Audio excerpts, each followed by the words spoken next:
However, the family was indeed short of vegetables, so Qin Yao didn't say anything else. The two small vegetable gardens in her front yard were eaten up as soon as the leaves appeared. As for the newly cultivated vegetable field behind the house, it will take another month and a half before it can be eaten. There is no farmer's market in this part of the village where you can buy fresh vegetables every day. Every family is short of food, and there is no guarantee that someone will sell to you even if you want to. The whole family gathered and came to the main hall. Lu Ji placed a bowl of water in front of each person as Qin Yao requested, and then sat down. First family meeting officially begins. Qin Yao first talked about the theme of the meeting: reading changes destiny. Lu Ji's heart skipped a beat immediately.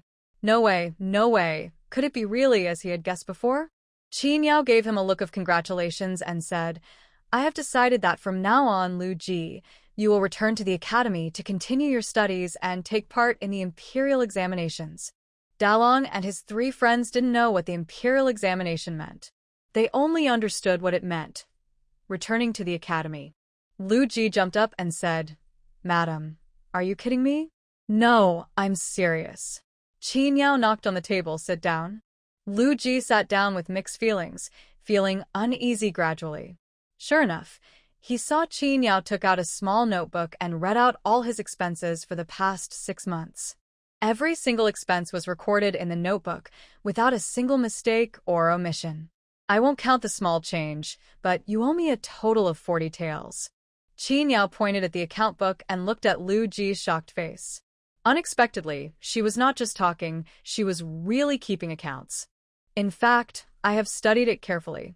With the skills you have now, Lu Ji, it will take about 25 years to pay back the money by farming, excluding the interest and the cost of food, clothing, housing, and transportation. If you copy books for others, it will take 10 years to pay it back, assuming nothing unexpected happens to you and the market for readers is stable. So, she concluded a shortcut, that is, take the imperial examination. As long as you pass the examination, our family's corvée and taxes will be exempted. It only takes 2 years for you to pay off the debt, and our debt will be cleared. If I can pass the imperial examination, that would be even better. If one person succeeds, the whole family will benefit. Lu Ji was stunned when he heard this. Let alone taking the imperial examination, if it weren't for old man Lu, who was willing to spend that much money to send him to the academy, a person like him would never have thought about what relationship he had with studying in his life. And now, Qin Yao actually wanted him to take the imperial examination? Lu Ji raised his hand to touch Qin Yao's forehead to see if she was confused due to the fever. As expected, he was slapped away. He covered the red back of his hand and asked Qin Yao tentatively, Madam, do you know how old I am now? Qin Yao, 24. Lu Ji couldn't understand it even more. I'm already 24 years old, and I'm just starting to study now. How long will it take me to pass the exam and become a scholar? Don't you always think that you are extremely talented, and it's difficult to pass the exam to become a scholar? Qin Yao asked back with disdain. Lu Ji, Did you think I was just a guard during the month I was at Ding's house? Qin Yao spread out the 9 books. I have already found out that as long as you can read the 4 books and 5 classics well, it is not difficult to pass the examination to become a scholar. Besides, am I still here? I will personally tutor you. You believe me. As long as you follow what I say, I guarantee that you will be admitted as a scholar. What about the money? Lu Ji felt that he was finished, and he was actually a little moved. Does studying mean that he no longer has to do farm work? Qin Yao spread out the account book again and calculated the accounts for the 5 father and son. Currently, there is only one academy in the county, and only students who study in the academy are qualified to refer, because the academy and the students of the same period need to provide guarantees and other procedures in order to successfully conduct the imperial examination. So, the first step we have to do is to enter the academy. The cost of repairing the academy is 20 taels per year, and the accommodation fee is 1 tael per year. In addition to the pens, inks, paper, and inkstones that must be used every year, this is 2 taels, which adds up to 5 taels of silver per person per year. Given their family's current situation, they can fully afford the first year's expenses. What about the second year? Lu Ji didn't think he could pass the exam in 1 year. Qin Yao smiled and said with a very good attitude, "We'll see next year, or next year. As long as you go to school, you don't have to worry about money in the future." Hearing this, Lu Ji was delighted. Although he couldn't understand why this woman suddenly wanted to support him to study, studying was much better than farming, and it would be more prestigious to tell others about it. "Wife, are you really going to support me to study?" Lu Ji confirmed again. Qin Yao nodded and asked him seriously, "Are you willing?" "Of course I'm willing. But I'm already so old. Will the academy still accept me?" Lu Ji asked curiously. Qin Yao was relieved to see that he was willing. She patted his arm with a rare smile and said, "Don't worry. I've asked around at the Ding family. Anyone older than you can enter the academy. However, before the official start, there is still a contract to sign." "What contract?" Lu Ji asked cautiously. Qin Yao smiled at him. It was naturally a good contract in which they would share the joys and sorrows. "I am paying for your education now. This is my personal investment in you. If there is an investment, there must be a return. Let's set the rules first. Don't worry, I don't like to take advantage of others. I don't ask for much." Having said that, I was very ruthless when writing the contract. The first rule was that he was not allowed to divorce his wife unilaterally. If he wanted to divorce his wife after passing the imperial examination, all the property he obtained would belong to Qin Yao, and he had to recognize her as his sister and continue to let her maintain her relative status and share the glory. Lu Ji looked at Qin Yao in shock. "You are younger than me. I am also your sister," Qin Yao shouted domineeringly. Without even looking up, he continued writing the second article. "Without her consent, you cannot take a concubine or a wife. If you violate this, the situation will be the same as above."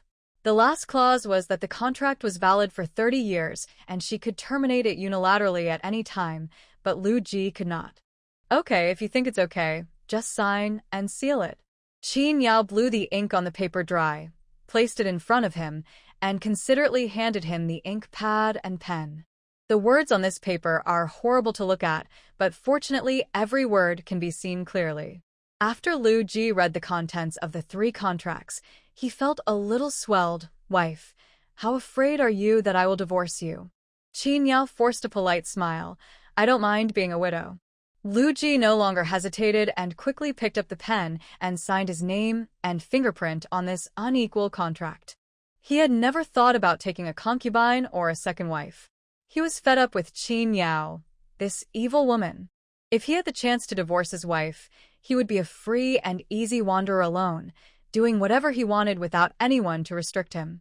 Qin Yao happily folded the contract and put it away. After talking about Lu Ji, Qin Yao said to Dalong and the other 3 boys, "The Ding family is building a clan school for the clan. It should be completed by the end of the year. When the Ding family school starts after the new year, I will find a way to get you to attend classes there. But the journey is long. Dalong and Erlang will go first. Samling will have to wait for 2 years until he is older. Fourth mother, don't be depressed. Once your father has finished his studies, we can study at home too." Xingyang asked curiously, "Mother, can I go to the clan school with my brothers?" Before Qin Yao could answer, Lu Ji smiled first and touched the bun on his daughter's head. "Silly fourth mother, how can a woman go to school to study? Girls should be gentle and quiet. Learn housework and cooking skills at home. Dad will definitely find a good family for you in the future." Xingyang frowned subconsciously. She didn't like what her father said, but she was too young and couldn't tell exactly what she didn't like. "I just kept asking, why can't women go to school?" Lu Ji replied, "Because the master does not accept women." "Why doesn't the master accept women?" Xingyang asked again. Lu Ji paused for a moment, really thinking seriously about the answer, and then came to the conclusion that because women do not need to study and take the imperial examinations. When Xingyang wanted to ask again why women didn't need it, Lu Ji had already realized that he was being led into trouble by his daughter. He couldn't answer her again, so he quickly raised his hand and made a gesture to Xingyang to keep quiet. Xingyang's shallow eyebrows frowned like 2 caterpillars, and she puffed her cheeks to express her unhappiness. Fortunately, With the comfort of his 3 brothers, he soon regained his energy. Qin Yao was silent for a long time before she sighed and placed the 9 books borrowed from the Ding family in front of Lu Ji. Your first priority now is to copy out the 9 books as quickly as possible so that I can return the books to others. Remember, don't break it. If it gets dirty, I'll chop you into pieces. Qin Yao warned dangerously. Lu Ji asked, "What about the work in the fields? Starting tomorrow, you only need to prepare 3 meals a day and copy books. However, this is only temporary, and she will make adjustments at any time according to the situation." Qin Yao was also busy. She had to draw up a plan for Lu Ji to return to school as soon as possible. There is a method to reading, rather than just putting the book in front of you and reading it randomly. They started late, and it is impossible for them to follow the same routine as the younger students. According to Qin Yao's plan, Lu Ji will take part in the county examination in March next year. There are no special standards for taking the county examination, but the examination content in previous years has revolved around the 4 books and 5 classics. Therefore, the county examination was an entry-level test of what one had learned. Only by passing the test could one obtain an admission ticket to the imperial examination. As for what happens next, let's talk about it later. The most urgent thing is to copy down the textbook. The academy has ready-made books, but not everyone is given a set. If students want to take them home for review, they have to buy them themselves or borrow them from a bookstore. If you want to learn better than others, the time spent outside of class is the key, so having your own set of books is essential. Moreover, given Lu Ji's current situation, she had to give him some special treatment. Otherwise, how could he beat those students who had studied for several years at the same time? Qin Yao immediately arranged new tasks for her family. From now on, you have to wash your own clothes. Sanlang and Xinyang are still too young, so Lu Ji will wash them for them. Lu Ji, who was cutting paper for copying books, asked unconvincedly, "Why didn't you wash it for me, my lady?" Qin Yao turned her wrist, and her bones made a crisp sound. "No reason. If you don't obey, then die." Lu Ji was angry, but dared not say anything. The villain in his heart shouted to the sky, "Is there any law left?" Qin Yao saw that he had cut the paper crookedly and kicked him. "Be more careful. Isn't the paper free?" Lu Ji bit his lower lip. His eyes were filled with tears. His hands moved slower and more carefully, and he never cut a piece of paper crookedly again. Qin Yao was simply speechless about this guy. Look, isn't this something he did very well? Ahem, he cleared his throat and continued making arrangements. Each man did his share of chores, and the only things left in the house were the watermill and feeding the chickens.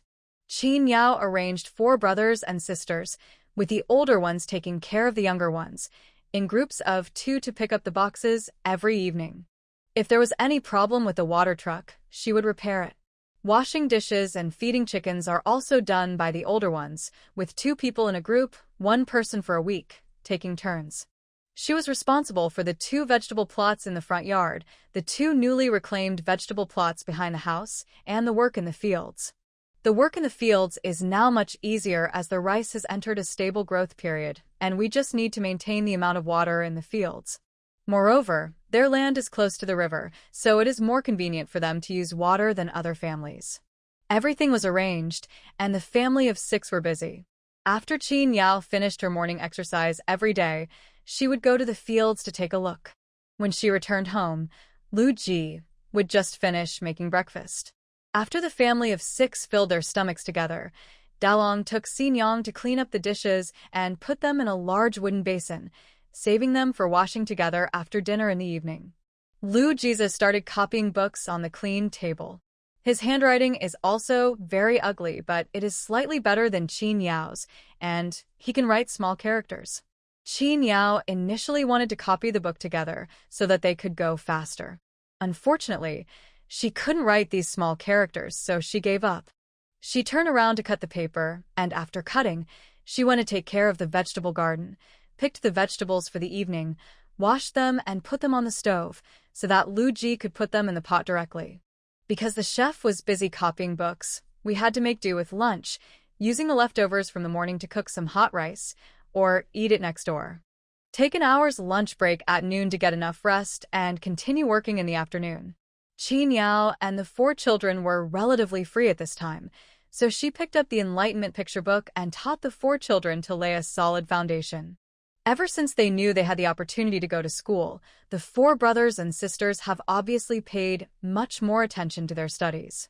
On the day of the family meeting, they listened to Qin Yao talking about the imperial examination. Only then did they realize that studying has so many benefits, and being sensible and able to do accounting is only a very small one of them. It turned out that if you read books, you could take the imperial examinations. If you passed the examination, you didn't have to pay taxes, and you could be exempted from corvée labor.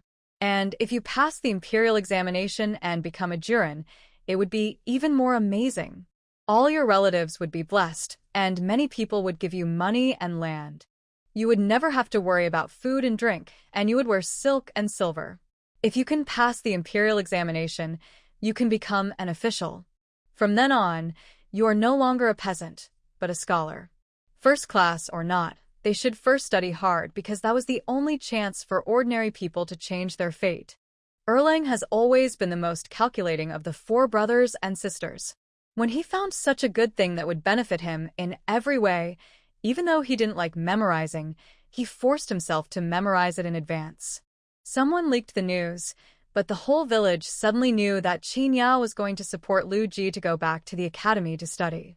The villagers were talking about it, and the men were jealous and envious of Lu Ji for having such a good thing happen to him.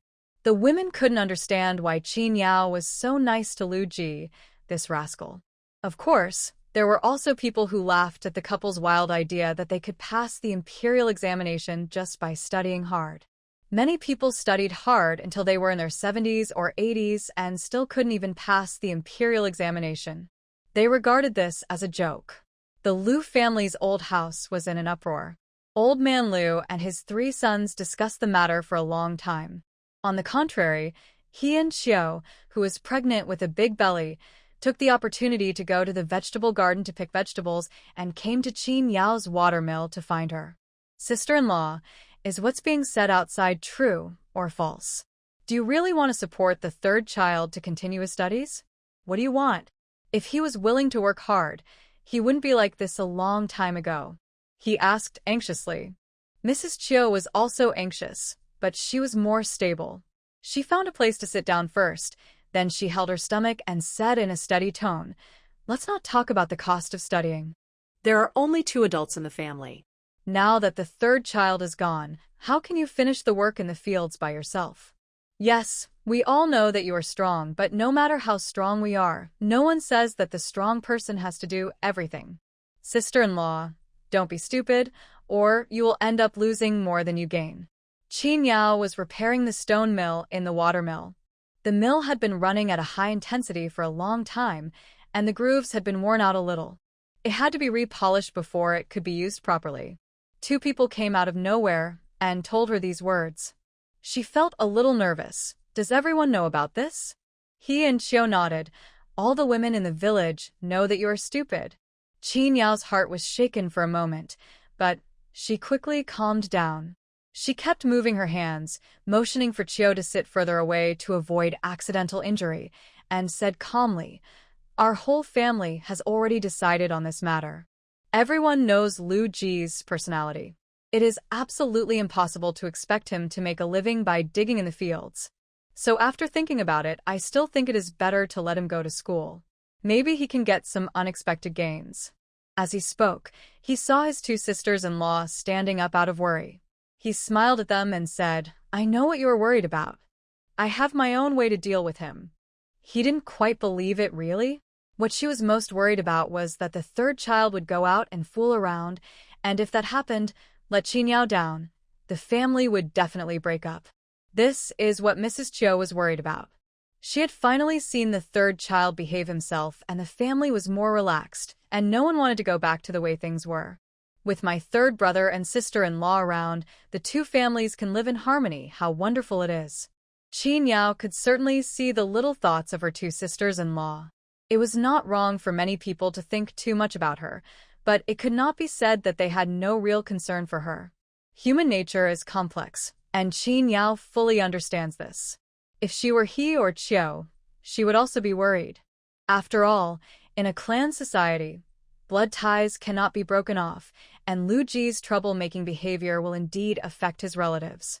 But on the other hand, if he gets better, his relatives can also enjoy the benefits he brings. This is what Qin Yao said to her two sisters-in-law, and they almost believed her lies. They imagined that if Lu Ji achieved fame, they would become the sisters-in-law of the scholar. Seeing that the two were dizzy, Qin Yao quickly sent them away and asked them to go back to the old house to talk to them, telling them not to try to persuade her because she had made up her mind. Just as we saw off the two sisters-in-law, two people from other villages came to the village entrance. One of them looked familiar. Someone recognized him and thought he was from Xiahe village who often hung out with Lu Laosan. His name seemed to be Shunzi or something. Qin Yao recarved the patterns on the millstone, and then some villagers came to grind grain. The two of them nodded and greeted each other, then went about their business. Qin Yao did not go home, but planned to go for a walk in the fields first. Just as she crossed the bridge, she heard an excited shout. Sister-in-law. Sister-in-law is my Shunzi. Qin Yao looked up when she heard the voice and saw Shunzi leading a strange young man running towards her excitedly.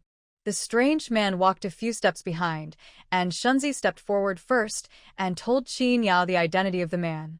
It turned out to be Wang Yu, the son of the village chief of Xiahe village. Qin Yao smiled and nodded, greeting the other party. The man on the other side smiled at her and pointed to the shed on the other side of the river in surprise. Is that your watermill? Qin Yao nodded. Yes. She saw Shunzi winking at her and smiled and said, "Want to go over and take a look?" Wang Yu said okay and walked away. Shunzi followed Qin Yao and whispered to her that the villagers in Xiahe village knew that there was a watermill in Liujia village that was particularly useful, so they planned to pool their money to build one together, so they came to Qin Yao to learn from her. Qin Yao raised her eyebrows. This was a big business. When Wang Yu arrived at the mill, there were villagers using the mill there. He saw that the watermill was turning by itself, much faster than a person could grind it. People only needed to watch from the side, and did not have to do anything with it. He felt both curious and envious. The villager looked at Qin Yao strangely, and Qin Yao explained, he is from Xiahe village. The village also wants to build a watermill, so he came to take a look. When the villagers heard this, they realized what was going on. They smiled enthusiastically and asked Wang Yu to come closer to see how useful the mill was. Madame Qin's mill is so big and fast that it can grind a load of grain in less than half an hour. Wang Yu asked in surprise, "You can grind a load of rice in less than half an hour?" The villagers laughed and replied, "It is absolutely true. Anyone who tries to trick you is not a human being. Just looking at this millstone, it is bigger than others, and it can definitely grind more grain than others." Xiahe village is a rich place.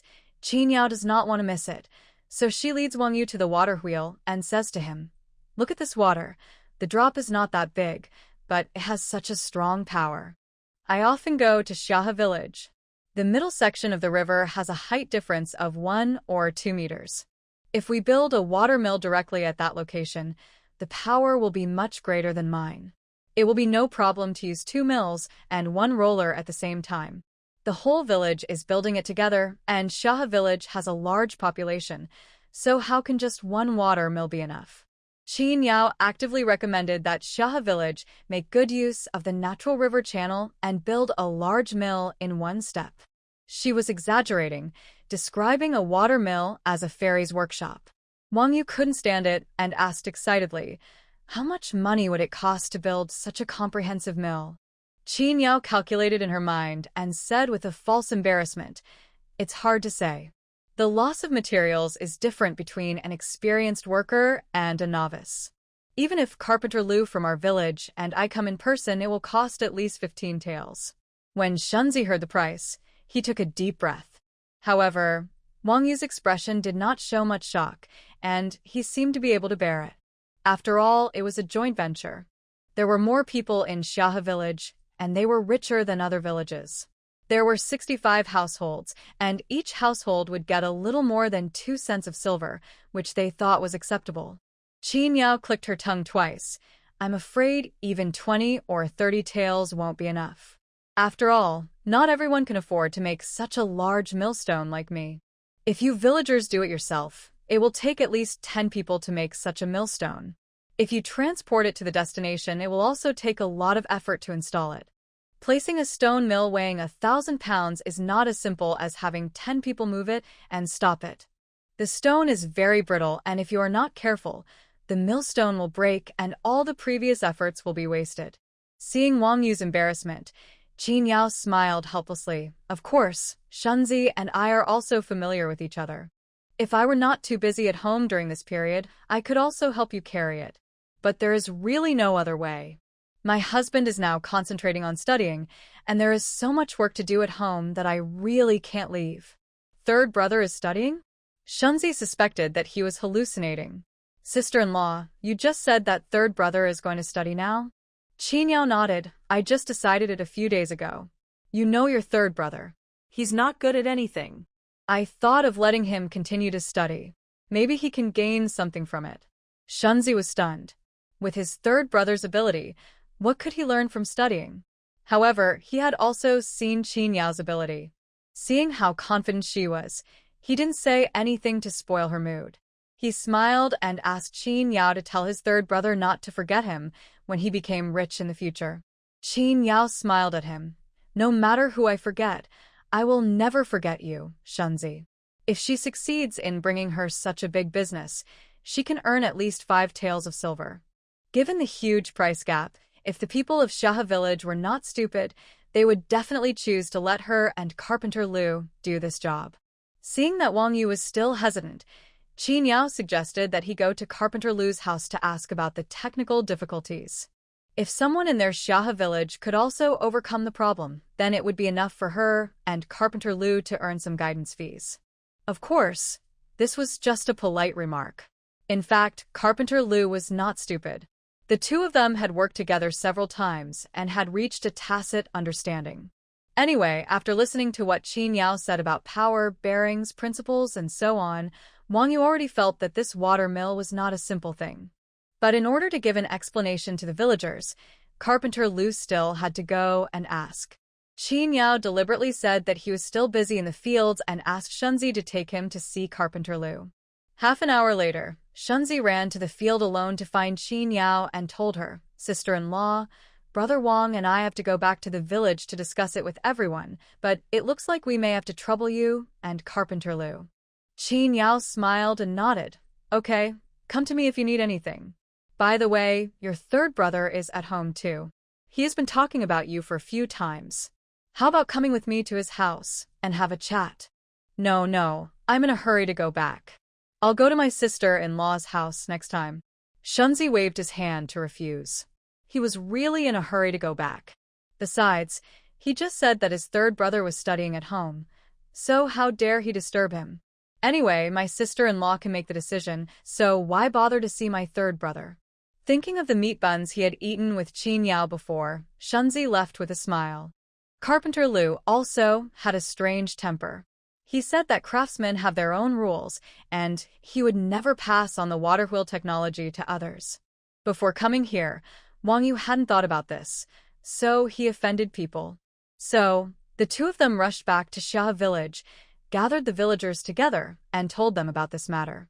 By the way, they excitedly told the villagers about the convenience and efficiency of the water mill. Of course, robbing is impossible, it's just a joke. At the beginning of the year, they were able to drive away even the horse bandits. They were so fierce, no one dared to provoke them. Then let's ask them to help our village. Each household can just contribute some money, and it will save us effort. A villager from Xiaha village suggested. Shunzi, who was standing in the crowd, immediately shouted, That's right. There are so many of us, and each family only needs 2 coins. You haven't seen the water mill in person, but I think it's worth it. As he spoke, seeing that everyone was looking at him, Shunzi added, If my mother and wife can live without suffering from the pain of grinding for the rest of their lives, I will pay 2 taels of silver. As soon as he said this, someone immediately laughed at him. If you, Shunzi, can pay 2 taels of silver, I will chop off my head for you." Suddenly, there was a burst of laughter on the field. Shunzi glared at the man angrily. "Why can't you afford it? If you sell me, I can still be worth 20 or 30 taels. At worst, I'll sell myself to give my mother and wife some peace of mind." When it comes to making trouble, Shunzi is unrivaled. He is shameless and the villagers are too lazy to argue with him. What if he really took off his clothes, lay on the ground, and said he wanted to sell himself? How would the young girls and wives feel? Village Chief Wang shouted twice, asking everyone to be quiet, and asked whether everyone was willing to build the water mill together. "Raise your hands if you are willing, and make a sound if you are not willing.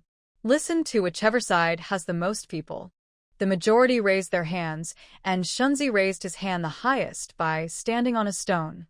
Everyone knew that he was just someone who liked to join in the fun, and for a moment no one suspected that he had any selfish motives. Seeing that most people agreed to build a watermill, the village chief decided to build it. "Village chief, we have to hurry up. Autumn harvest is coming soon. If we can finish building that big thing before the harvest, it will be much easier this year," the 2 young brothers urged. They were hunters and had just bought a few acres of land at home, where they planted rice. However, as they were not used to doing farm work, they really could not bear the hardship. "Thinking about the hardship of grinding, I just hope that the watermill will be built soon so that I won't have to endure this pain." This really speaks to the villagers' thoughts. After spending money, they would feel it's worth it only if they get equal returns. Therefore, the village chief asked his son Wang Yu to go to Liujia village again and get this matter done as soon as possible. Since Carpenter Liu refused to pass on his skills to others, they had no choice but to ask him to do it. "By the way, if we want to make the millstone, do we still have to find the woman from the Liu family?" the village chief asked his son. Wang Yu nodded. Yes, Carpenter Liu also said that the water wheel was actually drawn by Madame Qin for him. This thing actually belongs to Madame Qin's uncle. The village chief was not surprised at all that the water wheel came into Qin Yao's hands. Because he had heard of the reputation of this Lady Qin, the village chief and the clan leader of Liujia village had mentioned her to him several times. At the beginning of the year, Liujia village encountered horse bandits. Thanks to this woman with superb martial arts skills, she took the lead and drove away the bandits. She is a very powerful person. So the village chief instructed his son Wang Yu, "Then you go directly to discuss with Madame Qin and ask her how to build this integrated water mill, how long it will take, and how much it will cost." The 2 of them rode in an ox cart and came to Liujia village to find Qin Yao. Only 1 day had passed since Wang Yu last came. Qin Yao didn't expect that they would make the decisions so quickly. Lu Ji brought 2 bowls of fermented rice wine and sweetened water, 1 for each person, and then stood beside Qin Yao, lowering his head and listening to them discussing the big business worth 15 taels of silver. "You don't have to say it. You really don't have to say it. This woman and his family knows how to do business. She dared to ask for 15 taels of silver for a water wheel that only cost 1 tael of silver. But from the sound of it, it seems like an enlarged version of the water wheel, but no matter how big it is, it can't be 15 times bigger." Wang Yu and his companions' request was simple. They hoped to complete the construction of the village's water mill before the autumn harvest. Qin Yao said that it was no problem and there was plenty of time. "Can't the price be cheaper?" Wang Yu asked tentatively. Qin Yao looked embarrassed. "This is really necessary, and this is just an estimated price. The specific situation needs to be analyzed in detail. But since you have decided to ask me to help build this water mill, I can guarantee that I will give you a satisfactory result. Now that things have come to this, it seems that not a penny can be spared." Wang Yu and his uncle Wang looked at each other and asked Qin Yao if she was free now. Otherwise, she could go with them to Xia village to check out the river conditions so that they could make a final price. Everyone would have a clear idea in mind. Qin Yao readily agreed. "Sure, I'm free. You guys came here by ox cart, right?"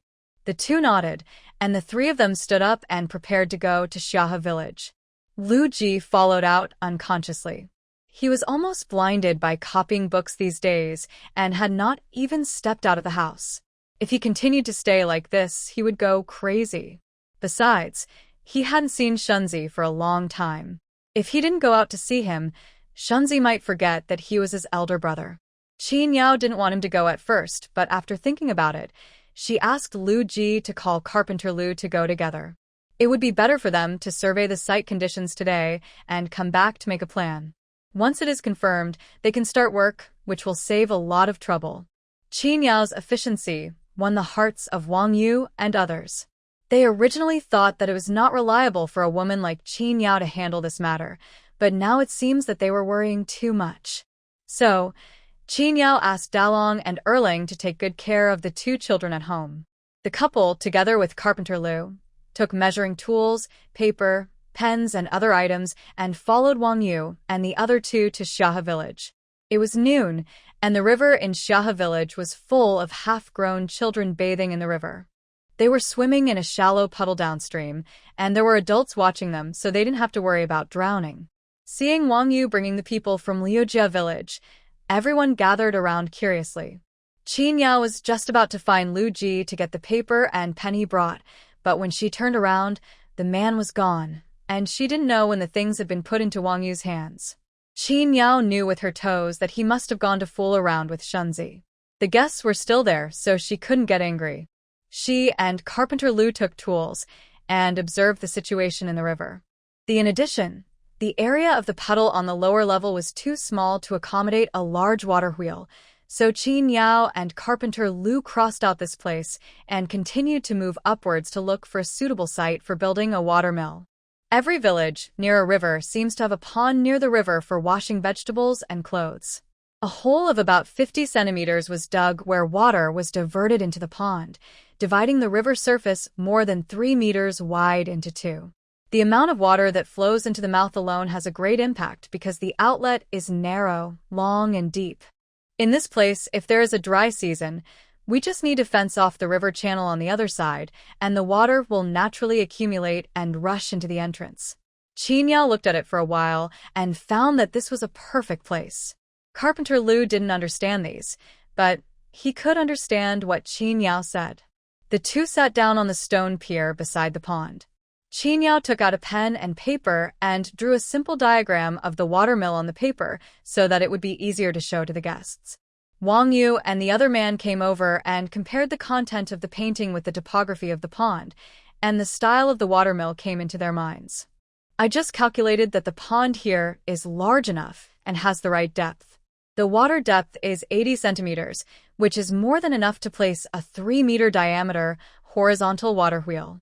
Qin Yao gestured as she spoke, so that Wang Yu would know where the water wheel was placed. Your pond is big enough and easy to construct. We can start the work by blocking the river mouth here. A watermill can be built on a pond. Build foundation pillars on the 4 sides of the pond, and then build a platform with the pond at the bottom and the mill above it. However, she is not responsible for this part, and the people of Xiahe village need to build the mill house themselves. The power of a horizontal water wheel is stronger than that of a vertical water wheel. If it is a vertical water wheel, the terrain requirements are not particularly high. But if you want to operate 2 mills and a stone roller at the same time, the power of the vertical water wheel is not enough, and you must use a horizontal water wheel. After listening to Qin Yao's description, Wang Yu realized that the water wheel Qin Yao was talking about was different from the one he saw at Qin Yao's home. Madam Qin, isn't the water mill in Xiahe village different from yours? Qin Yao knew that he was worried about the poor effect, so he said confidently, Don't worry, there are many forms of water wheels. According to factors such as terrain, river channels, and water flow conditions, different water wheels can be set up according to local conditions to maximize their role. Wang Yu felt relieved after hearing Qin Yao say this. After finding a good place and taking advantage of the fact that there was still some time, Wang Yu directly invited Qin Yao and the others to his home, and also invited the prestigious elders in the village to come over, so that everyone could discuss a set of rules together. The design plan was already in Qin Yao's mind. In order to make it easier for the client to understand, she first drew a simple diagram to clearly show the parts that everyone was responsible for. First of all she and Carpenter Lu could promise was the water wheel and stone millstone, including the labor, materials, and installation. Secondly, the cost is still 15 taels of silver, not a penny less, and it might even exceed the budget. But since this was the first time everyone was working together, Qin Yao planned to give a fellow villager price. If Xia village can place an order today and pay a deposit of 5 taels, the construction cost will be 15 taels, and she will bear the rest herself. Finally, the main body of the mill house needs to be built by the people of Xia village themselves. She will give them a blueprint, and they will find craftsmen to build it themselves. Carpenter Lu listened silently, nodding in agreement with everything Qin Yao said, until he heard the villager price of 15 taels. His eyes widened for a moment. As a carpenter himself, he knew that the wood was worth only 2 or 3 taels of silver. But he quickly calmed down, with his hands tucked into his sleeves, trembling slightly with excitement. In order to get a good price for the villagers, the village chief of Xia village took the lead and placed an order with Qin Yao and paid her a deposit of 5 taels in advance. The two parties simply signed an agreement, and the sun set. Wang Yu enthusiastically wanted to drive the ox cart to take Qin Yao and others back, but Qin Yao was embarrassed to trouble him and politely declined. The main reason was that she and Carpenter Lu had something to discuss on the way back, and outsiders were not allowed to listen. Wang Yu had no choice but to send them to the village entrance and repeatedly reminded them, "Madam Qin, after you finish drawing the blueprint of the mill, you must remember to ask someone to send it over immediately. Don't worry, I'll deliver it to you personally after I finish the painting." She still had to communicate with the craftsman herself about some details before she could feel at ease. After hearing Qin Yao's words, Wang Yu immediately breathed a sigh of relief, waved his hand, watched the 3 people walk away, and then turned around and went home. The orange sunset hung in the sky. Lu Ji didn't know when he came back. He was holding a bunch of eggplants in his hand and asked in a very good mood, "Madam, is everything settled?" Qin Yao hummed and asked him where he had been just now. Lu Ji held up the eggplant and said, "I went to Shunzi's house and found this from his mother. I'll go back and make braised eggplant for you tonight." This was true, but the reason he went to Shunzi's house was not for the bunch of eggplants, but to pull the man's ears and scold him for betraying him. They said they were good brothers who would live and die together, but he ended up forgetting his brother because he had a sister-in-law. He wanted to break up with him. Qin Yao saw Lu Ji's guilty look and didn't bother to care what he did behind his back. She took 2 quick steps to walk parallel to Carpenter Lu and talk about business. Carpenter Lu couldn't hold it in any longer. Now that there were no outsiders around, he immediately asked Qin Yao, "We are asking for 15 taels. Isn't that a bit too much?" He was very afraid that if the people in Xia village knew the real cost, they would beat him. Qin Yao didn't think it was a big deal, so she smiled and said it's not too much. She did the math for him. Wood costs money, so much wood, good quality wood, 4 ounces of silver will be spent. The deadline is tight. We both agreed to deliver the goods in half a month. Now you don't have any ready-made materials. You have to start from scratch. It's definitely too much for you to handle it alone. Do you have to pay someone to help? You have to pay half a tael of labor. And here, the stone mill is not that easy to grind. If it were someone else, 10 men would work together to find the materials and beat them into a millstone, and finally they would have to transport them from Liujia village to Xia village. 30 coins per person per day, that's 4 ounces and 5 cents of silver for half a month. This is equivalent to each of them investing 4.5 taels of silver as capital, and the remaining 6 taels of silver as profit. The 2 of them divided it equally, 3 taels each. Buying an exclusive technology for just $2 is such a great deal. Qin Yao was right, but Carpenter Lu always felt something was wrong. What's wrong? Yes, he could use the wood he grew himself, and he could hire his own family members to pay for the work. In fact, if you really counted it, the 7 taels and 5 cents of silver could all go into his own pocket. "Madam Qin, I really admire you." When they parted on the river bank, Carpenter Lu sincerely hugged Qin Yao and then went home happily. Qin Yao touched the 5 taels of deposit in her arms. The heavy weight made her feel at ease. As soon as the couple returned home, it was completely dark. The lights were on in the main room and the kitchen. The children at home heard the noise. San Lang and Xin Yang came out from the main room to greet them. "Mother," Father Qin Yao asked, "where's my brother?" The twins pointed to the kitchen and saw that Dalong and Erling had already cooked dinner. Luji walked in carrying eggplants, touched his two sons' heads in a good mood, and took over the cooking job. Qin Yao washed her face in the yard, and the four children followed her to the main hall. Dalong asked, "Annie, has Xia village promised to build the watermill for you?"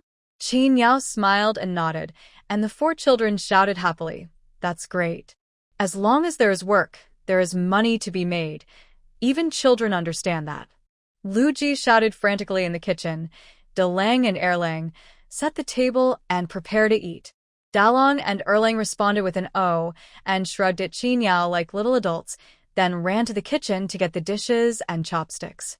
Samling drove the chickens in the yard into the chicken coop, took Xin Yang to wash her hands, and the family of 6 sat in the main room to have dinner. Knowing that Qin Yao had taken over the job in Xia village, the whole family was very happy, and the dining atmosphere was very pleasant. It would have been more perfect if Lu Ji hadn't been so shameless as to test how much money she could make. You just need to study hard in the future and don't have to worry about money. Qin Yao warned in a stern tone. Lu Ji thought, if there was a mirror in front of him, his expression would be exactly the same as that of the young wife who was despised by her husband. After dinner, Erlang and Samling washed the dishes in the yard. Although it was agreed that the 4 brothers and sisters would take turns, Dalong was always worried about his younger brothers and sisters, so he helped wash them too. Xin Yang naturally couldn't let herself be left behind, so the work that was originally supposed to be done by 2 people was now done by 4 people together. Qin Yao did not interfere with the arrangements of the 4 brothers and sisters. As long as they did not fight, it was fine. Come to think of it, she seemed to have never seen 4 siblings fighting. They were so sensible that it made people feel distressed.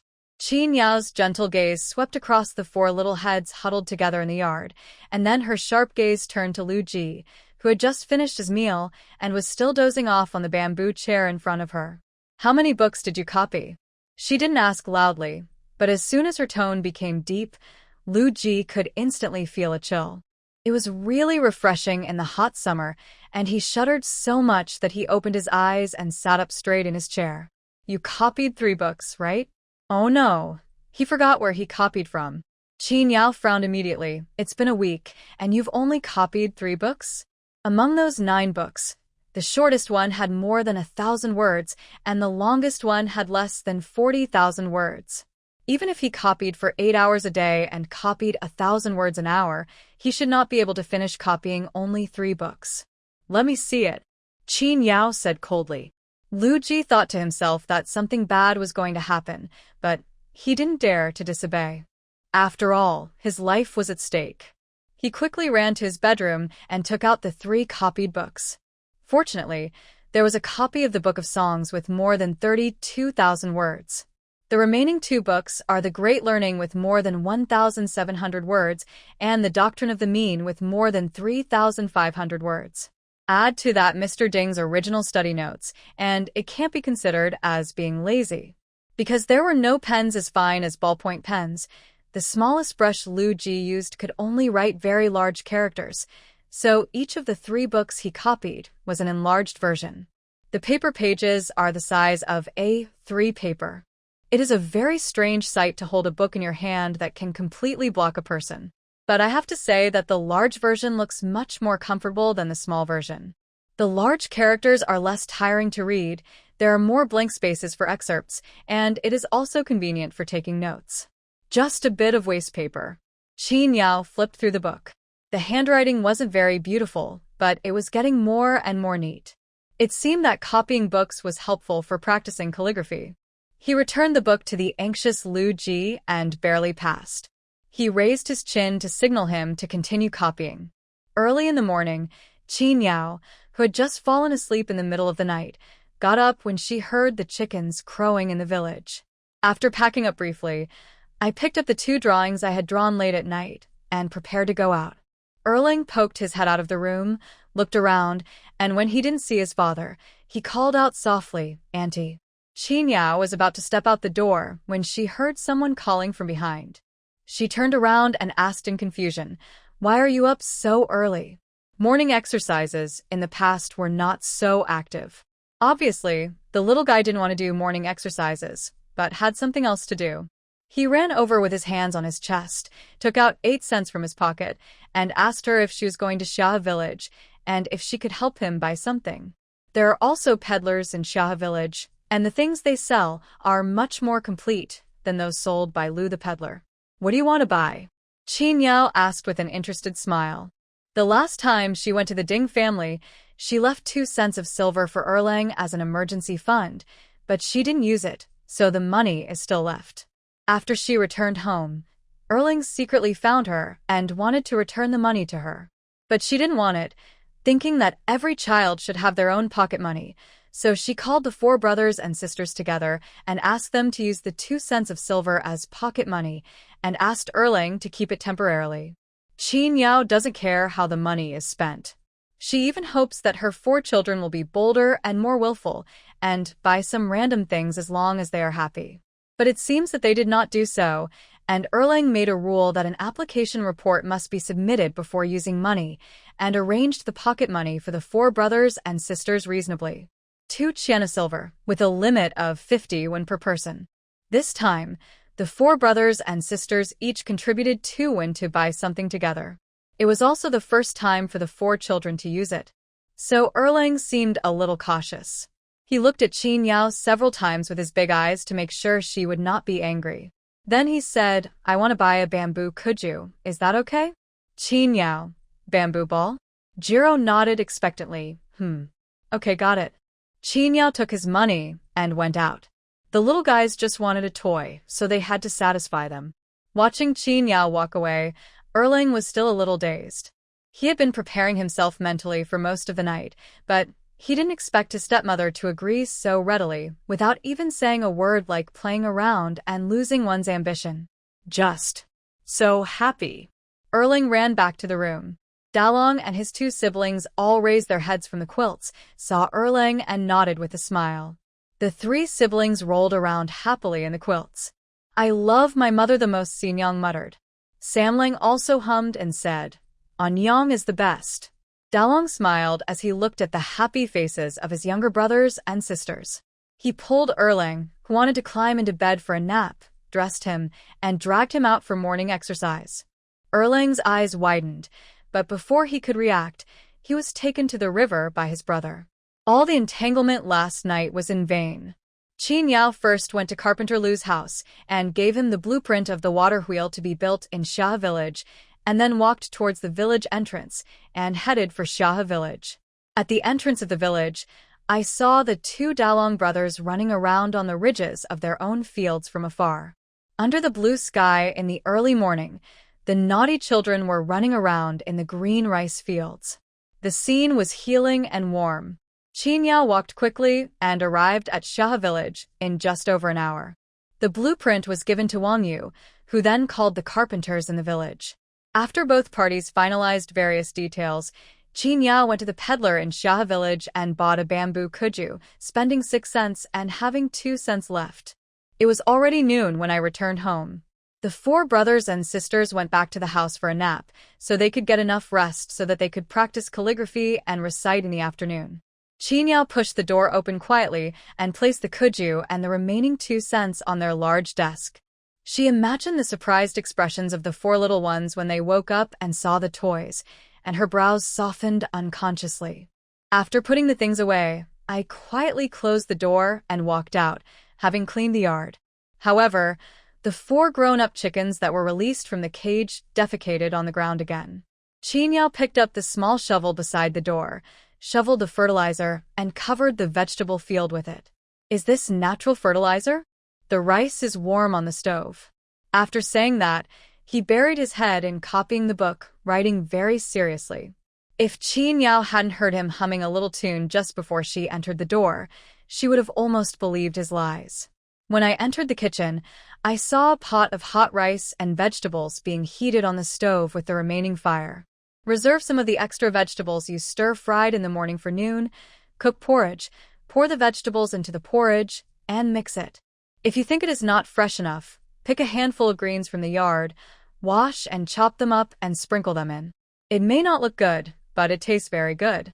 Qin Yao picked up the whole pot, took two small stools, used one as a table and the other as a stool, and sat at the kitchen door to eat. The yard was very quiet, with only the rustling sound of copying books coming from the main room. The eaves blocked the scorching sun at noon, casting a cool shade. Qin Yao was eating, wishing she could sit there forever. Too bad I'm still busy. After finishing her meal and filling her stomach, Qin Yao told someone in the room, "Make some meat dishes this afternoon." Lu Ji raised his head hurriedly. "There is no meat at home." Qin Yao leaned against the kitchen door frame and said unhappily, "You won't buy it if you don't have it. I don't care about the things in the kitchen. You are responsible for it. You can figure it out yourself. So go get some bacon?" Qin Yao shrugged indifferently. "It's up to you. Anyway, I want to eat meat and white rice in the evening. I will be very busy and tired recently, so you should prepare better food. Otherwise, she would be very angry if she worked so hard all day and couldn't even have a good meal when she got home." Lu Ji nodded quickly and said he understood. Seeing that Qin Yao had just returned home and was about to go out again, he asked in confusion, "Where are you going out again? Where are you going?" She immediately asked, "I'm going to make money, so I can go anywhere. Hurry up and copy your book." Lu Ji wiped the sweat from his forehead and thought that this woman was as wild as the June weather.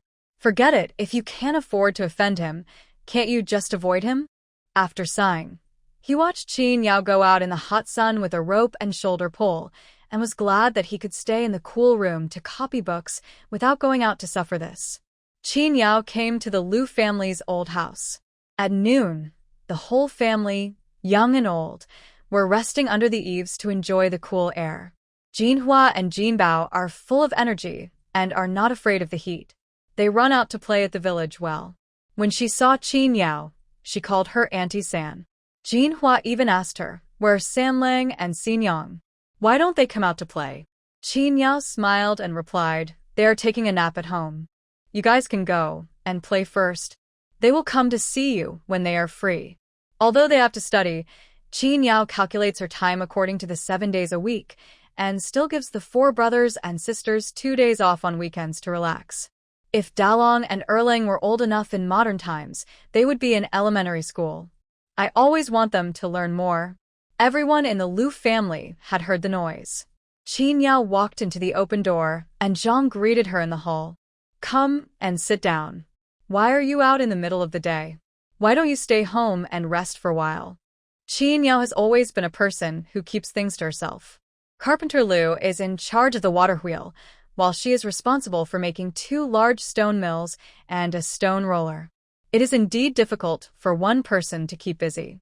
When he came to the main room, he did not sit down. Instead, he leaned on the shoulder pole in his hand and explained his purpose. "Carpenter Lu and I want to build a water mill for Xiahe village. I'm short of a few people. Big brother, second brother, little brother, are you free to come with me to make a stone mill these days?" Qin Yao added, 35 cents per person per day, no meals included. It's hard work. I just want to ask if someone in my family needs it, so I came here to ask you first. If you don't have time, I'll look for someone else. There are also several cousins from my uncle's family. Last time when her family built a house, they were particularly willing to work hard. The 3 brothers were still feeling embarrassed, but he and Xiao had already revealed surprised smiles. He said, "It's empty.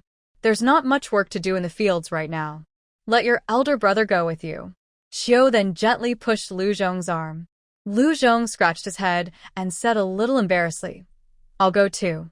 Needless to say, Lu Fei had already gone into the utility room to get a shoulder pole and a hammer. He stood in the yard fully equipped and asked loudly, "Third sister-in-law, where are we going to carry the stones?" Old man Lu had just realized the high salary of 35 won a day and said hurriedly, "We are all brothers. Why talk about salary? Just give them 3 bowls of rice." Lu Bo and Lu Zhong also said, "It's fine as long as we have food to eat." Their wives almost pinched their tender arms until they were swollen. Qin Yao looked at old man Lu with amusement. "Dad, brothers should settle accounts clearly. Time is tight, so we will get busy now. Today's wages will be calculated as half a day's wages." After saying that, he asked his eldest and second brothers to pick up their tools and left with the 3 laborers. Lu Fei was as happy as a fool. Third sister-in-law, although I may not look strong, I am very strong. You don't have to feel sorry for me. I will definitely use my strength to work for you. Lu Zhong was still feeling embarrassed for questioning Qin Yao's rice-growing method last time, so Qin Yao took the initiative to ask him, "Second brother, do you know where there are the most large rocks around here?" Lu Zhong heaved a sigh of relief and pointed to the mountain in the distance. "It's hard to find a big one in the river. We have to dig it in the mountain." "Okay, you can lead the way." Qin Yao readily gave up the front position. Lu Zhong strode ahead, and Lu Bo walked side by side with him. The two discussed going to that mountain. Getting the stones is actually the easiest. The difficult part is how to transport them back, so the closer to the main road the better. Lu Bo paid more attention to details and asked Qin Yao, "The place where we get the stones is not far from Xia village. It would be more troublesome to move them back to our village. Why don't we get the stones, build a shed on the side of the road and grind them on the spot, and then directly transport them to Xia village, which would save some trouble. Moreover, the stones are heavy, so there is no need to worry about them being moved away if placed on the roadside. Who would have the time and energy to steal a millstone? Not only is it heavy, but people who don't need it also think it takes up too much space." This was Qin Yao's plan from the beginning. When she heard Lu Bo's proposal, she nodded in agreement. Walk from Liujia village towards Xia village for more than half an hour, and you will reach the place where stones are collected. It is a rocky mountain with no grass growing on it, and the bottom is covered with broken rocks that have fallen due to wind and rain. There are obvious traces of excavation on the stone wall. This is where several nearby villages often come to get stones. The quality of the stone is acceptable and is sufficient for making grinding wheels. Qin Yao needs 2 grinding wheels with a diameter of 80 centimeters and a cylindrical stone mill with a diameter of 60 centimeters and a length of 1 meter. The 4 of them spent an entire afternoon selecting materials, marking out several areas where they would be best to start using the colorful powder stones from the riverside. There is no time to chisel stones today. After selecting the materials, Lu Bo and Lu Fei cut down the trees. Qin Yao was responsible for moving them to the main road, and together with Lu Zhong, they built a simple tree shed to provide shelter from the sun and rain. After finishing the work shed, the 4 of them returned home as the sun set. They each rested for a night. At dawn the next day, Lu Fei ran to Qin Yao's door and knocked, waking Qin Yao up. Seeing the young man's enthusiasm, Qin Yao ate the meat pie Lu Ji had made last night, holding a small ceramic jar filled with steamed buns and vegetables, and shook her head and sighed. He's really energetic. He and Xiao got up early in the morning, made breakfast for the 3 brothers, and prepared lunch for them. However, the rice bowls of the 3 people combined are not worth the small pottery jar in Qin Yao's hand. In the past, when everyone ate together, they only saw Qin Yao eating one bowl after another and did not feel the difference in the amount of food very intuitively. When I saw the small ceramic jar today, my eyes widened. Don't look at me like that. Is it exaggerated? Qin Yao raised her eyebrows and asked suspiciously, holding her lunch's small ceramic jar. The 3 Lu Bo brothers nodded in unison. It was really exaggerated, okay. But when they arrived at the destination and started working, they saw Qin Yao holding a pickaxe and hammering down more than 10 centimeters with one hammer. They felt that it was reasonable for her to eat so much.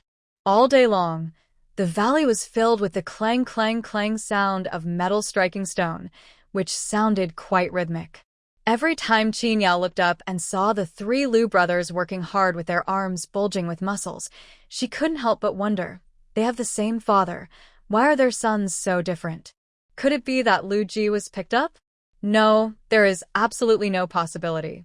Although the 4 brothers do not have the same mother, Old Man Lu has strong genes and they all look very similar. Looking closely, Lu Bo and Lu Zhong both look good, while Lu Fei is a little less so, but if you take him alone, he is also a handsome guy. Although Qin Yao's mind was full of random thoughts, it did not affect her work efficiency.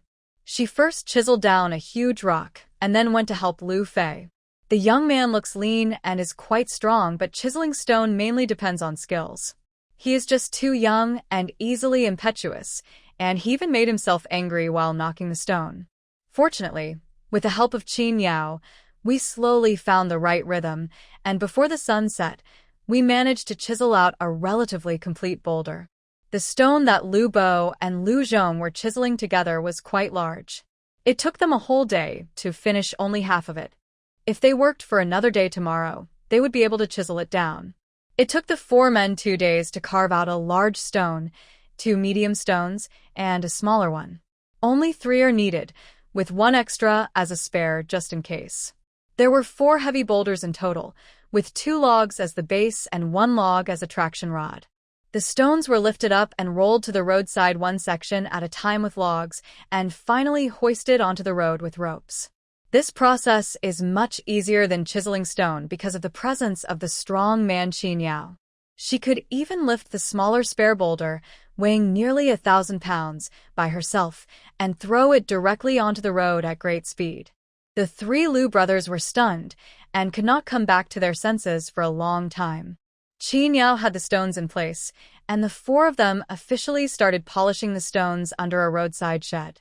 Carpenter Lu had also prepared the wood, and he took 3 taels of silver from Qin Yao to settle the payment for the wood. The material was brought over from his father-in-law's house and used by his own family.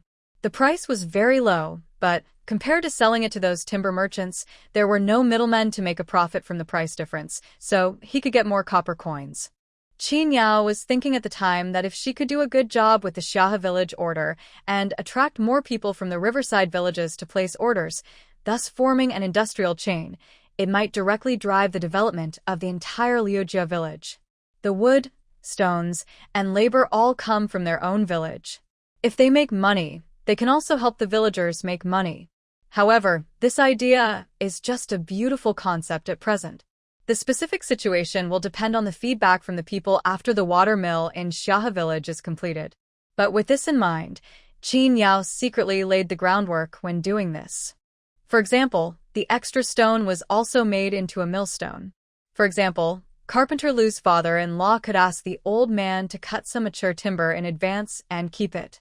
Anyway, everyone would go up the mountain to cut wood when they have free time and keep it ready so that they can sell it when the timber merchants come. For example, Qin Yao deliberately asked the Lu Bo brothers to make their polishing skills more refined so that they could be used as long as possible. Water wheels and stone mills will wear and damage during use. Qin Yao has previously promised to teach the people of Xiahe village how to repair them. But if she and Carpenter Lu determine the sizes and produce some replacement parts themselves, would the villagers who wanted parts to repair their water wheels choose to buy them directly from them? Thinking of this, Qin Yao returned to the village after finishing the grinding that day and excitedly went to discuss it with Carpenter Lu. The two hit it off immediately and immediately prepared the data and put it away for future use. Among them, the fan blades, bearing shafts, and rocker arms of the water wheel are the ones that need to be repaired most frequently, and it is very time-consuming and delicate work for an individual to do. Once the villagers find that the sizes they made cannot be adjusted, they will naturally think of looking for Carpenter Lu because they are too lazy to think and make trouble. Madam Qin, do you think our water mill can really be promoted? Will so many people be willing to spend money to build it? Although he was very excited, after calming down a little, Carpenter Lu was still not very confident. After all, when Qin Yao first made the water mill, the villagers' reaction was very telling. But now it's different. Qin Yao asked back, "Didn't you notice that few people go to the village mill? Even at night, one could still hear the sound of grinding in her water mill." As the daily usage hours increased, she had to check the water truck almost every 2 days to prevent it from going on strike. This is the disadvantage of using wood. If the bearings could be made of metal, it wouldn't be so troublesome. But metal means high cost. Who can afford it when every household can only afford it? Habit is a terrible thing. After using the convenient water mill, who would still want to use the human stone mill? Carpenter Lu thought about it, and it seemed to be true. There were not many people in the old mill now, but there were more and more people queuing at Qin Yao's water mill. Qin Yao confidently said to Carpenter Lu, "The market reaction may lag behind a little, but the future prospects are very good. Xiahe village is richer than Liujia village, with roads leading to all directions. The watermill built in Xiahe village has much stronger publicity than that in Liujia village. When Carpenter Lu thought about the lively scene in the future, all the wrinkles on his face opened up with a smile. Aunt Lu warmly invited her to have dinner with her. Qin Yao could not refuse her kindness, so she ate 2 bowls of vegetable porridge at Carpenter Lu's house and quickly got up to say goodbye. She feels embarrassed to eat as much as she wants at someone else's house, and if she doesn't go home, she will starve. It was already dark, and Qin Yao thought she could have dinner as soon as she got home. Unexpectedly, all 4 children were not at home. Lu Ji was cooking in the kitchen. Qin Yao asked suspiciously, "Where are Dalong and his friends?" Lu Ji heard the noise and looked back into the yard in confusion. "He just went out with the ball. Hasn't he come back yet?" He took a break after copying the book, but he was so sleepy that he fell asleep on the chair. When he woke up, it was already very late. Thinking that Qin Yao was about to come back, but the meal was not ready yet, he was so scared that his hair stood on end. "I was so focused on cooking that I didn't notice that it was already dark and my 4 children hadn't returned yet." Qin Yao was speechless. Although nothing would happen in the village, it was already so dark and the child hadn't come back. Should he go out to look for him? "How long have you been out?" Qin Yao put down his tools and asked while standing in the yard. Lu Ji brought out the last dish of stir-fried bacon slices with shredded cucumber. His cooking skills had really blossomed today, so it must taste good. He confidently brought it to Qin Yao and asked her to try it. "I estimate that he's been out for almost 2 hours. It's okay. He won't get lost in the village." Qin Yao thought so too. The aroma of the cooking penetrated her nose, and she couldn't help but pinch a piece of bacon and put it into her mouth. "Is it delicious?" Lu Ji asked expectantly. "The bacon is stewed until soft and melts in your mouth. It is mixed with the sweet juice of the cucumber and does not taste greasy at all. Instead, it is very appetizing." Qin Yao nodded. "Not bad. Your cooking skills have improved a lot." Lu Ji said flatteringly, "It's all thanks to my wife. Without your daily encouragement, my cooking skills wouldn't have improved so quickly." Qin Yao snorted and chuckled, motioning for him to bring in the dishes and set the table. She then walked to the flat ground in front of her house, took a deep breath, and was about to shout in the direction of the village, "Come home for dinner." The energy was almost gathered to the throat when 4 familiar little figures appeared in the sight, each with their heads hung, trotting towards home. Qin Yao had to hold back her words about going home for dinner and smiled as she walked forward. "Why are you playing so late? Aren't you hungry?" "What's wrong with your face, Dalong?" "Wait, Erling, where's your hairband?" "Sanling, Xinyang, did you guys go rolling in the mud?" Qin Yao hurriedly stopped the 4 siblings who wanted to run past her. They stood in a row in front of her, from oldest to youngest, and looked up. The dim light illuminated 4 little bruised faces. Qin Yao took a deep breath and looked at the kuju in Dalong's arms. The bamboo pieces had fallen apart and were broken. Her eyes and brows instantly turned cold. "Who did it?" Lu Ji screamed and walked out of the yard, furious. Sanling, who had been trying hard to suppress his grievances, immediately burst into tears the moment he saw his parents. He sobbed and said, "It's de Nyo and Er Nyo. Woo woo woo." Xinyang looked at her little brother with disdain, wiped her dirty little face, and said angrily, "Mother, Dania stole our kuju, my little brother, and I refused to give it to him, so the 2 brothers pushed me." In the back, the eldest and second brothers started fighting with them. Maybe she felt that the coldness coming from her mother was too frightening, so the little girl's voice of complaint became weaker unconsciously. Lu Ji looked at Dalong and Erlang and asked them if that was the case. The 2 boys probably felt that they were embarrassed by the way they looked, so they turned their heads away and nodded sullenly. Lu Ji immediately rolled up his sleeves and said, "They are rebelling against me. They dare to bully my child. Just wait. Dad will seek justice for you." Who were the 2 Nyo? Coincidentally, they were the 2 sons of Lu Fatsai who had used his watermill for free and had not paid for it. The brother is about 21 or 12 years old, very strong, and usually behaves in a domineering manner. The children in the village were divided into 2 groups, and one group followed the 2 of them to bully other younger kids. One wave includes Dalong and Jinbao who were bullied. However, when I was bullied in the past, it was just some verbal quarrels and pushing, and there had never been a fight. Lu Ji's idea was very simple. A rabbit will bite only when it is cornered. Even a well-behaved child like his, Dalong, was provoked to start fighting. It goes without saying that Denyo and Ernyo were going too far. With new hatred and old grudges added to his heart, Lu Ji was furious. He picked up the broom beside the door and rushed down the mountain with great momentum. Dalong and his two siblings were all shocked. They had never seen their father so angry. No, I've never seen my dad defend them like this before. What they didn't expect was that their stepmother didn't stop their father and just watched him enter the village. Qin Yao asked the four bruised kids in front of her, "Can you still walk?" Dalong, Erlang, and Xin Yang nodded, and Sanling wiped his tears and whimpered in response, indicating that he could walk. So, Qin Yao locked the door, turned around to call the four children, and followed Lu Ji's aggressive pace. Dalong was a little flustered. "Auntie, where are we going?" Qin Yao curled her lips coldly, "Demand Justice." Erlang and Dalong both felt a jolt in their hearts. Ji Lang whispered, "No need to say it." Unfortunately, although Qin Yao looked indifferent at the moment, she was actually very angry and didn't listen to what they said at all. Holding the crying Sanlang in one hand and holding the angry Xin Yang in the other, he walked very fast. Dalong and Erlang had to jog to catch up. Lu Ji looked back and saw that the fierce woman had followed him.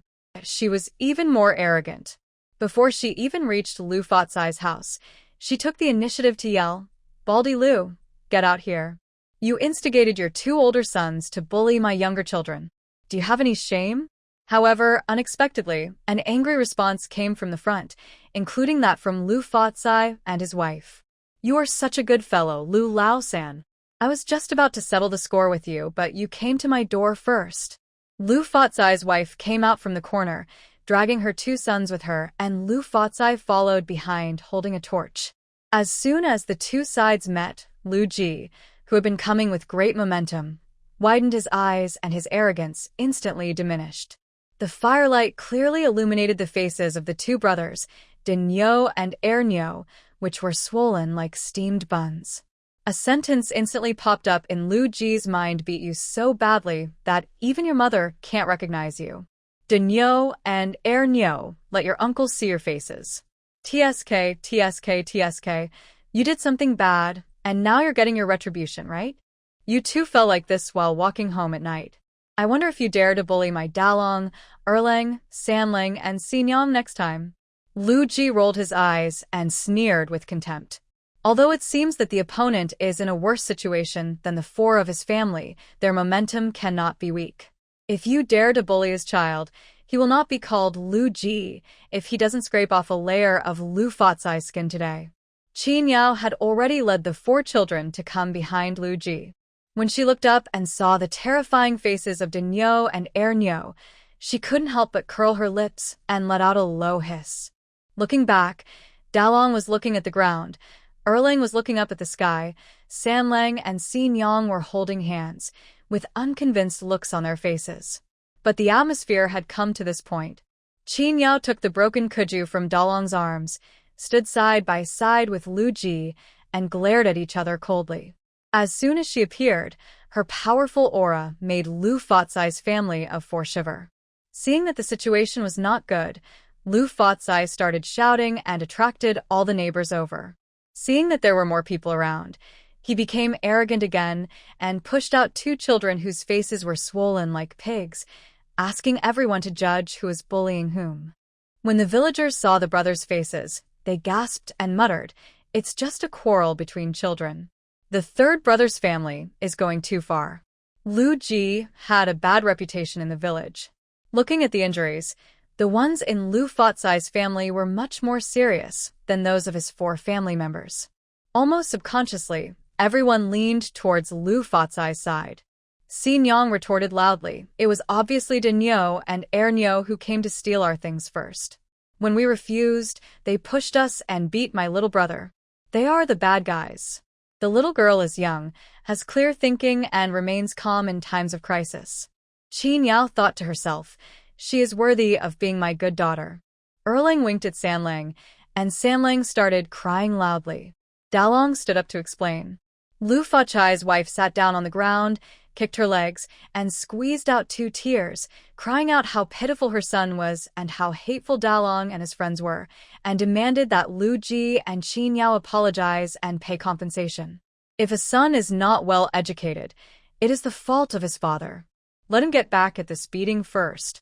He picked up the broom and rushed over to beat Lu Fachai to death. Qin Yao waved her hand, signaling the 4 children to step back and protect Lu Ji behind them.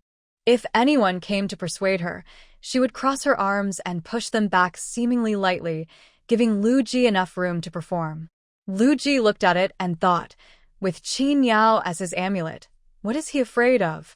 He slapped Lu Fachai in the face with a broom, and the thin bamboo sticks crackled on his flesh, which was so painful.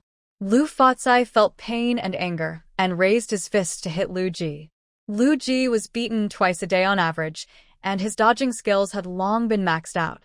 He couldn't dodge Qin Yao's punches, so how could he not dodge a mere Lu Fachai? He was as agile as a monkey, and with a broom in his hand that was an inch longer and stronger, he unilaterally defeated Lu Fachai. When Lu Fachai's wife saw this, she realized that this was not okay, so she got up from the ground and tried to pull Lu Ji out. Qin Yao was watching. How could she succeed? With a stretch of her legs and a slight force, Lu Fachai's wife immediately fell headfirst and fell heavily, screaming in pain. Qin Yao kicked him to the side, and he was unable to catch his breath and almost fainted. The onlookers saw that it was all over. If no one stopped it, someone might die, so they quickly ran to call the clan leader. Following the patriarch's old and angry shout, "Stop it!" the chaotic scene finally stopped. Lu Ji beat Lu Fachai so hard that he rolled on the ground with his head in his hands. Still feeling unsatisfied, Lu Ji hit him with a broom. "You still want to blackmail me? If I don't make you pay for it today, I'm not Lu." After he finished mumbling, he messed up his hair, put dust on his face, threw away the broom, and ran to the patriarch first. What does it mean that a man has gold under his knees? He doesn't understand. He knelt down in front of the clan leader, hugged the clan leader's thigh, pointed at Lu Fachai and shouted pitifully, "Clan leader, you must take charge of me and the kids. They beat someone up and want to extort money from me. This is too much." This operation really made Lu Fachai stun for a moment. When he reacted, he had already lost the initiative. He could only crawl to the feet of the clan leader, looking up with his face full of blood marks from the bamboo sticks, crying, "Clan leader, help me, Lu Laosan is going to beat me to death, clan leader."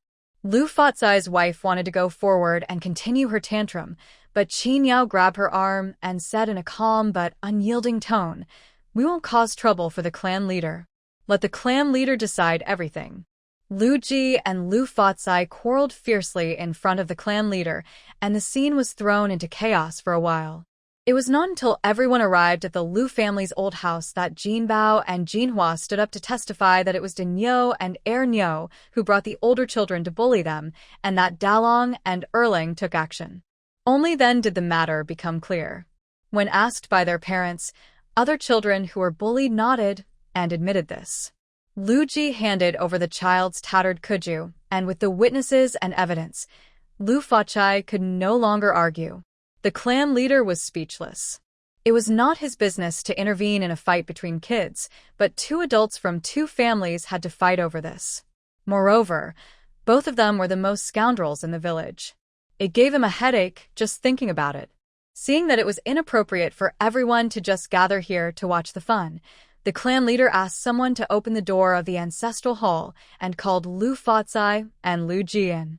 Outside the ancestral hall, Lu Fachai's wife and 2 children stood on the left side of the door, while Qin Yao stood on the right side of the door with her 4 children. Their protective attitude towards their children was obvious. Lu Fachai's wife said speechlessly, "They are not even your biological children, but a stepmother protects them like nothing. Do you think they can still remember you?" The distance was so close, and Qin Yao was not deaf, so she immediately glanced over with a cold look. "As long as they call me mother, I will protect them for the rest of their lives and teach them right from wrong. Unlike you, my own children, who cannot tell right from wrong, bully the weak, and are rude and unreasonable. Her tone was always calm, as if she had a natural confidence and emboldening attitude, which made Lu Fatsai's wife feel very uncomfortable, as if she was inferior to her for no reason. But he was afraid of Qin Yao's fighting ability and only dared to mutter to the air. Qin Yao didn't even want to look at her anymore. She stood outside the door with her arms folded, waiting for the result. Little did she know that the 4 children behind her, who had been pretending to be strong, suddenly lost all their strength and their eyes turned red when they heard what she had just said. The night was very dark. They took another step back towards the wall, hiding in the shadows and quickly wiping away their tears, not wanting to be discovered. But Qin Yao's senses were very sharp. She heard someone sniff behind her. Her ears twitched slightly. She turned around and met 4 pairs of watery eyes. Qin Yao couldn't help but chuckle. She reached out her hand and touched each of their heads. After thinking for a while, she bent down and kissed each of them on the forehead. She then took all 4 little guys into her arms and said with a smile, "Are you crying now? You didn't listen to my advice to practice martial arts, otherwise you would have been bullied by those 2 losers." Dinyo and Ernyo were furious, saying who was useless. Erling showed his face from his stepmother's arms, stuck out his tongue and made a face, staring at them. "What's wrong with you?" However, just after he finished this little action, he was patted on the head, warning him to be quiet and not to escalate the conflict. It was a hot day, and it was very hot for the 5 children to hug each other. Qin Yao thought that it was enough to comfort them, and was about to let go. Unexpectedly, 4 pairs of small hands immediately hugged her. The tall ones hugged her waist, and the small ones hugged her thighs. In an instant, there were 4 human-shaped pendants on her body, whimpering like little animals acting like spoiled children, and Qin Yao's heart melted when she heard it. Sure enough, our own dolls are still the cutest. Dalong felt the palms stroking his back again and again, from his neck to the tips of his ears, and his face turned red, but the warm embrace and the fragrance of soapberries were so lingering that he allowed himself to be unrestrained and get closer to such warmth. If possible, he wished he could be like his younger brothers and sisters, treating her as his mother without any scruples, acting coquettishly with her, complaining to her, and relying on her wholeheartedly. But if he really did that, it would seem a bit unfair to his biological mother. The young boy's mind was sensitive and delicate. Qin Yao saw it and could only sigh in her heart. Children who are sensible often bear more, so we should pay more attention to this little one in the future. A quarter of an hour later, the men came out of the ancestral hall. Lu Ji looked indignant, but he could not hide the joy in his eyes. Lu Fatsai hung his head in dejection, glaring at Lu Ji with hatred, looking like a defeated rooster. The patriarch looked at the 2 families, shook his head wearily, and withdrew. The ancestral hall was locked, and the 2 families watched the clan leader leave before they prepared to go home. "Wait." Qin Yao suddenly called out to Lu Fatsai and his family. She frightened the family of 4, and they looked back warily. Qin Yao pointed at Dinyo and Ernyo. "Shouldn't you apologize?" Lu Fatsai's wife angrily said, "That's enough. You 2 kids are apologizing for a fight? What is there to apologize for? Look at how badly our Dinyo and Ernyo were beaten by your Dalang and Erlang, and we haven't asked you to apologize yet." Qin Yao remained expressionless and waved her hand. The 4 brothers and sisters of Dalong stood up. She looked at them and said, "No matter who starts a fight, it is wrong. Using violence to solve problems is wrong." Lu Ji was dumbfounded. "Qin Yao, don't be so hypocritical. You just use violence to solve problems." Qin Yao just pretended not to see Lu Ji's dumbfounded expression. This is not the end of the world, without laws and moral constraints. This world has its own operating rules. Dinyo and Ernyo looked at each other and wanted to step back in fear. Qin Yao shouted, "Come here and apologize. Otherwise, this matter will not end." She meant what she said literally. As long as there is a beginning and an end, everything will be over. But to the other party, this is a serious threat. Dinyo and Ernyo were so scared that they whispered, "Yes, I'm sorry." Qin Yao nodded to Dalong and the other two. Although he was reluctant, Dalong still took the lead and said, "We shouldn't have beaten you so badly. I apologize, but if you bully us again next time, I will beat you again." Qin Yao frowned. This kid, there was no need to say the true words at the end. He was too honest. "Let's go home and have dinner." Qin Yao waved to the family of four opposite and led the children home as if nothing had happened. Lu Ji snorted at Lu Fatsai and quickly followed his mother's pace. When the family returned home, the dishes served in the main room had already gone cold, but that did not stop the family of six from sitting around the table and enjoying their meal. After the meal, Lu Ji cleaned up the dishes, washed the dishes, and wiped the table, while Qin Yao held an oil lamp to check the injuries of the four children. "It's no big deal. Sanling and Xin Yang are fine except that they are dirty." There were several bruises on Dalong and Erlang's faces. When she poked them, they hissed and gasped in pain. But perhaps because they found each other's behavior funny, or they thought of something funny, the two brothers suddenly burst out laughing. "What are you laughing at?" Qin Yao glared at the two of them helplessly. He was still laughing even after being beaten. Erlang gave a wicked laugh and answered, "Mother, I pinned Ernie down, locked his neck with my feet, and hit him in the face." He was stunned in an instant. "Mother?" Qin Yao raised her eyebrows. "Does this count as another successful capture?" Erlang thought he was shouting very naturally and continued to talk about how his elder brother beat Lu Daniu. I secretly raised my eyes to see Qin Yao's expression to see if she noticed. However, she didn't expect that the other party was concentrating on wiping the dust off Xin Yang's face and acted as if he didn't notice it at all, which made her feel suffocated. It took Qin Yao a full hour to clean up the four dirty kids. The shadow of the fight had dissipated, and the four children were laughing and dancing around in the main room. Qin Yao felt her ears hurt from the noise. In the yard, Lu Ji washed up and prepared to go back to his room. Unexpectedly, as soon as he turned around, Qin Yao called him. "Bring it here." "What?" Lu Ji pretended to be confused. "Qin Yao, money."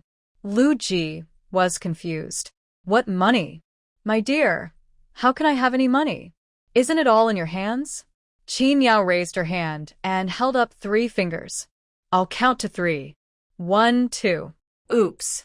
I almost forgot." Lu Ji slapped his head, walked in with a helpless smile, took out a handful of copper coins from his arms, and put them on the table. "This is the compensation that Lu Fatsai gave to our child for the plaster. As soon as I came back, I wanted to give it to my wife for safekeeping. I didn't expect to be so busy as soon as I got home. If you hadn't reminded me, I wouldn't have remembered it." Qin Yao counted and found only 18 copper coins. She sneered and knocked twice on the table with her knuckles. Lu Ji then reached into his arms again, looking surprised and delighted. "Huh. There are 2 more dropped here." A total of 20 copper coins were placed on the table. He spread his hands and looked at Qin Yao innocently and said, "It's really gone." 6 coins were for the kids to buy a kuja ball and 14 coins were for the plaster. Qin Yao looked up at him. The corners of her mouth raised slightly, and she said with a smile, "And 10 cents for mental damages." She heard it clearly at the entrance of the ancestral hall. He still wanted to play tricks on her. He must be tired of living. Lu Ji's eyes widened instantly. He had clearly spoken very quietly when talking about money. How could she hear it standing outside the ancestral hall? "My wife, do you have a 1,000-mile hearing?" Lu Ji smiled glibly, holding his hands tightly to his chest, trying to get away with it. Qin Yao stood up suddenly, and Lu Ji immediately raised his hands to cover his face. However, he took care of his face but not the money, and all the copper coins hidden in his chest pocket were taken out by Qin Yao. Countless little stars immediately lit up in front of Lu Ji's eyes. He swayed a few steps on the spot, wailed "ah ah," and fell to the ground leaning against the door. He was unable to recover for a long time. It hurts so much." Qin Yao put the 30 coins in her pocket and raised her chin to Dalong and the other 2. The children immediately lined up to go back to their rooms to sleep, and no one dared to look at their father anymore. "Dalong, Erlang, Sonlang, on Xin Yang." Lu Ji covered his dizzy head and tried to keep them, but nothing came of it. Qin Yao glanced at him and said, "Why are you yelling?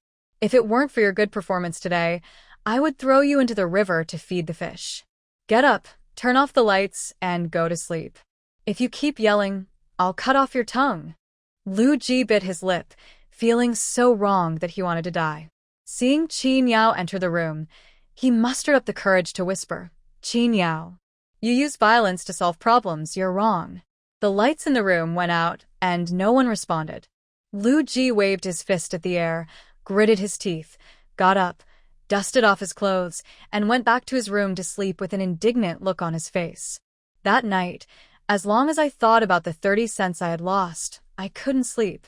I tossed and turned until dawn, and had to get up to make breakfast. Meat, meat, meat, I've been craving for meat all day. How can I not eat you to death? I muttered to myself while chopping the meat. There was a sound of someone getting up in the main house, and the kitchen suddenly became so quiet that the only sound left was the crackling sound of the firewood burning in the stove. After washing her face, she picked up the broom to sweep the dust in the yard, fed the chickens, and the aroma of meat patties spread from the kitchen. Qin Yao took a deep breath and said, "It smells so good." Lu Ji brought out the packed lunch jar and 2 meat patties for breakfast. Qin Yao finished the meat patties in a few bites, picked up the tools and lunch, and started a busy day. It took 7.5 days from getting the stone to grinding it into a millstone. Now all the millstones have been made. What Qin Yao has to do today is to deliver the finished millstones and stone millstones to Xia village in advance with the 3 Lu brothers. The stone mills were heavy, and 3 people could only carry 1 piece each time. There were 4 pieces on the 2 millstones, and Qin Yao and his 3 companions could just carry 1 piece each, so they delivered the 2 millstones to the destination in 1 trip. It took them a whole morning to complete the transportation mission successfully. The mill in Xia village has been mostly built. The most important part of raising the floor has been completed, and it is just above the pond. There are 4 1-meter-high stone pillars around it, and several wooden piles are used to pad the middle part that steps on the water. There is no problem with the load-bearing capacity. After agreeing with Wang Yu and others on the installation time for the water truck to be delivered, Qin Yao took the 3 Lu Bo brothers back to Liujia village. She paid the wages directly to the 3 people. The total working hours were 8 days, and each person was paid 35 coins a day, so each person was paid 280 coins, for a total expenditure of 840 coins. After receiving their wages, Lu Bo and the other 2 felt a little embarrassed. They didn't expect the total amount to be so much. If my 3rd brother's wife hadn't been willing to take care of them, they would have to go out and look for odd jobs, and they might not be able to earn this much in a month. Lu Bo called Qin Yao to his home for dinner, but Qin Yao waved her hand, saying that she still had to go find Carpenter Lu, and turned and left. Watching Qin Yao walk away, the 3 brothers couldn't help laughing, holding 2 silver coins and 80 copper coins in their hands. Zhang and Old Man Lu never cared about the money they earned from doing odd jobs outside. Except for Lu Fei, who had to hand it over before he got married, the wages of Lu Bo and Lu Zhong were all given to their wives. When Mrs. He saw the silver, she was overjoyed. The same thing happened to Mrs. Chiu. She was pregnant and short of money. With the 2 cents of silver in her hand, she felt confident. Zhang received the wages Lu Fei handed over and smilingly counted out 80 cents in change for him to keep for himself, to occasionally buy small things. Lu Fei accepted it with a smile, and with a bit of a childish nature, he coaxed Jin Bao and Jin Hua to go to Lu the peddler's house to buy snacks. In the evening, Zhang went to Granny Wang's house and bought 5 chicks. Since it was not a festival, she also killed an old hen that did not lay eggs at home to give the whole family a good meal. I reserved an extra bowl of thick chicken soup and gave it to Mrs. Chiu, asking her to drink more, as it would be good for her health. When he saw this, although she felt a little envious, she also smiled. When she was pregnant, her mother-in-law would reserve some extra delicious food for her. She was not afraid of having nothing to eat, but she was afraid that the 2 elders would be partial to one of them. As long as everyone was treated equally, there was nothing to complain about. Mrs. Chiu asked Lu Zhong to go to the kitchen and get 2 more small bowls, and divide half of the chicken soup between the two children in the family. Jin Bao was so happy that he took a big gulp and grinned at his mother. "Mom, it would be great if I could drink chicken soup every day." He tapped his head lightly in annoyance. "You wish for it.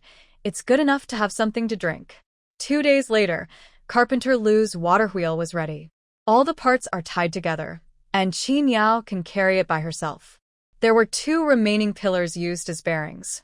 Carpenter Lu and his nephew each took one, and the 3 of them came to Xia village at the agreed time to assemble the water mill. The roof of the mill has been built. The Xia village people are numerous and strong, so they put it up quickly. The walls on all 4 sides are made of bamboo, and the roof is covered with thick thatch. A wooden board is nailed to the thatch, so it is not afraid of strong winds. Qin Yao and Carpenter Lu spent a whole day to complete the assembly, and another day on debugging and testing, completing the project 2 days ahead of the scheduled half-month. The effect is very good. The river channel flowing into the pond has been treated, and wooden boards can be inserted to block the water flow, thus completely stopping the water mill. When needed, the water baffle is lifted up to let the water flow in. The rushing river water rushes into the ditch and hits the fan blades of the horizontal water wheel with great force, causing the entire water wheel to rotate rapidly. In the mill room, 2 water mills can rotate at the same time. When not needed, the rotating shaft under one of the water mills can be removed and only one can be used. The stone mill was placed separately in the corner of the mill, using a small water wheel next to the large water wheel. This is a combination of large and small water wheels, which will make the speed of the stone mill twice as slow as that of the stone mill, making it more convenient to use and preventing people from being accidentally crushed and injured. But no matter how slow it is still faster than human power. On the day when the water mill officially started operation, many villagers from several nearby villages came to watch. The villagers of Xia village brought old wheat from their homes, and after using it a few times, they simply couldn't put it down. Because it was a water mill shared by the whole village, the villagers whose turn it was first did not think to give way to others when their time was almost up. Some of them got so impatient that they almost had an argument. However, Qin Yao was not responsible for these matters. She was only responsible for the final payment. The rest of the matters would be arranged by the village chief of Xia village. Wang Yu took her and Carpenter Lu home. Because the water mill was so comfortable to use, he readily paid the remaining 10 taels of silver. Qin Yao asked him to bring paper and pen and left a simple manual for daily repairs. Because she couldn't write calligraphy, she dictated, and Wang Yu wrote it for her. Wang Yu didn't expect that this water mill also provided after-sales service. He smiled at Qin Yao with gratitude and carefully wrote down the formula she said. Qin Yao instructed, "Although I have taught the 2 carpenters in your village how to perform daily maintenance and repairs, please write it down so that the villagers can see it for themselves. It is a shared item and requires everyone to take care of it together in order to use it for a long time." Wang Yu nodded repeatedly. "That's right, Madam Qin. Don't worry, I will tell the villagers to be careful when using it. Well, if there are any problems that cannot be solved, you can always come to Liujia village to find Carpenter Lu or me. The first 3 months will be free of charge for after-sales service," Qin Yao said with a smile. Wang Yu agreed, feeling that the 15 taels of silver were well worth it. After settling the money, Qin Yao and Carpenter Lu were not in a hurry to go back. Wang Yu also happened to be going to the water mill to see what was new, so the 3 of them went together. When we arrived outside the water mill, the villagers of Xia village had already admired it from house to house and were now enjoying the envy and compliments of villagers from other villages. Wang Yu nodded to the 2 of them and went forward to get busy. He had to teach the villagers some precautions to avoid damaging the equipment. Carpenter Lu and Qin Yao looked at each other, then separated, and went into the crowd to promote the water mill to people from other villages. There are large and small water mills. The big ones are not expensive, and the small ones are also very affordable. They can be used by individuals, or the whole village can pool funds to build one. It frees up hands and improves efficiency. Let's not just envy Xia village. If we feel like it, we should take action. The autumn harvest is coming soon. We should hurry up and build one. Then we will have a much easier time. Qin Yao's voice was not loud, but it had an inexplicable attraction that made people want to listen. Seeing that everyone's eyes were on her, she continued, "Small water wheels are very cheap. One water wheel can be used for several years. If you take good care of it, it can be used for more than 10 years. It costs less than 1 cent a day, which is almost free if you round it up. If there's a grain store, instead of spending money to hire workers to grind grain, why don't we build a water mill ourselves? It will pay for itself in a year. Whether you grind it yourself or help others grind it, it's pure profit." Of course, after talking about the advantages, we have to mention the disadvantages as well. But no matter how good this water mill is, it won't work without water. Everyone should consider the situation. Don't buy a water wheel and a stone mill impulsively and then find that they can't be used. We won't return them if you do that. Ordinary people like to hear such honest words. Besides, Qin Yao and Carpenter Lu are both from nearby villages, not those unscrupulous businessmen from outside, so their favorability towards them increases rapidly. After a while, 7 or 8 people came over to inquire about the details and the price. The small ones are 1 or 2 taels, and the big ones are 10 or 20 taels. It depends on the needs of the big ones. We don't blindly pursue big ones. As long as they are suitable, it's fine. This price instantly discouraged many people. But Qin Yao was not in a hurry, because it was only because they had never used it before. Once they had used it, they would be sure to be inseparable from it. Human nature is to tend towards enjoyment, and the human-powered stone mill is against human nature. Once it is possible to satisfy the laziness of human nature by paying a little money, even the stingy farmers will be corrupted. The villagers from various villages stayed in Xiahe village until the evening. Qin Yao and Carpenter Lu spoke until they were hoarse in promoting the water mill, and they did not leave until the villagers dispersed. "Have you got the order?" Qin Yao asked Carpenter Lu. Carpenter Lu shook his head, but he found several potential customers. Qin Yao was the same. One of them was running a small grain business. When he went back and did the math, he would find out how profitable the water mill was, so the two were not in a hurry. Qin Yao took out the silver and divided the money with Carpenter Lu on the way. The two of them each paid half.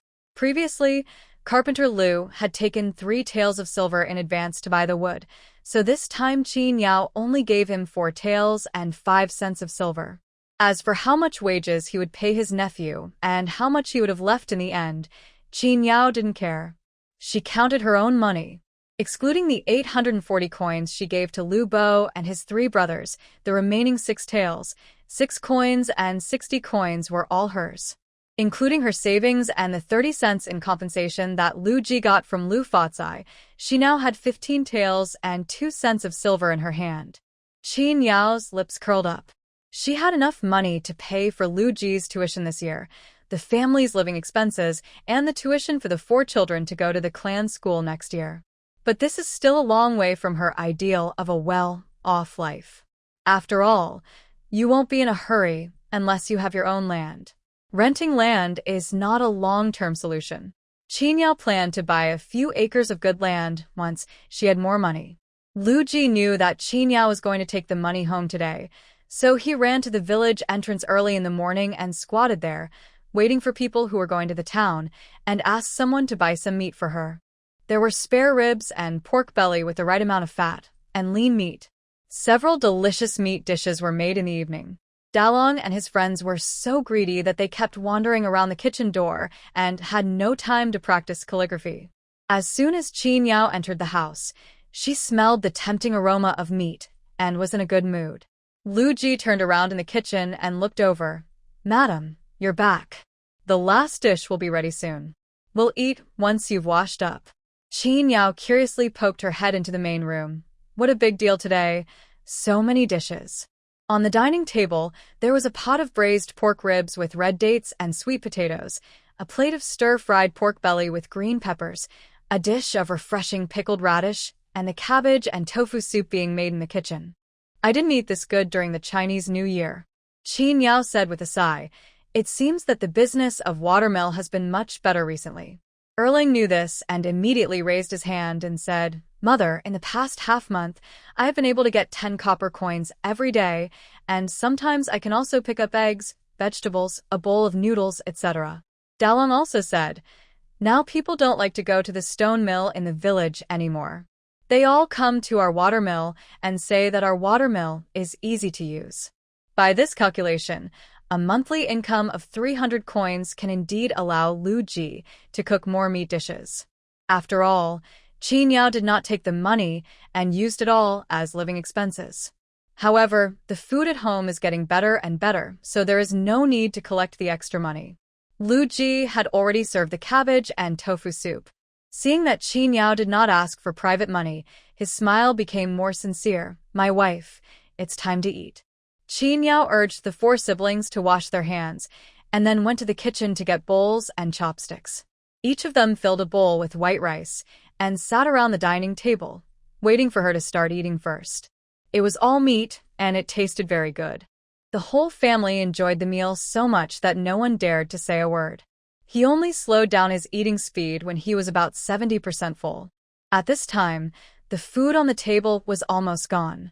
Lu Ji was quick and grabbed the last bit of the cabbage and tofu soup and poured it directly into the bowl. He then picked up 2 pieces of pickled radish and mixed them together.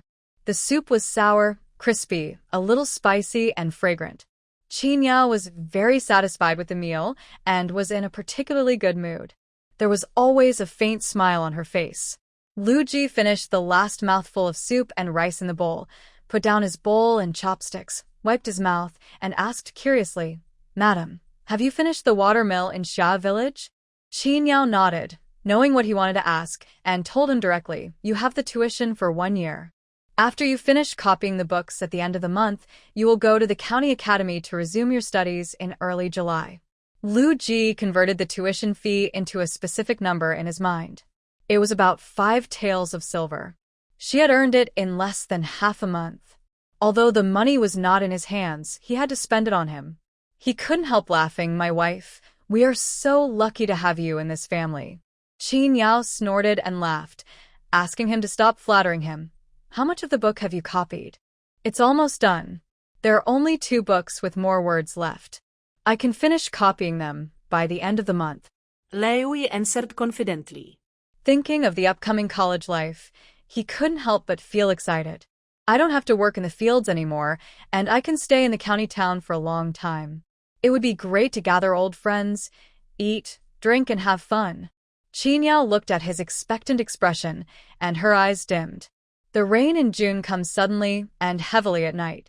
The wind in the mountains is cool, and the summer heat is completely extinguished by the rain. The sound of sneezing due to the cold can be heard from the children's room. Qin Yao hurriedly got up and went to the next room, pushed open the door, and took out the thin blankets in the wooden box for them, and told the 4 of them to cover their stomachs and not sleep with their clothes open. Medical care is underdeveloped. If you have minor illnesses, the village barefoot doctor can give you some medicine. But if the condition becomes serious, you can only leave it to fate. Sanlang and Si Nyong were sleeping soundly, wearing only small belly bands. No noise in the house could wake them up, but they knew they were cold. They covered themselves with a thin quilt and immediately rolled themselves in, wrapping themselves in it, leaving only half of their chubby little faces exposed. Qin Yao felt itchy and pinched them. The 2 little ones grunted, smacked their lips, and fell asleep again. Boom! A thunder rolled over the roof, and the rain got heavier. Qin Yao looked down and saw that the 2 little guys didn't even move. She really envied this sleep quality. Qin Yao waved to Dalong and Erlang, who were sleeping on the upper bunk, signaling them to continue sleeping. She closed the doors and windows and returned to her room. It took her a while before she fell asleep. She was always worried that the roof would leak when it rained so heavily, so she opened her eyes from time to time to look at the beams to make sure that the tiles were covered tightly before falling asleep to the sound of the dripping rain. When I woke up in the morning, the rain had lessened a lot, but it was still falling. It was not possible to do morning exercises in this weather, so Dalong and Erlang slept in for a rare time. The mud on the road was washed away by last night's heavy rain, forming a small stream. Fortunately, Qin Yao was wearing straw sandals, otherwise the uppers would have been soaked. The water level of the river rose by almost 20 centimeters. The ridges of several acres of land close to the river were washed away by the river, and the river water flowed back into the rice fields, destroying a small part of the rice. Qin Yao couldn't help but sigh along with the farmers. She then rolled up her trouser legs, moved stones and mud to reinforce the ridges of the fields, and straighten the fallen rice. Several plants were crushed to death. Seeing the destroyed rice flowers, I felt sad, thinking that they would produce grains in the future. It is not good to have too much water in the fields. As soon as the rain subsided, almost all the villagers went out to clear the ditches in the fields and dig a hole in the ridge to release the water. People whose rice fields are located near the river and in low-lying areas were so angry that they started cursing when they saw the muddy water leaking into their fields. But there was no other way for everyone. Those in the low-lying areas could only consider themselves unlucky and raise the ridges near the canals.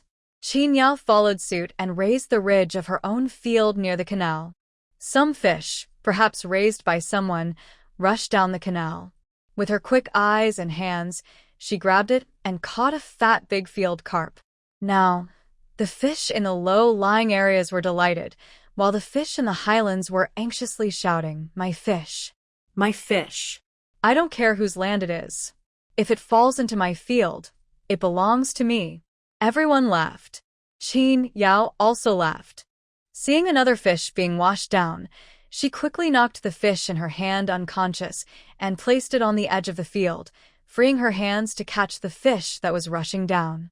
The children in the village heard the noise and swarmed over. They could not tell which ones were someone else's and which ones were their own.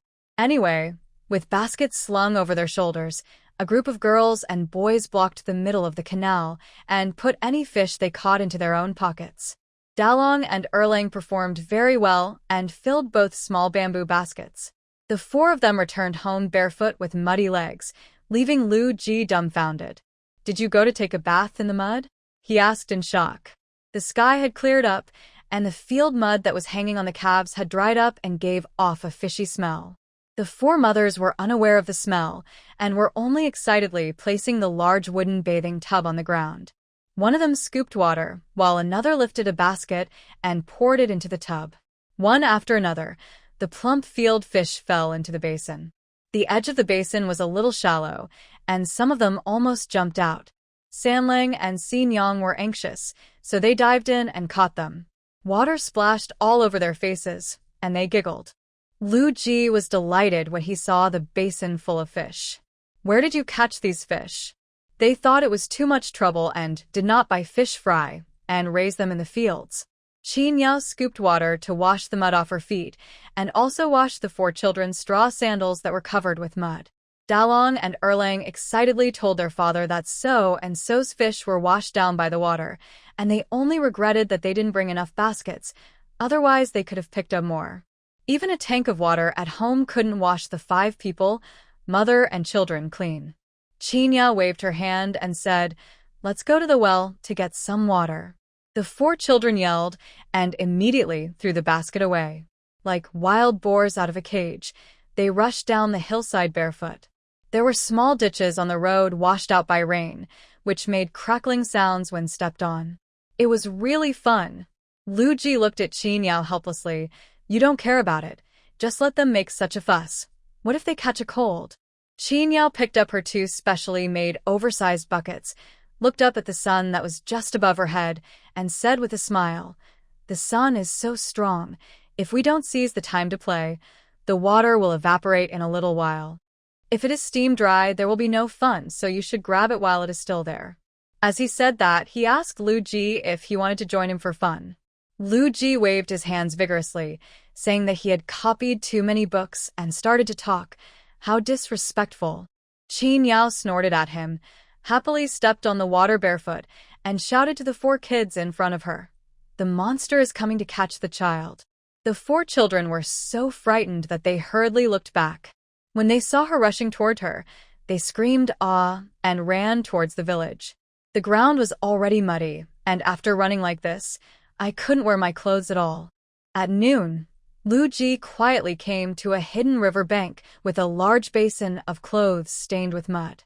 He was so angry that he wanted to bite the culprit Qin Yao to death. What I said before was better than what I sang about washing my own clothes, but what happened?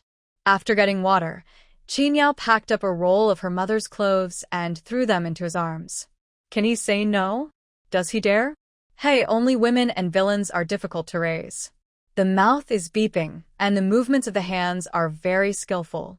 The river water after the heavy rain was rushing and clear. Looking up, one could see the mountains in the distance rising up, verdant and majestic, the sky clear and beautiful as a painting. Forget it. Lu Ji was at a loss for words. He did not embarrass himself at all and lowered his head to continue washing clothes. Back home, a stranger knocked on the gate. Qin Yao came out and saw that he looked familiar. Who are you? The man was leading a donkey. He was about 30 years old, had a goatee, and was wearing a blue shirt. He could be distinguished from the farmers working in the fields at a glance. He smiled at Qin Yao and introduced himself. Madam Qin, I'm the manager Wu from the water mill in Xia Village who I asked you about the other day. I'm the manager of the rice shop in town. Do you remember me? Qin Yao suddenly realized. So, it's you. Have you decided to build a water mill? Please come in quickly. You must have had a hard time coming all the way here. The rain just stopped this morning. The road must be difficult to walk on, right? Qin Yao invited him in. But when Manager Wu saw that there was no man in the yard, he did not follow Qin Yao into the main hall and just sat in the yard. He took the boiled water from Qin Yao, took a big sip, and immediately asked, I said before that I wanted to build a water mill. I don't need a big water wheel, just a small water wheel like the one by the river near your house. I can build 3. They're small and don't take up so much space. At that time I asked you how much you charged, and you said that a small water truck would cost about 2 taels. Is that still acceptable? Qin Yao nodded. The water wheel costs 2 taels, and you can prepare the millstone yourself. I'll charge you 100 coins for the installation. Isn't that too much? It doesn't include a stone mill? Shopkeeper Wu was a little surprised. He thought it was the same price. Qin Yao pulled a small stool and sat down opposite him, saying helplessly, You should know the price of wood. The wood alone will cost more than 1 tael. And the transportation cost is also a sum of money. We are doing business, so we have to make some money. If I also take over the millstone, then I have worked for nothing. Shopkeeper Wu sighed. Any kind of mill will do? I have to find a stone mill myself. That's too much trouble. Give me a total price. I can't come here for nothing. This matter must be settled today. Qin Yao signaled him not to be anxious and calculated in her mind what the appropriate charge would be for 1 millstone. Since one person comes to the door, there will definitely be a second and a third one later. If you want convenience, you can get the water wheel and millstone all included in one price. If you want to save money, you can pay for the water wheel separately and bring your own millstone. But Qin Yao thought, why not give the money for the millstone directly to the villagers instead of giving it to outsiders? They would follow the market conditions outside, and they would pay for the freight within Kaiyang County, and they would pay for the freight outside Kaiyang County. How about this, a small water wheel set, including installation and delivery within the county? One set costs 3 taels of silver. Qin Yao looked embarrassed, as if she was not making any money at all. A large mill out there costs 5 or 6 coins of silver. I really don't make much. If you can accept this, I will come to your place to survey the terrain tomorrow morning. If the conditions for building a water mill cannot be reached, forget it. Shopkeeper Wu quickly did the math in his mind. The 3 water wheels together cost 9 taels of silver, which was comparable to the water mill built in Xia Village at 15 taels of silver. It was still much cheaper. Of course, there is a reason for the high price. The materials used for the water wheels in Xia Village are better, and the power of the horizontal water wheel is stronger than that of the vertical water wheel. It is not affected by the size of the water flow and can be used almost 365 days a year. Its use will only be affected if the river dries up due to a severe drought that occurs only once in decades. Okay, then I'll wait for you at home tomorrow. Manager Wu agreed. He didn't want to use the water mill for himself, but wanted to turn the water mill into a business. Therefore, we must act early and have a certain scale to seize the opportunity. Qin Yao raised her eyebrows and suggested, if you want to open a mill to make money, I think 3 small water wheels are not enough. If you add another water mill, the audience will be wider. Shopkeeper Wu laughed unhappily. Madam Qin, it's still uncertain whether it will succeed or not, but you are so anxious to push the water mill for me. Don't worry, if the water mill can be built, not only 1 water mill, but also 4 or 5. Qin Yao waved her hand and said, come on. No one should make empty promises for anyone else. Shopkeeper Wu left his home address and went to Qin Yao's water mill to take a look, saying, this is good, this is good. When Lu Ji came home after washing the clothes, he learned that someone had come to order a water wheel and millstone, and he was even more excited than Qin Yao. That small water wheel is 3 taels per set. You and Carpenter Lu can earn half of it, right? Half is 1 tael and 5 cents of silver. If you split it in half, that's 7 cents and 50 coins. For 3 of you, that's a little over 2 taels and 2 cents. Lu Ji excitedly threw a piece of washed clothes on the bamboo clothesline. My wife, our family is going to be rich. Or I'll stay at home and help you with the work. We're a family. What's yours is mine, and what's mine is yours. Just give me 2 or 3 taels of silver every month, and I don't want more. The back of his head felt heavy, and the excited Lu Ji cried out in pain. He turned around and saw Qin Yao holding a mallet in her hand. Hang your clothes. These are not things you, a house husband, should worry about. Lu Ji rubbed the back of his head, which might be swollen. Madam, what is a house husband? She always uses some strange words. Do people in the north speak like this? Qin Yao, you are the kind of person who takes things as they come. He threw down the hammer, strode out of the door, and headed straight for Carpenter Lu's house. Qin Yao told Carpenter Lu about Shopkeeper Wu's situation. Carpenter Lu was very excited, but he also thought that there might be more people coming in the future. We have to set a price. We can't always decide based on the situation. Qin Yao also meant this. She picked up Carpenter Lu's pen, dipped it in ink and wrote on the scrapboard, a small water wheel set weighs 3 taels, a medium set weighs 5 taels and 80 cents, and a large set starts at 15 taels. The specific situation can be analyzed in detail. If you bring your own stone mill, you can save 8 cents of silver for each millstone. Note: within Kaiyang County, delivery and installation are included. What do you think of this price? Qin Yao handed the board to Carpenter Lu, who counted on his fingers several times and nodded. Okay. There are just 2 of them, so how should they divide the profits in the future? Qin Yao had thought about this on the way here. If the money can't be divided well between the 2 of them, there's no way they can last long. Qin Yao said, from now on, let's just think of it as us working together to open a water mill manufacturing plant. The plant will be temporarily divided into 3 departments. There is a water wheel department, a stone mill department, and a reception, installation, and after-sales department. You take care of the first one, and I'll take care of the second 2. Now we'll each take out 3 taels of silver and put it in the public account. The material expenses will be drawn from here, and after the money is collected, it will be filled into the public account. At the end of each month on the 30th, we'll tally the accounts, calculate the expenditures and surpluses, and you and I will split the profits equally. After hearing this, Carpenter Lu exclaimed that it was wonderful. But I don't know how to do accounting, so Madam Qin, you should be the accountant. Carpenter Lu said with a wry smile. He had no problem calculating small amounts of money on a normal day, but if it was like what Qin Yao said, it would be too complicated for him. Qin Yao nodded. As long as you trust me, I have no problem. Carpenter Lu said hurriedly, of course, I can trust you. If it weren't for you, Madam Qin, we wouldn't be able to build this shop. As a small carpenter, how could I have thought of turning the water wheel into a business? Qin Yao said seriously, without you, a skilled carpenter, I wouldn't be able to make these things. We are mutually accomplished. Then let me write another contract and ask the clan leader, village chief, and Lu Dafu to be witnesses so that we can have a basis for future actions. Hey, all right. Carpenter Lu sighed again. Madam Qin, if you were a man, you would be amazing. What? I'm just a daughter now. Qin Yao asked jokingly. Carpenter Lu waved his hands repeatedly. No, no, no. What I mean is that you are already amazing now. Qin Yao smiled, very pleased. She asked for paper and pen, drafted a statement of partnership shares and rights, and read it to Carpenter Lu. After he agreed, she wrote 2 copies and sent Carpenter Lu's son to invite people. They had dinner at Carpenter Lu's house.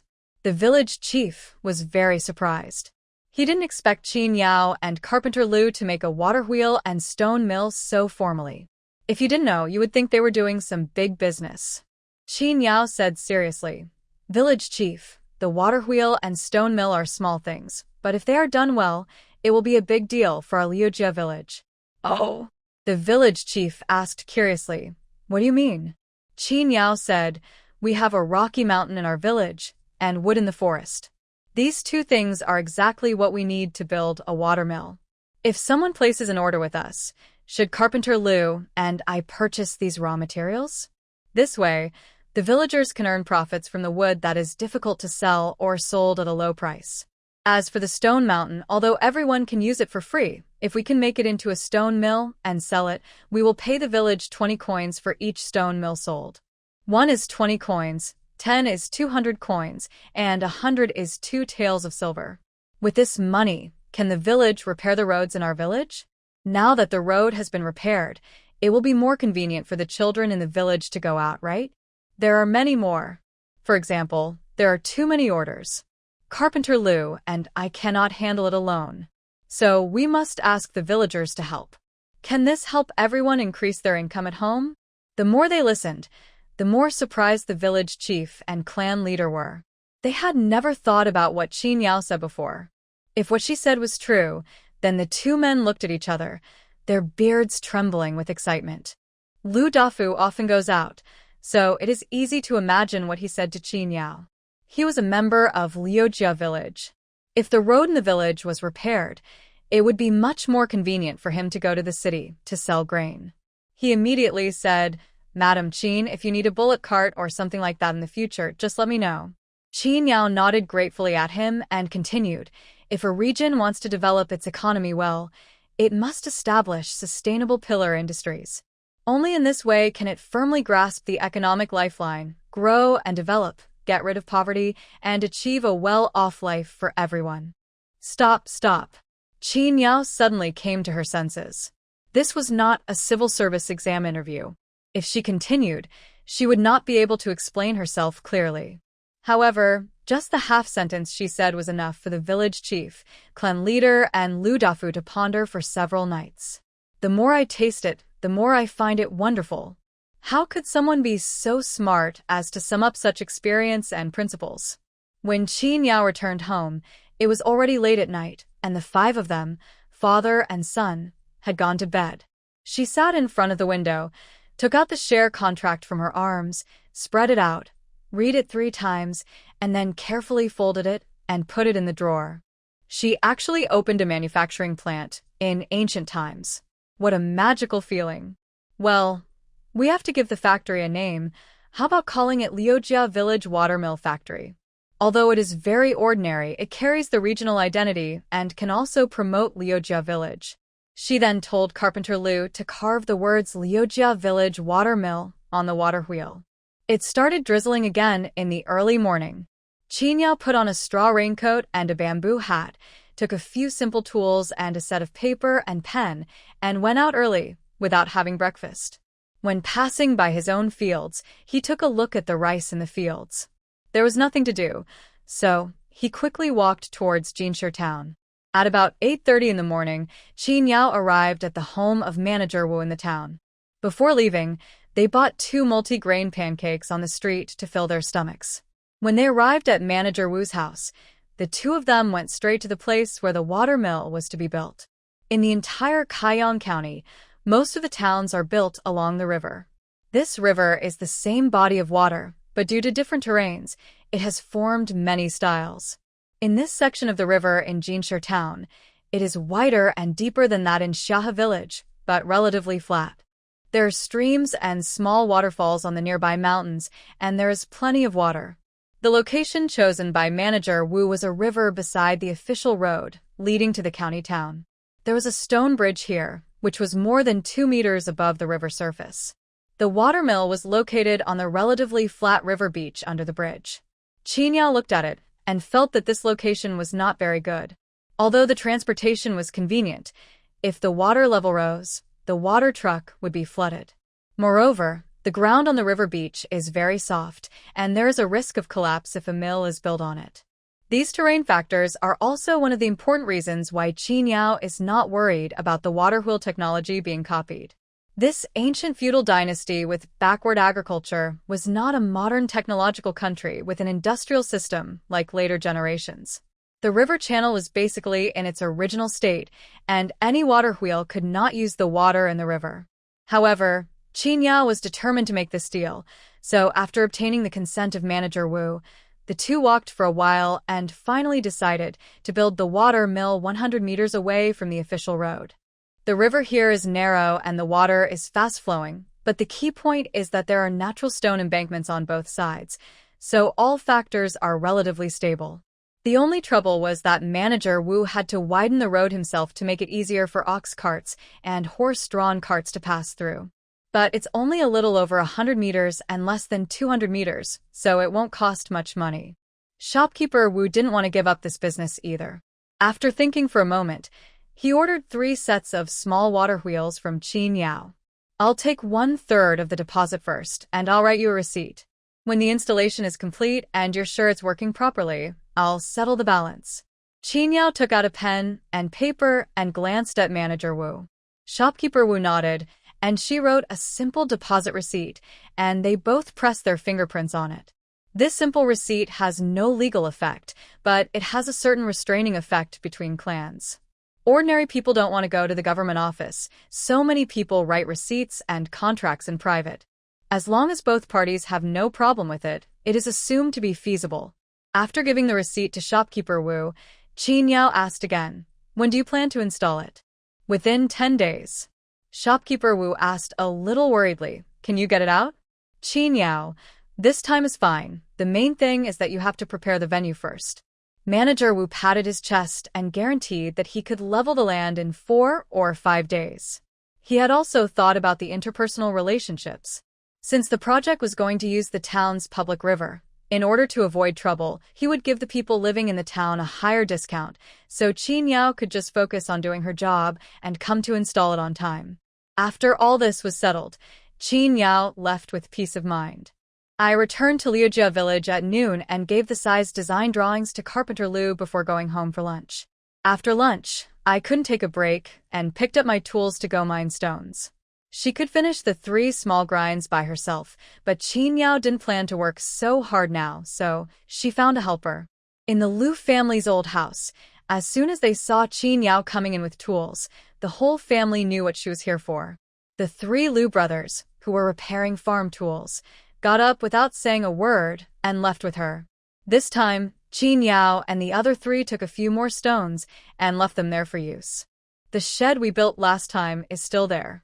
I took the stones and moved them into the shed. After pounding them for 2 or 3 days, 3 small millstones with a diameter of 70 centimeters were made. Carpenter Liu was also quite quick because he had asked his father-in-law to cut the wood and keep it at home when he had time, so he could just carry it back this time and use it. After the water wheel is finished, painted and dried, its service life can be extended. The 3 water wheels are exactly the same size, and the same goes for the stone mill, with only slight differences in the texture. Both parts are inscribed with the words Lijiakan Water Mill Factory. During the time when the water mill for Manager Wu was being made, Shunzi brought 3 groups of people from Xia village, and Qinyao successfully negotiated 2 small sets for private use by families. Last time, Qinyao gave Shunzi 150 coins for the order from Xia village. This time, the ratio was the same, 30 coins for each of the 2 small orders, giving him a total of 60 coins. There were more orders, but Qinyao's stone mill was fine. The 4 people were not affected at all, and the speed was about the same. Carpenter Liu was not able to do that, so he urgently found 2 helpers in the village to help make the water wheel blades. As long as the measurement and data are consistent, anyone who knows a little about carpentry can do this job. At the end of the month, A total of 5 sets of small combination water mills were delivered. When Qin Yao handed over 100 coins to the clan leader in front of the whole village, the whole Liujia village was boiling. After hearing Qin Yao say that villagers could also act as brokers and get a commission of 1% of the transaction price after a deal was concluded, everyone became interested. The women who married out of the family would return to their parents' home in groups to promote the benefits of the water mill to their families. When you go out to a banquet, you can also mention it and ask the other party to remember to mention your name when they go, so that you can get a cheaper price. With this operation, he actually brought back a few small orders to Qin Yao's manufacturing plant. They would take 5 or 10 cents from the commission Qin Yao gave them and give it back to their relatives who ordered the water mill. The situations of each family are similar. No one is particularly wealthy, and not all villages have the strength of Shaha village. So 3 or 5 families buy one house together, which spreads the cost and is very cost-effective. And in this matter, Qin Yao discovered that the women in the village really have great potential as salesmen, and those who can bring in orders are all women. Especially in this small peasant economic system based on the family as the unit, women are responsible for almost all housework in the family except farming, logging, and chopping wood. This water mill brings more benefits to women and is more motivating. However, the women have a smaller range of activities, and it is very difficult for them to develop outside the town. They still have to rely on peddlers and peddlers who go out to do business. Qin Yao didn't have any big expectations. She was more practical. She planned to expand the market in the county in the early stage, do maintenance in the middle stage, and sell replacement parts in the later stage to maintain a relatively stable income. In modern times, it is very difficult for a product to be exported, let alone in the ancient times with strict hierarchy. As a farmer, it was already good enough for her to earn some money for daily living expenses and bring a little economic development to the village. Even Carpenter Lu knew that the moment they touched the interests of the nobles, they would no longer be able to earn a penny. In late June, 5 small sets were sold, and after deducting the cost of materials and labor, the profit was 7 taels and 2 cents. Each of them got half, and Qin Yao got 3 taels and 6 cents. I still have 3 small combinations on hand, and my profits for July are already stable. Carpenter Lu bought all this batch of wood in Liujia village. The price was slightly higher than when he sold it to timber merchants. It was equivalent to the 2 of them raising the cost price and passing on more profits to the villagers. It is unlikely that we will be able to achieve the 50% net profit we achieved in late June and July. Qin Yao set a profit bottom line of keeping it above 30%. This way, both she and Carpenter Lu wouldn't have to work so hard, and they could pay more people. After Lu Ji found out, he kept muttering to himself for several days, calling Qin Yao stupid and hypocritical. Qin Yao caught him and gave him a lecture so that he could understand what evil people are. Do you know the majority principle? Qin Yao asked contemptuously as she blocked him against a wooden stake in the backyard. Lu Ji raised his hands to cover his face, thinking he was going to be beaten again. He kept muttering, I was wrong, I was wrong. My wife, I will never do it again next time. Qin Yao heard such words twice a day on average, and she knew that it was just someone's catchphrase and that they were not seriously trying to solve the problem. He slapped his hand down and forced out, if a person wants to accomplish something in a place or implement a new policy, then this policy can only be supported by the majority of people if it brings benefits to them, so that the policy can be implemented smoothly. In our case, the majority can refer to the majority of people or a certain person who holds power. We are all ordinary people. We are the only one making money, and others are just watching? Do you think it's possible? Lu Ji was stunned. How would he know this? Qin Yao asked him to put himself in his shoes. Lu Fatzai's family opened a water mill and made a lot of money, buying houses and land. Lu Ji also wanted to make some money, so he went to ask him for a job, but he refused to give it to him. What's your mentality? Lu Ji remained silent. He could not speak out the evil thoughts that flashed through his mind. Qin Yao sneered and patted his shoulder. There are at least 1/5 of people like you in the village, if not half. Therefore, in order to avoid this 1/5 risk, she and Carpenter Lu had to stabilize the hearts of the rest of the people in order to achieve a check and balance.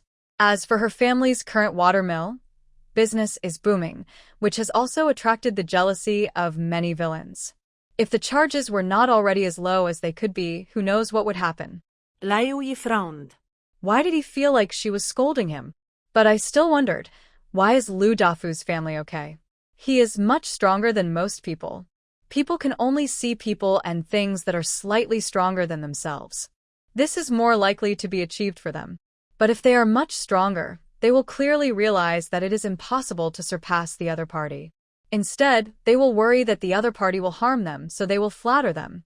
Having said that, Qin Yao looked at Lu Ji meaningfully and said, "But as long as you pass the exam, then what I just said will no longer be a problem. You will report to the academy tomorrow, so you should prepare well." After leaving these words, Qin Yao turned around and went back to the house. She wanted to pack up the borrowed books and return them to Ding's house when she passed by Jinsher Town tomorrow. At this time, Mr. Ding should have been on his way to the capital. It was unknown whether he could pass the imperial examination in September. After packing up the borrowed books, Qin Yao went to the Lu family's old house again and asked her sisters-in-law to help look after Dalong's 4 children, because she might not be able to come back from the county town tomorrow. The second thing was to instruct the 3 Lu brothers to continue the work of polishing the millstone according to the previous specifications and dimensions. Without her help, the speed and difficulty will definitely decrease. Be mentally prepared in advance. After all, this will be the norm in the future. The 3 Lu Bo brothers nodded and said it was no problem. They were the ones who could endure hardship the most, and what's more, they earned a lot. There were many people in the village who envied them. In the past, the labor cost was calculated on a daily basis, but Qin Yao no longer does that. She outsourced the work of grinding the millstone, paying the 3 Lu brothers 400 coins for a millstone and letting them operate the rest themselves. This job is not stable. It is needed only when there are orders. If you do it as a part-time job, the income is quite good. After leaving the Lu family's old house, Qin Yao went to the families who had cows in the village and asked them if they wanted to go to the town or county tomorrow, hoping to get a ride. Lu Dafu's family was going to town, and he promised to take Qin Yao and his wife with him. He asked them to wait at the entrance of the village the next morning and leave together. Qin Yao came home only after the deal was settled. Dalong and his 4 siblings immediately came over, and Erling asked with concern, "Mother, when will you be back?" Qin Yao replied, "If everything goes well, I'll go tomorrow and come back tomorrow. If not, I'll come back 2 days later. But don't worry. I've already made arrangements with the old house. If you have any problems, just go to the old house. If you're scared at night, ask my uncle and Jinbao to come and sleep with you. I'll be back soon after I finish my business." The 4 children nodded obediently, but they still looked uneasy when they thought about their parents not being at home. Obviously, there was no adult at home before, and they could live on their own, but now they feel scared when they think about the dark night without an adult at home. Dalong felt upset about his fear. He didn't know when he had lost some of his independent ability. Sure enough, it was his stepmother who corrupted him. The young boy thought so angrily as he buried himself in the thin blanket. Unlike the 4 children, Lu Ji was quite looking forward to tomorrow. From then on, washing clothes, cooking, working in the fields, and farming had nothing to do with him.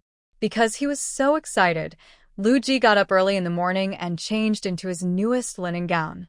Linen is white, but not dead white. It is a warm off-white. It is most suitable for wearing in summer because it is cool and inexpensive. Others wore sackcloth, which was just white, nothing special, because wherever you looked, you saw everyone was the same color, the same poor, white clothes. Because he was going to the academy, Lu Ji specially tidied his hairstyle.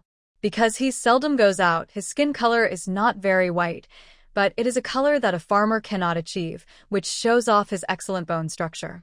He has a pair of clear and watery peach blossom eyes, a straight and upturned nose, and lips that are neither thin nor thick, full and plump. Wearing a white shirt, he has an ethereal air and is indifferent to fame and fortune. For fear of dirtying her new clothes, she carefully tied a green apron around her body, rolled up her sleeves, revealing 2 strong arms, and stood in front of the stove kneading the dough vigorously. Occasionally, She turned her head and raised her arm to wipe the sweat from her forehead. Her starry eyes were captivating. Qin Yao opened the door and looked up, wondering if she had not really woken up yet. He retreated back into the room, closed the door and reopened it, his eyes wide open. On the way to the county town, Qin Yao had the thought several times about how much money she could get by selling the man beside her who was exuding charm like a peacock with its tail spread out. Lu Ji, who was having an enthusiastic conversation with the women from the village in the same car, suddenly shuddered, sat up straight, and ignored their questions. When the ox cart arrived at the intersection of Jinshe Town, Qin Yao paid 4 cents for the fare, and the couple got off the cart and walked towards Ding Yuanwei's home outside the town. The sun was already high in the sky, and although it was still early in the afternoon, the temperature was already very high. Lu Ji hurriedly put on the straw hat on his back, feeling fortunate that he was fully prepared. Qin Yao motioned for him to wait by the roadside, took the 9 packed books, and knocked on the back door of the Ding mansion. It was Zhang Ba who opened the door. Seeing her coming, he asked in surprise, "Madam Qin, long time no see." Qin Yao nodded and asked with a smile, "Can you please inform the young lady that I am here to return a few things to her?" Only then did Zhang Ba notice that she was holding a lot of things in her hands. In addition to a cloth bag that was wrapped so tightly that it was impossible to tell what was inside, there were also 2 pickled fish and a bag of seasonal vegetables. "Madam Qin, please go into the ear room and sit for a while first. I'll go and inform you right away." Zhang Ba glanced at the bright sun outside, opened the ear room, let Qin Yao sit down and enjoy the cool air, closed the door again, and then went to the inner courtyard to inform. Soon, Doer and Zhang Ba hurried over and led Qin Yao over. After not seeing Miss Ding for more than a month, she seemed to have changed. Her skin was no longer as fair and translucent as before, but a little darker in color. However, her complexion was rosy, and her eyes were bright and sparkling. She excitedly took Qin Yao into the study. Qin Yao handed the fish and vegetables to Chower to take to the kitchen, then went into the study and returned the book to Miss Ding. Miss Ding didn't check it carefully, but she just glanced at it and knew it was well preserved. She was just anxious to show off the results of her 1 month's training to Qin Yao. She took out her new bow, pointed to the small saddle on the stool, and pointed to the backyard, saying that she now had a pony of her own. "Qin Yao, I haven't slacked off for a day since you left. I got up early in the morning and practiced horse stance for half an hour, then practiced archery for half an hour, and rode 10 laps on the road in front of the door. When my brother is free, I will take my little bow and arrow, ride my little horse, and go hunting in the woods." Qin Yao listened with a faint smile until the girl wanted to drag her to the backyard to ride a horse. Then she spoke. "I'm afraid I can't see the young lady's horse today. I have to go to the county academy to register for my good-for-nothing husband and return to the academy to study." "Ah? "Who? Are you talking about your old husband who looks like a god?" Miss Ding asked in surprise. Qin Yao didn't know whether to laugh or cry. These were such weird adjectives. Miss Ding doesn't think her adjectives are strange. She thinks they're the most accurate. Qin Yao is only 19 this year, and her husband is already 24. Compared to each other, they don't look old at all. "Can he still read it again?" Miss Ding asked curiously. "So you borrowed these books from me for his school enrollment?" Qin Yao nodded and glanced at the sky. "Miss, I have to go. It will be too late if I am any later." Okay. Miss Ding was very disappointed, but she still wished them both could successfully return to the academy to study today. Mr. Ding has already gone to Beijing, and only his brother is at home. He occasionally goes out to visit the garden and enjoy the autumn with his classmates. Today, only Miss Ding is at home alone. She is very brave and rides her pony to accompany Qin Yao and his wife for a distance before turning back. Qin Yao looked at her increasingly sophisticated riding skills, and the corners of her mouth rose unconsciously. She felt proud of this self-disciplined and hardworking girl. In the future, she will thank herself for who she is now. When we left Jinshe Town and set foot on the official road to the county town, the sun had almost risen to the center. There are 2 hours left in the journey, and I should be able to catch it when the college starts in the afternoon. However, this journey was not as smooth as the previous one. Lu Ji followed Qin Yao closely. She walked and he jogged. Soon he lost his scholarly grace, and the straw hat on his head tilted to one side. He hoped that a horse-drawn carriage, or an ox-drawn or a donkey-drawn cart would appear on the road, any vehicle that could carry people and had 2 empty seats for them. Just as he was thinking, he heard the neighing of a horse in front of him. Lu Ji was excited. "Madam, there seems to be a carriage in front." He suddenly felt strong in his body, and without even looking carefully, he rushed forward in 2 steps, screamed "ah," and turned back at lightning speed. He nervously grabbed her shoulders and hid himself, who was a head taller than her, behind her. "Yes, there is blood. It looks like someone is dead."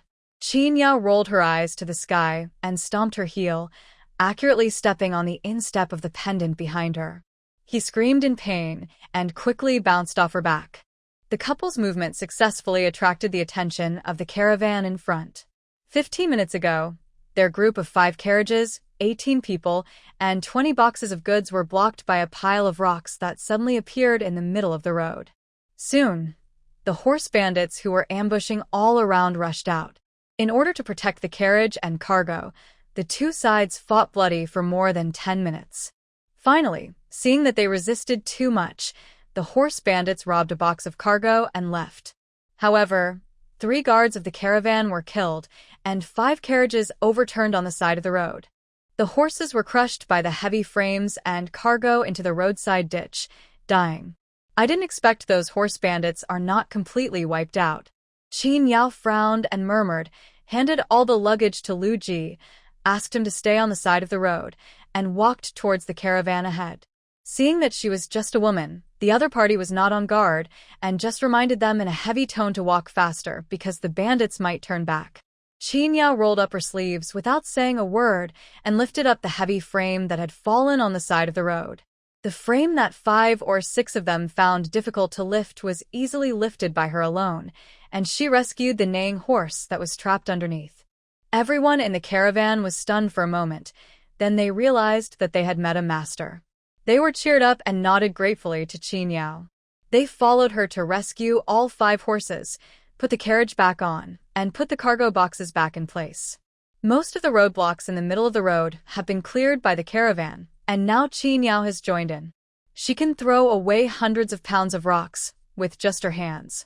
Soon, the road was cleared and the convoy was reorganized. The leader ordered the guards to carry their companions' bodies onto the car, walked up to Qin Yao, and bowed deeply 3 times.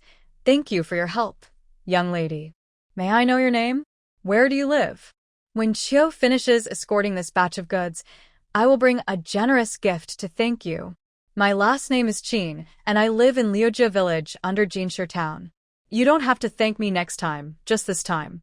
With the help of Chiu Biao's carriage, Qin Yao and Lu Ji arrived at the county town at noon. The 2 sides said goodbye at the city gate, but the convoy did not stop and continued to move towards its destination. Just thinking about the possibility of encountering the horse bandits entrenched in this area along the way, Chiu Biao's solemn expression could not be dispelled. He was escorting goods from Qishan Prefecture in the west and had to pass through Zijing Prefecture to return to the capital city in the east. He had only gone 1/3 of the way when a box of goods was lost due to local bandits. He was in a very low mood, but before leaving, he smiled and gave Qin Yao a gourd, saying that it contained the seeds of a melon called bitter melon. The nobles in the capital love this plant the most in the summer. Originally, the seeds were taken away by the imperial farm and ordinary people were not allowed to grow them, so the price has always been high. If ordinary people want to get a piece of it in the summer, they have to prepare 10 taels of silver and queue up to get it. It is a hot summer day. The princess sympathizes with the common people and specially asks Your Majesty to open the imperial farm and give these rare melon and fruit seeds to the common people. At this point, Chiu looked towards the east, his solemn expression finally fading a little. Next summer, ordinary people will also be able to eat this summer melon. The princess is such a nice person.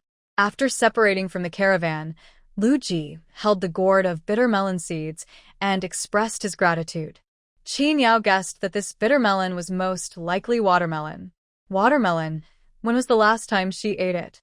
It seemed like the end of the world hadn't come yet. It has been so long that the memory is a little fuzzy, but Qin Yao is very much looking forward to what kind of fruits will be produced after planting the melon seeds next spring. The wonton stall at the city gate was still there, and business was as good as before. Qin Yao ordered 4 bowls of wontons, 3 for her and 1 for Lu Ji. After filling their stomachs, they saw that the afternoon class at the academy was almost over, so they bought the gift of paying homage to their teacher and headed to the academy. Qin Yao was here for the first time and was unfamiliar with the place, so she asked Lu Ji to lead the way. Lu Ji was calm on the way here, but when he arrived at the gate of the academy, he became a little scared. He looked around, always trying to see if there was anyone older than him. As a result, only 2 families of citizens in the city came with their 7 or 8-year-old sons to become disciples and enroll in the school. There is only one official academy in the entire county. It has reached a considerable size and has a dedicated person in charge of admissions. Qin Yao and his wife followed the 2 families with children in front of them, entered the side door of the academy, and came to the registration location. There is a teacher here who is in charge of receiving students. So things like in the storybooks, where a poor student becomes a disciple of a famous teacher and gets admitted to high school under the guidance of the famous teacher, are simply impossible to exist in reality. There are only a few teachers in the academy, but there are many students. If you are not an outstanding top student, it is impossible to attract the attention of famous teachers. Moreover, the main focus here is free-range training, relying on understanding the master brings in the door, and the practice depends on the individual. Lu Ji said that he was once a student of this academy, and the master in charge of registration stared at him for a long time. Shaking his head, he couldn't remember or had any impression. But seeing Lu Ji coming to school at his age, I took a second look at him. He looked good, not bad. The 2 children next to him looked up at Lu Ji, wondering what was so funny about him. After a while, they lowered their heads and covered their mouths to suppress laughter. It wasn't until his parents gave him a slap in the face that he obeyed and didn't look sideways. The academy is not just for Shushio. 3 generations of your ancestors must be checked. These materials must be prepared by the students who enter the school. When Qin Yao came, he asked the village chief to get a certificate and passed the inspection smoothly. After that, the student's character is tested. The teacher would ask a few questions and see how the students answered and judge based on that. To pass the first level, you just need to answer the questions according to the correct reference answers. This was not Lu Ji's first time to enroll. In order to get into the academy, he had memorized the standard answers. The questions this time were exactly the same as before, and he passed the exam smoothly, without changing a single word. The 2 little boys must have recited it before, but they were still young and were cramming at the last minute, so they recited it haltingly. Even with the parents' reminders, the child managed to get away with it. The 2 children lived in the county town and went to another place to report after receiving their admission signs. Lu Ji wanted to live in the academy, so he had to pay extra for accommodation and food. The academy has a kitchen, and there is a cook who is responsible for preparing 2 meals a day for the students. If you want to eat 3 meals a day, you have to cook for yourself. Both accommodation fees and canteen food expenses have increased, 50 cents more each than the standard Qin Yao had inquired about before, which is 1 tael and 1 cent of silver per year.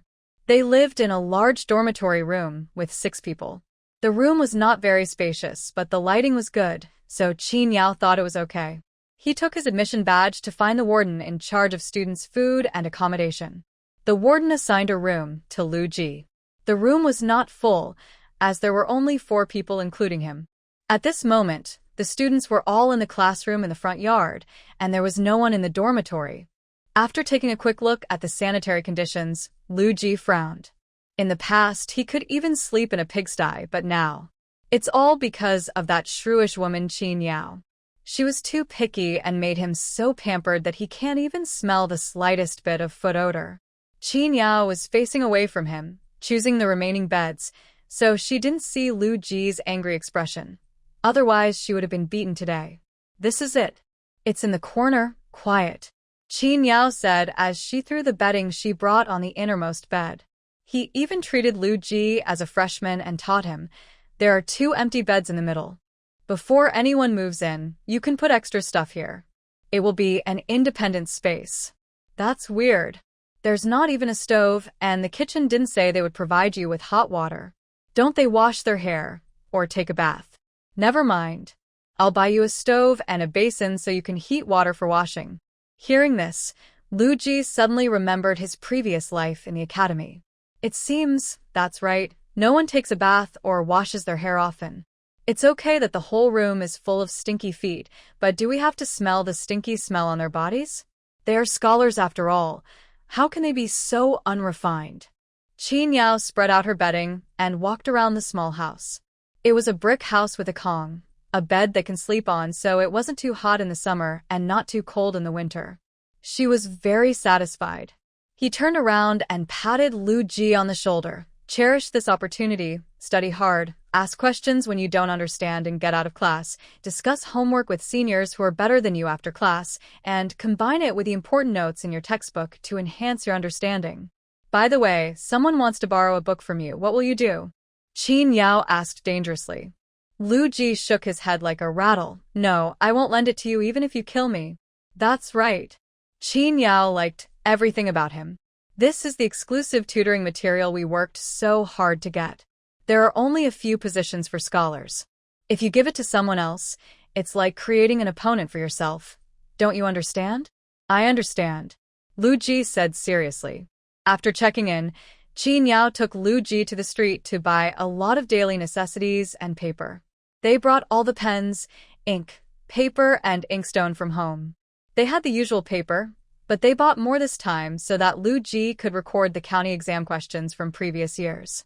Qin Yao planned to use them to do mock exam papers. Lu Ji didn't understand what she wanted to do with these past imperial examination questions, but he didn't dare to resist, and just did as she said. It would be even better if you could know the answers of those who passed the imperial examinations. Remember to write them all down and bring them back to me every 15 days of rest, Qin Yao reminded. Lu Ji frowned and said, "How can it be so easy?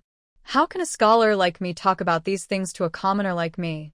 Qin Yao stopped and asked with her arms folded, "How much more silver do you want?" When she mentioned the word money, his eyes seemed to be shining, and he immediately changed his positive look, counting on his fingers. "We have to treat the scholars to some good wine and food. You have been to the county restaurant before, and the cheapest table costs 5 or 6 coins. Add in the private relationships we have to pay for the book rentals and the money for the meat buns. My lady, if you give me 1 ounce of silver a month, that will be enough." After he said this number, he was ready for her to cut it in half, or even to 10%. He never expected that Qin Yao would actually take out a silver coin from her purse and throw it to him. "Next time I take a break, I want to see what I want." The corners of her mouth curled up into a cruel grin.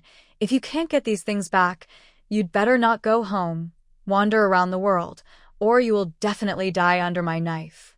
After giving this one tale, plus the 5 cents of silver he had just used to buy daily necessities and paper and 1 year's tuition and accommodation fees, half of the money he earned from making the water wheel in June was spent.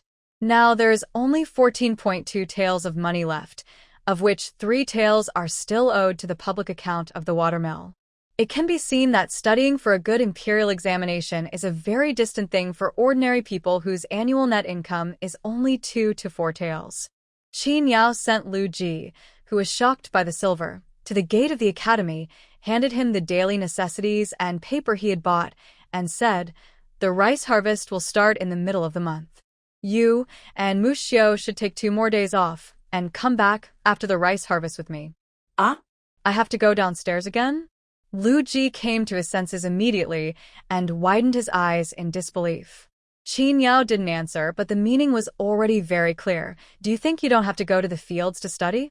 Before he passed the imperial examination, Lu Ji was still a peasant who should have worked in the fields. "Madam, what if the teacher doesn't allow me to take a vacation?" Lu Ji held on to the last glimmer of hope. Qin Yao cut off his hope directly. During the busy farming season and autumn harvest, if students need to go home to help, the academy will grant them 2 extra days of vacation. Lu Ji asked in disbelief. "How do you know?" Qin Yao glanced at him with contempt. I can see that you didn't listen to the supervisor when you checked in just now. Go ask again later. I'm leaving now. When Lu Ji heard that she was leaving, he should have been very happy, but he felt uneasy for some reason, as if his confidence had been taken away all of a sudden. He took 2 steps forward and asked anxiously, "Where are you going, my lady? It's getting dark. You can't go back today, right?" Qin Yao looked up at the dusk in the sky and waved her hand. "I have my own place to go. Don't worry about me. Just read your book." Lu Ji had to stop and watch her walk away like an abandoned stray dog until she disappeared from sight. Then he walked into the academy gate with a bunch of things in his arms and a nervous mood. When he thought of the task pressing upon him, he had no desire for entertainment at all. Half a month. Why does the academy have to have a half-month break instead of a month? However, when he saw several roommates making fire and brewing tea under the eaves, he immediately became energetic. It's my nature. I can't think too much and just want to enjoy myself in the moment. Forget the exam questions of previous years. There is still half a month left. He finally got away from that evil woman and gained some freedom. Let him enjoy himself for a few days first. Lu Ji, after a few words, blended into the middle of his classmates and drank tea with them while watching the moon. Qin Yao is still looking for a place to stay overnight. There is no curfew in the city, but during non-holiday periods, people go home to eat and rest, and there are not many pedestrians on the streets. Qin Yao walked and walked until she arrived in front of the restaurant. When he raised his eyes, the shopkeeper, who was using an abacus in the hall, also looked up. The two met each other. The other showed a puzzled look at first, then rubbed his eyes, made sure he was not dazzled, and walked out excitedly. "But Madam Qin?" Shopkeeper Fan asked in disbelief. Seeing Qin Yao nodded, she smiled and called him, "Manager Fan, long time no see." It's been a long time, almost a year. Qin Yao didn't expect that Manager Fan could recognize her and told her that he knew she had done something big at the beginning of the year. What? Qin Yao herself didn't know. There were only 2 tables of guests in the hall, making it a little quiet, but this was normal. After all, it wasn't every day that one would receive something as rare as a blind bear. Shopkeeper Fan pulled out a stool and asked Qin Yao to sit down at an empty table in the corner. He first asked her what she wanted to eat, and then asked the waiter to bring it to her. He poured her a cup of tea himself, then sat down opposite her with a smile, and said, "You killed that bandit leader, didn't you?" This matter was not specifically publicized, so Qin Yao curiously asked, "How did you know about this, Manager Fan?" Shopkeeper Fan smiled mysteriously on New Year's Eve, when someone came to report to the police. "As soon as I heard that they were going to Liujia village under Jinshi town, I guessed it must be your village." Then the police came back and forth several times, saying that Liujia village was fine after encountering horse bandits, and someone in the village shot and killed the fleeing horse bandit leader. Then I thought, except for you, no one else has such a skill. Am I right? Shopkeeper Fan asked confidently. Qin Yao nodded, and the waiter brought her white flour buns and a large bowl of mutton soup, and also gave her a plate of sour pickled cucumbers, which whetted her appetite. Qin Yao picked up the food and started eating. Manager Fan talked to her and said that she should have come to the county town to claim the reward. There is a law in Shung State that states that if the common people encounter robbers on the road and kill them, they will not be guilty, and they can also report the robbers to the government and receive a reward. Killing a thief would earn you 1 tael of silver. Killing a bandit would earn you 2 taels of silver. If you killed a group of bandits, in addition to the silver, you could also stay in the county government and get a job as a minor official. Although this kind of position does not involve an official title, the holders receive government salary, which is unattainable for ordinary people. It is said that the king of Hades is easy to meet, but the little ghosts are difficult to deal with. These petty officials often have to give in to even the county magistrate. Qin Yao had no idea that such a thing existed. She only knew the first half of the sentence, and no one had ever told her the second half. Ordinary people only remembered the first half of the sentence, that killing thieves is not a crime. They didn't expect that there would be a reward at the end. When Shopkeeper Fan saw Qin Yao's expression of missing $1 billion, he sighed. "Well, it's not your fault that you don't know. The county never publicizes this, and ordinary people can't read a single word. They can't recognize the decree even if it's posted at the city gate. It's normal for there to be some deviations. Moreover, whether or not one can receive the reward depends on the county magistrate's understanding of the law. Qin Yao may not necessarily get what he deserves even if he goes there. Besides, it's been so long now, it's too late to say anything. It was only when he saw Qin Yao that Manager Fan wanted to tell her. Besides, as a woman, it is impossible for you to be an official. He sighed with amusement. Qin Yao smiled, continued to drink the last sip of mutton soup, and remained silent for a long time. She recalled the several officials who had come to the village ancestral hall to inquire at the beginning of the year. The way they looked at her at that time showed some surprise, but not much, and even a sense of relief that it was nothing special. I think they knew this law at that time, and they were relieved when they learned that she was a woman, because there is no need to arrange anything for her. As for the reward money, not to mention her, even the village chief didn't see a penny after following her to the county town. This conversation with Manager Fan gave Qin Yao a better understanding of the world and made her hope even stronger that Lu Ji could pass the imperial examination. Even if she is just a scholar, the next time she kills a bandit leader, the government should tell her that she can get a reward. "Are you leaving tomorrow?" asked Manager Fan, with some reluctance. Qin Yao nodded and said, "There is still farm work to do at home. There are still some orders for the water truck to be completed." Shopkeeper Fan sighed softly. "I still want to learn a few more moves from you, but I have to leave now." Qin Yao gave him a faint smile and said, "When you have time in the future, come to my house as a guest. Is it okay?" Shopkeeper Fan asked excitedly. Qin Yao said yes, and he immediately laughed. "I'm a little curious about what your family looks like. You hunted a black bear last year, so your family should have a few more acres of fertile land, right? Are you the richest person in your village?" Normally, all of what Manager Fan said exists. Unfortunately, there is an abnormal scourge in Qin Yao's family. She could only say calmly, "I'm still working on it." Shopkeeper Fan smiled awkwardly, asked her to go to the guest room to rest, and went back to the counter to work. Qin Yao asked for an ordinary single room, which cost her 120 coins, along with the food for 5 people. "Have a good night's sleep." Qin Yao checked out of the room early in the morning, said goodbye to Manager Fan, and prepared to go home.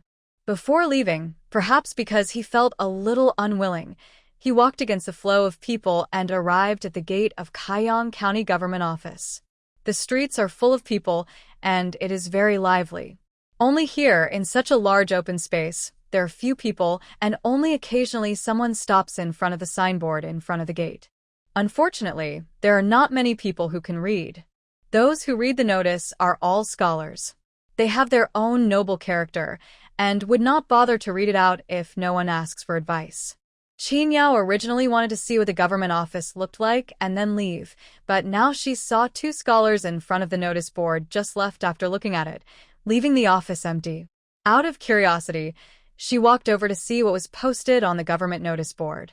When I got closer, the first thing that caught my eye was a reward notice with a portrait on it, with a big word "reward" circled in red. The circled word "appreciate" made Qin Yao's heart beat faster. The notice contained a long and eloquent article denouncing the illegal acts of the mob bandits and expressing the anger of the people and the government. Qin Yao's mind automatically eliminated the unnecessary words and came to a conclusion.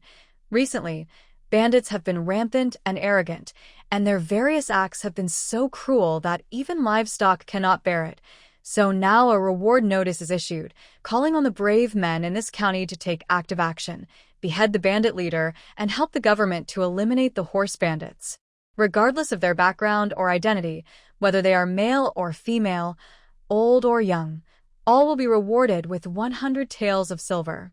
Qin Yao took a deep breath. The summer morning breeze was hot and intense. With one breath, her adrenaline surged. Qin Yao quickly calmed down his excitement and confirmed 3 times that the notice said 100 taels of silver. He immediately walked to the gate of the government office and asked the 2 soldiers guarding the gate, "How do I accept this reward?" Every second of hesitation would be disrespectful to the 100 taels. The 2 officers and soldiers obviously didn't hear clearly what she said, or they thought they had heard it wrong. After all, The reward notice had been posted there for half a year, and no one had taken it down. Every time the handwriting faded, the master had to rewrite it and post it up again. Qin Yao asked again, "How do I accept the reward?" The two soldiers then gave her a surprised look. One of them pointed at the sign and said impatiently, "Tear it down." Qin Yao understood, turned back, and tore off the notice in full under the shocked gaze of the two officers and soldiers, then returned to the government office and asked them, "I've uncovered it. What next? Is it enough to just bring back the head of the man in the painting? Do I need to register first? How do I claim the reward then?" It was also her first time to announce a bounty in ancient times. This was not the end of the world, and there were computers for automatic registration. After completing the task, she just had to hand it into the task hall, and the money would be automatically credited to her account. Although they were all doing the same old business, she was not clear about the process. The only thing on her mind was the 100 taels. She only felt that the ferocious-looking bandit leader in the painting had become handsome. At the same time, Qin Yao was still regretting in her heart why she didn't go to the county government gate earlier to take a look. If she had known this earlier, would she have been able to keep those bandits alive until now? "I'm asking you questions. Why don't you answer? Is this reward fake?" Qin Yao waited for a long time without receiving a reply and became a little impatient. Don't delay her from making money. The two officers were sure that she was serious. One of them immediately rushed into the government office and shouted, "Master, someone has revealed the list." The other one pointed at the notice and asked Qin Yao, as a woman, "Do you know what is written on this reward notice?" "I know. It's not the 100 taels reward. It's the head of the leader of that gang of horse bandits." Did I understand it correctly? Qin Yao also wanted to confirm it in case she had misunderstood. The officers and soldiers asked her name and where she was from. Qin Yao answered all the questions one by one. She looked clear-headed and did not look like a madman at all. Then they let her in. Qin Yao didn't expect that her first time entering the yamen would be in this way. She didn't see the county magistrate, but only saw the legal advisor and the county magistrate. These two, one is equivalent to the county magistrate's secretary, and the other is equivalent to the director of the Public Security Bureau, who is in charge of the garrison forces of Kaiyang County. Common people had to kneel when they saw an official. Qin Yao followed the local customs and knelt on one knee for a moment, briefly explaining what had happened, and then stood up. However, no one thought that a woman like her was making fun of the government by taking down the notice. After all, a woman who dared to do so was not an ordinary person. The county magistrate asked, "Qin Yao, when are you going to set out to capture the bandit leader?" If it was just to chop off the bandit leader's head, Qin Yao could set off at any time, but as an ordinary citizen, she had suffered from the horse bandits for a long time. "May I ask, sir, do you only want the bandit leader, or do you want to root out this gang of horse bandits and put an end to their troubles forever?" Facing Qin Yao's question, the county magistrate paused for a moment before asking, "If we want to eradicate the roots, what ingenious plan do you have? A good idea?"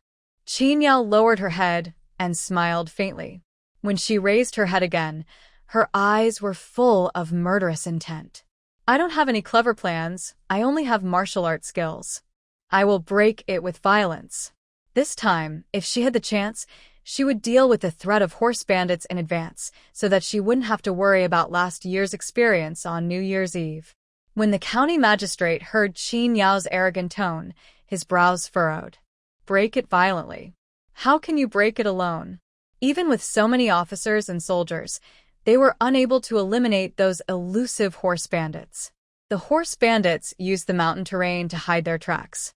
Even if they occasionally showed up, it was only a small group. The bandit leader could not be brought to justice, and the small bandits kept coming. How to get rid of them? At the beginning of the year, the prefecture military camp was also alarmed, but after all, it was not within the jurisdiction of the other party. Moreover, there was an unclear division of interest between the prefecture and the county, and between civil and military officials. As long as the situation does not become extreme and public grievances do not reach their peak, he, as the county magistrate of Kaiyang County, will be powerless. And what about those merchants who were robbed? In the end, There was no other choice but to issue a reward notice when seeing that these horse bandits were becoming more and more arrogant, hoping that experts from the public would come forward to solve the problem. I don't know whether it was intentional or not, but after the reward announcement was issued, no one dared to take the lead. The government office could only wait for the ink to fade and then paste a new one on, waiting for a slim hope. It was not until early in the morning that Qin Yao took down the reward notice without hesitation. Now, she said she wanted to wipe out the roots of the problem. The county magistrate was overwhelmed, but his expression was very serious. He just wanted to hear whether the method she said was reliable. In the end, they told him to break it with violence? She was the only one? Qin Yao smiled contemptuously and looked around. There were only 5 or 6 officers and soldiers present, and the rest were either guarding the city gates or taking naps in the empty cells. She asked loudly, "Is there no man of courage in this county government who is willing to go with me to kill that abominable bandit?" Several officers and soldiers showed displeasure on their faces, but they were also angry at Qin Yao's underestimation and sneered. There are only 100 horse bandits, and the officers and soldiers in the whole county only have 36 people. If there is no support from the prefecture, it is tantamount to hitting a rock with an egg. They're just a bunch of rabble. Qin Yao retorted, "What's there to be afraid of 100 rabble? First capture the leader of the bandits. Without a leader, they can't unite and will naturally flee in a scattered manner. The 36 officials are fully equipped with weapons and protective gear. It won't be difficult to defeat them one by one. How come they think this is feasible? But if you think about it calmly, it is still very difficult." One of them said seriously, "The leader of the thieves won't show up easily, and he is protected by the 3 heavenly kings. We can't get close to him at all. It's not easy to take his head off." Qin Yao held up the bounty notice in her hand and said, "I have accepted the bounty. You just need to cooperate with me to encircle and stop the fleeing bandits." Qin Yao thought quickly and added, "Once I succeed, I will send out a signal. When you see the signal, all of you will move out. We will kill all these bandits in one fell swoop. With weapons and armor, I wouldn't say I can defeat 3 people at once, but I can definitely defeat 2. What did those horse bandits have? Except for the famous ones who had horses and good swords, the rest were just a pile of broken copper and iron. Some of them were not good enough and just used sickles, hoes, and mallets. Once their willpower was broken, they were no match for the officers and soldiers. You have more people, and once you act, you will be exposed. The bandits will know and move away in advance, so I will lead the charge alone to capture the enemy leader first, and then we will cooperate inside and outside. We should try to eliminate the trouble once and for all. What do you think, County Magistrate?" Qin Yao asked politely. The county magistrate hesitated for a moment, then stood up and pointed to the armchair next to him. "Please sit down first. I will be right back." He wanted to go see the county magistrate to see what he thought. After all, he is an outsider, and he has only been in office for a year, and he still has 2 years before he leaves. He must make a balance between achievement and stability.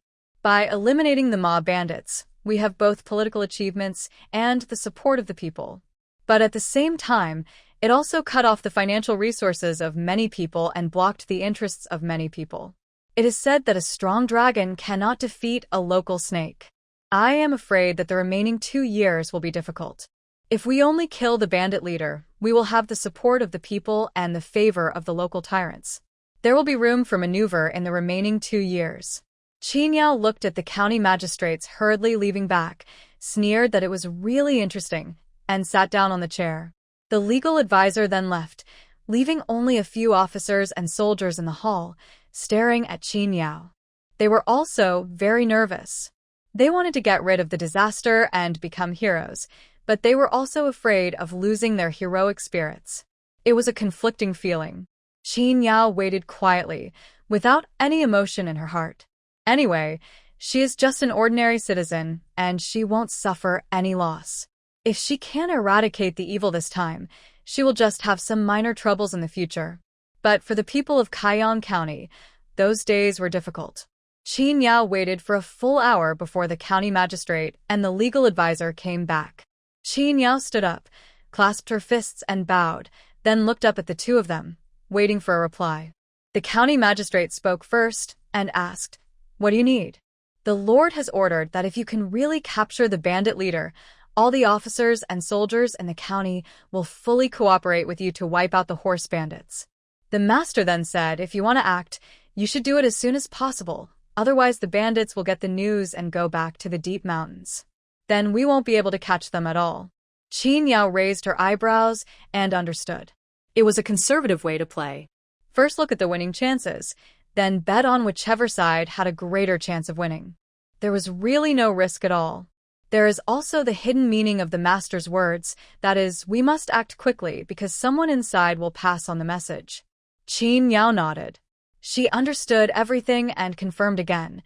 "If I bring back the thief's head, I will be rewarded with 100 taels of silver, right?" The two of them nodded at the same time, and Qin Yao felt relieved. She opened the portrait and looked at it again. All she could see was that of a ferocious man, and she didn't know if he could match the real person. Holding up the portrait, he asked the painter carefully, "Is this person in the portrait?" The master coughed twice and said uncomfortably, "About 60 to 70% similar." In fact, none of them had ever seen what the bandit leader looked like. They drew his portrait based on the descriptions of the captured minions. Qin Yao borrowed a fast horse from the county post station and asked the officers and soldiers for 2 flares sky-high firecrackers that would fly up into the sky, emitting red light and a loud noise when lit. Ask the county magistrate to prepare manpower and head to Yuhua Mountain where the horse bandits are currently entrenched in the evening, taking advantage of the last ray of light from the setting sun, and wait for her signal to act.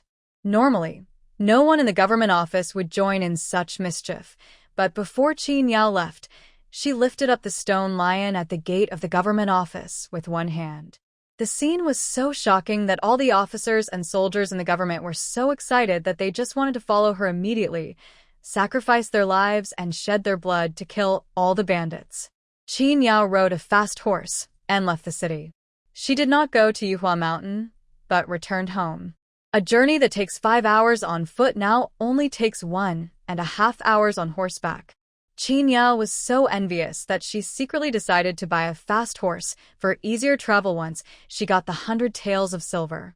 She suddenly came back, riding a horse, and passed through the village, attracting the attention of the villagers of Liujia village. Jin Bao, who was playing by the village well, immediately ran home. "Grandpa, Grandma, my third aunt is back on horseback." After finishing the report, he turned around and went to his uncle's house. As soon as he ran to the river, he saw Qin Yao coming out on horseback again with her bow and arrow and sword. Jin Bao only had time to shout "third aunt" before the man, and the horse flew past him at lightning speed, leaving behind only billowing dust, which choked Jin Bao so much that he quickly covered his face. "Grandma, Grandpa, third aunt is riding away again. Less than 5 minutes after I left, I ran back home and reported to everyone in the Liu family's old house. Zhang and he were just about to go out to take a look, but when they heard this, they were both stunned and thought, what is his third aunt doing?" Qin Yao came and left in a hurry. She went home to get her weapons, gave some instructions to the 4 brothers and sisters of Dalong at the water mill, and rode away. So much so that Dalong and his 3 siblings thought they were hallucinating, imagining that their stepmother was riding a horse past them, and they stood there in a daze for a long time. It was not until Zhang's mother-in-law and daughter-in-law and Jin Bao came over to ask that they realized that their stepmother had really returned. "Why did your mother come and leave? What happened in the city?" Zhang asked with concern. The masters had gone to get stones to make millstones, leaving only the women at home. Then he remembered that Qin Yao was sending Lu Ji to the academy in the city to register, and he was worried that Lu Ji would not be able to enroll smoothly, so he hurried over to inquire about the situation.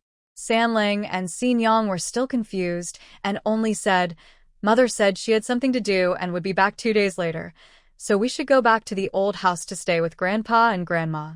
Erlang was a little more awake and heard one more sentence. "Mother said she went to make a lot of money." What big money? His heart was lifted. How much money can ordinary people make? Could it be bad? Zhang glared at he and said, "Don't open your mouth and talk nonsense." He rubbed her nose and asked Dalong, "Can your mother explain what happened? Where did the horse come from?" Horses are much more expensive than cows. Ordinary people cannot afford to raise them. They either belong to government officials or wealthy masters. Dalong shook his head and said he didn't know. But he knew one thing clearly, that is, he took out the weapon and after thinking about it for a while, he knew that things were not simple. But Dalong didn't mention this matter and also winked at his younger brother and sister-in-law, telling them not to say anything. However, the stepmother will not be home for a few days, so they have to continue to trouble the old house. Zhang also thought of this and sighed. She told the 4 brothers and sisters to come home for dinner after collecting the money box from the mill in the evening. She also arranged for her youngest son to go to Qin Yao's house to look after the 4 children in the evening. The incident happened suddenly, and Qin Yao didn't expect that she had something important to do today, so she could only explain it after she came back. Carrying weapons, he headed straight for Yuhua Mountain. This place is located in the south of Kaiyang County.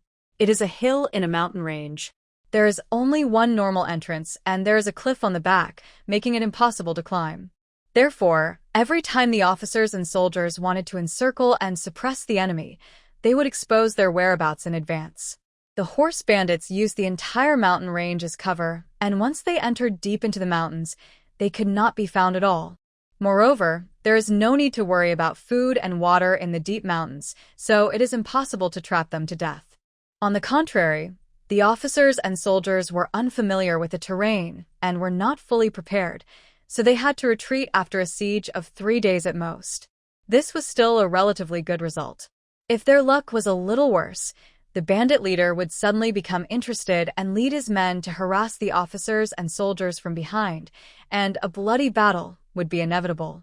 Now that Qin Yao is alone, she doesn't have to worry so much. By the evening, Qin Yao had already dived to the back of Yuhua Mountain.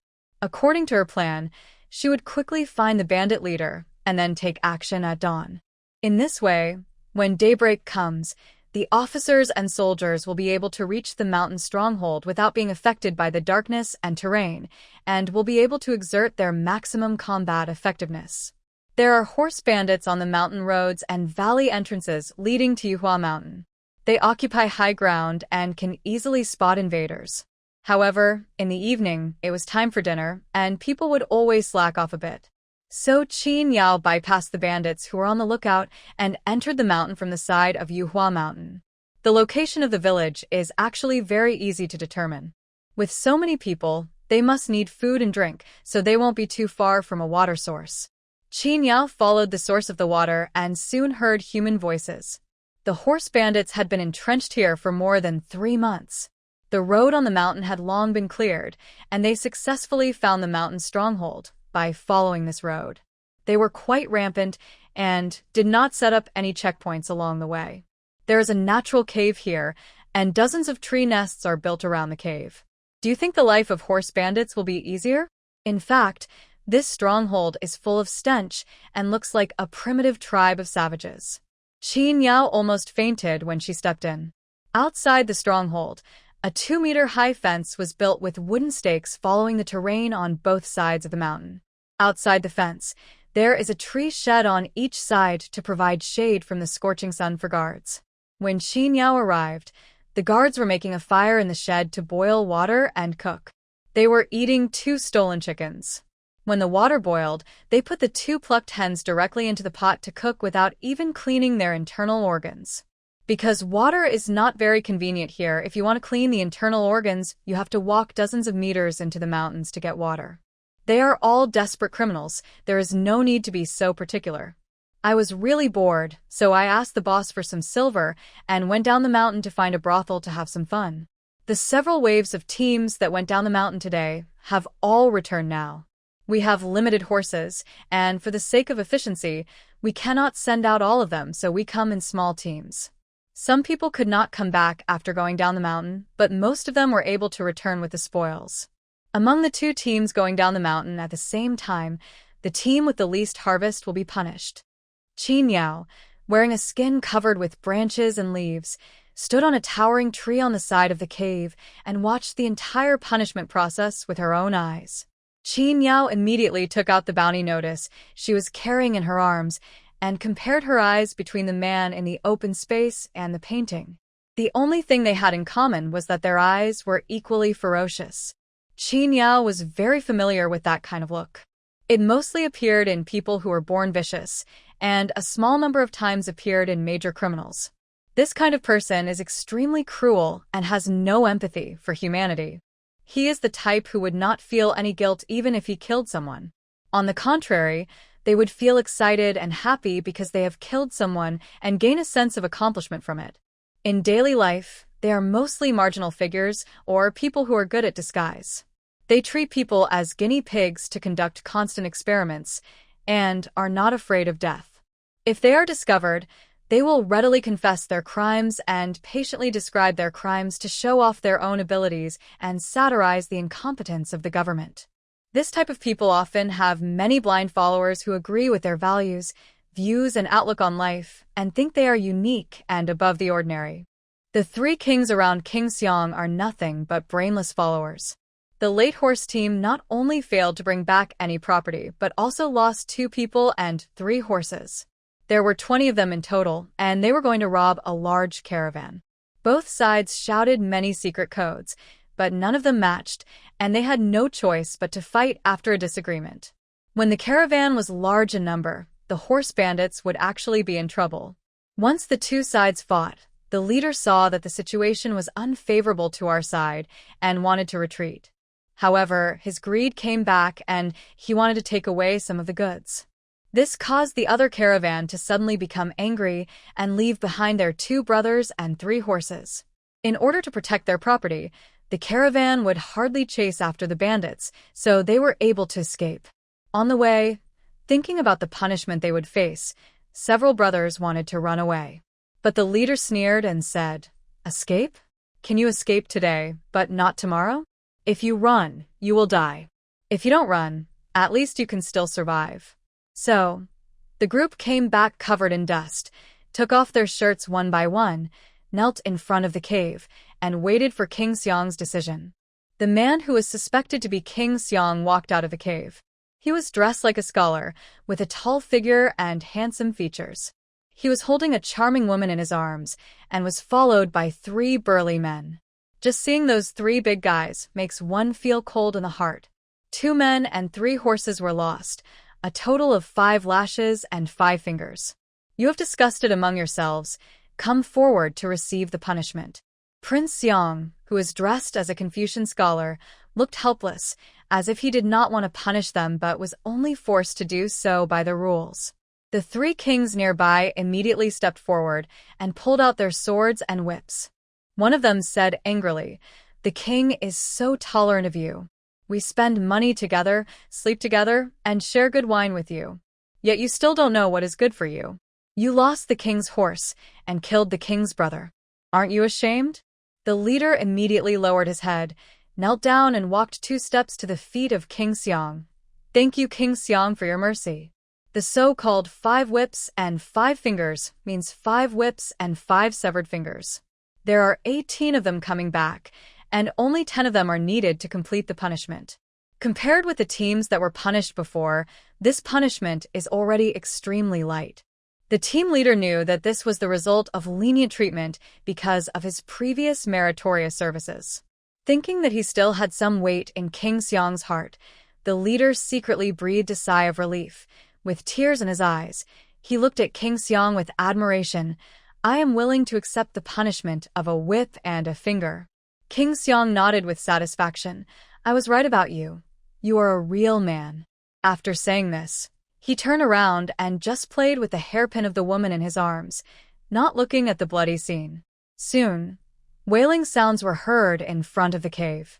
The 5 severed fingers were held in front of King Xiang by the 3rd king. The woman in her arms was so frightened that she trembled all over. She clenched her teeth and dared not speak. The fake smile she had been trying to maintain could no longer come out. "Are you scared?" Prince Xiang asked with pretended concern. The woman shook her head and turned her face away, but the man forced her back to take a closer look. The woman was so scared that she couldn't control the expression on her face, and it became very distorted. "How ugly!" King Seong sneered, grabbed the woman's neck and threw her out. "Here's a reward for you." Covering the severed finger and sweating profusely, the team leader hurriedly reached out to take it and dragged the extremely terrified woman towards the shack. Before leaving, he had to express his gratitude to King Seong for his kindness and promise to bring him more treasures and women next time. The woman screamed for help, but everyone around her laughed at her for being so naive as to scream for help in a bandit's den. But unexpectedly, someone could hear these cries for help. Qin Yao frowned. This bandit leader was good at PUA, and he tricked this group of idiots into running around in circles. She folded the notice and put it in her arms, then took advantage of the darkening night and entered the tree hut like a ghost. The woman curled up in the dark tree nest and kept saying, "Brother, please spare me. My father has a lot of money. Can you use me to exchange for silver?" The team leader was bandaging his injured finger. Hearing this, he sneered, "Your father is not willing to pay a ransom for a useless daughter. You serve me well, and I will find a good buyer for you, or sell you to a brothel." Then he sneered, "Your Majesty is indeed your Majesty. You don't even like a beauty like you. It's a good thing for me." Hearing this, the woman felt even more desperate. She seemed to have given up the idea of leaving this bandit's den alive and fell silent. As the night deepened, the people outside the house did not hear the noise they wanted to hear in the tree den, so they teased and urged, "Is the bridal chamber still open tonight? If you don't move, the brothers will do it for you." When the curled-up woman heard this, she looked up in horror at the dark shadow at the entrance of the tree nest. The man had already bandaged his finger and shouted to the outside of the house, "Get lost, you wish."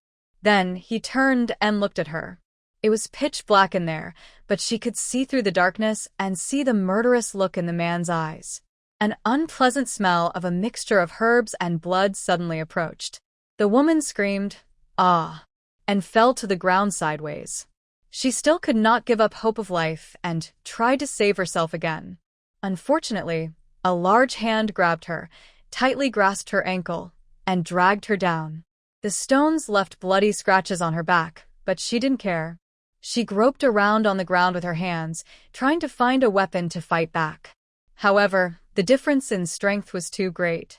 Just as he grabbed the stone in his hand, it was kicked away. Then he was slapped in the face. He felt dizzy instantly and didn't know how to react. Outside the tree shed, people heard the intense noise coming from inside and laughed out loud. It seemed that the matter was accomplished. The tree shed suddenly became quiet. Everyone felt that it was boring and left one after another. Some went to drink, some to gamble. The woman in the shed took about 2 minutes to realize that she was saved. There was another black shadow in front of me. Against the light of the fire outside, I could only make out a vague outline and couldn't tell whether it was a man or a woman. A dagger was thrown. "Kill him, and I will take you away from this den of thieves," Qin Yao said in a low voice.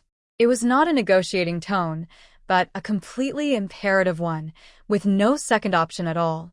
Only if the woman kills the bandit leader she has killed with her knife can they be in the same boat, and the probability of the woman turning against them can be minimized. She is actually a woman. The woman lying on the ground was full of surprise. She wanted to ask who the other person was, but she heard a hushed sound and felt the cold, murderous intent, so she fell silent. She fumbled, picked up the dagger, pulled it out of the scabbard, took a deep breath, gripped the handle with both hands, and stabbed it into the man's heart. One stab wasn't enough, so he stabbed again. Qin Yao covered the man's mouth in advance, and no sound came out. "All right." Seeing that the woman was about to stab him a third time, Qin Yao asked her to stop. The person is already dead, and losing too much blood will attract other people's attention. Fortunately, this man cut off one of his fingers today, so it's not surprising that there's a slight smell of blood in the shed. "Who are you?" The woman asked tremblingly, holding the dagger. In extreme fear, she did not feel the discomfort and helplessness she felt the first time she killed someone. Her heart was pounding like a drum, and she didn't even know what she was doing or what she was going to do. So, Every word Qin Yao said at this time was like a program instruction to her, and she did whatever she said. Qin Yao didn't answer her question, but asked her, "What's your name?" The woman answered, "Yin Yu. Do you know who King Xiang is?" Is it the man in the Confucian robe who just gave you to this person?" Yes. Are those three beside him the three heavenly kings? Right. Do you know where they sleep? They are all in the cave. Only the four of them sleep in the cave. The three kings are very powerful. One of them sleeps with his eyes open. He has excellent hearing. King Xiang even asked him to keep watch at night. Qin Yao raised her eyebrows. She said so much information in one breath. It seemed that she was awake. The room was very dim, and Qin Yao couldn't see the woman's expression clearly. She only felt that her trembling was getting worse and worse. "Don't be afraid. I won't kill you. The information you just told me is my reward for rescuing you." As he spoke, he lifted the corpse at his feet to the corner and laid it flat, pretending to be sleeping. Then he sat down by the door of the tree shed. Yin Lu asked, "You want to kill King Xiang?" Qin Yao didn't answer, but just stretched out her hand and asked her to return the dagger. "Can I hold this dagger for a little longer? I don't have any weapon to defend myself. Give it to me." Without waiting for Yin Lu to finish speaking, Qin Yao snatched the dagger, wiped the blood off, and put it on her waist. The room fell into dead silence, and Yin Lu forced himself not to close his eyes and fall asleep. The wait is long, but Qin Yao has gotten used to it. None of the bandits had expected that there would be a stranger lurking among them. Qin Yao sat by the tree shed and watched them stay up all night, living a life of drunkenness and dreams, until she was called away by Zhou Gong. The campfire died down, and snoring began to sound. There was a faint firelight flickering in the cave. A sturdy man was pacing back and forth at the door. Finally, he yawned, leaned against the cliff wall, and squinted his eyes. But Qin Yao judged from the other person's breathing that he was not really asleep at all. It didn't matter. She would let him rest in peace forever. A dark cloud obscured the moonlight. Dawn was approaching, and it was time to hunt. Qin Yao walked out of the tree shed with a swagger. The man in front of the cave door was just as Yin Lu said, with excellent hearing. He immediately opened his eyes and looked over.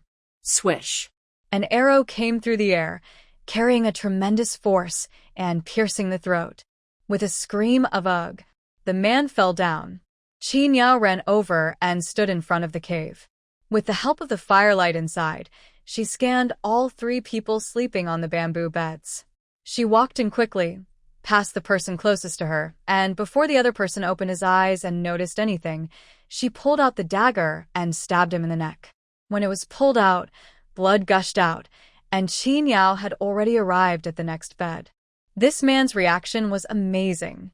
He jumped up to avoid her dagger, then picked up the big knife at his side and slashed at Qin Yao. But in the face of absolute power, this resistance is nothing. The arrow pierced through the blade, and the bowstring entangled the strong arm, forcing the opponent to let go with a fierce pressure, and the knife fell to the ground with a clang. Qin Yao raised the long knife in his right hand and chopped it down, and the head fell to the ground. King Xiang jumped up from the bamboo bed in shock. As soon as the sound came out, Qin Yao rushed over and kicked him down. She put her longbow in her left hand around King Xiang's neck, strangled his throat, and chopped him hard with the knife in her right hand.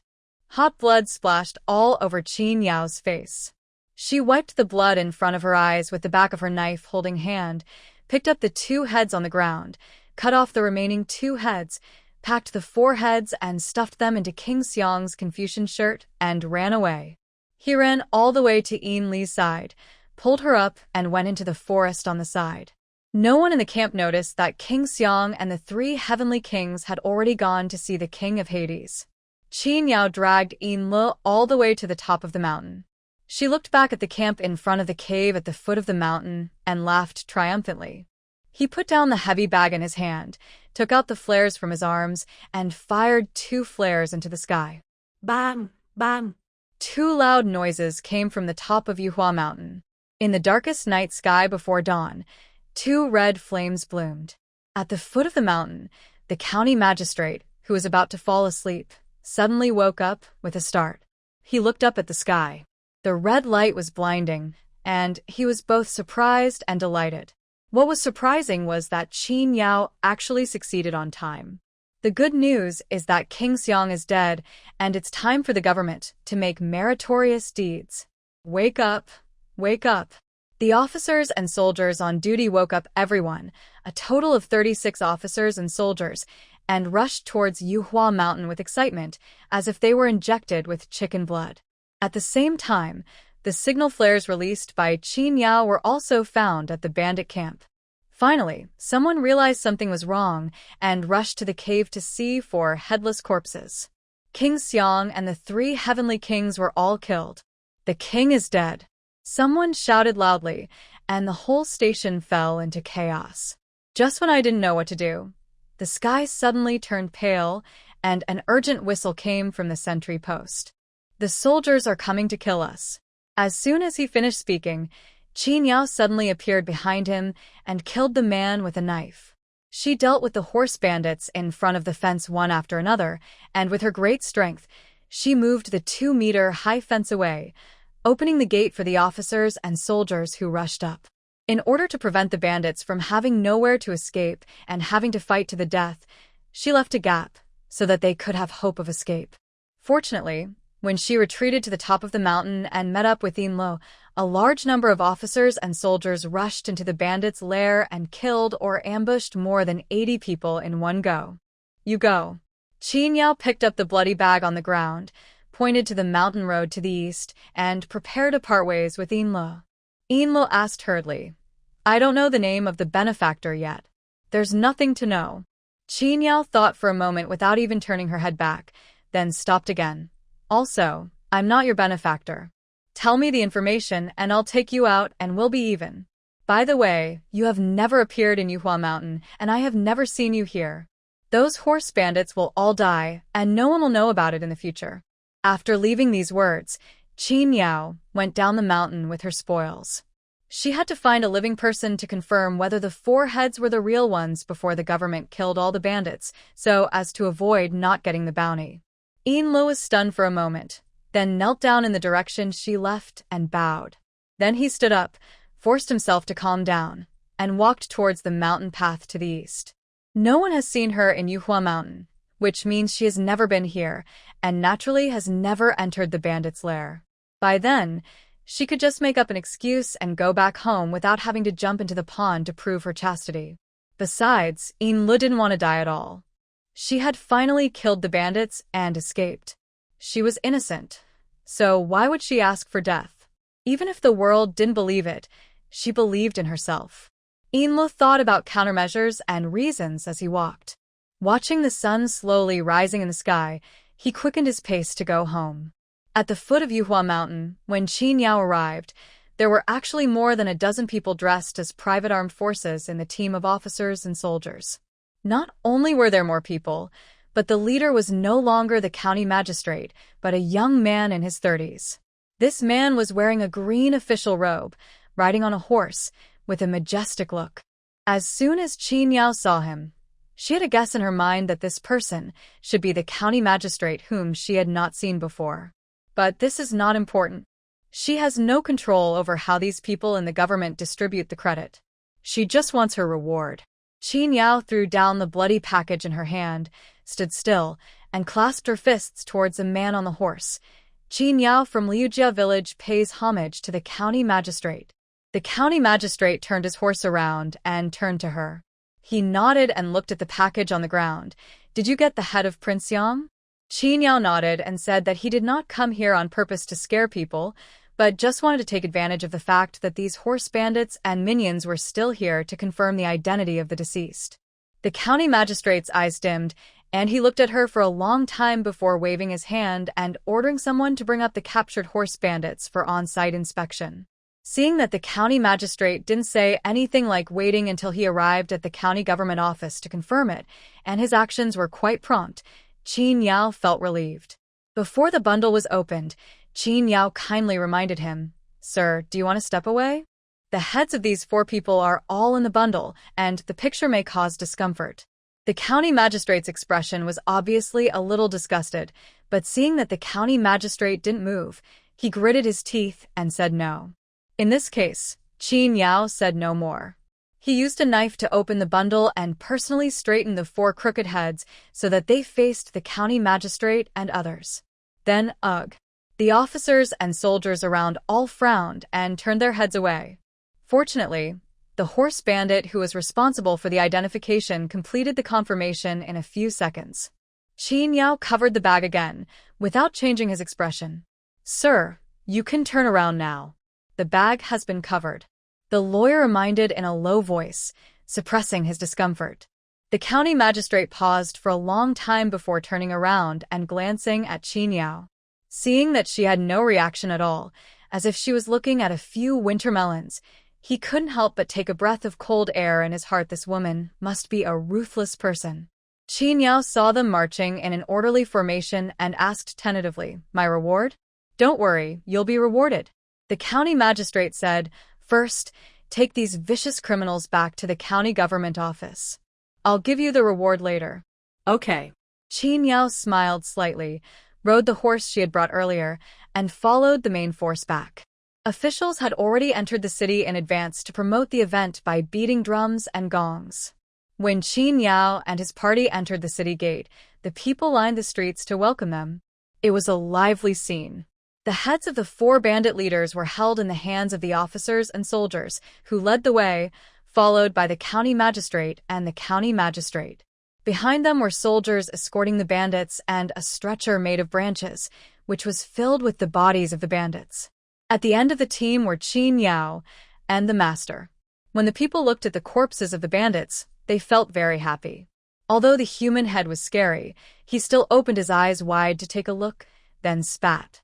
Upon hearing the news, several large merchants in the city came to greet him carrying newly made flower plaques that read, "Great Judge, you have eliminated harm for the people and your merits are immeasurable." The adjective is a bit cheesy, but the meaning of gratitude is clear and the adults appreciate it. The master kept staring at Qin Yao and saw that she looked calm and did not take credit for herself. She nodded with satisfaction and was a person who knew how to behave. When the army arrived at the academy, the students were in class and didn't care about the teacher's scolding. They heard the sound of gongs and drums outside the door and shouted, "The bandit leader is here. The horse bandits have been eliminated." They all ran to the front door, wanting to join in the fun. The main purpose was to see whether the government had really brought back King Xiong's head. The government has been shouting the slogan of suppressing bandits for 7 months and has not seen any results before. Today, they have quietly wiped out the thieves' den. They can't believe it. Lu Ji mingled among the scholars, stretching his neck and squeezing forward. The food at home is good, and he looks better and better. Even when he is surrounded by a group of teenagers who are about 16 or 17 years old, he doesn't look his age. At first glance, you would think he is only 17 or 18. "Brother Lu, have you seen King Xiong's head?" The students behind him who were squeezed in too tight to accommodate themselves asked excitedly. Lu Ji had already squeezed to the front of the team. It was still early, and the officers and soldiers had not arrived here yet, but they would be there soon. 2 minutes later, the team appeared in everyone's sight. "Stop pushing! Stop pushing!" Liu yelled angrily. The students behind him heard his voice and asked loudly, "Did you see it?" "Yes, I saw it," Lu Jixian answered, and then he looked up. Oh my God, it was a real head. He was so scared that he immediately raised his hands to cover his eyes, leaving only a slit. He wanted to see, but didn't dare to. The students asked excitedly, "Who killed him? Who killed him?" A commoner nearby said, "Someone came to the government office yesterday morning to reveal the list. It should be that warrior who killed him. Look, the last one on horseback should be him." Everyone looked over and exclaimed, "Huh?" in unison. How did the warrior turn into a woman? But seeing the legal advisor following beside him, he must be the one who will announce the results. My mother said that I should marry a virtuous woman. If the heroine is still unmarried, I don't mind marrying her. Ouch! Brother Lu, why are you hitting my head? The young scholar felt very aggrieved. He stared at Lu Ji, who hit him on the head in confusion, not knowing what he had said to offend him. Lu Ji glanced at the evil woman who was immediately showing off her dominance, and his excitement instantly disappeared. He turned around and left, dragging his classmates with a sullen look on his face. Hey, hey, hey. We haven't seen enough. He ignored the complaints of the crowd until he dragged all the young people back to the academy. Then he said with a sullen look on his face, "That's my wife. She's already married, so don't think about her." Huh. The young scholar who was hit on the head seemed a little regretful, but soon showed an exaggerated expression. That's the evil woman in Brother Lu's family? Seeing Lu Ji nod with a sad face, someone immediately murmured, "Sister-in-law is so heroic. She doesn't look like an unreasonable evil woman." Lu Ji snorted angrily. "Brothers, you are still too young. Does her heroic spirit conflict with her unreasonableness and disrespect for her husband?" The young men looked at each other blankly. "Is this a conflict?" Lu Ji gritted his teeth and said, "Not at all. Young people, yes, it seems that there is no conflict. But so what?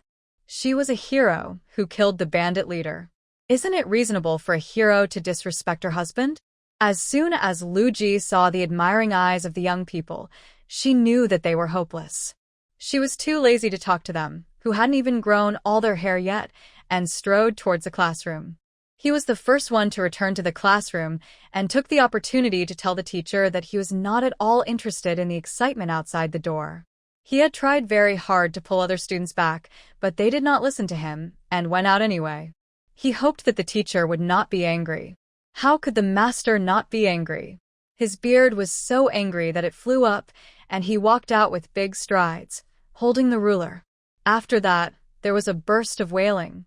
Lu Ji looked up at the sky, took a deep breath, and felt instantly relieved. However, this comfort did not last long. During lunch break, someone excitedly ran to the dormitory. "Brother Lu Ji. Brother Lu Ji. My sister-in-law is here to see you. She's just outside the back door of the academy." Lu Ji, who had just finished cooking for himself, had his lunch, and was about to lie down for a nap, suddenly sat up with a start. He glanced at the man helplessly. Was it necessary to shout so loudly? Now everyone knew. Lu Ji looked back every time he took a step, looking at his classmates who were shamelessly following him and wanted to catch a glimpse of the heroine. In his heart, he prayed to all the gods and Buddhas in heaven. Amitabha, the Jade Emperor, please hurry up and bless his wife to speak nicely to him, give him some face, and not touch him casually. Praying to God in his heart, Lu Ji finally walked to the back door of the academy with difficulty. The door opened and Qin Yao, dressed in plain clothes, holding a knife and carrying a bow, appeared in front of him. There was an old brown horse with shed hair behind her. When it saw him, the horse snorted angrily. Qin Yao patted the horse's back as a warning, and it finally calmed down. "How is it? Are you adapting to college life?" she asked with a smile. He tilted his head slightly, taking in the inquiring faces of the young scholars hiding behind him. He remained calm and waved at them. "Hi." The young men had never seen anything like this before, and they immediately retreated shyly, crowding behind the door and whispering excitedly. Lu Ji rolled his eyes speechlessly, pretending that the person behind him didn't exist. He looked at the horse and asked in confusion, "Where did you get this horse from, ma'am?" "I bought it." Qin Yao was happy when she saw the horse. "The county magistrate sold me his old horse at a low price. Although it's a little old horses have their own advantages. It will be very useful after some training." After all, she only spent 10 taels of silver to buy a tall horse of Western breed. As for the horses on the market, a slightly taller and better breed would cost at least 40 or 50 taels of silver. Even an ordinary pony would cost at least 20 taels of silver. Lu Ji suddenly realized that Qin Yao had uncovered the list and completed the task, so there was a bounty. He immediately changed his expression to one of concern, walked forward and circled Qin Yao 3 times. "Madam, you were not injured in the fight with the bandits, were you?" Qin Yao pushed him away. "I'm fine. It's just killing someone. It's much easier than farming." This amazing metaphor made Lu Ji's breath catch. Thinking that she hated beating around the bush, he simply asked directly, "Is there a bounty?" Qin Yao nodded, glanced at the students behind the door, waved to Lu Ji to come closer, and whispered to him in a low voice, "But it has nothing to do with you. This is not something you should worry about. Study hard. I'm going home. Remember the task I gave you. Complete it. You'll benefit from it later." After saying that, he smiled at the curious heads at the door, patted Lu Ji's shoulder, and walked away leading the horse. Lu Ji breathed a sigh of relief and thanked Buddha, Guanyin, and the Jade Emperor. His wife was very considerate of him today and did not give him the cold shoulder in front of his classmates. It's just that he had just said a lot of bad things about Qin Yao to his classmates, but now he was the one who falsely accused her. "But my wife said that there would be benefits for him to come back." "What benefits were they?" Lu Ji raised his eyebrows excitedly. He looked like his parents had died when he came here. Now he was back at the academy humming a song. Raiuye. Suddenly someone called him. Lu Ji smiled and looked back, his eyes lit up. It was actually Mr. Fan. He was just wondering how to get close to these scholars. He didn't expect them to come to him on their own initiative. However, Lu Jixing rushed over, and the other party asked immediately, "Are you the husband of the heroine who married King Xiang's head?" Lu Ji was embarrassed for a fraction of a second. Then he immediately said proudly, "That's me. Who cares whose face they're looking at? After all, the husband and wife are family. It doesn't matter who takes advantage of whom. There is no law in this world that only the wife can take advantage of the husband, but the husband cannot take advantage of the wife." Lu Ji adapted to the change in status very quickly. Taking advantage of everyone's interest in female heroes and relying on his identity as the husband of a female hero, he quickly broke into the scholar circle. Qin Yao didn't know he was so impressive. She left the academy and went to the horse market first to buy a good saddle for her BMW. The county magistrate was very happy to give the reward of 100 taels of silver. Qin Yao was also very tactful and took the money and left, rejecting all the invitations from the wealthy businessmen and leaving the glory to the officials in the government office. This horse is her reward for her wisdom and understanding. Even though her old brown horse is a little bald, it just has a mild skin disease. She can go to the veterinarian and buy 2 packets of medicine powder to apply it, and it will be cured in a month. With the heavy 90 taels in her arms, Qin Yao felt that a well-off life was not far away. Qin Yao spent 2 taels of silver to buy a saddle, and then took the horse to Manager Fan's restaurant to pack 2 signature meat dishes. Only then did she ride the horse leisurely home. Now she had 102 taels of silver in her hand, and her state of mind was completely different from when she came. Riding a horse is fast. It only took 2 hours to get from the county town to Liujia village. Qin Yao was still jogging back slowly. If she ran at full speed, she would arrive in an hour and a half. It was around 4 in the afternoon when we entered the village. It looks like it will be ripe in about a week. Before, everything was green, and Qin Yao's 10 acres of rice were nothing special. But now, at a glance, in the same fertile land by the river, the rice ears in her field are heavy and weighed down in bundles, which are particularly eye-catching. When Old Man Lu passed by the river, he had no idea how many times he had regretted. If he had followed Qin Yao's example and planted the last 30 acres of land near the river using the rice transplanting method, he would have had a very good harvest this year. Unfortunately, time cannot be reversed, and it is useless to regret now.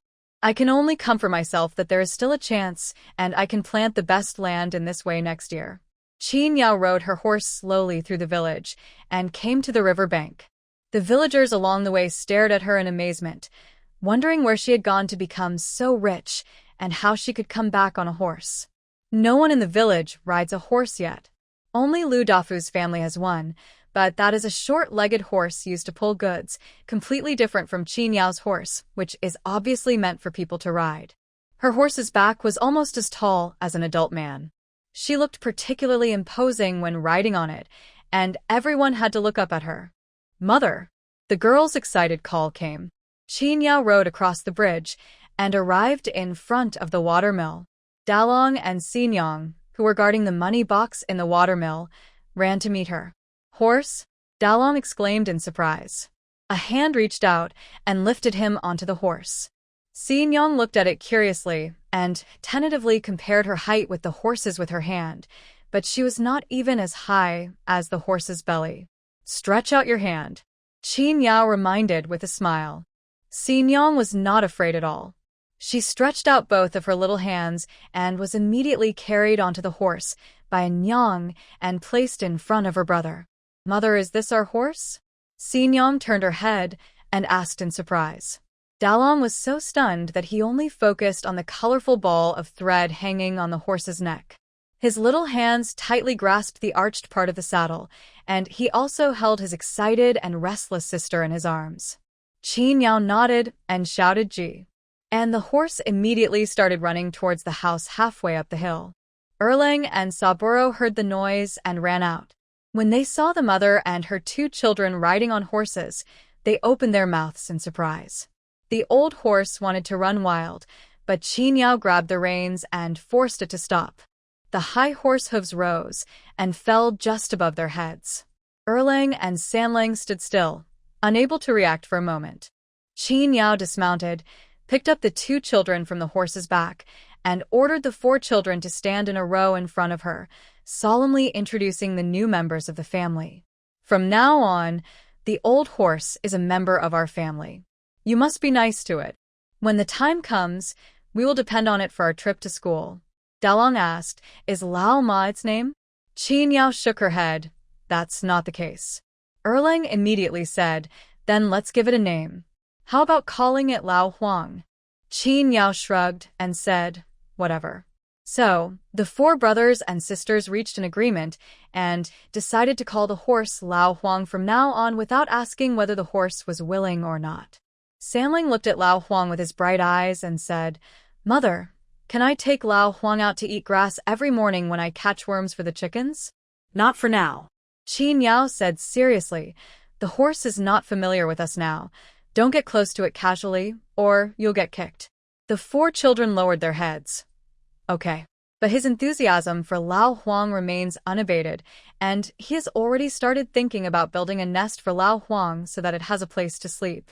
There was no stable at home, and Qin Yao had no plans to raise pigs, nor did she build a pig pen, so she could only temporarily move Lao Huang to the wasteland behind the yard and tie him up near the toilet, letting him eat some grass to replenish his strength. She will build a stable for it as soon as possible. Qin Yao patted Lao Huang's head and said, be good. After taking the things off the horse's back, Qin Yao walked into the house with her hands full. The 4 children followed her happily, happier than during the Chinese New Year. Except for Dalong, who still cared about whether his father had successfully entered the academy, the remaining 3 were completely focused on the oil paper bag in her hand.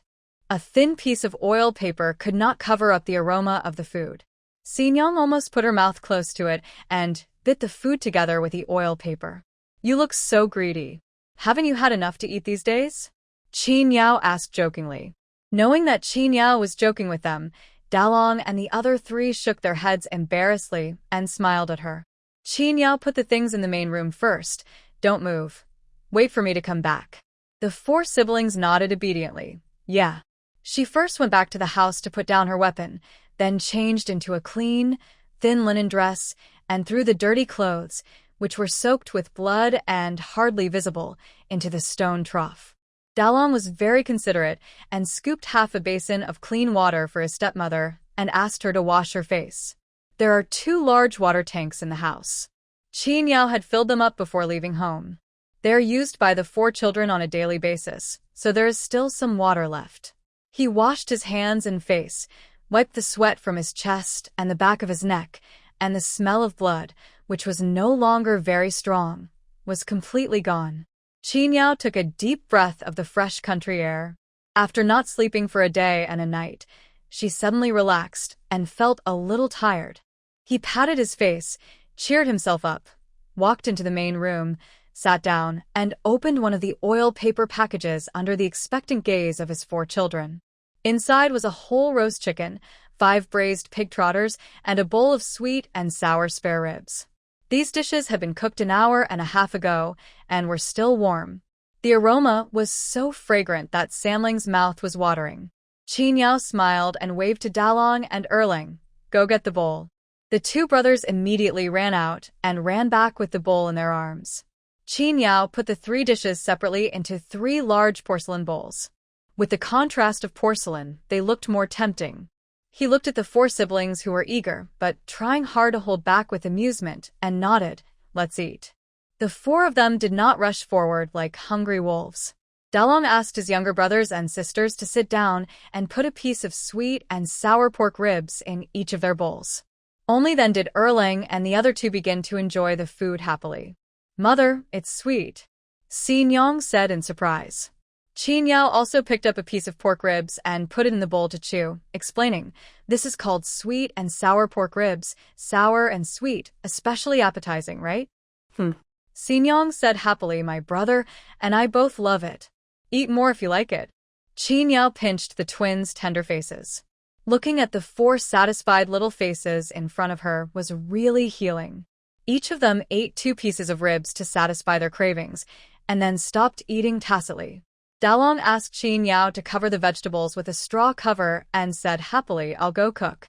Qin Yao had a comfortable nap. When she woke up, the sun was setting, and the sky was full of beautiful clouds. The aroma of rice came from the kitchen, and Erlang was carefully bringing in a bowl of loofah and egg soup. Sanling and Xin Yong were like the 2 guardians, following the second brother.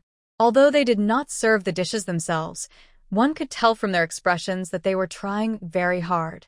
Seeing Qin Yao wake up, Xin Yong immediately shifted her attention and leaned over to Anyang, leaning on Anyang's knees. "Are you thirsty, Anyang?"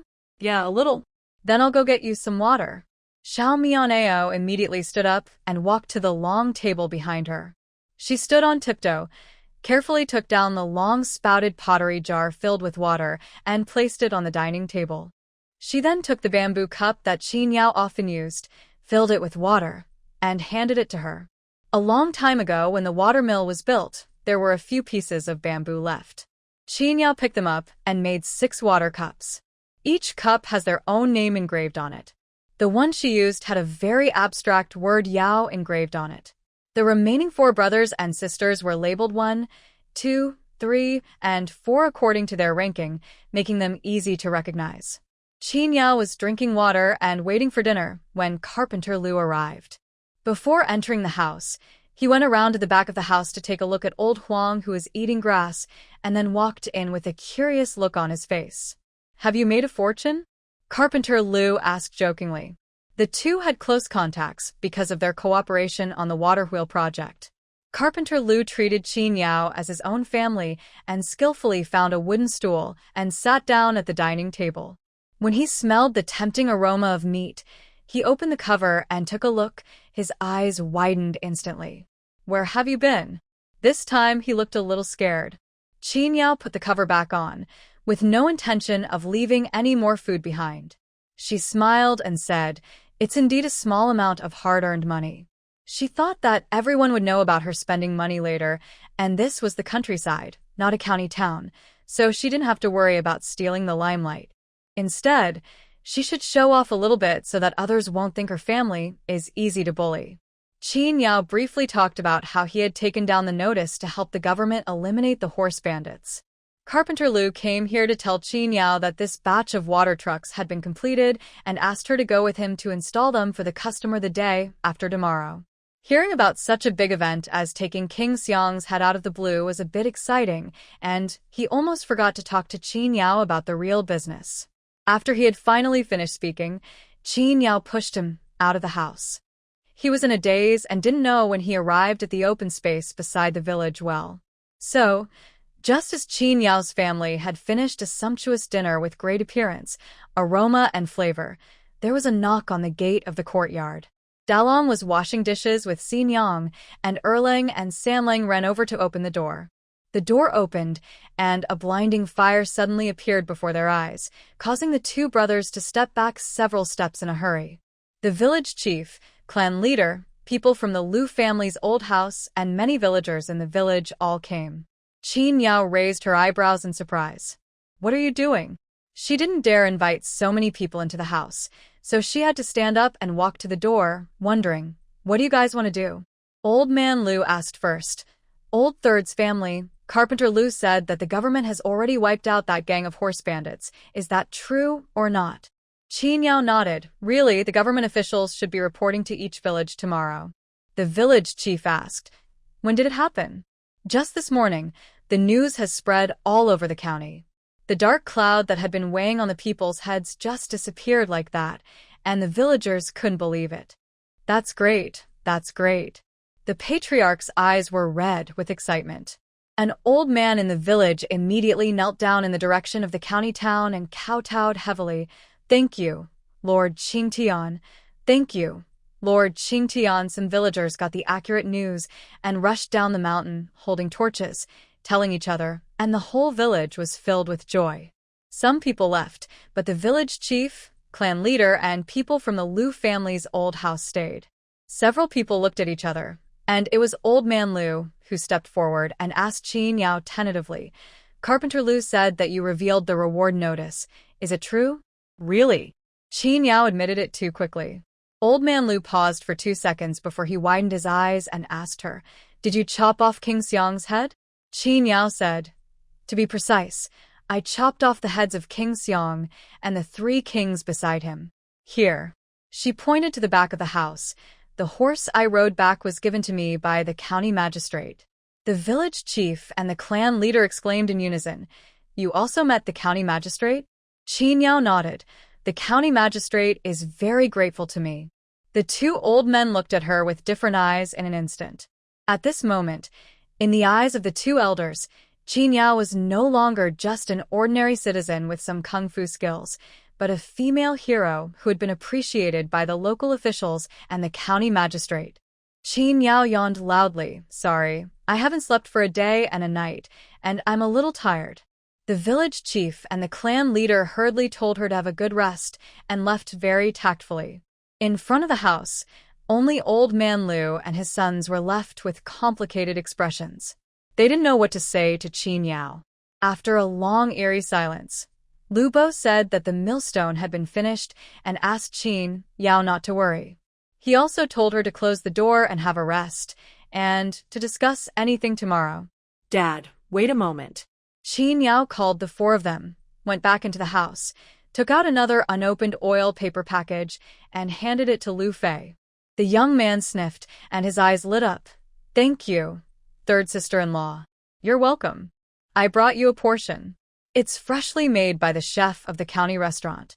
Qin Yao mentioned that the horse at home had no place to sleep, and Old Man Lu waved his hand and told her not to worry, and that he would come to help her old Huang build a nest tomorrow morning. Qin Yao watched the father and his 4 sons go down the mountain, then turned and went to the back of the house, took off the saddle from the horse and put it inside the house, then brought a bucket of water for the horse, closed the door, washed the dirty clothes, and the family simply washed up and went back to their rooms to sleep. She slept very deeply and for a long time, and had several bizarre dreams. The abandoned skyscrapers of the end of the world and the prosperous courtyards of ancient times kept interweaving, and the head of King Xiang and the face of the county magistrate appeared repeatedly. These dreams did not end until dawn, when he became more conscious. I continued to take a nap, and when I woke up refreshed, Lu Bo and Lu Zhong were already busy outside the back door. In the eyes of the villagers of Liujia village, bamboo is the most convenient and easy-to-use building material. When they need it, they just go into the bamboo forest, cut a few bamboos, clean up the branches, and use them directly. The stable was built next to the back door, against a courtyard wall, making it more convenient to set up the stable. Dalong and Erlang have returned from morning exercise and are helping their 2 uncles. Sanlang and Xinyang sat at the desk in their room, reciting the morning reading task assigned by their second brother while shaking their heads. Both of them had not fully opened their eyes, and they looked dazed and naive. Although the chef Lu Ji went to the academy, Qin Yao didn't have to cook. Qin Yao went out the back door and said hello to Lu Bo and Lu Zhong, asking them to call her if they needed anything. The 2 brothers waved their hands, too busy to respond to her. Qin Yao shrugged, smiled at Dalong and Erlang, told them to call her if they had anything, turned back to the kitchen and asked Sanling and Xinyang if they had eaten. Mother, we've all eaten. Big brother said everything in the pot is yours. Sanling answered obediently. Xingyang closed her eyes and was so absorbed in the recitation that she nodded her head. Qin Yao signaled Samling to pay attention to her and not to fall off the chair. Samling glanced at his sister in annoyance and poked her evenly rising and falling belly. Xingyang instantly opened her eyes, subconsciously sat up straight, and recited loudly, "If you throw me a papaya, I will give you a jade pendant in return. It is not a reward, but a token of our everlasting friendship."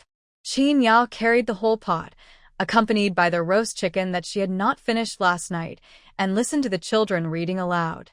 Even eating became a rhythm. After they finished eating, the sound of recitation in the house stopped. The morning reading was over, and the twins could no longer hold back. They took the small bamboo cage containing grasshoppers and crickets and went to the wasteland behind the house to catch insects for the chickens. They also visited their old Huang and fed it some tender grass. Because Qin Yao had specifically instructed them not to get too close to the horse for fear of being kicked away, the twins stayed far away and used a bamboo pole to fork the young grass they had pulled over. Watching the horse chewing, the brother and sister giggled with joy. She looked at the vegetables, peppers, eggplants, and loofahs planted in the garden. Because they were not well taken care of, the fruits they produced were all strange. But it is still edible and the taste is not affected. It's the pepper. It should have been long and thin straight strips. I don't know if the seeds Zhang gave were the wrong variety, so when they grew out, they all turned out to be curved. Of course, it doesn't affect the taste, it's quite spicy. After Qin Yao finished weeding, she picked some eggplants and melons that she liked and took them home, then started preparing lunch. Lu Bo and Lu Zhong had already made the rough outline of the shed. In the afternoon, they went to the river to get some reeds and weave them into a thatched roof, and it was almost done. When winter came, Qin Yao surrounded herself with straw mats to keep out the cold. Of course, it would be stronger if wooden boards were used, but it would be more time-consuming and costly, so it depends on Qin Yao herself. Anyway, the framework is there, so it is easy to modify it. Qin Yao asked the two of them to stay for dinner at home. Lu Bo and Lu Zhong wanted to finish the work early and save time by eating here, so they agreed.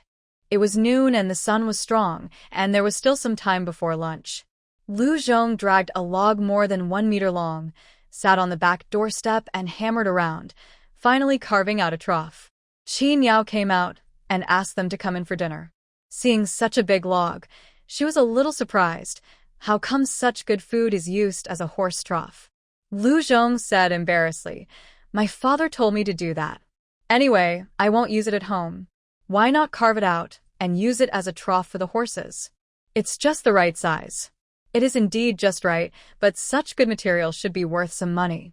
Qin Yao wanted to give them some extra money, but Lu Bo saw her intention and felt even more embarrassed. He hurriedly said, "Sister-in-law, don't even think about giving us some extra money. I don't know how many pieces of wood we could have bought with that big bag of meat last night." Qin Yao was not hypocritical. She appreciated the kindness and smiled lightly. "Okay, then I'll use it." Lu Bo and Lu Zhong nodded happily. "Hey. Okay. Wash your hands and have lunch. My cooking skills are just so please bear with me." Qin Yao gave the two of them a heads up in advance, telling them not to have too high hopes for the lunch she made. Lu Bo and Lu Zhong were mentally prepared, but they were still shocked by the messy stew on the table that was green and purple and green. The brothers looked at each other, wondering if they were poisoned. Qin Yao rushed the 4 brothers and sisters into the house and sat down. She sat down last, picked up the bowl and chopsticks, and took a chopstick of food first. While eating, she said, "It's okay, there is salt. Come on, eat. Don't be polite. I cooked a lot of rice. It's enough. Eat as much as you want." Qin Yao greeted them. Thinking that everyone was familiar with each other, he started eating without paying any attention to the Lu brothers. The 4 brothers and sisters of Dalong seemed to be used to it. Xingyang took a bite of the purple vegetable with her mouth smeared with honey and looked at Qin Yao with a "Wow, mother, it's eggplant." Qin Yao, with rice in her mouth, nodded and gave the little girl a look that said, "You're so smart." The little girl was so beautiful that she lifted up her little feet and dangled under the table. Erlang closed his eyes and swallowed the food made by his mother, In his heart, he despised himself for becoming too pampered. Seeing that his uncles hadn't picked up their chopsticks, Dalong explained to them, "These are eggplants and gourds grown in our home. So you can eat it with confidence. You will never get poisoned," he swears. There is really no concept of beauty, aroma, and taste when a stepmother cooks. Of course, she may be able to do so, but she is limited by her ability. But she will definitely stew it until it is cooked through, saying that high temperature can kill the virus. Therefore, Dalong can assure his two uncles that he will not get diarrhea after eating it. Seeing their nephew's confident promise, Lu Bo and Lu Zhong tentatively extended their chopsticks for the first bite. Yes, there is salt. And then nothing happened. Qin Yao drank 3 bowls of white rice in a row and was full. She had not done much exercise today and had plenty of oil and water, so she naturally ate less staple food. She put down her bowl and chopsticks, looked up and saw Lu Bo and Lu Zhong eating only white rice and asked awkwardly, "Is the food bad?" The two men shook their heads, and one of them picked up a large piece of food with his chopsticks out of respect. But in the evening, Qin Yao invited them to dinner, but the two refused no matter what. They said they were embarrassed to ask her to spend money again, and ran home as if they were escaping. Qin Yao raised her eyebrows and looked back helplessly at the 4 candied haws strings in the yard. They told her very seriously, "We like the food cooked by our mother the most." Qin Yao laughed and waved, "Let's go and move old Huang." Hearing this, the 4 children ran to the back of the house, shouting happily. Erlang and Sanlang didn't ride a horse yesterday, and they wanted to ride one today. Qin Yao fulfilled their wish, carried them onto the horses, and led them from the back mountain to the stable. The two felt they had not yet had enough. However, riding was still a bit uncomfortable without a saddle, so they readily let Qin Yao take them off the horse. Old Huang had already eaten his fill in the back hill. The mother and her 2 children fed him some water, then took him to the river, washed him, and moved him into his new home cleanly. Qin Yao took out the medicine powder she bought from the veterinarian in the city and applied it to the bald areas of Lao Huang. After finishing this, she clapped her hands, went into the house, washed her hands, and started eating. "I didn't finish the stew at noon, so I had a quick dinner with bacon and rice porridge. It got dark late, and it was still light after dinner." Qin Yao thought about going to Carpenter Lu's house to check on him. He had to install a watermill for a customer tomorrow, so the two of them checked the data and details in advance. Qin Yao first sent the 4 brothers and sisters to the village well, which was very lively. In the afternoon, an official from the county government came and, just as she had said yesterday, announced the good news that all the horse bandits had been wiped out. The officials came and left in a hurry, but the villagers talked about this matter for a long time. At this moment, every family has finished dinner and is gathered together to talk. Because when the officials came, they went to Qin Yao's house and said hello to her, so now the villagers feel very proud. A great hero who fought against bandits emerged in their village, and the officials from the government office all went out of their way to greet her. I don't know who started it, but the villagers were discussing whether or not to give Qin Yao a plaque or something. Fortunately, Qin Yao was sending her children to the village well and heard it in advance and stopped it in time. Otherwise, she would have been embarrassed. There should be a limit to showing off. Just praise yourself when everyone praises you and nod politely when you meet them. Send a plaque? The village chief and village head have never received a plaque. This is just right now, and everyone praises her for being humble and not greedy for fame and fortune. Qin Yao doesn't like to stand behind and act as a hidden boss.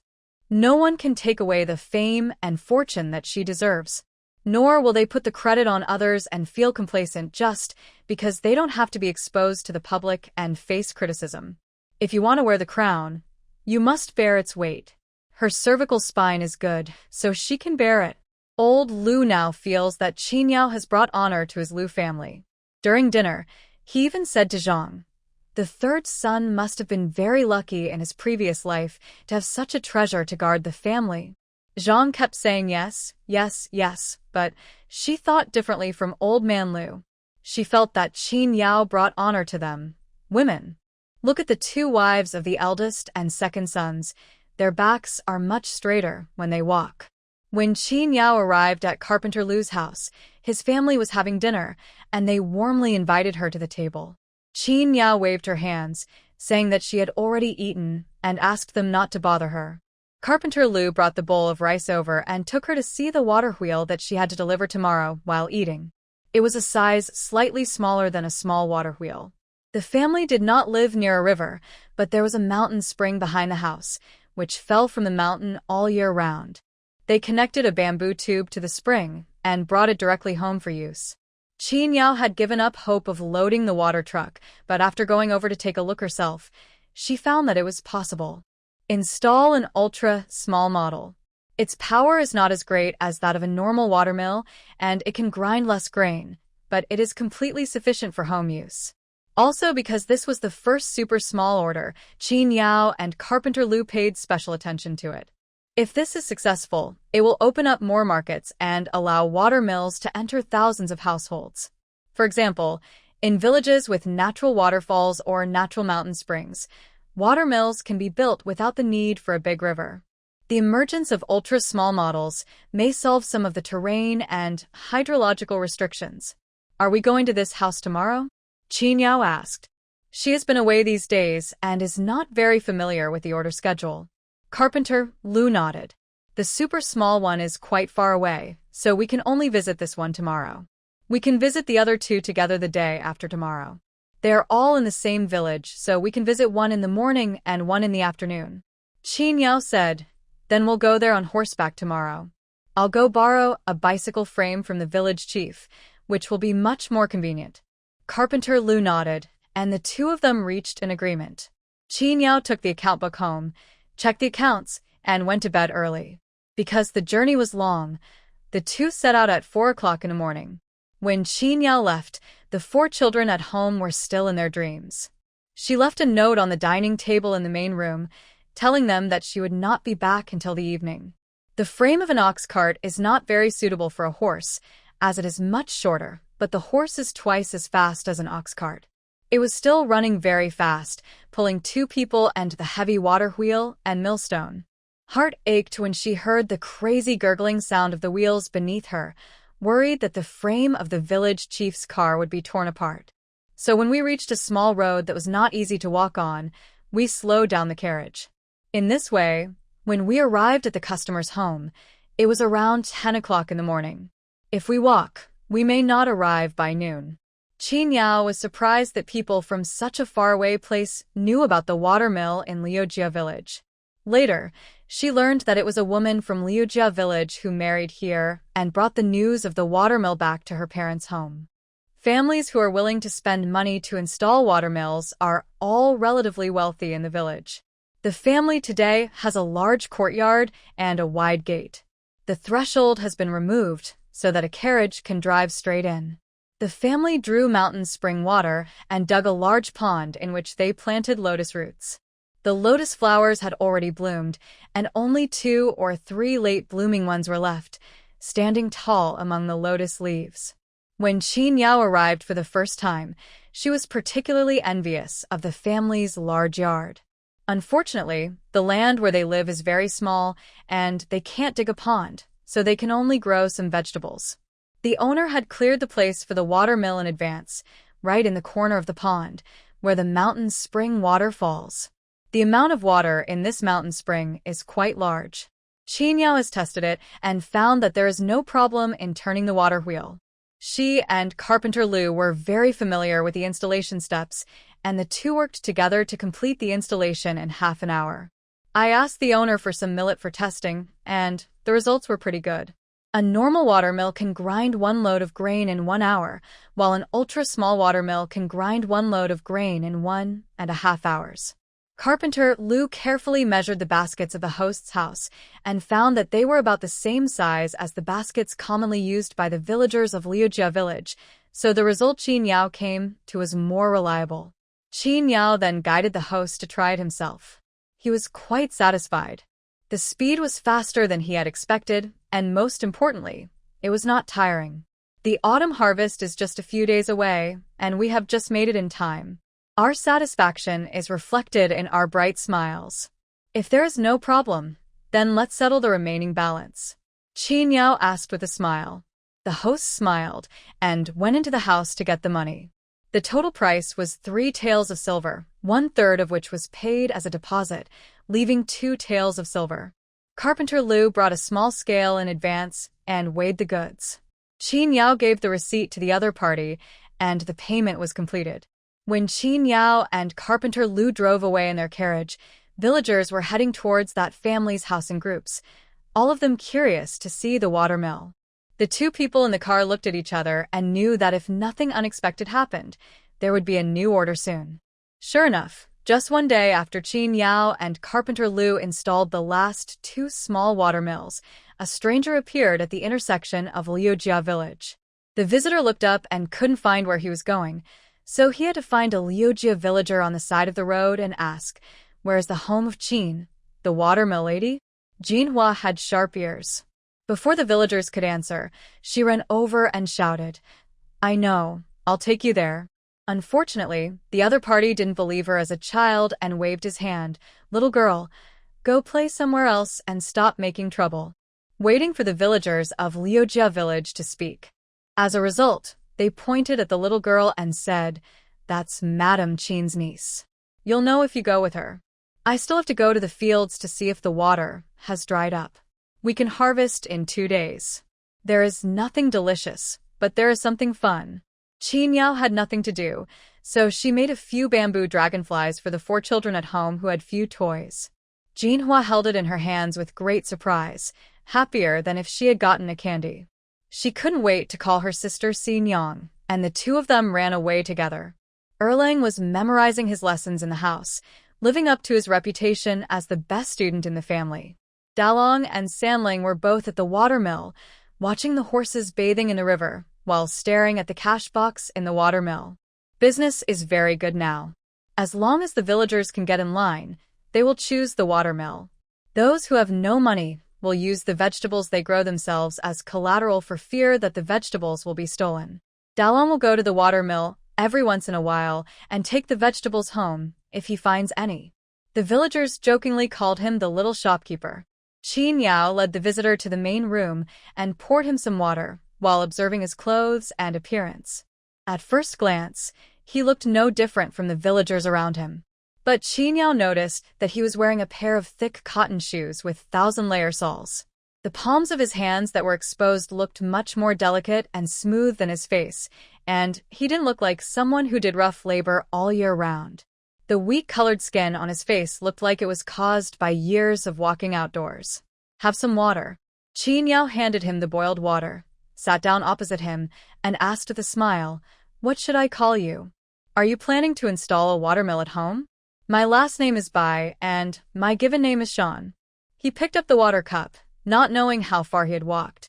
He drank the cup of water in one breath as if he was extremely thirsty. Qin Yao raised an eyebrow and reached out to take the empty cup to pour him another glass of water, but one hand blocked the cup. "No need, that's enough." Qin Yao agreed, sat down again, and signaled him to speak frankly. Bai Shan first asked her how much silver a set of ultra-small stone mill cost. After getting the price, he pondered for a moment, moved his fingers, silently calculated a number in his mind, and nodded. Then he reached into his clothes and dropped 2 large silver ingots, one weighing 20 taels, for a total of 40 taels. "I want to order 50 sets of ultra-small watermills. You don't have to worry about the installation. I will send a few guys over to learn from you. If this batch sells well, I will come back later. But I have a request. You are not allowed to do business with other companies until my orders are completed. If you can take it, then we can discuss the price and delivery time now. If not, I'll take the money and leave, and you can just pretend I was never here." 2 large silver ingots fell on the dining table unexpectedly. Qin Yao was secretly shocked, but her face showed no emotion, and she was very calm. Bai Shan noticed her expression and frowned slightly. He didn't expect that although he looked young, he was actually an experienced guy. If it were someone else, seeing these 2 large silver ingots, they would definitely show some surprise reaction. He was so straightforward and frank that Qin Yao didn't hesitate. After a few seconds, she gave him the wholesale price. "If you order 50 sets, I can give you a 20% discount, but if you order 100 sets, I can give you a 68% discount. Would you like to consider ordering more? We are a village with many brothers and sisters. The busy farming season is just around the corner. We will definitely be able to deliver all 100 sets before the new year. Bai Shan shook his head. It's too long before the new year. 20% off is 20% off. The 50 sets will remain unchanged. Delivery will be in October. The calculator in Qin Yao's head was almost broken from typing away. The Ghost Festival was coming soon, and it was the busy farming season, so she couldn't produce many sets in late July. The effective period is August, September, and October. She hasn't even prepared the wood and stone yet. On average, she will produce 16 sets a month. Taking into account the depreciation rate, even if the stones are knocked out with sparks, she can barely catch up. Qin Yao tentatively said, delivery will be on November 1st. Bai Shan shook his finger, October 15th. 3 months is enough. It's really not possible. It's the busy farming season, and we don't have enough manpower. Unless you pay more, Qin Yao added in her mind. Bai Shan looked at Qin Yao helplessly, picked up the silver ingot, and was about to leave. Qin Yao didn't stop him. Bai Shan walked to the gate of the courtyard, but didn't hear any sound. He stopped and turned back, gritting his teeth, and said, we have to transport it to the south by October 20th at the latest. There will be snow in December, so we have to get it there before then. Otherwise, if we are blocked on the road by heavy snow, all our efforts will be wasted. When Qin Yao heard him say that, she thought to herself that he wanted to sell the products to the south. This was a really good idea. There is plenty of water in the south, and perhaps every household can use it, so the market is huge. But she also had her difficulties. Qin Yao waved her hand and asked him to come back and sit down to talk again. How about this? We'll deliver a batch of goods on October 15th, and then the rest on November 1st. I guarantee that the first batch will exceed 60% of the total, which is 30 sets. This is how an assembly line works. At the beginning, you are busy adjusting the structure, arranging production materials, and recruiting people to build the factory. It is only in the last half month that things really get up to speed. Qin Yao glanced at Bai Shan's clothes. The bulge in the clothes was where she placed the initial capital for building a production workshop. Bai Shan's insistence softened a little. After thinking for a while, he added a clause. If we can't deliver 30 sets by October 15th, we won't want the remaining 20 sets, and the price will still be 20% off. No problem. Qin Yao stood up and went to get paper, pen, and red ink. Seeing this speed, Bai Shan was stunned for a moment, feeling like he had suffered a great loss. Fortunately, the professionalism Qin Yao demonstrated afterwards made him feel a little more secure. The contract was written for an hour, and Dalong just came back with Lao Huang, who had just finished taking a bath. Qin Yao asked him to call Carpenter Lu over. Carpenter Lu brought a basket of wild bayberries. Dalong and his children were so happy that they asked Qin Yao if they could use their own pocket money to buy rock sugar from the peddler Lu. After getting permission, they took the sour wild bayberries and planned to make bayberry soup. Erlang, Sanlang, and Xinyang were all very happy, but Dalong was thinking that after 2 days the autumn harvest would be ready, and they could give the adults at home some heat relief. Qin Yao was busy with a big order, so she went with them. She made a brief introduction to both Carpenter Lu and Bai Shan, and asked Carpenter Lu to sign the contract. Carpenter Lu took only one look at the total amount of the order, which was 120 taels of silver, and then he excitedly pressed his fingerprint with trembling hands. After the two of them politely sent Bai Shan away, Carpenter Lu turned around and supported the door frame of Qin Yao's house and sat on the threshold. I'll take my time. I'll take my time. Is it really 120 taels? He couldn't help but ask again. Qin Yao took a silver ingot in one hand and knocked it against the other twice. See if it's right. I've already received 1/3 of the deposit. How could it be fake? Carpenter Lu took a breath and said, take it easy. Don't make a mistake. But thinking about the next 50 sets of orders, the smile on Carpenter Lu's face gradually froze. He stood up by holding onto the door frame and bowed sincerely.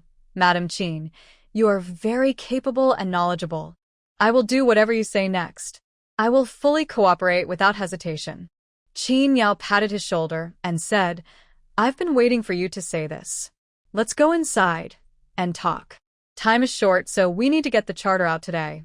For those who harvest early in autumn, the tools have been moved to the fields today, and people will start harvesting the rice tomorrow." Her family starts 2 days later, on July 12th. Today is the 9th, and she still has 2 days to make arrangements. When the autumn harvest is over, she will immediately recruit people to buy materials and start work. Qin Yao and Carpenter Lu talked for a long time at home, and the two of them went through all the families in the village who had wood. Carpenter Lu knew all this information. He knew everything that was ready and still in the mountains and forests. If we calculate the materials needed for the 50 water wheels, we can come up with a figure that the wood from Liujia village alone can supply them. Qin Yao and Carpenter Lu quickly divided the work. There were only 2 things she had to do. First, establish a production workshop. Second, recruit people and make grinding discs. Carpenter Lu is responsible for ordering wood and compiling the data so that he can make arrangements after the autumn harvest. As for the stone materials, Qin Yao was not worried. With such a huge mountain of stone there was no need to worry about not having enough stone materials. However, if we cross the part of Liujia village, we will have to negotiate with people from other villages. There are 50 sets of small stone mills, and the stones within the boundaries of Liujia village are enough. The 2 people worked together, each responsible for an important part. Qin Yao also took on the overall coordination, and Carpenter Lu cooperated with them. The 2 of them finalized the next course of action in one afternoon. Now that he had a clear idea of what he was supposed to do, Carpenter Lu finally felt relieved. In the evening, everyone went home to have dinner. After dinner, Carpenter Lu took a pen and paper and went door to door looking for people to place orders for wood.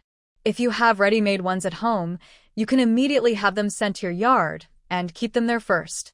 Qin Yao instructed her 4 children and went out alone to discuss issues related to the land use for building a production workshop with the village chief and the clan leader. Knowing that her water wheel factory had received a large order of 50 sets, the village chief and clan leader were both surprised. Then he thought of what Qin Yao had said before about the economic pillar driving the whole village out of poverty and towards prosperity, and happily said that she could choose any piece of land. As long as it did not hinder the villagers, they could help her finalize it.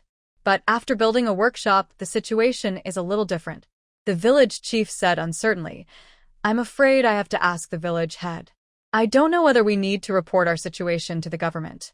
Setting up a workshop means running a legitimate business, and you have to pay business taxes. If we don't report it, it will be difficult to explain when the government comes to collect grain taxes and finds out. If you meet a difficult one, they will just give you a random name and do something bad to you behind your back." If the village chief hadn't reminded her, Qin Yao would never have thought of this. "Thank you for the reminder, village chief. I will go to the county to ask about it." It just so happened that Lu Ji was about to return home, so she went to pick him up on the way. Of course, the main thing is that there are so many scholars in the academy, and you can ask them first. Thinking about this, Qin Yao did not dare to delay for a moment, for fear that it would delay the establishment of the production workshop. However, her workshop is just a small one, only 200 square meters at most, and it may not last long. If the government wants to collect taxes from her, it would be too unfair. After a good night's sleep, I woke up in the morning and heard the dull sound of threshing coming from the foot of the mountain. Those families whose crops matured early have begun the autumn harvest. Old Man Lu owns dozens of acres of land facing the sun, which is already mature. When Qin Yao returned home yesterday, she passed by the old house and went in to ask the 3 Lu brothers about recruiting workers. When they found out that she was going to build a workshop, they didn't dare to delay for even a minute and hurried to start the autumn harvest in advance so as not to miss Qin Yao's first batch of recruitment. Therefore, as soon as the sky turned light this morning, the whole family, young and old, went out together, carrying square buckets, and went to the fields in 2 groups to start harvesting. There was still dew in the morning, and the harvested rice was spread out in the fields to dry. When the sun rose, they began threshing. In the kitchen, the 3 brothers Dalong, Erlang, and Sanling were busy like little adults. Xinyan was not willing to be left behind, and she caught insects in the vegetable garden to feed the chickens. The 4 chicks given by Granny Wong and her grandchildren have now grown to more than 2 kilograms under the careful feeding of the 4 brothers and sisters. There is a hen and 3 roosters. Si Nyong is looking forward to the hen laying eggs every day. She and her little brother have built a nest for the hen to lay eggs with straw in advance, ready to put it in the chicken coop at any time. Knowing that Qin Yao was going into the city, Erling filled a bamboo tube with the bayberry soup they had successfully made last night with rock sugar and wild bayberries for her to drink on the road. It tastes sour and sweet and can quench your thirst. Qin Yao was so busy yesterday that she didn't even have time to taste the fruits of the children's hard work for most of the day. Everything has been cleaned up now, and I am just waiting for Dalong to make breakfast. When I have a little free time, I ask Erling to pour me half a bowl of breakfast to taste. Qin Yao didn't have any expectations at first, and was even mentally prepared for blind praise. Unexpectedly, after drinking a mouthful of the dark red bayberry soup, I found it to have a perfect blend of sour and sweet. A little less would be too sour and a little more would be too sweet. How is it? Erling asked expectantly.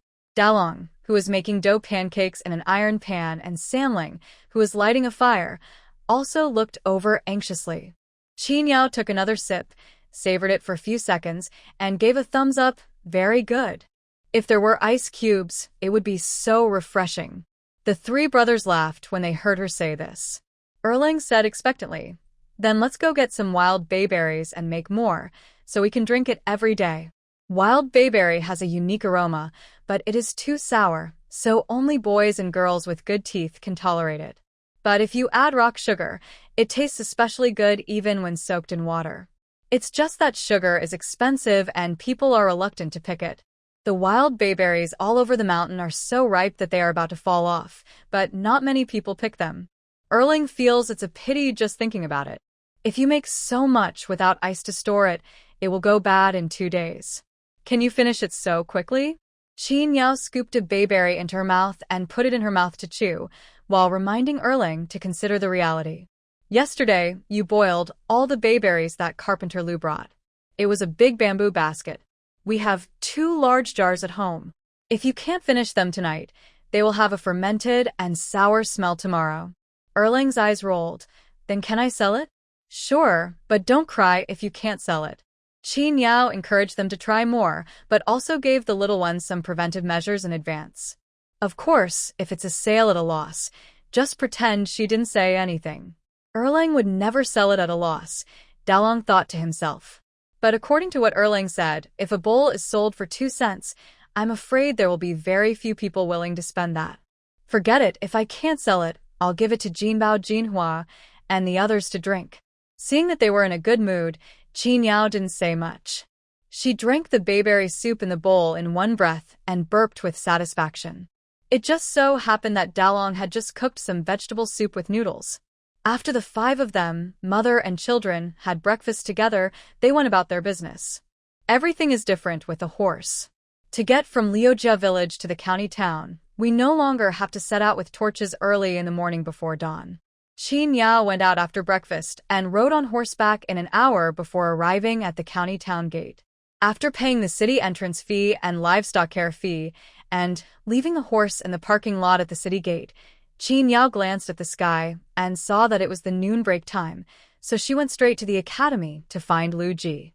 In Lu Ji's opinion, it had not been many days since the last time they separated, but he did not expect Qin Yao to come again. He was not in the academy. Qin Yao waited at the back door of the academy for a long time before she saw several figures coming in together, laughing. The people walking in front were one in his early 20s and one around 30. Both of them were accompanied by servants. After that, it was the source of their laughter, Lu Ji. He was still wearing the same white shirt he had worn when he left home, but it had obviously been washed and the color had become lighter. It was only because of his face that he did not look shabby compared to the 2 men in front of him, who were wearing cotton Confucian shirts with embroidered patterns. Lu Ji's words, as long as they are not directed at his family members, sound very useful to outsiders. Lu Ji seemed to sense something, and when he glanced, he met Qin Yao's gaze in the corner. His breath suddenly stopped. He first sent the two scholars into the academy, then slipped out from the back door, came to Qin Yao, and asked nervously, "Madam, why are you here?" He was glad that he had just chased away the Peepa girl who insisted on following the scholar to the restaurant. Otherwise, Lu Ji would have imagined his own tragic end. Qin Yao looked him up and down, and a faint smell of powder wafted to her nose. She raised her hand to fan him, crossed her arms, and sneered. Before she asked, Lu Ji immediately said, "My lady, please don't misunderstand me. I swear, I didn't do anything to let you down. This was all for socializing. You don't know how tight-lipped those two scholars are. I begged them for several days, and today they finally agreed to copy the answers to the exam papers for me. It is actually not difficult to get the imperial examination questions from previous years, as the gentlemen in the academy have collected them. What is difficult is the answers, especially the answers written by the scholars who have passed the imperial examinations. The test papers are not made public, and only the officials in the Academic Affairs Office who mark the test papers know what is going on." Qin Yao looked at his nervous look and said with a smile, "Why are you nervous? I'm not going to hit you, Lu Ji. But have you thought about it? Please help me find out something." Qin Yao waved her hand, motioning Lu Ji to come closer, and told him to go to his classmates to help find out something about the workshop. After hearing this, Lu Ji was shocked. "You're going to build a workshop?" Qin Yao nodded, impatient for his further questions, and raised her chin towards the academy. "Go quickly, I'll wait for you here." After finding out clearly, she can decide whether to go to the government. By the way, to be on the safe side, Qin Yao decided to go to the restaurant again to ask Manager Fan. After watching Lu Ji enter the academy, Qin Yao turned around and went to the restaurant. "You're here again. It's different here with a horse." Shopkeeper Fan was too busy to spare any time. He only had time to point to the backyard, signaling Qin Yao to wait for him there. It was a busy time at the restaurant, and Qin Yao waited for a long time before Manager Fan finally had time to come over. Time was running out, so Qin Yao didn't waste any time and asked Manager Fan directly if he knew whether ordinary people who set up their own small workshops needed to register with the government and pay business taxes. "You asked me, and you are asking the right person." Shopkeeper Fan laughed and said, "The new law has been much more relaxed for merchants. The government doesn't need to go to the small workshop you just mentioned. You just need to report to the head of the village and promise not to do anything illegal." "So simple?" Qin Yao was a little dazed. Shopkeeper Fan nodded and said, "After years of war, Shenwen needs to rest and recuperate. If the people want to restore vitality, the first thing to do is to relax the restrictions on business groups." The civil administration at this time encouraged the activities of merchants, and the previous dynasty's strict control over the merchant class had now been completely relaxed. In the past 2 years, Kaiyang County has become more and more prosperous, and small vendors have contributed largely to this. After getting the accurate answer from Manager Fan, Qin Yao felt more confident when she arrived at the academy. Lu Ji slipped out from the back door and told her a similar result. But there is one more clear law, that is, the court can now exempt relevant taxes for small business activities with no more than 20 people and annual income below 500 taels. But it is only a temporary exemption, and there is no indication when it will be restored. "Madam, do you really want to build a water wheel factory?" Lu Ji asked excitedly. Qin Yao knew what he was excited about. He just wanted to go home and live off his wife again. He said coldly, "Because we want to build a factory, you must study hard and strive to gain fame as soon as possible so that you can protect our family's industry." "I understand." Lu Ji raised his eyebrows. She was talking about our family, which meant that he had a share in the family factory. It was time for the afternoon class. Lu Ji saw that Qin Yao had found out the situation and had no intention of leaving, so he realized something belatedly. He asked tentatively, "Madam, you won't leave? We'll go together after class. You go to class first. I'll walk around the city and pick you up later." Qin Yao spoke naturally and arranged everything for him clearly. "Remember to ask for leave from your husband. The Ghost Festival is coming soon anyway, so you can ask for leave for both the busy farming season and the Ghost Festival.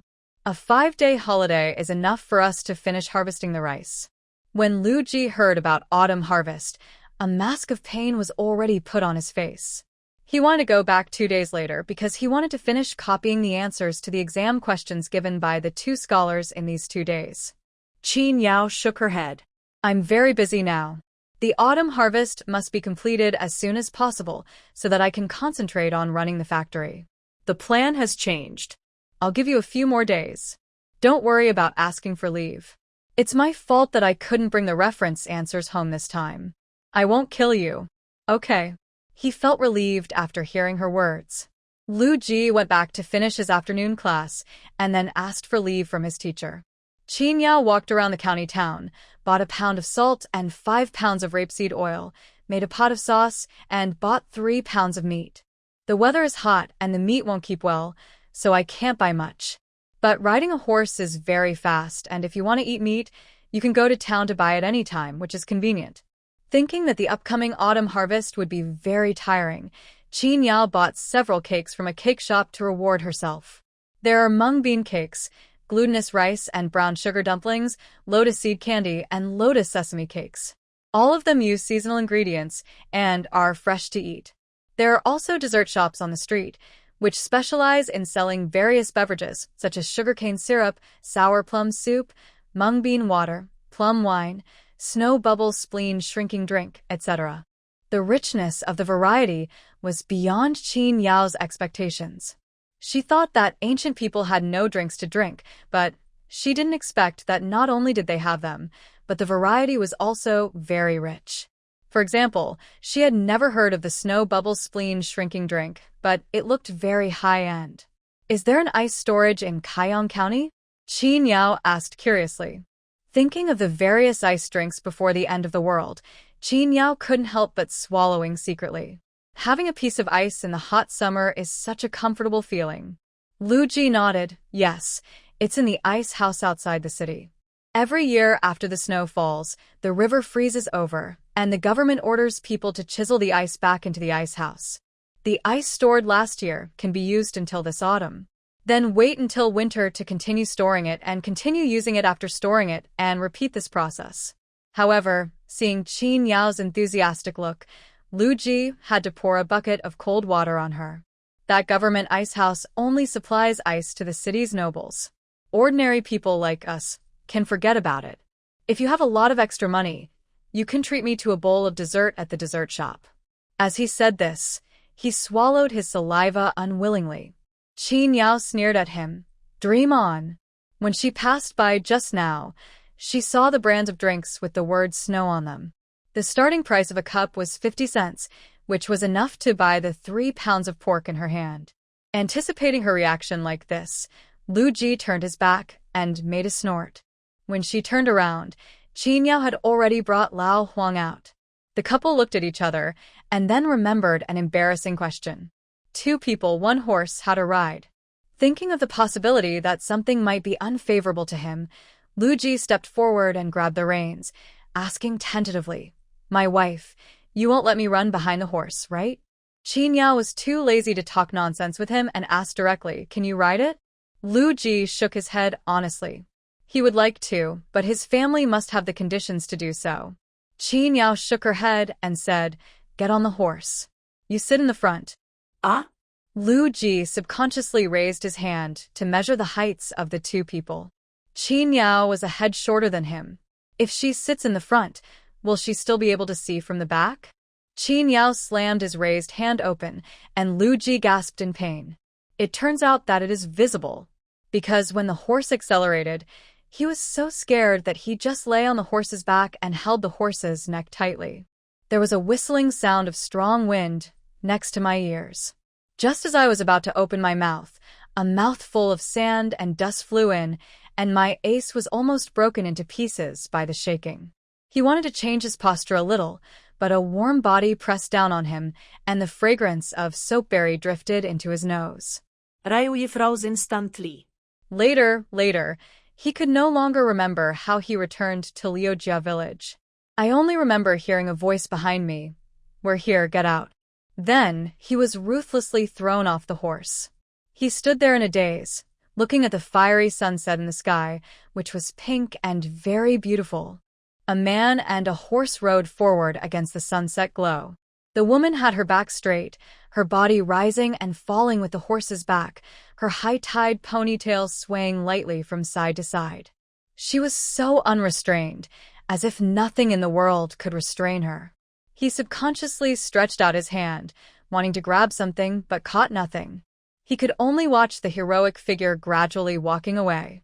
Gurgle Lu Ji swallowed unconsciously, shook his head violently, and when he looked up, he actually felt that the person on the horse was surrounded by a pink glow. He raised his hand and slapped himself lightly. Now the pink light is gone. Qin Yao stopped at the open space in the village and did not see any children in the house. Maybe he didn't succeed in his bayberry soup business, so he went home early. Qin Yao smiled helplessly, turned around and shouted, "Lu Ji, hurry up." Lu Ji came up breathlessly, looking up and complaining, "I have 2 human legs and you have 4 horse legs, and you didn't even say wait for me, and you're hurrying me up." Qin Yao frowned. Why did she feel that the useless man's tone of voice today was full of coquettishness? Never mind. She reached out and took the bag from him and put it on the horse, and went to the Ma family. Without the luggage, Lu Ji didn't go much faster. He would stop and sing to every villager he met along the way. When others complimented him and called him Lu Kaizi, he shamelessly responded. After such a long delay, Qin Yao had to go home, take off the saddle and feed the horse before he entered the house. He smiled as soon as he entered the door, which showed that he had received a lot of compliments along the way. He used to be a scoundrel that everyone hated, but now he has become a talented person that people praise, feeling very happy. Lu Ji scooped up some water to wash up and looked around the kitchen and other rooms. No one was there. Where are Dalong and the others? Qin Yao threw a handful of fine hay to the horse, clapped her hands and walked in through the back door. There was no one in the backyard. Maybe he went somewhere to play, she guessed. When Lu Ji saw her coming, he subconsciously brought the basin in front of him over and said, "My lady, wash yourself." Qin Yao saw his weak struggle, chuckled, and wrung out a handkerchief to wipe his face and neck. Then he took off his coat and hung it on the clothesline in the yard. He then stood in the corridor wearing only a thin linen top, facing the door and enjoying the breeze. Lu Ji was stunned by such ferocity. Qin Yao glanced at him and said, "Why are you looking at me? It's getting dark. Go out and look for the kids." The familiar days of oppression began again. He had just entered the door and hadn't relaxed for a quarter of an hour. He was complaining in his heart, but with a meek smile on his face. "Hey, I'll go out and take a look." Just as I was about to go out, the excited conversation of 4 children came up from the bottom of the mountain. Soon, 4 familiar figures appeared at the gate. When they saw their father and mother, the twins were stunned at first, and then ran in, eager to share their joy of the day. Sanling said, "Dad, my second brother sold a lot of bowls of bayberry soup." Xingyang said, Mother, the bayberry soup we made was sold out in no time. My eldest and second brothers went up the mountain to pick wild bayberries. We have to make some to sell tonight." Lu Ji was confused, but he still responded by saying, Not bad. Dalong and Erlang, let Daddy see if you have grown taller."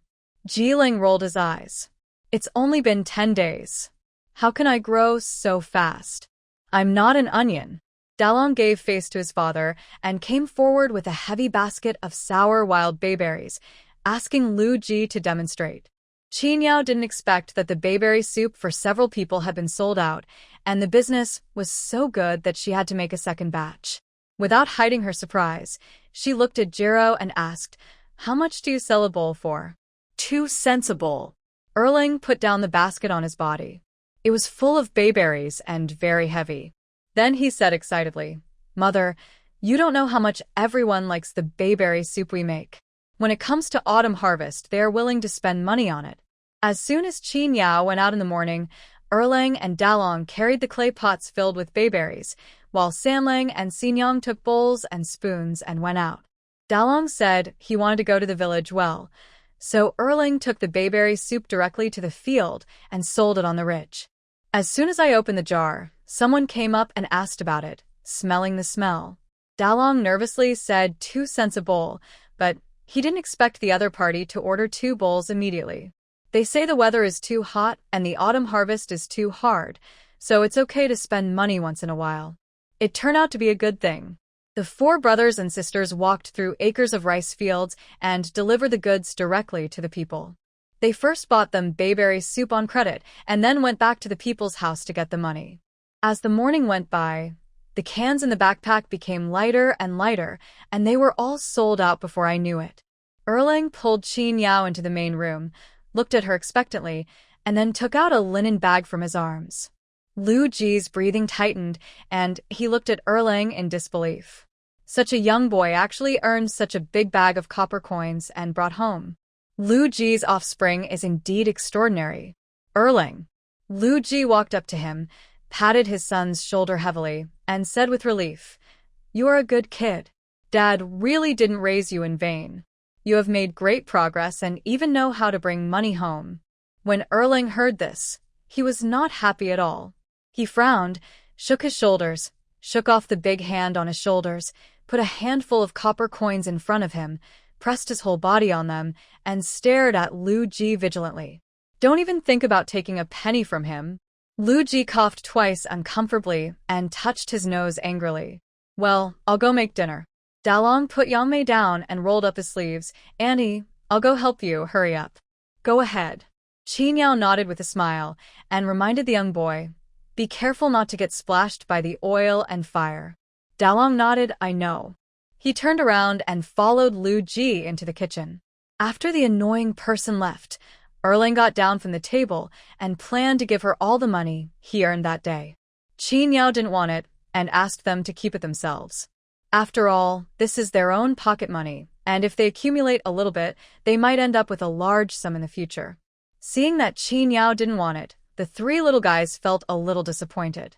But I soon got busy preparing for tomorrow's bayberry soup. I cleaned the bayberries and discarded the rotten ones. While Dalong and Lu Ji were preparing dinner, Erlang led his younger brothers and sisters to select bayberries under the corridor, keeping all the good ones and then washing them with clean water for later use. Afterwards, Erlang ran to Lu the peddler's house and bought 1.5 pounds of rock sugar, which cost 15 won per pound, totaling 22 won. This pot of wild bayberry can be boiled into 2 jars of bayberry soup, which is about 40 bowls.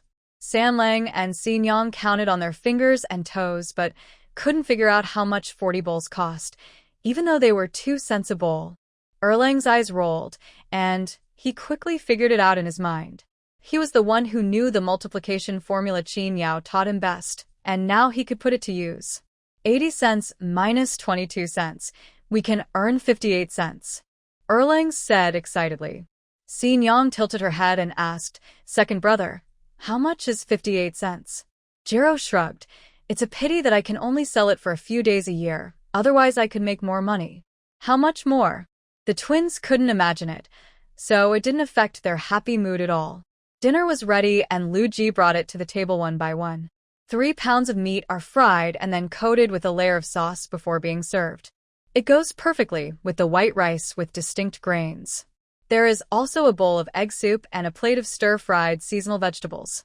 The mother and her 5 children had not had such a delicious dinner for a long time.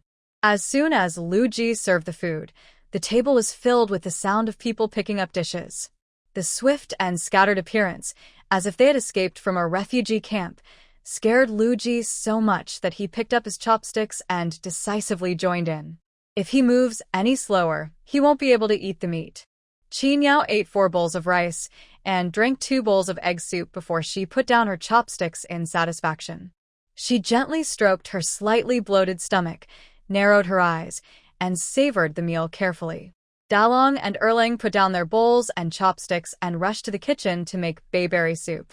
San Lang and Xin Yang took the initiative to clean up the bowls and chopsticks, but they were small and had small hands, so they could not lift large objects. In the end, it was Lu Ji who cleaned up the mess. It was very late when we got back. After we finished cleaning up the meal, it was already late at night. The village was already quiet, and there was no movement at all. Feeling sleepy, everyone went back to their rooms to sleep. Before going to bed, Qin Yao told the little ones that there was a snack, which was placed in the low cabinet in the main room. They could take it whenever they wanted. Dalong's 3 siblings were surprised and delighted. They had never experienced the feeling of having snacks at home and being able to eat them whenever they wanted.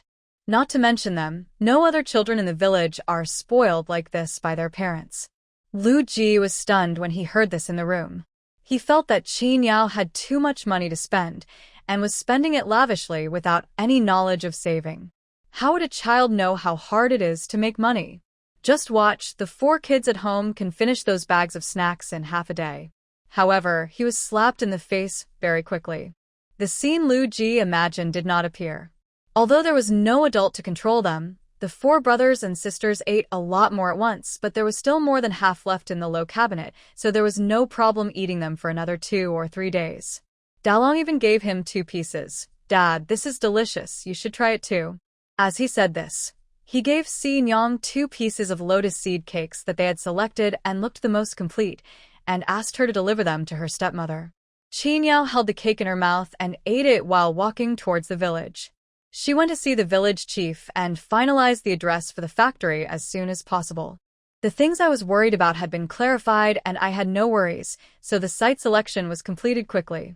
Qin Yao chose a piece of wasteland near the road. There is usually no one here.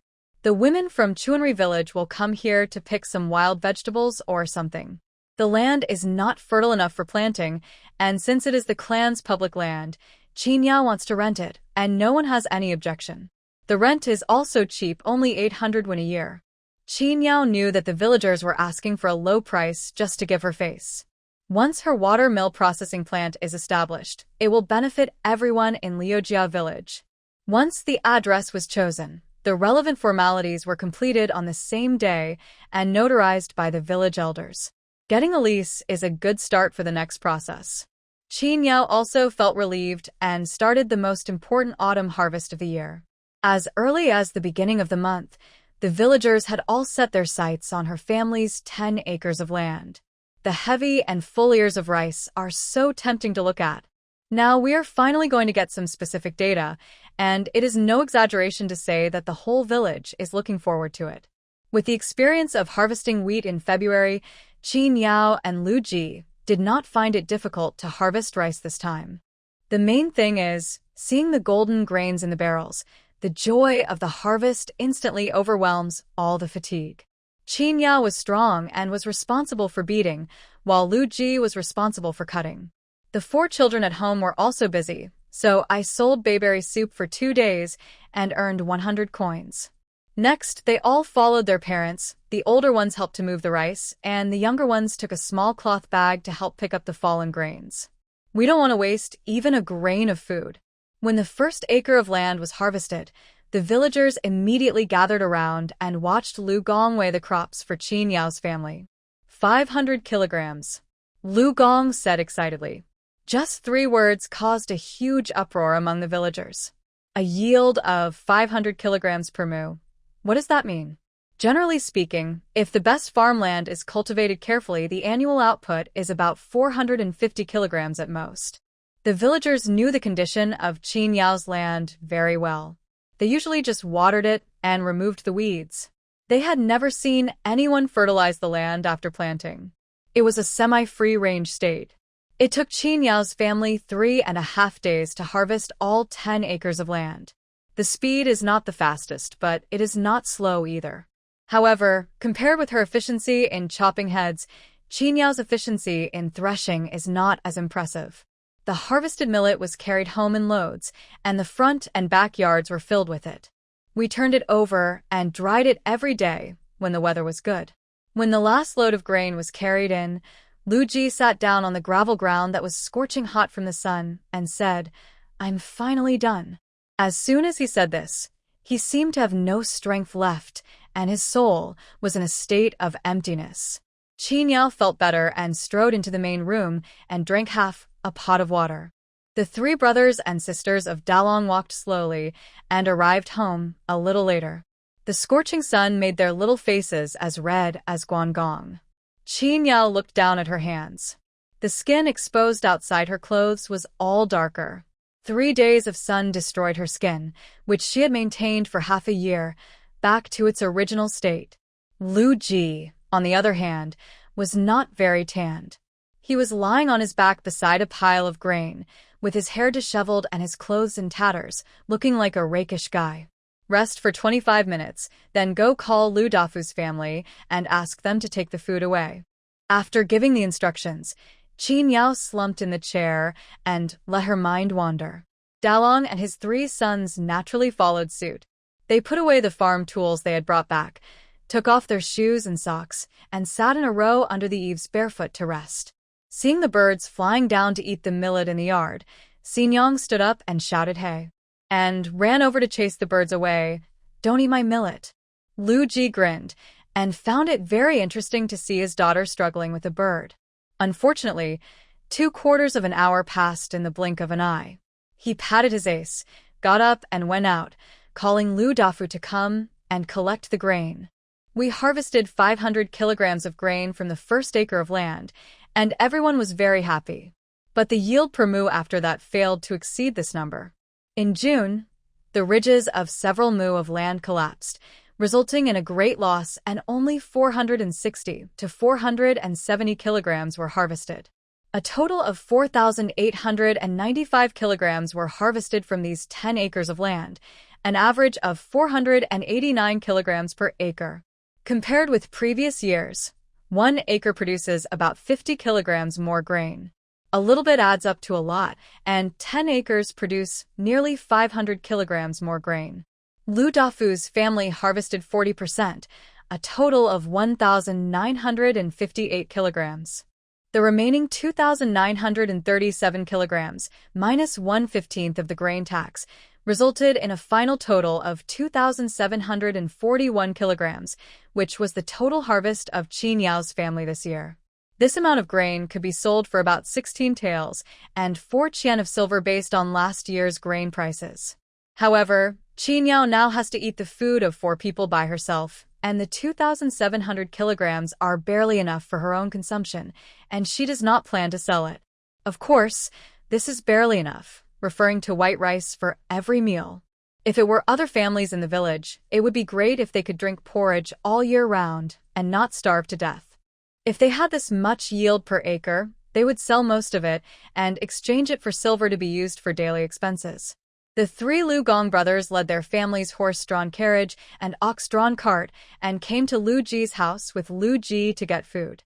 Along the way, he repeatedly expressed his envy of Lu Ji's family's per-acre yield and said that he wanted to buy seeds from them and planned to plant his seeds next year. Lu Ji said seriously, I envy you. You have so many good fields, and you can get so much harvest every year just by sitting there. The 3 Lu Gong brothers. Hey? Why aren't you talking? Lu Ji looked at the 3 people with a blank face. If you ignore the evil that flashed in his eyes, he could not be more innocent. Qin Yao heard some noise outside the door and walked out. She saw Lu Ji bringing people in and inviting them into the house. The yard is not big enough to dry so much millet, so I have to trouble you to take it back first. Qin Yao explained politely. The 3 Lu Gong brothers finally recovered from the awkward atmosphere. One of them got the receipt cleared with her, and the remaining 2 went with Lu Ji to take the grain back. They brought baskets with them. 1 cart could carry 8 baskets, which contained more than 1,900 kilograms of grain. They could finish the work in 2 trips, which was very fast. With 40% of the millet missing, the remaining space in the front and backyards was just enough for drying. Qin Yao looked at the sky. There would be at least 2 more sunny days, so all the grain at home could be dried. Tomorrow is the Ghost Festival, which is also Lu Ji's last day of vacation. Qin Yao must make good use of this strong labor. The task of drying the grain was left to Dalong and the other 2. They took the sickle and dragged the crying Lu Ji to the village entrance. The wasteland near the watermill was covered with grass, as far as the eye could see. When Lu Ji heard Qin Yao calling him to cut, he felt his eyes go dark. Madam, I think I have heat stroke. Then his body began to sway, as if he was about to fall down at any time. Qin Yao turned around and put a sickle on his neck. Do you want to cut it? Lu Ji took a deep breath and blinked twice sincerely. I'll do it. The sickle on his neck was finally removed. Qin Yao pointed to an area with few vines and then plunged into the wasteland. She swung the knife with a clang-clang sound. With her as the center of the circle, the surrounding grass became visibly shorter, revealing the color of the earth. All day long, other families are celebrating the Ghost Festival, celebrating the harvest, offering sacrifices to their ancestors with the best rice of the year, and inviting their ancestors to taste the rice, feeling extremely happy. Qin Yao's family cleaned up the more than 300 square meters of wasteland and didn't even think about ancestor worship. In the evening, when the couple got home from work, they saw the tables and incense sticks placed in the yard of every household, and then they suddenly remembered this. But when the couple looked at each other, neither could find any reverence for their ancestors or ghosts in each other's eyes. "Is there any incense in our house?" Qin Yao asked. Lu Ji scratched his head. "It seems to have been burned out during the Chinese New Year." "Are there any candles?" Lu Ji hissed. "It seems that it has been used up. I copied books all night before." Qin Yao thought for a moment and said, "How about cooking 2 bowls of meat and praying?" Lu Ji rolled his eyes. "Madam, have you forgotten that we had already eaten all the meat 2 days ago? It's too late to go to town to buy pork now. The pork shop has closed long ago."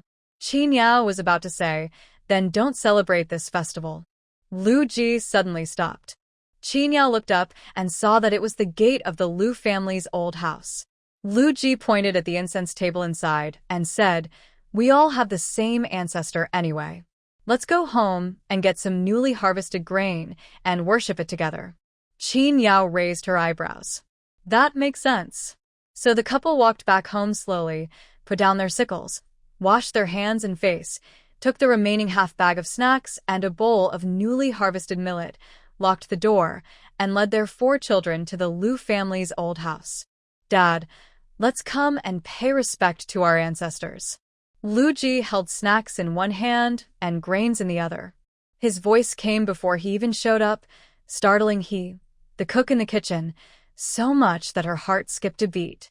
Turning around, he saw the 3rd brother's family of 6 appearing in the yard, holding new grain for ancestor worship in their hands. He thought to himself that something was wrong. Sure enough, the 3rd brother said directly to her, "Sister-in-law, please cook more rice. We will eat here tonight and have a lively family dinner." Lu Ji walked into the main room, and just as he put down the oil paper bag in his hand, Jin Bao Jinhua ran up to him. "Third uncle, 3rd aunt." Lu Ji raised his eyebrows, rubbed their heads, and generously opened the oil paper package to reveal the fragrant cakes inside. "Take it and eat it."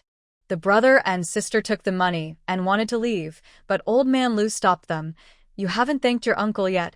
You have no manners." The brother and sister ran back in panic and bowed to their uncle solemnly. "Thank you, 3rd uncle." After finishing, he glanced at his grandfather and saw that his brows were relaxed. Then he picked up a piece of cake and tasted it happily. Today is a holiday, so only the second half of the day is available at the old house, and we can take advantage of the remaining half of the day to rest during the holiday. The harvested millet was spread out on bamboo mats to dry. There was no place to step in the yard, so people had to just walk on the millet. Several children were playing together, and the grains were flying everywhere. Zhang was so angry that she shouted, "Get out quickly and go play at the village well." However, a few of them did not leave, but stopped running. Instead, they squatted by the doorstep and played with stones. Qin Yao took the bowl of new grain she had brought with her and placed it on the altar in the center of the courtyard. She also borrowed 3 incense sticks from the old house, lit them, and asked Lu Ji to come over and bow 3 times, then lit the incense, and that was it. Chiu looked at the new grain and said with envy, "The grains are so good." Her belly has grown bigger and is now very obvious. She is not allowed to do any heavy work at home. However, her son is busy with farming and there is a shortage of handwork. In order to save one more worker, she insists on cooking for the whole family at home. Today is also a festival, and everyone is thinking about his cooking skills, so they changed the chef. Qin Yao walked over and looked at her belly. It looked like half a basketball was dunked on her waist. All the fat from her body was growing there, but her face was still very thin. "Second sister-in-law, the baby should be born in the 12th month, right?" Qin Yao asked curiously. Mrs. Chiu nodded. About the same. I guess the beginning of the 12th lunar month is the right time for farming during the winter. It won't delay the work in the fields. This little guy knows how to choose a good day. Mrs. Chiu touched her belly, perhaps feeling embarrassed, and paused for a long while. When Qin Yao felt she had nothing to say and wanted to go to the kitchen to see what was being cooked, she suddenly spoke. Sister-in-law, you and Carpenter Liu are going to build a water mill workshop. You'll need to hire a lot of people, right? Qin Yao nodded. There are about a dozen people who make grinding discs and do carpentry. She guessed what Chiu was going to say next. Sure enough, they wanted to recommend 2 people to her. One was her aunt-son, and the other was her eldest aunt-son. They were both young men of 15 or 16. Their families were poor, and they were not married yet. They wanted to find some work to earn some money so that they could get married. Qin Yao glanced towards the kitchen and saw that his ears were already perked up. If things went as expected, he was also waiting to push someone for her. Qin Yao has already made a promise with the village chief and clan leader that people from the same village will be given priority, so the worker quota will not go to people from other villages. There are not enough places for Liujia village alone. The 2 people who previously worked with Carpenter Liu will definitely continue to be used. If the 3 Liu Bo brothers are included, there will be 5 places left. She planned to recruit 18 people, leaving 13 vacancies. Shunzi had to keep 1, leaving only 12. However, Qin Yao did not say everything. It's busy right now, and I don't think many people are willing to leave their fields and come here. If there are any left, I will naturally give priority to our own family, so you can rest assured, second sister-in-law. You? When he in the kitchen heard this word, the corners of her mouth curled up slightly. She felt relieved, knowing that Qin Yao had not neglected her. Zhang glanced at her sharply several times, and since Qin Yao had already made it clear, Chiu didn't continue the topic and went into the kitchen to help. Lu Zhong stood up and wanted to go over to lend a hand, but was pushed away by Chiu with a red face. Lu Zhong was about to return to the main hall to rest, but Lu Ji said quickly, "Second brother, you are really polite when people are being polite to you. You have no tact. Second sister-in-law is pregnant, and you are so shameless. Is it your turn to speak?" Lu Zhong retorted awkwardly. But to Lu Ji, there was no harm at all. Lu Ji clicked his tongue twice. "What are you still standing there for? Go in and help. Don't you see my second sister-in-law carrying this soup?" Lu Zhong glared with his eyes wide open in anger, thinking that he was really annoying and making him stand here, feeling awkward. Lu Ji opened his mouth to interfere, but Qin Yao gave him a cold look and he shut up in dismay. Lu Zhong's dark face was so hot that it was about to explode, but in the end he insisted on not helping Lu Ji. He sat on the bench and stabbed Lu Ji. "You think everyone is as incompetent as you? Have you ever seen a man enter the kitchen like you?" Lu Ji snorted, not taking it seriously, and looked at Qin Yao with a raised eyebrow. "I'm just worried about my wife. Who is as stupid as you? The soup has been served and you don't even take it. Why are you trying to act like a man in front of me?" Seeing that Chiu's face was red as blood, Qin Yao shouted, "Lu Ji, you will die if you don't speak, right?" Relying on the large number of people in his family, Lu Ji was not panicked at all. Instead, he muttered, "I just can't stand some men putting on airs here. Oh, just ask the lady if she wants me to help you, and if she says no, then I will really return it." Who doesn't know how to be hypocritical? Qin Yao really wanted to chop off his tongue with a knife right now. However, what he said seemed to make sense. Why? Mrs. Chiu put down the soup bowl and was also stunned. She looked at her man suspiciously. Was he just pretending? Lu Zhong was startled. He was too embarrassed to insist because it was in front of his family. But now he suddenly realized that his wife was about to be successfully instigated by Lu Ji, that rascal. He hurriedly stood up, and without caring whether Chiu was willing or not, he forced her to sit down, rolled up his sleeves, went into the kitchen and brought out all the remaining dishes. As soon as he saw Chiu's happy look, Lu Ji suddenly felt bored and snorted secretly. As a result, he was kicked on the calf immediately, and he almost cried out in pain. "You're just a troublemaker." Qin Yao gritted her teeth and whispered behind Lu Ji. Lu Ji sensed the chill of murderous intent and finally calmed down. He also wanted to teach his brothers at home how to be considerate husbands, but his kindness was taken for granted.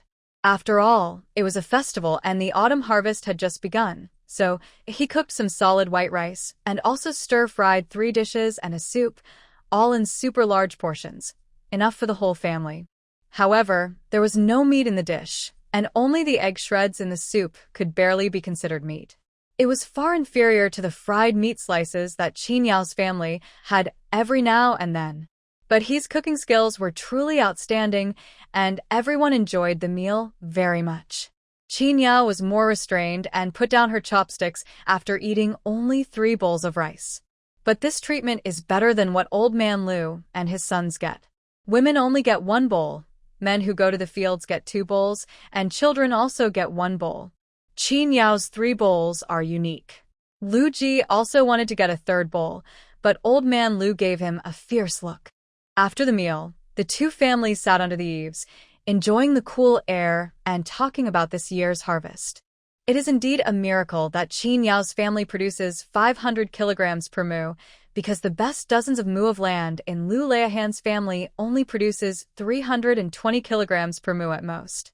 The rest of the crops were around 280 caddies each. The most remote and barren 10 acres yielded only 160 caddies per acre. There is no way, I really can't take care of so many fields. Hearing this, Lu Ji suddenly felt a little proud. Madam, the 2 acres of wheat fields we harvested in February had a pretty good yield. We didn't care about it at all, and we still got 80 kilograms per acre. Qin Yao was speechless and didn't want to pay attention to him. She looked at Old Man Lu and brought up the rice transplanting method again, recommending that they try it next year. Old Man Lu had exactly this idea. No, it should be said that everyone in the entire Liujia village wanted to follow Qin Yao and use this rice planting method. It is definitely not possible to use it on a large area, but you can reserve the best land at home. Even if the yield can only be increased by 10 kilograms per mu, dozens of mu added up to hundreds of kilograms. Moreover, judging from the harvest of Qin Yao's family this year, it is more than this number. If the weather is good next year, it will no longer be a fantasy for every household to have enough food.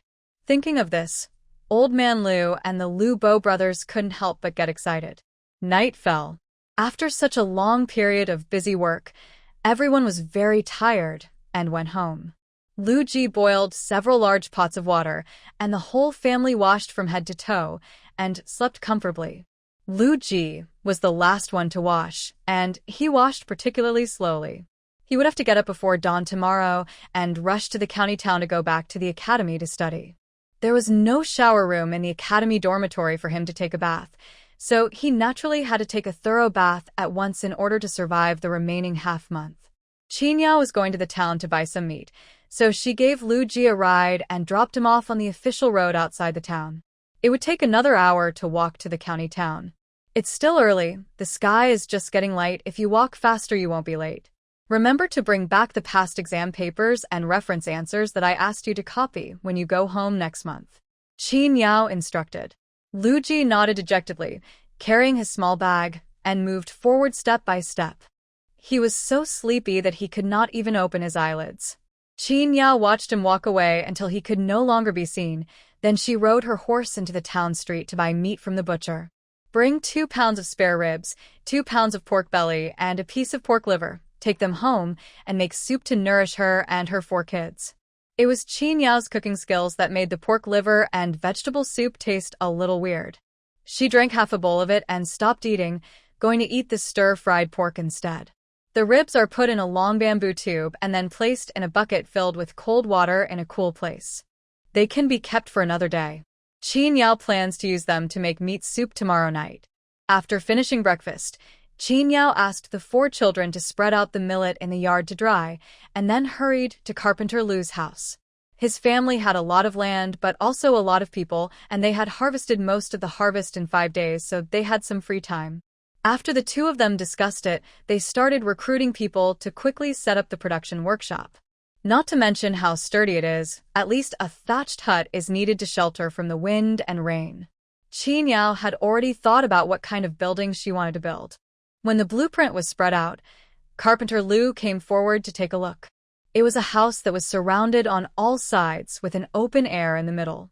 4 rectangular houses with roofs were built on the 4 sides and surrounded by walls. 2 of them were used to process wood, 1 was used to dry paint, and 1 was used to grind stones. There is a large open space in the middle, which can be used to pile stones, and a shed and a stove can be built to serve as a staff canteen. That's not all. Each room is divided into several areas, some dedicated to planing wood, sawing boards, assembling, painting, and inspecting. Each one has a sign with the name of a certain workshop written on it, and the areas are clearly divided. The process for stone is much simpler. There are only 2 steps, one for grinding and one for engraving, so 1 room is enough. Carpenter Lu looked at the blueprint again and again, exclaiming that it was exquisite. But he was puzzled by one thing, and pointed to the small signs of certain workshops on the map and asked, "Why are they called workshops?" Qin Yao was stunned. What do you think it should be called? A certain branch? She simply copied the modern production line, forgetting to adapt to local conditions. The word workshop is indeed not appropriate in ancient times. Carpenter Lu was also stunned for a moment. Branch doesn't sound good either. Let's just call it a workshop. By the way, you mentioned an assembly line before. Is this the one in the picture? It's easy to learn because you only need to learn one of them. Qin Yao nodded. That's what I mean. Carpenter Lu repeated the word assembly line several times. The more he repeated it, the more he felt that the word was very accurate. With the blueprint in hand, Carpenter Lu knew what materials to prepare. He led the 2 temporary workers to move the wood that had been collected in the yard to the new factory site. Once the 2 tripods were set up, the long logs were placed on the shelves, and then tools were picked up to start processing the wood in preparation for building the factory. Qin Yao took the freshly printed recruitment sign, came to the village well, chose a big rock and stood on it. Put the sign in front of him and shout, "The water mill is hiring." All of a sudden, the villagers who were turning over and drying the grain in the open space all looked over. The villagers had been looking forward to this matter since Qin Yao's family rented the wasteland. So, as soon as Qin Yao finished talking about the number of workers to be recruited and the conditions, most of the people on the vacant lot disappeared. They all hurried back home or ran to the fields to notify the young and old men at home. As for the heavy physical work involved, Qin Yao plans to recruit 8 male workers in the stone mill department. 4 are responsible for quarrying and transporting stones, and 4 are responsible for grinding and chiseling. The quarry workers were paid 12 cents a day, including breakfast and lunch.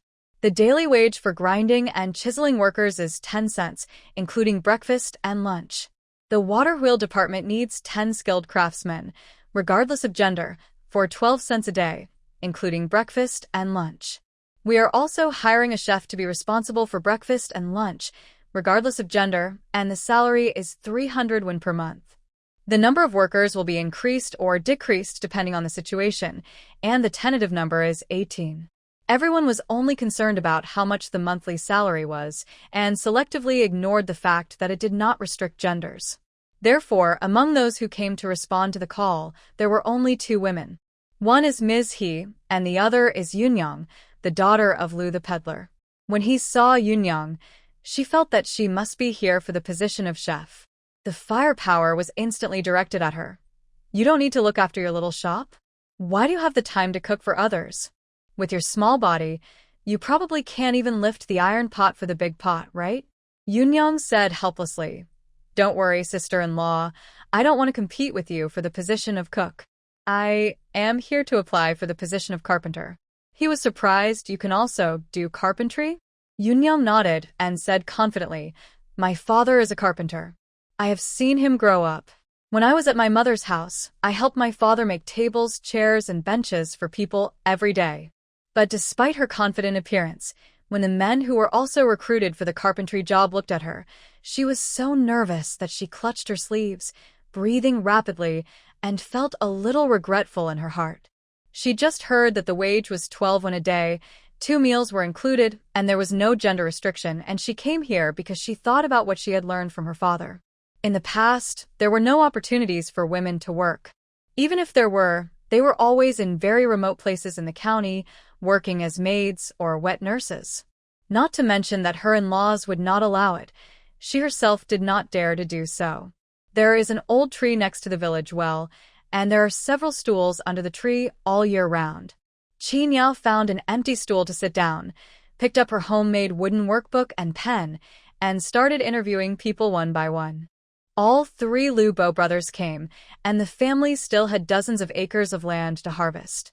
Zhang said that even if she had to spend money to hire temporary workers to help harvest, she couldn't let the three of them miss this opportunity. There are 12 coins for quarrying and 10 coins for polishing, including breakfast and lunch. Although it is not as much as the 400 coins that Qin Yao gave the three people for polishing, one is long-term and stable, and the other is just for a few days, which is completely different. As for harvesting rice at home, you can just hire a temporary worker, pack him up for lunch, and pay him 6 or 8 cents. There is still a difference in price, so it's a sure profit. At first, Old Man Lu was not happy about all three of his sons going. Mrs. He and Mrs. Chiu were very anxious. But after hearing Mrs. Zhang calculate the bill, they finally agreed. However, there are not many villagers who are as good at calculating as Zhang. Food is the most important thing for people, and the autumn harvest is the most important, so they can't afford to delay it. For some people, the rice matures late, and it will not be harvested until mid to late August. They can only envy others for being able to spare the manpower to respond. Some people also came to ask Qin Yao if she wanted a short-term job. There were no long-term orders at the moment, and Qin Yao did not make any firm statements.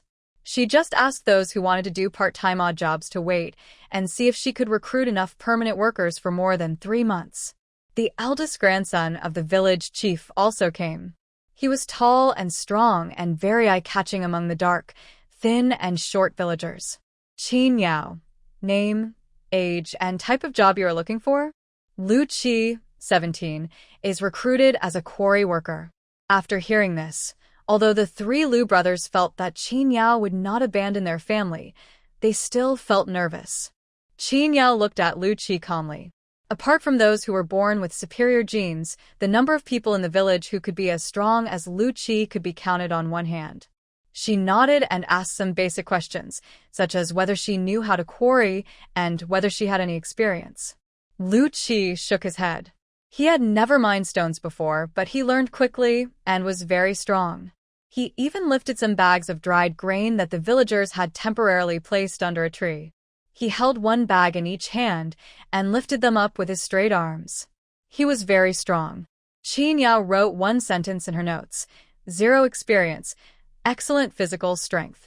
Next, she waved her hand, signaling the person behind to come forward. The results were not announced in person. After Qin Yao finished counting, she had to take it back to find Carpenter Lu to check. Finally, after confirming the number of people, she notified every household door by door. There were 23 people who responded to the call. All of them were young and strong men in the village. The oldest was 38 years old, and the youngest was 15 years old. When it was his turn, she knew that no one was competing with her for the position of head chef, so she put on a smile and assured Qin Yao on the spot about her ability to measure rice, promising not to waste a single grain of food. The villagers watching all laughed when they heard this. Some said she was very clever, while others praised her for her skill in swinging a big spoon. Whenever there is a banquet in the village, the mother-in-law and daughter-in-law couple, Ms. He and Ms. Zhang, are invited. Ms. He's cooking skills are recognized as excellent. Without any extra opponents, Qin Yao said on the spot, "He Hua, come to my house after dinner in the evening, and we'll count the number of people so we can buy food." "Ah, I'm done now?" he asked in surprise. Qin Yao smiled helplessly.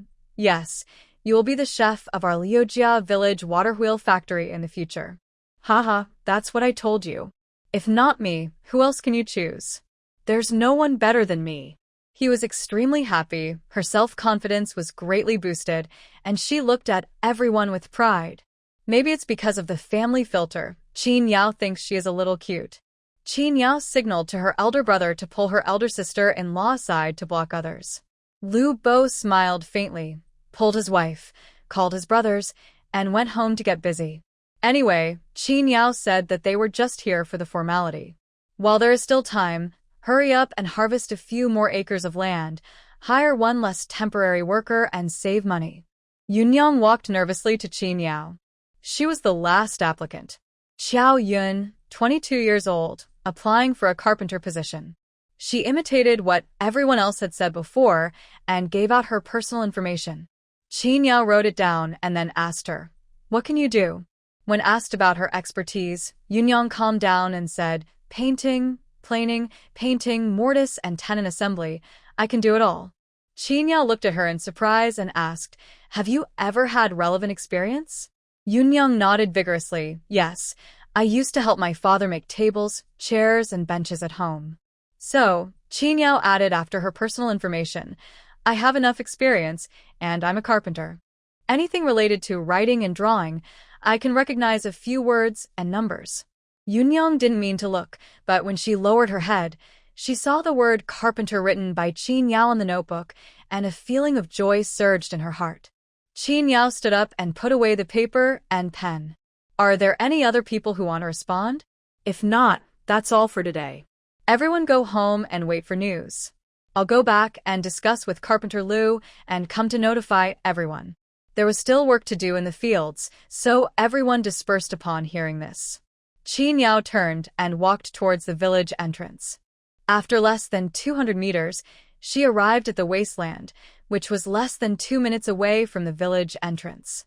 Seeing Qin Yao, Carpenter Liu told the two workers to continue working, put down the saw in his hand, and walk to the side of the road. "How many people did you recruit?" He just saw that there were a lot of people over at Mirai's place. Qin Yao pointed to the grass by the roadside, and the two sat down there, using the small branches extending overhead to block out the sun. Qin Yao opened the book and said, "A total of 23 people responded to the call. Minus the 2 carpenters you have now, there are 16 spots left. Among them, the cook has been confirmed to be my sister-in-law Hihua.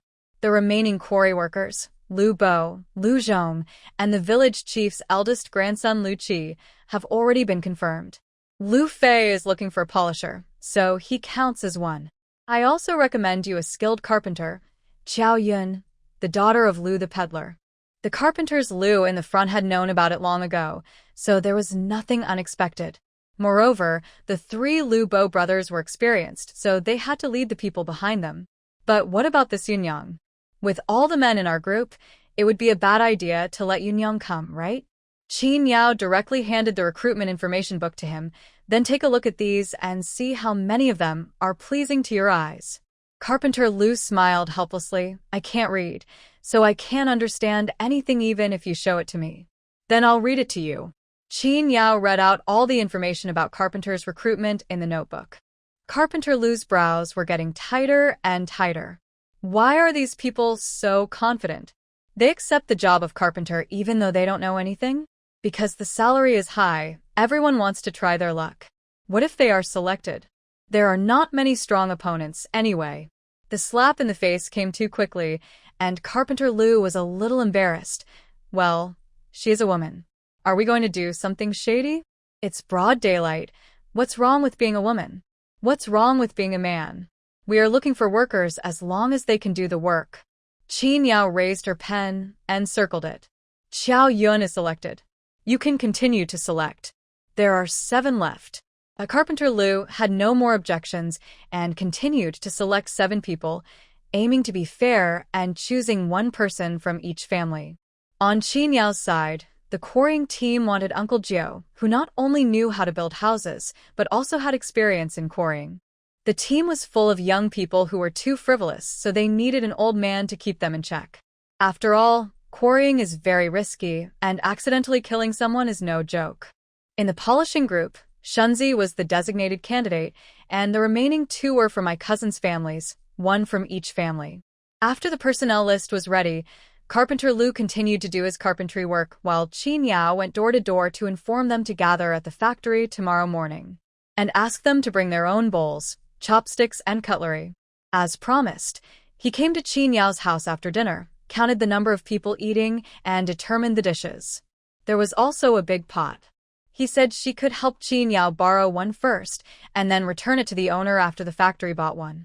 You need 2 pots, one for cooking and one for vegetables, and you also need to prepare a few large pottery basins for serving vegetables. As for the dishes, in the morning, white rice porridge, millet porridge, vegetable porridge, and multi-grain steamed bread will be enough. At noon, you should have some oily food and some shredded egg soup. On the 10th day, you can have minced meat stew. That's about it. The food was so good that she even ate it up. Qin Yao could go home and have a snack of white rice and meat at night. Knowing that he was experienced, she nodded and said, "Then let's do as you say, sister-in-law." "Okay, then, as for the money for food and vegetables, should I ask you for money every day so that I can buy them, or should we just pay you once every 10 days or half a month? This will save us a lot of trouble." Qin Yao went into the house to get some change and gave he one tael first. "Just follow the standard we just talked about. You can use it first and see how long it can last. Then we can calculate the average and we'll talk about it later." He agreed readily, put away the silver carefully, and asked Qin Yao if she had any special instructions. After confirming that everything was correct, she went home happily. Only one person in the second sister's family works. She and her husband earn a total of 660 coins a month. After saving for 3 months, it would be almost 2 taels of silver. Besides, after work in the afternoon, she can go home to weave and do housework. It's a wonderful thought. It is indeed different to be able to make money. He felt that he walked with the wind, and his back was straight. Chiu was naturally very envious, but unfortunately she was pregnant and could only wait for the next opportunity. Early in the morning, before daybreak, all kinds of noises could be heard from the wasteland at the entrance of the village. Carpenter Liu led the carpenters to build the factory, while Qin Yao led the quarrying team into the mountains to quarry stones. The remaining 4 people in the polishing team collected wood from door to door in the village. After collecting all the wood, they went up the mountain to cut wood. Those woods were bought by Carpenter Liu. It would save 20 cents if he cut them himself. He thought that since there were so many people, he might as well cut them himself, which would save a lot of cost. Because of the factory construction, the entire Liujia village has been revitalized like never before. The old people in the village looked at the young people working hard, sitting under the old tree by the village well, and their eyes became red with laughter. After so many years of chaos, we have finally made it through. There was a loud thunder in the clear sky. The villagers who were drying millet by the village well all shuddered in unison. Sanlang and Xinyang, who were playing with the children in the village, were also startled.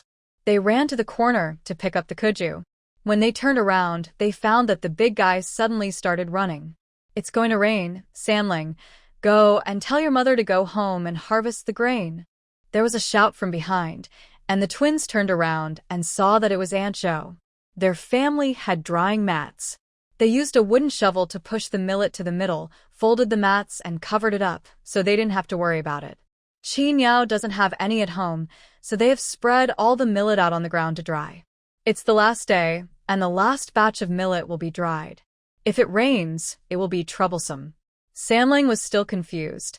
Xinyang rolled her eyes, gave the kuju to the younger brother, and asked him to go home and tell his eldest and second brothers. Then she ran out of the village. Although he was not big, he ran very fast. His body was well nourished, and his steps were steady. In addition, he often exercised with his 2 brothers. Passers-by only felt a gust of wind passing by him. Xinyang ran all the way to the wasteland of the water wheel factory. She looked everywhere for her mother, but couldn't find her. She was so anxious that she shouted, "Mother, it's raining. Go home and harvest the grain." Lu Fei raised his head when he heard the voice, and seeing the anxious look on the little girl's face, he strode over and said, "Let's go. Your mother has gone into the mountains to collect stones and is not here. Is Dalong and Jilong here?" Xinyang nodded. If she couldn't call her mother, she could call her uncle. She led Lu Fei home. The weather changed so suddenly that in just a short while, big dark clouds floated over and fine rain fell, scaring the uncle and nephews so much that they quickened their pace. Lu Fei didn't even bother to care about his little niece. He asked her to take it slow and ran away first. Dalong, Erlang, and Sanlang were already busy gathering the millet that had been dried in the sun, but the children were too weak to keep up with the speed of the rain, and they cried in panic, calling for their mothers. It was mainly Sanlang who was crying. Dalong and Erlang were almost annoyed by his crying, but they were also very anxious. The stepmother gave them such an important task, and she didn't know how angry she would be if they didn't do it well. The moment Lu Fei rushed into the yard, Dalong and Erlang felt as if they saw light. The rain has already fallen, and there is so much millet drying in the sun that it is impossible to harvest it all. We can only grab whatever we can. Just after finishing harvesting the crops in the backyard, it started to rain heavily. Xingyang just ran to the door and saw the crops in the front yard were wet by the rain. Her little mouth pursed, and she wanted to cry. This rain is really hateful. It comes very quickly and suddenly, and then goes away after a while, harming countless farmers. There was a sense of helplessness and lamentation in the village. In the small courtyard on the hillside, Sanlang's crying became weaker and weaker. Erlang covered his mouth. "Stop crying, it's giving me a headache." Who knew it would rain? Erlang pointed at the bright sun above his head in annoyance and said, "Do you think it looks like it just rained?" Lu Fei looked at the four people in front of him. He really couldn't imagine what the third sister-in-law would look like when she got angry, but it shouldn't be more terrifying than when she killed the bandit leader, right? Giving the four little guys a look that told them to fend for themselves, Lu Fei walked away wringing out his wet clothes. A gust of wind blew, and Sanlang couldn't hold it in anymore. He grabbed his second brother's hand that was covering his mouth and sneezed violently with a chew. The sound of rapid horse hooves came from the bottom of the mountain, and the four brothers and sisters raised their heads in unison, their eyes full of panic. Qin Yao sighed helplessly, walked towards the kitchen, and lit a fire to boil water. Add 2 more pieces of firewood into the stove to make the fire burn vigorously. While the water is boiling, go to the yard, pick up a wooden rake, and spread out the piled-up millet. The sun in late July is still very strong. The moisture on the ground, which was wet just now, has now completely evaporated. The millet has to be spread out and dried as soon as possible, otherwise it will go bad. The wooden rake swept in front of the 4 siblings. They all took a step back, but did not leave. They just stood there looking at Qin Yao, at a loss as to what to do. Go back to the house and change your wet clothes. The hot water will boil in a while. Qin Yao pointed to the children's room and waved her hand to signal them to go in quickly. Sanlang was crying with tears and snot all over his face. Qin Yao clicked his tongue twice and asked Dalong to help him wipe out his nose first. "Mother, aren't you angry?" Xingyang asked in a low voice. Qin Yao shrugged. "You didn't do it on purpose. Why should I be angry? It's already great that you can do this in such a short time. Go change your clothes quickly. I'll be angry only if you're really sick. When you are sick, you have to take medicine, and taking medicine costs money. The money you spend is much more than the grains in the yard." The 4 Dalongs looked at each other, breathed a sigh of relief, and went into the house to change clothes. In fact, not much millet was wet, only the outermost layer. The grains inside had not been soaked yet. If you spread them all out and dry them in the sun for an afternoon, they would be dry. The crops in the backyard were harvested early and were all in good condition. Qin Yao poured them out again and spread them out to dry. Looking at the fields of millet in the front and backyards, she felt drops of water rolling down her forehead, not sure if they were sweat or rain. She deeply felt the difficulties farmers face. We really depend on the weather for our livelihood. It is not easy to expect good weather and good harvests. She did notice that the weather was going to be unusual, but she was in the mountains quarrying and couldn't get back in time. There is no regular pattern to temporary rain, and it can only be seen a few minutes before it occurs, so it is naturally impossible to prevent it in advance. But after all, it's because there is no rainproof cloth. It seems that I have to prepare a few rolls of drying mats in advance next year.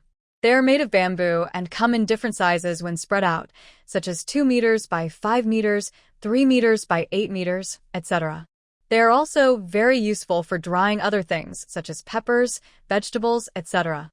Because Qin Yao had no experience in farming, she had never thought of this thing before. Ant. Dalong had changed his clothes at some point and came up behind him.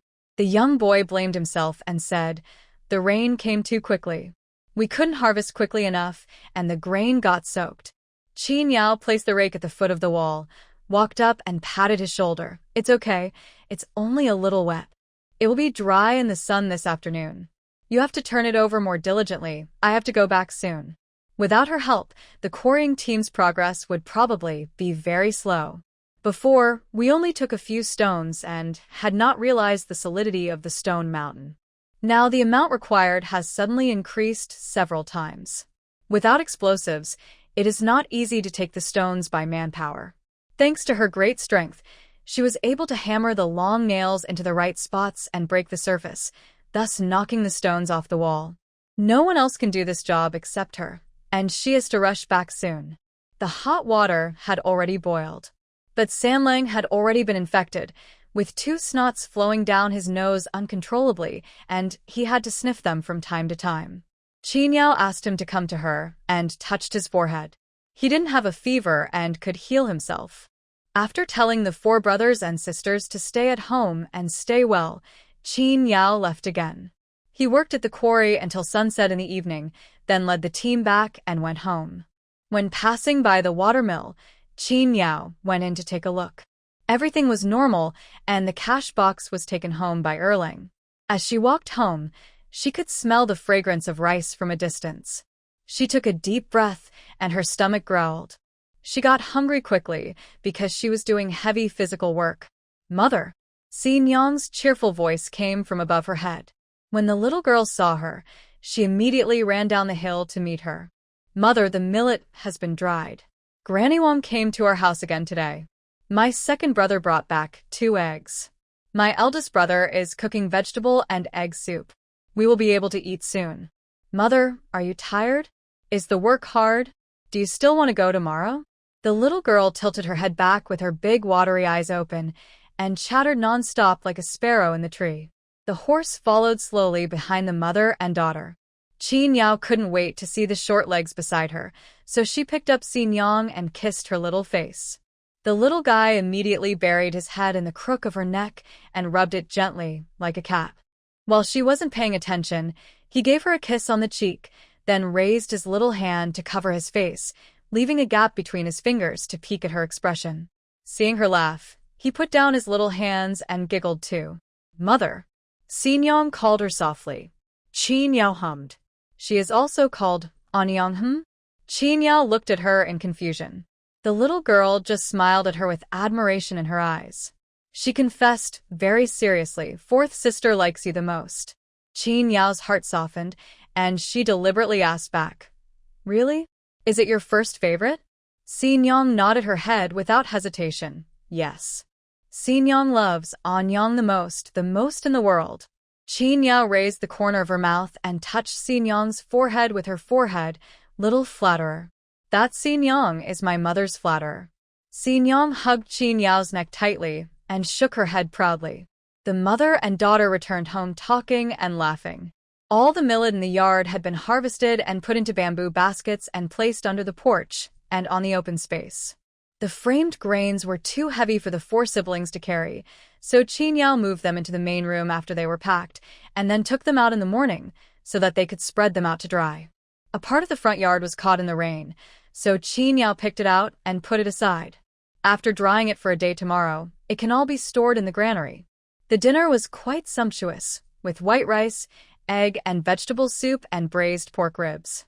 Qin Yao had to praise Dalong's cooking skills. "You can even make such a complicated dish as braised pork ribs. Lu Dalong, you are amazing." Dalong was a little embarrassed and said, "I learned it from my grandmother and my second aunt." The implication is that the masters taught well. Qin Yao waved her hands. "No, no, no. You have to work hard to achieve this result. Don't deny your ability. You are talented." For example, she is impatient to learn these complicated dishes. It takes a long time to prepare the dishes, and after cooking she has to clean the stove and wash the pots, which wastes time. Dalang. Qin Yao said to Dalang while chewing on the ribs, Men who can do housework are very popular in the marriage market. I won't worry about you getting married in the future. Cough, cough, cough. Dalong started coughing violently. He was so frightened by his stepmother's bold and straightforward words that he choked on his food and started coughing until tears came out. Qin Yao looked at him with disappointment, but she was thinking about Lu Fei. The 15-year-old boy would be in the third grade of junior high school in modern times, but Zhang was already looking for a matchmaker to find a wife for him. It looks like they want to settle the marriage before the new year and get married next year. According to this age, her Dalong is 9 years old this year, which means it will be his turn in 6 years. On July 28th, through the hard work of Carpenter Liu and his workers, a courtyard-style wooden structure factory building was built on the wasteland. The plaque of the Liujia Village Watermill Factory was officially hung on the doorhead made of a few simple pieces of wood. The villagers borrowed red cloth from somewhere and the skillful women rolled it into big red flowers, which were hung on both sides of the factory gate, adding a lot of festive atmosphere. Qin Yao bought 2 rolls of firecrackers and made a lot of crackling noises for half an hour. She, Carpenter Liu, and all the workers announced that the Liujia Village Watermill Factory was officially established. Although the factory building was very simple, what the villagers saw were clean and bright sheds, where the workers were doing their jobs, busy but not chaotic. For someone like Lu Dafu who has seen the world, it is easy to see that there are mysteries hidden in these small sheds. From now on, if you want to go to Liujia Village, you must pass through this place first. After the simple opening ceremony, Qin Yao and Carpenter Liu led the workers to officially start production. The heavy boulders were brought into the factory in carts and piled up in the central patio. The wood is transported down from the mountain one by one, repaired neatly on the open space specially left on the side of the factory, and then placed on a tripod to dry for a month before it can be put into use. The first batch of ready-made wood has been turned into boards of uniform thickness by carpenters. Some people are responsible for cutting these wooden boards into water wheel fan blades, some people are responsible for cutting long strips for the shaft part, and then some people are responsible for assembling them, and finally the painting and drying process begins. Yunyang was one of the painters. Because of her experience, she became the team leader on her first day at work. Carpenter Liu felt that having a female worker was inconvenient at first, but when he really used her, he realized that gender didn't matter. The key was to get the job done well and quickly. And they didn't cause him any trouble, as his grandmother-in-law helped take care of the young children at home. Liu the peddler comes to pick up his wives every evening and occasionally brings them some snacks. He asks everyone to take good care of them. What makes Carpenter Liu feel most at ease is that Yunyang is meticulous and has a sharp eye. She can find any piece of wood that has been left behind and ask the team of workers to repaint it, thus eliminating the problem before shipment. The water wheel department is making good progress, but Qin Yao's stone mill department is a bit troublesome. Either this one hit that one's hand, or that one accidentally knocked a piece of stone and seriously injured this one's forehead. Fortunately, Qin Yao was worried about them and followed them to work for the first few days. Otherwise, a fight would have really broken out. But trying to stop fights and intimidate people with force every day is not a long-term solution. Qin Yao thought she had to come up with a permanent solution. Make rules. Make sure to make rules. This was the idea given by the old patriarch after Qin Yao consulted him. They are a bunch of uneducated peasants with such basic quality. It is useless to restrain them with etiquette and laws because they don't even know what etiquette and laws are. They are more suitable for a simple and clear reward and punishment system. The clan leader asked Qin Yao to write down the rules and read them to these rough guys, letting them memorize them by rote. Then he would kill 2 of them who stood out as an example to scare the monkeys, and they would all be obedient. Of course, this wouldn't be necessary when Qin Yao was present. If she just stood there and roared, all the men in Liujia village would tremble. These reward and punishment systems are mainly used when Qin Yao is not present, making it easier for team leader Jiushu to manage. Qin Yao gave the clan leader a thumbs up. It turned out that old people are the best. After returning home, he worked out a reward and punishment system and construction precautions, requiring the workers to recite them collectively before starting work every day. Qin Yao called it, "This is our corporate culture." Lu Bo and others nodded excitedly. Now, they are also educated people. Qin Yao looked at those excited faces and guessed that they might have misunderstood something, but that didn't matter. What mattered was that she could finally let these grown men go quarrying alone. The autumn harvest in the entire Liujia village has come to an end. During this period, Qin Yao had some free time and went to Jinshe town, hoping to bring back more orders. It's impossible to say that the factory will stop operating after Bai Shan's 50 groups are completed, right? The watermill of the former shopkeeper Wu is now experiencing a booming business during the autumn harvest. The loads of rice used to line up from the riverbank to the official road. It was market day, and there were many small stalls selling small items and snacks on the official road outside Jinshe town. Qin Yao stopped in front of a snack stall, tied Lao Huang to a tree stump on the side of the road, took out 3 cents, and ordered a bowl of cold drink. Qin Yao pointed to the watermill not far away and said, "Boss, I'll take the bowl over there and return it to you later." The stall owners were a young couple. They responded with a sigh, indicating that it was okay as there wasn't much business anyway and there were still extra bowls in the basket. So, Qin Yao ate some cold drinks and walked leisurely to the busy and sweaty shopkeeper Wu.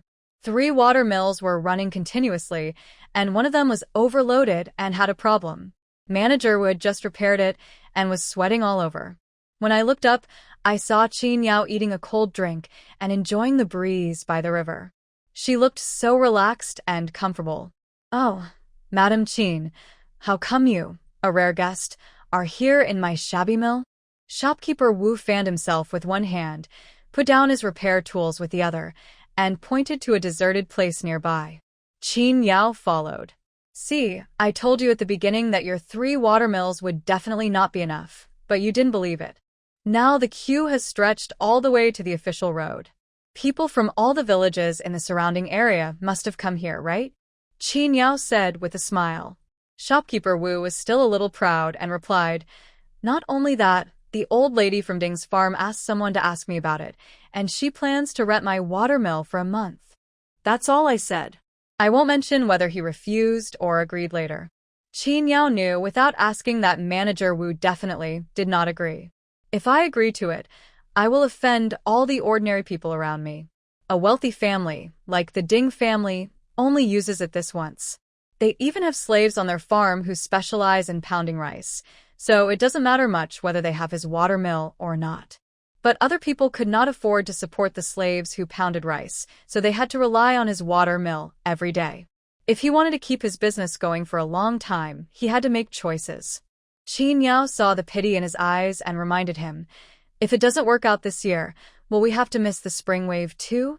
She was talking about the wheat harvest, when flour is what needs to be ground the most. The process of husking and grinding takes twice as long as that of rice. As he said that, seeing Qin Yao was about to speak, he hurriedly said, "Don't tell me next spring. No one can say whether we can still have such good business next year. You have a big order on hold." Shopkeeper Wu glanced at Qin Yao unhappily. Once this batch of orders came out, water mills would be everywhere. Qin Yao was not angry. She drank the rest of the fermented rice, wine in one breath, and waved at him mysteriously. "What are you doing?" Shopkeeper Wu looked at Qin Yao suspiciously. "Men and women should not touch each other. How can you do that in broad daylight?" Qin Yao couldn't stand his nagging, so she pulled his head in front of her and whispered in his ear, "That batch of orders was sent to the south and has nothing to do with our Kaiyang County. I can tell you responsibly that at present, yours is the only private water mill in Kaiyang County." Shopkeeper Wu was originally furious, but when he heard this, his eyes sparkled. He shook off the hand on his neck and asked in a suppressed excitement, "Are you serious?" "Don't lie to me." Qin Yao nodded seriously and began to help him settle the bill. "Look, your place has a great geographical location, with convenient transportation and close to the official road. It's not well known now, but in less than 2 months the whole county will know that the wealthy families in the city have plenty of food and horse-drawn carriages. Well, listen to me. Let's order another 17 sets to make it a whole. I promise to install them for you before December. Then wait until the next spring wave." "Wow, you'll make a killing." Shopkeeper Wu admitted that he was moved. After all, He just wanted to seize the opportunity and make the first profit. Qin Yao curled her lips slightly, adding fuel to the fire. If you want to do something big, do it early. This watermill is now exclusive to my Liujia village. You can place your order first. Others will have to wait until after the 12th lunar month to place their orders. For a watermill of this size, you can calculate the time difference from site selection to completion and commissioning. I have to go to the other side of our county anyway, but I just want to give you a heads up because of our previous friendship. Qin Yao shrugged, as if to say, I won't have to worry about selling it now. Seeing that shopkeeper Wu was lost in thought and hesitant, Qin Yao waved her hand and said, I'm leaving first. You can think about it slowly. You have to return the bowl to the owner. Madam Qin, where are you going? Shopkeeper Wu asked nervously. Qin Yao pointed to the south casually and said, just look around and see if there is anyone who wants to make a watermill. Shopkeeper Wu immediately sneered at her and called her back. Looking up at the baskets lined up in a circle, he gritted his teeth and said, I'll order it. Qin Yao smiled and motioned for him to wait a moment and return the bowl before running back. She directly took out her homemade notebook and the small brush and inkstone she bought specially, added a drop of water, rubbed it, dipped the brush in ink, and quickly wrote down the order for 17 sets of small watermills on the paper, indicating the total price and deposit, as well as the names and addresses of both parties A and B. Okay, if you think there's no problem, then put your handprint on it. Qin Yao took out the ink from the cloth bag and pressed her handprint first. There are 17 sets, with a total price of 51. Qin Yao waved the change, so the total price is 50 taels of silver and the deposit is 30%, 15 taels. Shopkeeper Wu took one look and gasped in pain. Qin Yao kept smiling. She knew that this man was very rich. His watermill charges 4 cents an hour. In the past 2 months, he has earned more than 5 taels of silver. Now it is the autumn harvest time, and the watermill is running almost day and night. In 2 months, the capital invested previously will be recovered. Where can you find a business that can recover its investment in 4 months? Qin Yao talked about how much money it was making, and shopkeeper was tempted to try it, but he didn't dare to be so casual about the order of 50 taels. Seeing that he was still frozen, Qin Yao reluctantly reminded him, Kaiyang County doesn't just have this one river. There are so many nearby. You have 5 or 6 sons and sons-in-law in total. If you open a chain store, I wonder how much you can earn. The delay was quite long and Qin Yao became a little impatient. Wouldn't it be better for her to use this time to develop new customers? She had already laid out the ways to make money in front of him, so why should he hesitate? Seeing Qin Yao's impatience, coupled with the new concept of chain stores he had just heard about, shopkeeper Wu took a deep breath and pressed his handprint. Wait a minute, I'll get you the deposit. He stood up and walked a few steps, then suddenly turned back. Come with me. It's troublesome to run back and forth. Okay. Qin Yao packed up the pens, ink, paper, inkstone, and ink pad, and went to Manager Wu's house with him. 15 taels of silver were solemnly handed over to Qin Yao, and shopkeeper Wu immediately understood what a gambler felt at the gambling table. Unknown, curious, worried, and excited. Qin Yao signaled to him not to worry, and that the goods would be delivered to him before the 12th lunar month. At this point, shopkeeper Wu had no choice but to believe her. But when he looked at the good business of the watermill by the river, he felt a lot more at ease. Qin Yao didn't expect that she would be able to bring back the order as soon as she came out today. She was in a good mood and bought 10 pounds of good meat and 2 big bones from the butcher's stall, intending to reward herself.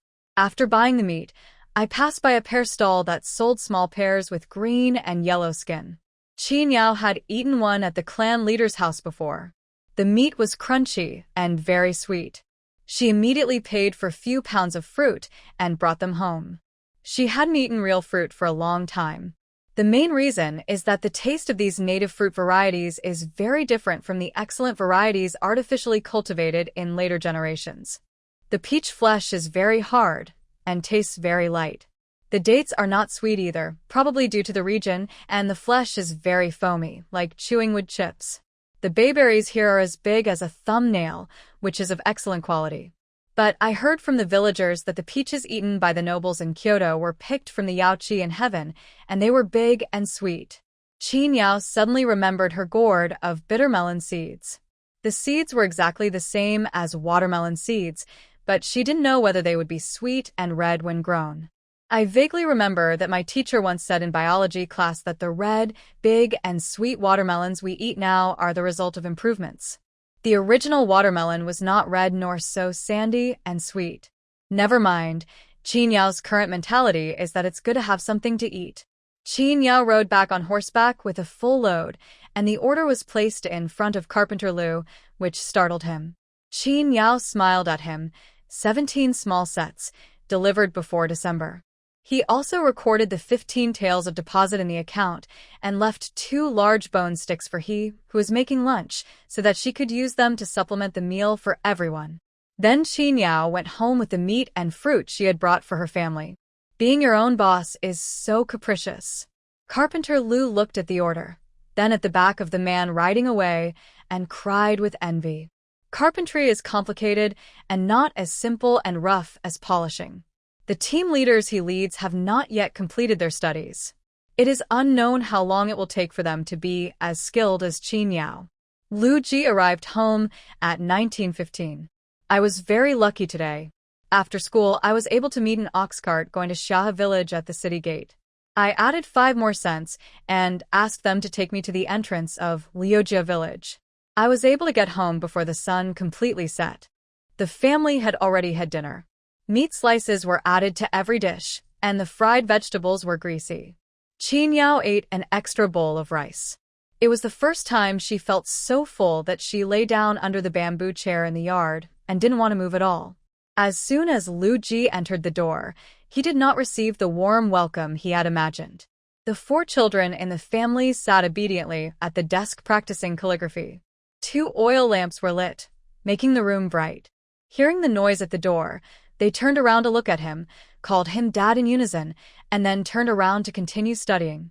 The past few days were busy with the autumn harvest, and Qin Yao was also busy with things in the manufacturing factory, so she had not studied for several days. Now that she had some free time, she naturally had to make up for it. Reading is like this, you can't stop. Once you stop, it will be difficult to pick it up again. Qin Yao raised her fingertips to her lips and made a hushing gesture, reminding Lu Ji to be quieter and not disturb the children who were studying in the room. Lu Ji suddenly felt uncomfortable. How could this still be his home? It was almost becoming Qin Yao's home, and he was just a guest. No, not even as good as a guest. Resisting the frustration in his heart, Lu Ji went into his room and put his things away. Under Qin Yao's gaze, he handed her what she wanted, then turned and went into the kitchen to heat up his own meal. When the lid of the pot was lifted, inside was a bowl of meat and vegetables and a bowl of full white rice left by Dalong. There were 2 pieces of firewood left in the stove hole, which had burned out, but the food in the pot was just warm enough. Lu Ji's wounded heart was instantly comforted, and he took out the food and ate it in big mouthfuls. The food in the academy was not very good, and there was no way I could eat meat. But I was so hungry that I spent my own money to buy 2 meat buns to satisfy my craving. But he didn't have any extra money, so he could only eat the meat buns once. Compared with the big slice of meat in his bowl, it was not even enough to fill his stomach. While eating at home, Lu Ji's mood after being coldly treated when he first came home recovered, and he felt full of energy. After eating and drinking, he moved behind Qin Yao, looked at the sky which had already darkened, and asked tentatively, "It's so dark. Can you see clearly, madam?" Qin Yao glanced at him and said, "Then you don't know how to light the lamp?" Lu Ji turned around angrily and lit the oil lamp in the main room and brought it over, thinking, "Can I watch it in the room? Why must I watch it in this dark courtyard?" In 1 month, Lu Ji only collected the examination questions of the past 2 years of the Xian dynasty, including 2 county examination papers and 1 prefectural examination paper. There are a total of 6 exam questions. The imperial examination system of Shenghua was similar to that of the Song and Ming dynasties that Qin Yao was familiar with. Candidates could choose one of several subjects to take the exam. However, The contents are all related to the 4 books and 5 classics, and there are requirements for the number of lines, ranging from 700 to 1,000 words. Lu Ji's memory was very messy. He only marked the year, and then the scene. Qin Yao needed to reorganize it herself. There were not many reference answers, only 4. There was a lot of content, and Lu Ji's handwriting was ugly, so it was hard for Qin Yao to read it. She planned to wait until dawn to read it carefully. Overall, Lu Ji only completed 70% of this task, which was far from Qin Yao's expectations. But considering the difference in family status, it was already very good that he could get 4 reference answers for the county examination. Those who came out of the provincial examination were all Jiren, and even those who failed were old scholars with great qualifications. They were not in the academy, so Lu Ji had no chance to meet them. "My dear, you said before that completing the task would benefit me. Are you satisfied with the answer sheet?" Seeing Qin Yao put away the notebook he brought back, Lu Ji asked expectantly. Qin Yao patted the notebook and said with a smile, "There will be benefits. When I sort it out, the first 2-year simulation test will be yours." Lu Ji frowned slightly. "This doesn't sound like a good thing, does it?" Qin Yao stood up and said, "Go to bed. Remember to close the door and make breakfast tomorrow morning." After giving the instructions, he went into the house, closed the door, and went to bed. Lu Ji was also tired and too lazy to think too much. He washed his face and feet with clean water and went back to his hut to rest.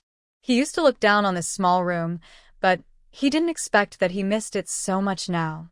There is no stinky feet, no snoring, no grinding of teeth. It is quiet, with only the chirping of insects and birds, and the air is extremely fresh. I had a good night's sleep, and when I woke up the sun was just peeking out from the horizon. Lu Ji got up to make breakfast, thinking he was the first one there. Unexpectedly, in the blink of an eye, the light in the master bedroom was on. Qin Yao had already cut the paper according to the width of the test paper and made question cards. She was writing the county test questions on the cards. There are 2 questions in the county examination. Hers is the preliminary test question, which is commonly known as the Tongxing test here. Only after passing the preliminary examination can one be qualified to take the imperial examination. There is another exam in May or June, which is the formal county exam, which is the level of scholar. Both exams are held once a year, and then every 3 years.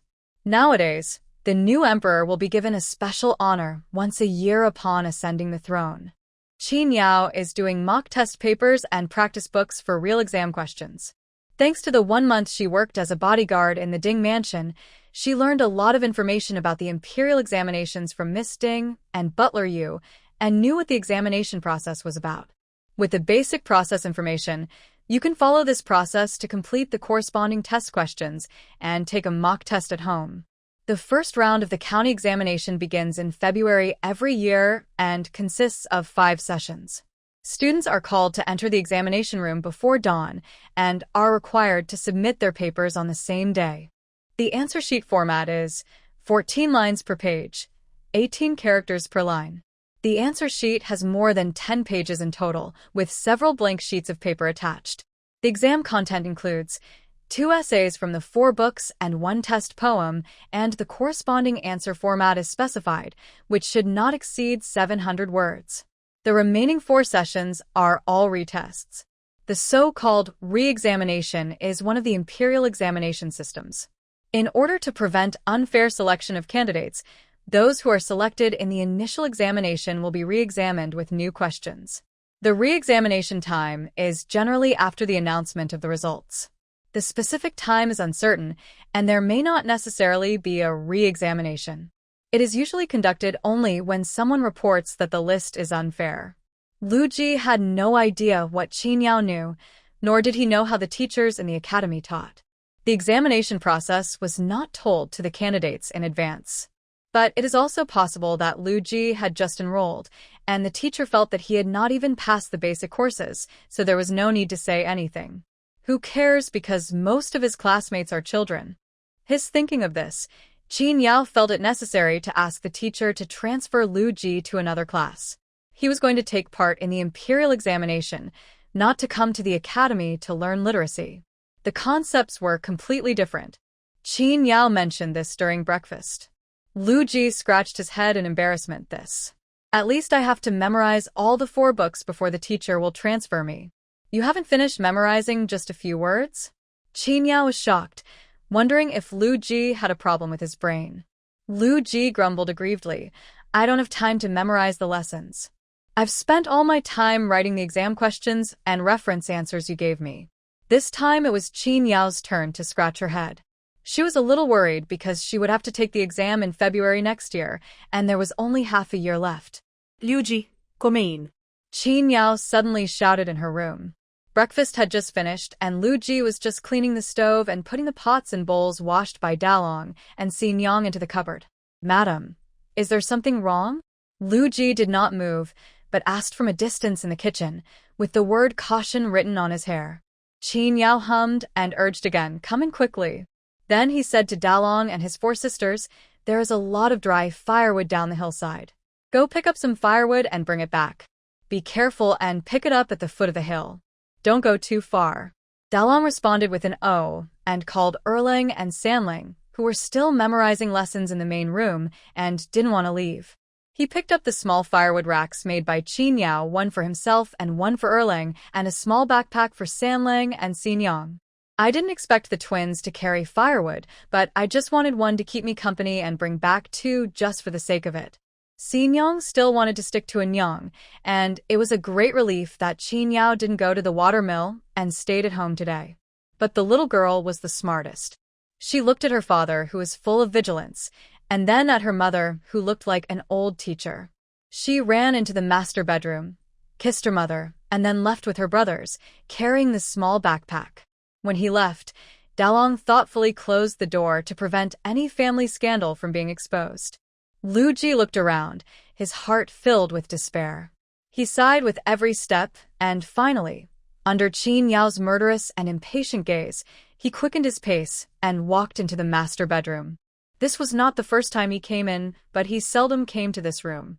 When I looked up, I saw a bow and arrow hanging on the wall, and a big sword placed on the bedside. There were not many decorations in the room, not even any flowers or plants, so the answer sheets on the big table were particularly eye-catching. Sit down. Qin Yao took out a bamboo stick and threw it at the stool in front of the desk. Lu Ji was so shocked that he almost missed a beat. My dear, can't we talk peacefully? Lu Ji reminded weakly, there's no need to brandish swords and sticks. As he said this, his body obeyed, subconsciously. He sat down on the chair in front of the desk with trembling hands, knees together, hands on knees, and back straight.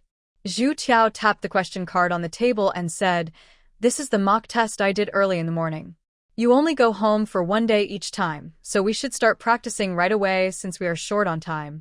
From now on, this room is the examination room. I am the examiner and you are the examinee. Now is the first round of the county exam in February. You should start answering the questions according to the standard format of the imperial examination. You must hand in your paper before dinner today. I will test your current level first. Then he placed the 4 books on the table and said, since your foundation is weak, today's exam will be an open book exam. After saying this, he placed the written answer format guidelines in front of him.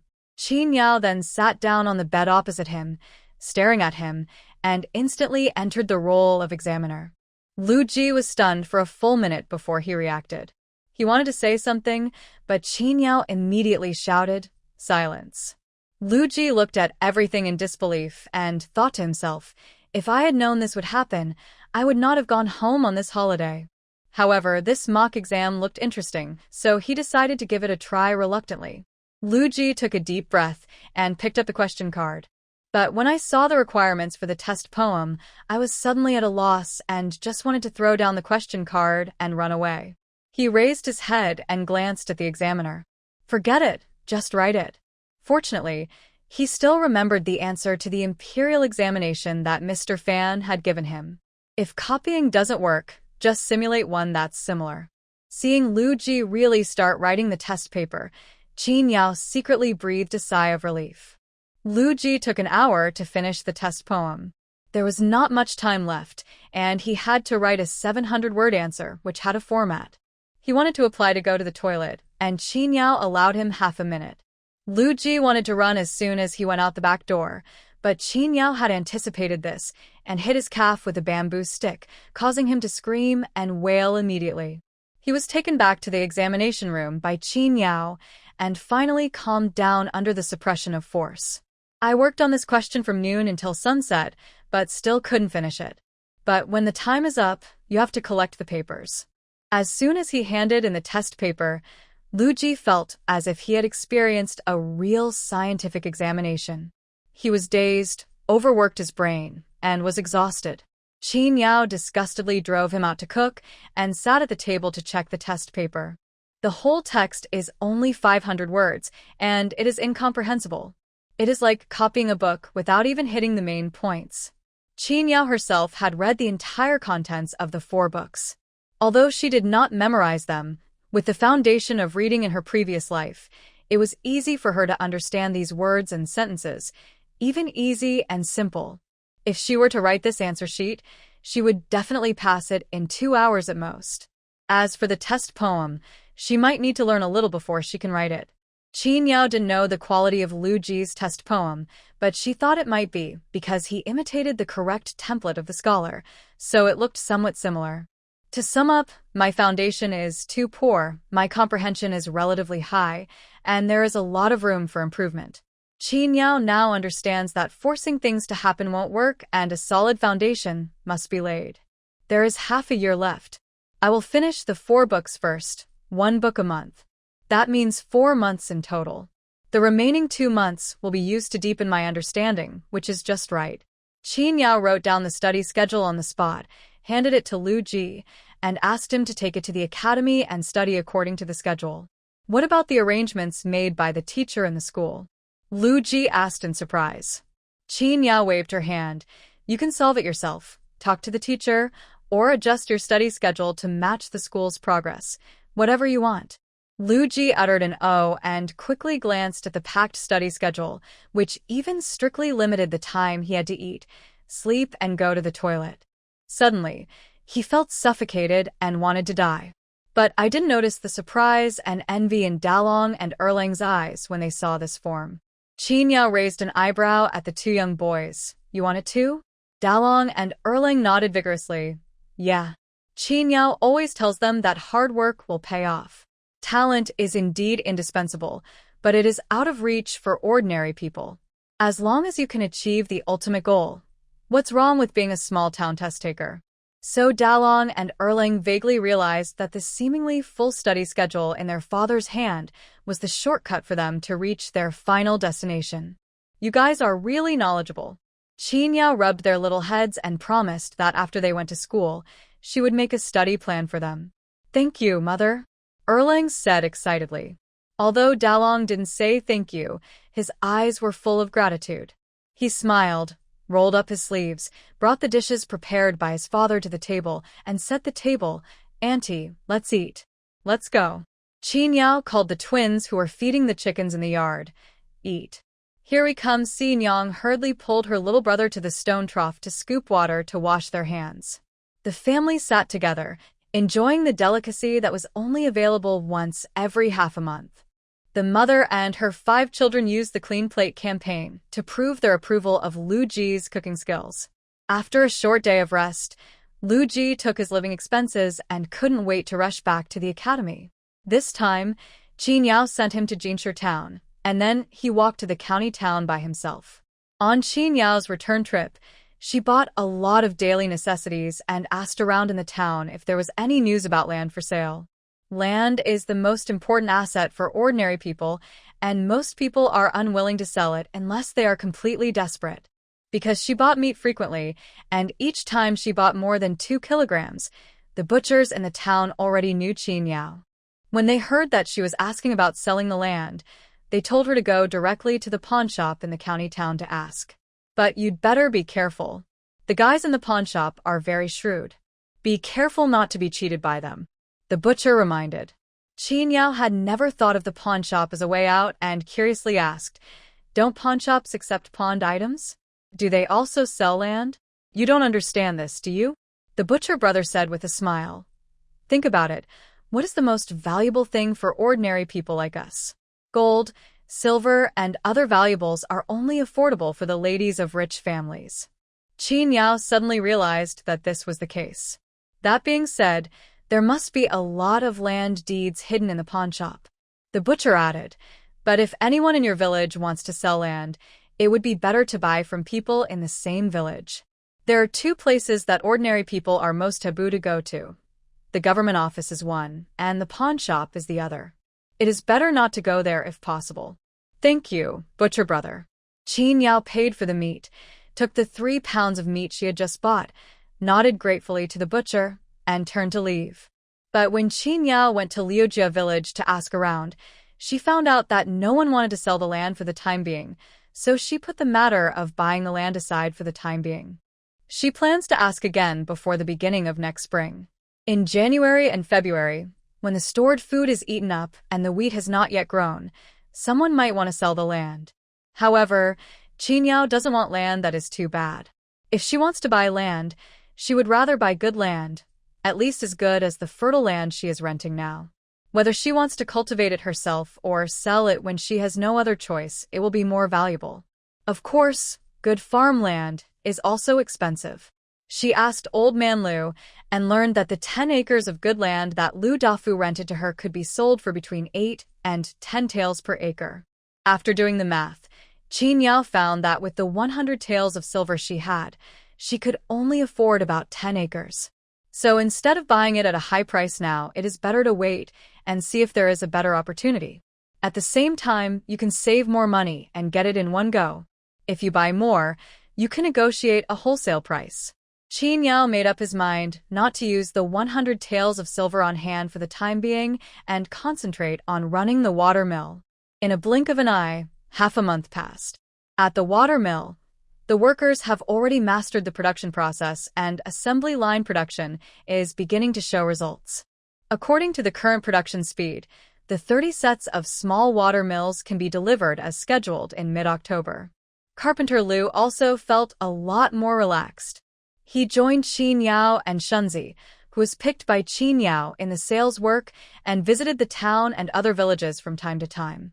While maintaining old customers, we also develop new customers and can bring in an order every 2 or 3 days. Although it is not as good as Qin Yao's 17 sets at a time, the trickle is continuous and very stable. The head of the village brought people to collect grain taxes, and the village was bustling for several days. This year is a year of bumper harvest, and the grain tax is much lower than in the old dynasty. It is rare to see reluctance on the faces of ordinary people. However, for families with many people and little land, the 1/15th grain tax is still a huge pressure for them. Qin Yao's family had little land, so they had to hand in more than 190 kilograms of grain, which she only had to carry 2 loads. Old Man Lu's family has more. This year, they planted 110 acres of crops, with a total harvest of 24,200 kilograms, including shells. They should pay 1,600 kilograms of grain tax and have a surplus of more than 22,500 kilograms. The whole county had a bumper harvest this year, and grain prices dropped to an extremely low level. Lu Dafu's family sold their grain for only 3 cents per pound, which was half less than last year. After deducting a year's food for his family, Old Man Lu's family sold all the remaining grain for 48 taels of silver. There are 9 people in the family, and soon there will be 1 more person in Mrs. Chou's family, so next year there will be 10 people. If there were no other taxes, then they would be well off. If there are no natural disasters or man-made calamities, you can achieve a comfortable life by accumulating for a few years. However, only the elderly who have experienced it, such as Mr. Lu and Mrs. Zhang, feel happy about this year's bumper harvest, but more importantly, they just feel relieved. Because they know that God may show his power at any time. This year they didn't dare sell all of the surplus grain, and only sold half. After selling the grain, he got 24 taels of silver, but he only dared to use a part of it. Because Lu Fei was already of marriageable age, his family needed to build another room to use as a new home. After paying the grain tax, Qin Yao suddenly remembered that the academy's closing time had arrived. I thought Lu Ji would come back before dark like last time, but unexpectedly, he didn't show up that night. Qin Yao woke up twice in the middle of the night. Once she was awakened by the barking of the new yellow dog at Grandma Wang's house at the village entrance. Another time, old Huang in the stable shouted, thinking he was awakened by someone passing by. As a result, when the day dawned, the person who should have returned did not return. In the morning, Dalong asked Annie, "Isn't my dad coming back? Maybe something delayed him last night." Qin Yao answered uncertainly. Dalong was a little worried, afraid that something might have happened to his father in the city. Qin Yao also felt that it was a bit strange. After breakfast, no one had come back yet, so she wanted to take Lao Huang out of the stable and go to the county town. Just as he was about to take action, his ears moved slightly. He quickly walked to the dam in front of his house, looked down at the river bank, and saw an ox cart slowly driving towards his house. However, there was no sign of Lu Ji in the car. Qin Yao had seen the driver before. He often traveled between Xia Village and Kaiyang County. Both she and Lu Ji had ridden in his car. The driver parked the car at the foot of the mountain and walked up. Seeing Qin Yao waiting at the intersection, he said as he walked, "I'm sorry, Madam Qin. You must be waiting impatiently. I was supposed to come last night, but something happened at home and I was delayed. It's too dangerous to drive at night, so I had to wait until this morning." When Qin Yao heard this, she had a guess in her mind. "Did Lu Ji ask you to come?" "Yes, yes, yes." The driver nodded vigorously. "It was your husband Lu who asked me to come here." The last time he sent Qin Yao back to Liujia village from Jinshi town, he still remembered the scene where her husband ran all the way from the mountain to the river to pick her up. The man was handsome and the woman was beautiful. They were really a perfect match. At that time, he felt that the young man was of noble bearing and not like an ordinary person. Unexpectedly, he was actually a student in the academy and was familiar with Mr. Fan and others. They were all scholars, which was amazing.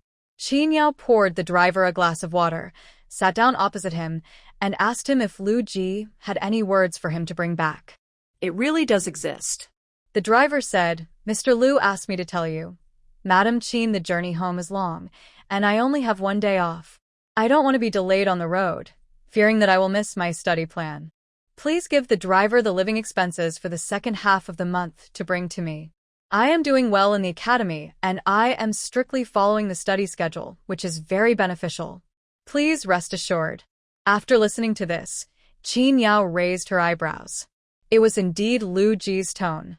He checked some details with the driver and confirmed that it was not a scam. He signaled the driver to sit for a while and walked out of the main room to get the money from the bedroom. "As soon as I came out, I met 4 pairs of big eyes with Dalong and his sister. I pointed at their room and said, 'Go back and practice calligraphy.' The 4 brothers and sisters moved their lips and said, 'Oh,' silently, then rolled into the room in shame and continued practicing calligraphy. Qin Yao then went into the bedroom, took out 2 coins of silver and handed them to the driver. After taking the money, the driver stood up and was about to leave. There is no man in Qin Yao's family, and staying away for too long would cause gossip. Besides, it was already late when he set out today, and there were villagers along the way who were going to the town and county waiting for his ox cart. He did not dare to delay and set off immediately. Qin Yao stood at the door of her house, watching the ox cart quickly leave the village.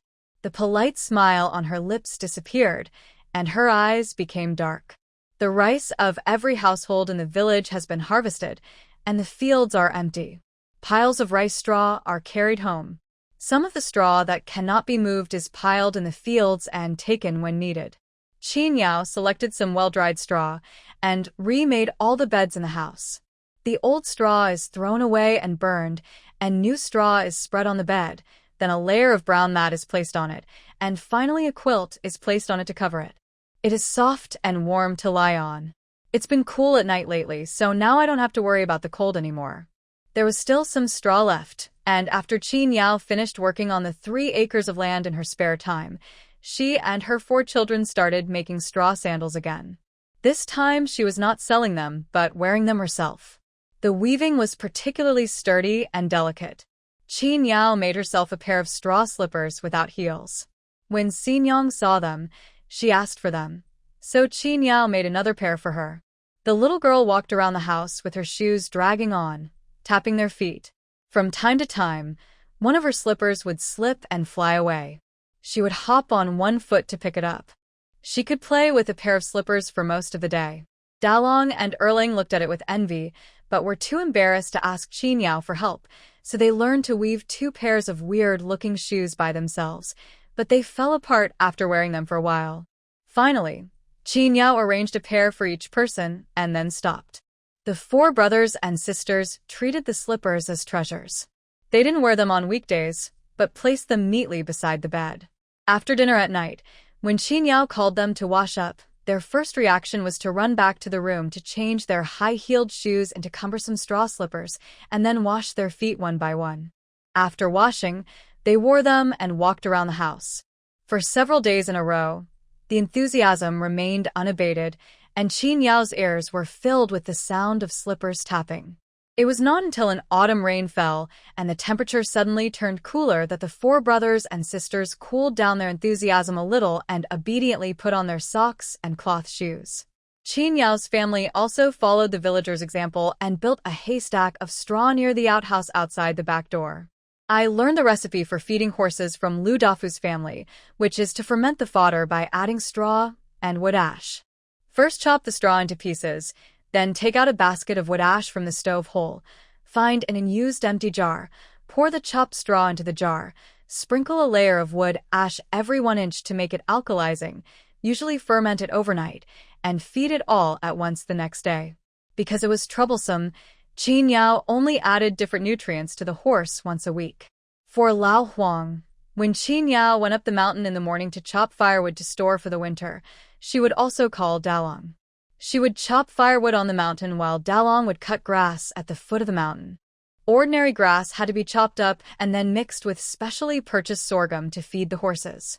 Old Man Lu saw this once by chance and exclaimed how luxurious it was. But the effect is also gratifying. The bald spots on Lao Huang's body have slowly grown back, and he looks more and more handsome. It is also energetic when working. Occasionally, when Qin Yao goes to the quarry, she will lead it over to transport stones. It will run very vigorously. Because he is so tall, the children in the village are afraid of Lao Huang and will avoid him if they see him from a distance, unless there are people around. As autumn deepens, the green on the mountains fades away little by little and turns golden. Dalong has been a little restless lately. From time to time, he wants to play with the slingshot and small bow made by Qin Yao. He goes out early and comes back before lunch.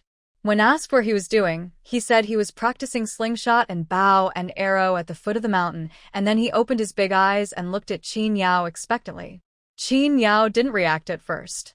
After several times, she heard someone say that the Yang family from Xia village had already gone into the mountains. Then she suddenly remembered that she seemed to have promised to take Dalong into the mountains to hunt this autumn. The boy couldn't help getting anxious as he watched the leaves on the mountain turn golden, but the person who made the promise didn't seem to remember it at all. If it was Erling or Xingyang, they would have shouted out long ago. But this is Dalong, who is sensitive and sensible. Seeing that Qin Yao didn't mention it, he thought that she didn't want to do it or had forgotten it at all, which is why she behaved so awkwardly. Childish. Qin Yao chuckled, then remembered that he was indeed a child, so childish. A hammer drove a 1-meter-long thick nail into the crevice of the rock. With a loud bang, a large piece of rock slid down from the cliff, which frightened the onlookers. This was not the first time they had seen such a scene, but every time Lu Bo and the others could feel the fear like a landslide. They had clearly retreated to a safe area, but when the rocks fell down, they couldn't help but retreat again. A quarter of an hour later, Qin Yao appeared behind everyone and warned, "Be sure to pay attention to safety. Human life is the most important. Everyone remember the work rules. Next time you open the stone, no one is allowed to move without me present." The quarry workers hurriedly stood up and faced her, shouting, "Got it." Qin Yao waved her hand. "Let's get started." Only then did everyone concentrate on the quarrying work of moving and smashing the stones. Qin Yao brushed off the gravel on her body and looked up at the sky. The sun was already hanging in the center. Every time I cut the stone, it takes a whole morning.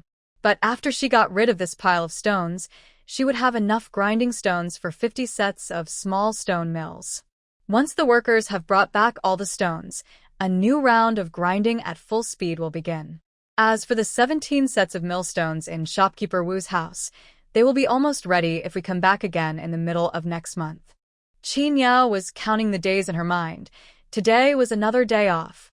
The driver came last night, asked by Lu Jiji to collect living expenses. Qin Yao didn't give any money.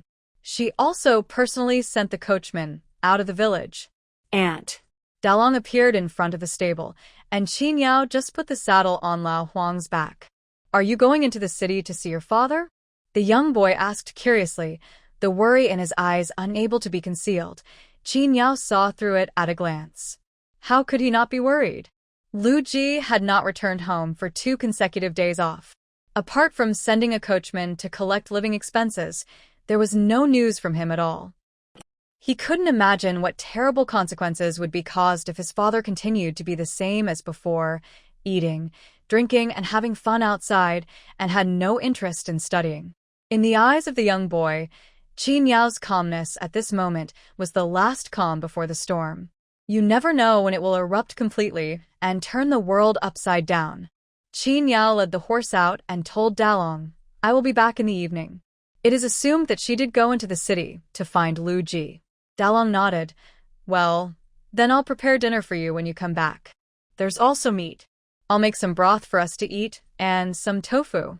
Aunt Zhou's family just made some tofu this morning. Qin Yao couldn't help laughing when she heard this. I can't take you there. You don't know how to ride a horse. I won't take care of you if you fall off the road. Then, he patted his little shoulder again. Don't worry, I'm fine. Dalong wanted to laugh, but he almost cried. He was not worried about her. He was worried about his father's life. Let's go in. The sun is strong. Take a nap to get enough energy and practice 2 more pieces of calligraphy in the afternoon. Today it is Erlang and Sanlang's turn to go to the watermill to collect the money box, wash dishes, feed the chickens, and do housework. Dalong and Xinyang should cherish their free time and study. Drive. As soon as Qin Yao pulled the reins, Lao Huang immediately let go and ran away. In the blink of an eye, the man and the horse disappeared on the winding road at the entrance of the village and headed towards the county town. More than an hour later, Qin Yao arrived at Kaiyang County. As usual, he paid the entrance fee, parked his horse, and walked into the city. It was evening, the sun was about to set, and the streets were filled with vendors who were packing up their stalls and preparing to go home. There were still a few customers in the shops lining the street. The small tea stall had the most people, with a storyteller sitting in the middle. Everyone was so engrossed in listening to the story that they didn't want to leave.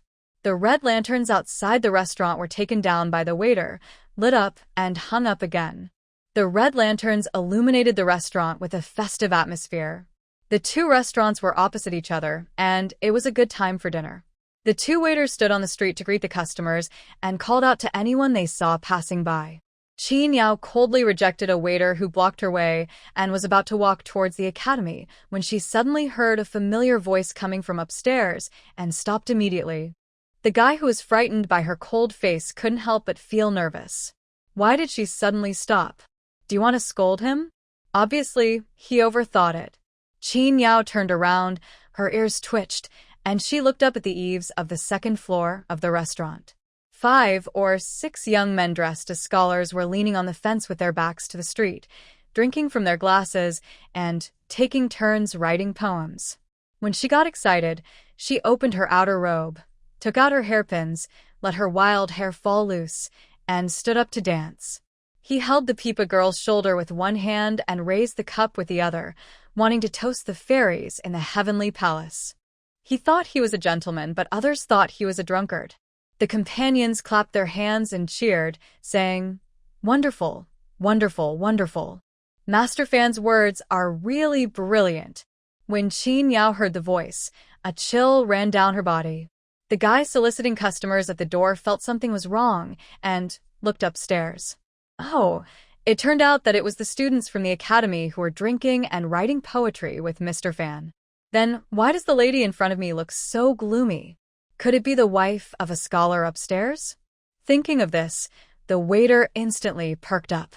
Just as he was about to ask, a group of scholars from upstairs came down the stairs arm in arm. They have been here from morning to evening, and they should be bored now and want to go to the next place to continue having fun. The clerk thought, which scholar will this lady go up to and find out? It will be a lot of fun to watch. As a result, he turned around expectantly. Huh? Where is that lady just now? My wife. The most handsome scholar among the scholars suddenly shuddered. He looked up at the waiter with a red face and a smell of alcohol. What wife? Whose wife? The waiter pointed to the north and said, Look, there. I thought there was going to be a good show. Why did she leave? Wasn't she the wife of one of these scholars? A gust of wind blew over, and the smell of alcohol dissipated a little. The handsome scholar looked at the back of the person who left with big strides, and a thunderclap sounded in his heart. Brother Lou? His companion waved his hands in front of his eyes, laughed, and asked, What are you looking at? Did you see the fairy? Luigi looked at the hands in front of him in a trance, rubbed his eyes hard, and looked up at the familiar figure again. After just a short delay, the sky darkened and the figures became blurry. But he would recognize that person's figure even if it turned into ashes. Just when he wanted to confirm it again, the city gate slowly closed, and he saw a man riding a horse out of the city and disappearing into the dark blue mountains. Seeing that others couldn't call him, Mr. Fan stepped forward himself, put his arm around Luigi's shoulders, and said with a drunken smile, Come on, let's go to Xinguang Casino and have a round. I'll take you there to broaden your horizons. What casino? What knowledge did he gain? Luigi's mind was confused, and his heart was trembling. Looking at the dark night, the red lanterns hanging on the restaurant opposite seemed to be the fierce eyes of the monster, with a bloody mouth that wanted to swallow him up, chewing blood and eating flesh, and never die. The wine was not strong, and although Mr. Fan seemed drunk, he was not completely drunk. Seeing that Luigi had been so attentive and enthusiastic before, but suddenly became indifferent to him, he couldn't help feeling a little annoyed. He immediately turned cold and asked again, Luigi, are you going to Xinguang Casino or not? Luigi was confused and panicked at the moment, but he remembered that he must not offend these people. He thought quickly and suddenly bent down, holding onto a pillar, and covered his stomach, revealing a look of pain. Oh no, man. Man. Where is the toilet? Take me there quickly. He shouted anxiously. The waiter hurried forward to show him the way. Luigi held his stomach and said apologetically to Mr. Fan, Brother Fan, you guys go first. I'll be there later. Oh, I can't help it, hurry up. Seeing that he was staggering from side to side, he turned back and supported him. The two of them rushed into the backyard together, and a desperate cry was heard from afar. Ouch! My pants, my pants. The group of scholars in front of the restaurant frowned together, as if they felt that the air was filled with a strange smell. They subconsciously covered their mouths and noses and pushed Mr. Fan away, as if they were escaping. Luigi pinched his nose and stayed in the toilet for quarter of an hour before coming out. The so-called diarrhea was all made up. Luigi is just a scoundrel, but he is not stupid. He can drink and flatter. Betting? That's absolutely not allowed. Also, is that figure Qin Yao? Thinking of this, Luigi completely lost sleep. Especially when he went to the driver to ask for living expenses the next day and didn't get a penny. The anxiety could no longer be suppressed and burst out. Fortunately, he still had some private savings, which could sustain him for another half-month. Fan Xiaocai never called him again, and he was completely kicked out of their circle. Afterwards, Luigi sent letters home, but received no reply. Whenever it was late at night and everyone was asleep, Luigi would feel desolate and as if he had been abandoned by the whole world. They just stopped playing with him. There was no need for that, right? Another letter from the county academy was delivered to the Liu family's old house. Zhang received the letter, but she could not read a single word, so she had to take it to ask Erlang, who was playing with Jinbao and Jinhua under the eaves. Erling took a look and said, "Oh, this is what my father sent to my mother from the academy." Zhang nodded. "Then I'll put it away first and give it to your mother later." Erling didn't care about this at all and continued to fight with Jinbao and Jinhua on the ground using small branches as weapons. Zhang shook her head helplessly, walked into the house, and put the fresh letter together with the 2 letters that had been sent 2 days ago. 2 days ago, Qin Yao took Dalong into the mountains, and the letter could only be opened when the mother and daughter came back. Erling and the twins were sent to the old house by Qin Yao, but at night he or Lu Fei would send the 3 of them home to sleep. "I also have to help feed the chickens and horses at home and check the door locks to prevent them from being stolen by those who sneak around." He never understood Qin Yao's thoughts. "You said we should go into the mountains. Why take a child with us? How old is Dalong? Can a 9-year-old boy go hunting?" Every time Erling heard his aunt muttering, he would correct her. "Anyang is taking my brother to practice combat. We are not going hunting this time, just training." Of course, if they catch any prey, Anyang said she would bring it home as a snack for them. Erling and the twins are confident in their Anyang's fighting ability, so when Qin Yao left home and went into the mountains this time, their mentality was completely different from last year. But Dalong in the mountains was a little depressed. That day, Qin Yao came back from the county town. After feeding Ma, he went into the house and said to him, "Get ready. We're going into the mountains the day after tomorrow." Dalong was so excited that he picked up the hatchet and started chopping wood in the firewood shed. After the excitement passed, he immediately started to prepare. It's not easy to get out of the mountains. You need to prepare flint for making fire and cooking utensils, as well as bamboo tubes, cold-proof items, and finally your weapons. We have a lot of stuff but limited energy, so we need to streamline and only bring the necessities. Qin Yao taught him step by step how to prepare supplies for going into the mountains. He said that he must bring a pot because the water source is not always clean. Boiling the water before drinking can greatly reduce the probability of diarrhea. At the same time, cooked food can effectively kill parasites, providing nutritious and clean food. There is a big temperature difference between day and night in the mountains, especially in this season. It is hot during the day and cold at night, and there's dew in the morning, so a piece of clothing that can cover the whole body and is easy to put on and take off is very necessary. After sufficient survival materials are prepared, it is time to check the weapons. First, prepare enough arrows and bullets. Carry a hatchet and a dagger with you, one for clearing the way and the other for self-defense. Strong ropes are also a necessity. They can be used to tie up prey and save lives at critical moments. After everything was ready, the mother and son, each carrying a bag, went into the mountain under Dalong's expectant gaze. The half hour before entering the mountain was the most exciting time. Dalong ran all the way with a small bag weighing more than 10 kilograms on his back. There are only some low shrubs and scattered trees on the periphery, and the road is easy to walk on. Moreover, villagers often come in and have already trampled out a path, so you just have to follow it. The children who went into the mountains for the first time naively thought that all the roads ahead would be like this, and did not realize the seriousness of the matter. So, when a large wall of vines, weeds, and branches appeared before his eyes, Dalong's first reaction was to turn around and say to Qin Yao, "Auntie, it seems we have taken the wrong road. There is no road here." Qin Yao walked forward with a smile and used an axe to chop apart the vines and weeds in front of her that had grown wildly and tangled again after a year. She lowered her head, bent over, and crawled in. "Follow me and keep your face tall on to avoid being bitten by poisonous insects." After giving the instructions, she moved forward another 2 or 3 meters. Dalong's eyes were full of disbelief. He lifted the scarf that had been around his neck to cover the lower half of his face, pushed aside the broken branches in front of him, and followed in. "I don't know how long I walked like this. My vision suddenly became dim, and from time to time I heard a few strange cries, and Dalong was startled every time. His feet suddenly slipped, and his body fell. He quickly stretched out his front paws to support the ground, so as not to fall down. Wait! Suddenly, a cool and smooth touch came from under the little hand. Dalong's scalp went numb. "Auntie." Qin Yao quickly turned around and slid down, picked up the boy on the ground with one hand, raised the hatchet with the other hand, and swung it like lightning.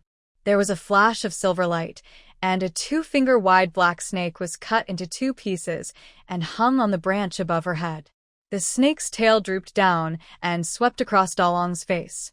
The boy in Qin Yao's arms stopped breathing and dared not make a sound. This snake is so unlucky. It was sleeping peacefully at home, but you slapped its nest and destroyed it. Qin Yao tried to use a teasing tone to make the child relax, but it was of no use. After this, when Dalong hid in the bushes, he always kept his eyes open and observed the ground and his surroundings. He no longer dared to follow Qin Yao heartlessly in front of him. The black snake left a little shadow in Dalong's heart. Even though Qin Yao repeatedly told him that the snake was non-venomous, snakes in this season were not energetic enough and would not come out of their holes easily. But as soon as they saw a long black object, they would stop even from a distance and only dare to move forward after carefully confirming it. Seeing this, Qin Yao had no choice but to carve a long stick for the little guy. This is called stirring up trouble. It will be fine if you scare the snake away in advance. So, this stick became a talisman in Dalong's heart. She holds him when she eats, when she rests, and even when the mother and son sleep in their nest in the mountains at night. You should hold it even more when you go to the toilet. Qin Yao took one look and thought, this won't do. If a small snake can scare her like this, then what if she encounters other hairless lizards that look even more disgusting, or huge insects? Will she still be able to hunt? Qin Yao couldn't remember how she overcame her fear of the hairless animals in the forest, but she knew that fear mostly came from ignorance. So they decided to rest for 2 days at the camping spot in Shamuo. They took the boy with the stick and poked all the snake nests nearby. They cut open each one and showed him which types had poisonous fangs and which types liked to hunt frogs and mice. Or pull out a giant python as thick as an adult's arm and cut it into 8 pieces, and tell it that this kind of python uses its body to wrap its prey to death and then swallow it alive. Seeing that Dalong's expression became more and more indifferent, Qin Yao was secretly happy. Little did they know that the child had become frightened and numb. Seeing that his stepmother was going to take him to poke other bigger snake dens, on the 3rd night in the mountains, Dalong took the initiative to throw away the snake-beating stick and decisively said, "Annie, I'm not afraid anymore. Let's keep going." Dalong seemed to have really overcome his fear of the forest. He could not take a step forward before, but now he walked forward with big strides.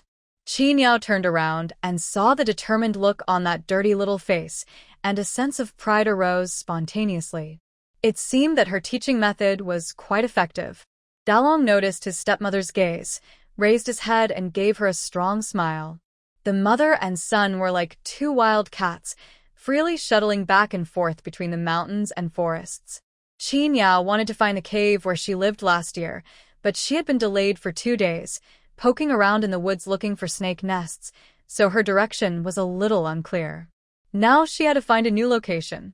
This was also the second lesson Qin Yao taught Dalong, how to identify directions in a forest with lush vegetation and treetops blocking out the sun. Also, if you lose your way, how to save yourself. Qin Yao told Dalong, no matter what the situation is, we must first ensure our own safety. If we really can't find the direction, go find water. According to Qin Yao, you won't starve to death in the forest anyway, so the worst that can happen is that you can just become a savage. Dalong's little heart was shocked again.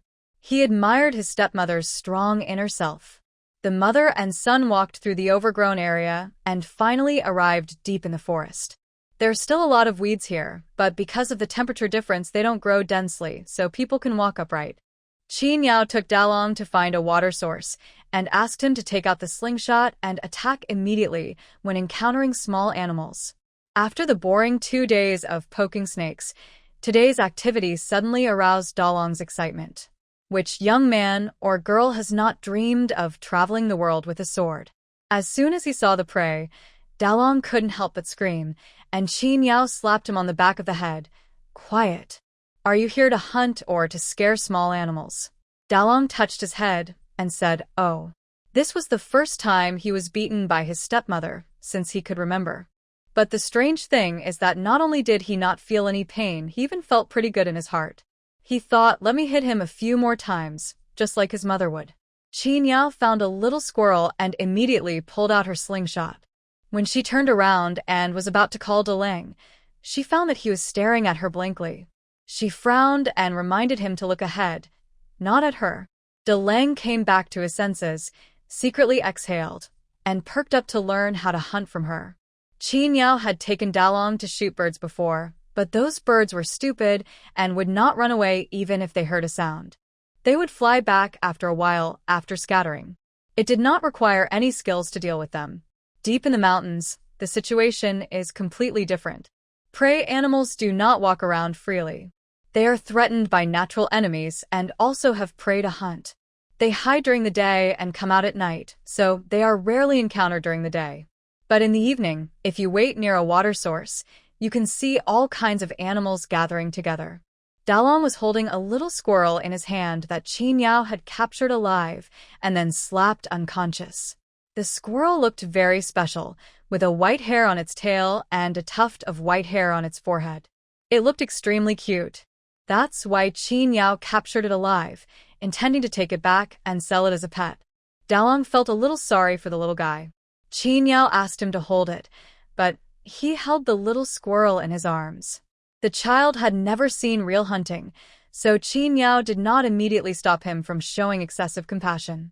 The mother and son squatted on the top of a big tree near the water source, observing the various animals that appeared near the water source. No large wild animals appeared. They usually wait until dark to come out. Now the largest animals by the stream are two sika deer. Dalong was a little excited. He held the little squirrel in one hand and used the other hand to clumsily sign the sign language he had just learned from Qin Yao. This was the secret code the hunter used to communicate with his companions in the forest. He was asking her if he could shoot the two sika deer. Qin Yao waved her hand. The water source was not the best hunting ground unless you only wanted to come once. Otherwise, it would alarm other large animals, arouse their vigilance, and they would not come to this place for a long time. Dalong nodded regretfully, indicating that he understood. But seeing that Qin Yao had no intention of taking action, he couldn't help but gesture and ask, "Aren't we going to continue hunting today? There is only this little squirrel in my arms. Isn't it too little?" Qin Yao warned him not to forget his original intention, and practice was the main purpose of going into the mountains this time. "You haven't even learned the basics yet and you're already rushing forward?" Seeing that Qin Yao had no intention of taking him on a mission, Dalong nodded again with regret. But the intense interest in his eyes did not diminish. Qin Yao thought, young people are usually hard to persuade, so let him try it himself. He waved at the young boy, pointed at a sika deer that was leaving alone in front of him, picked up the little squirrel in his arms, and slapped it again to make it dizzy again. Dalong's breathing became heavier, and the light of surprise in his eyes was about to burst out. Qin Yao nodded, and Dalong immediately slid down from the tree trunk to the ground, crouched down, and followed the deer's footsteps. Having learned how to track prey before, Dalong followed the sika deer from a distance all the way. Seeing that the deer didn't notice his presence at all, he was overjoyed. Seeing the sika deer walk to a bush full of wild fruits, stop and start eating the fruits, without noticing his arrival at all, Dalong slowly stood up, took an arrow from the quiver on his back, and put the bow on. Dalong's bow-drawing posture is very standard and his movements are very skillful, which shows that he is not lazy at all when practicing at home. Before shooting arrows, Dalong looked around for Qin Yao, hoping to get some encouragement from her. However, after looking around, there was no trace of her. Calls she imitated behind him reminded him that she was behind him and he shouldn't be afraid. After the birds singing disappeared, the only sounds left in the forest were the rustling of leaves in the wind and the sound of sika deer gnawing on their food. Dalong was shocked to find that his stepmother had blended into the surrounding environment. She didn't make any sound, and he couldn't find any trace of her existence. Dalong took a very slow breath, aimed at the deer's neck, and released the bowstring.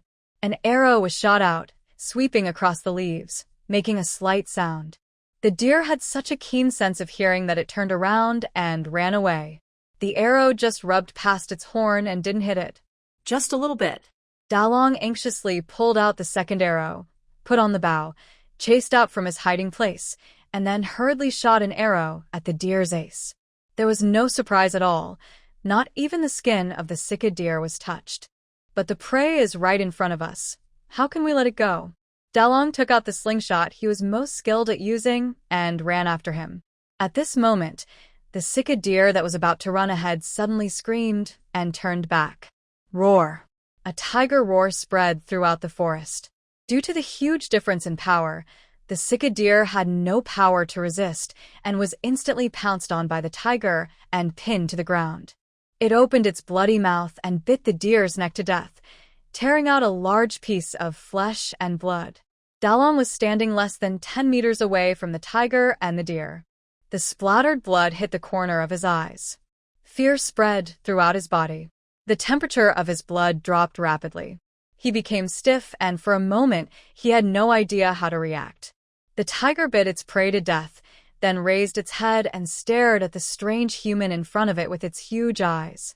Out of the animal's instinct to protect food, and in the eyes of animals, those who are smaller than themselves are weak and can be bullied, it suddenly jumped up and rushed towards Dalong. The tiger was 3 meters long and taller than a man when standing on the ground.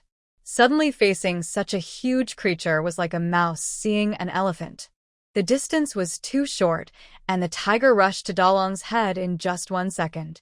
The tiger's paw contained the power to crush rocks, and it seemed like a light move, but once hit by it, Dalong's small body would be crippled, if not killed.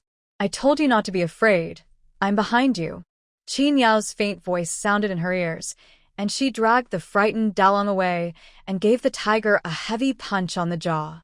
She is no longer the weak and frail girl who was tortured by hunger and cold last year. After a whole year of recuperation, Qin Yao's fighting power has skyrocketed. The mutant plants and animals in the apocalypse are no match for her, let alone an ordinary spotted tiger.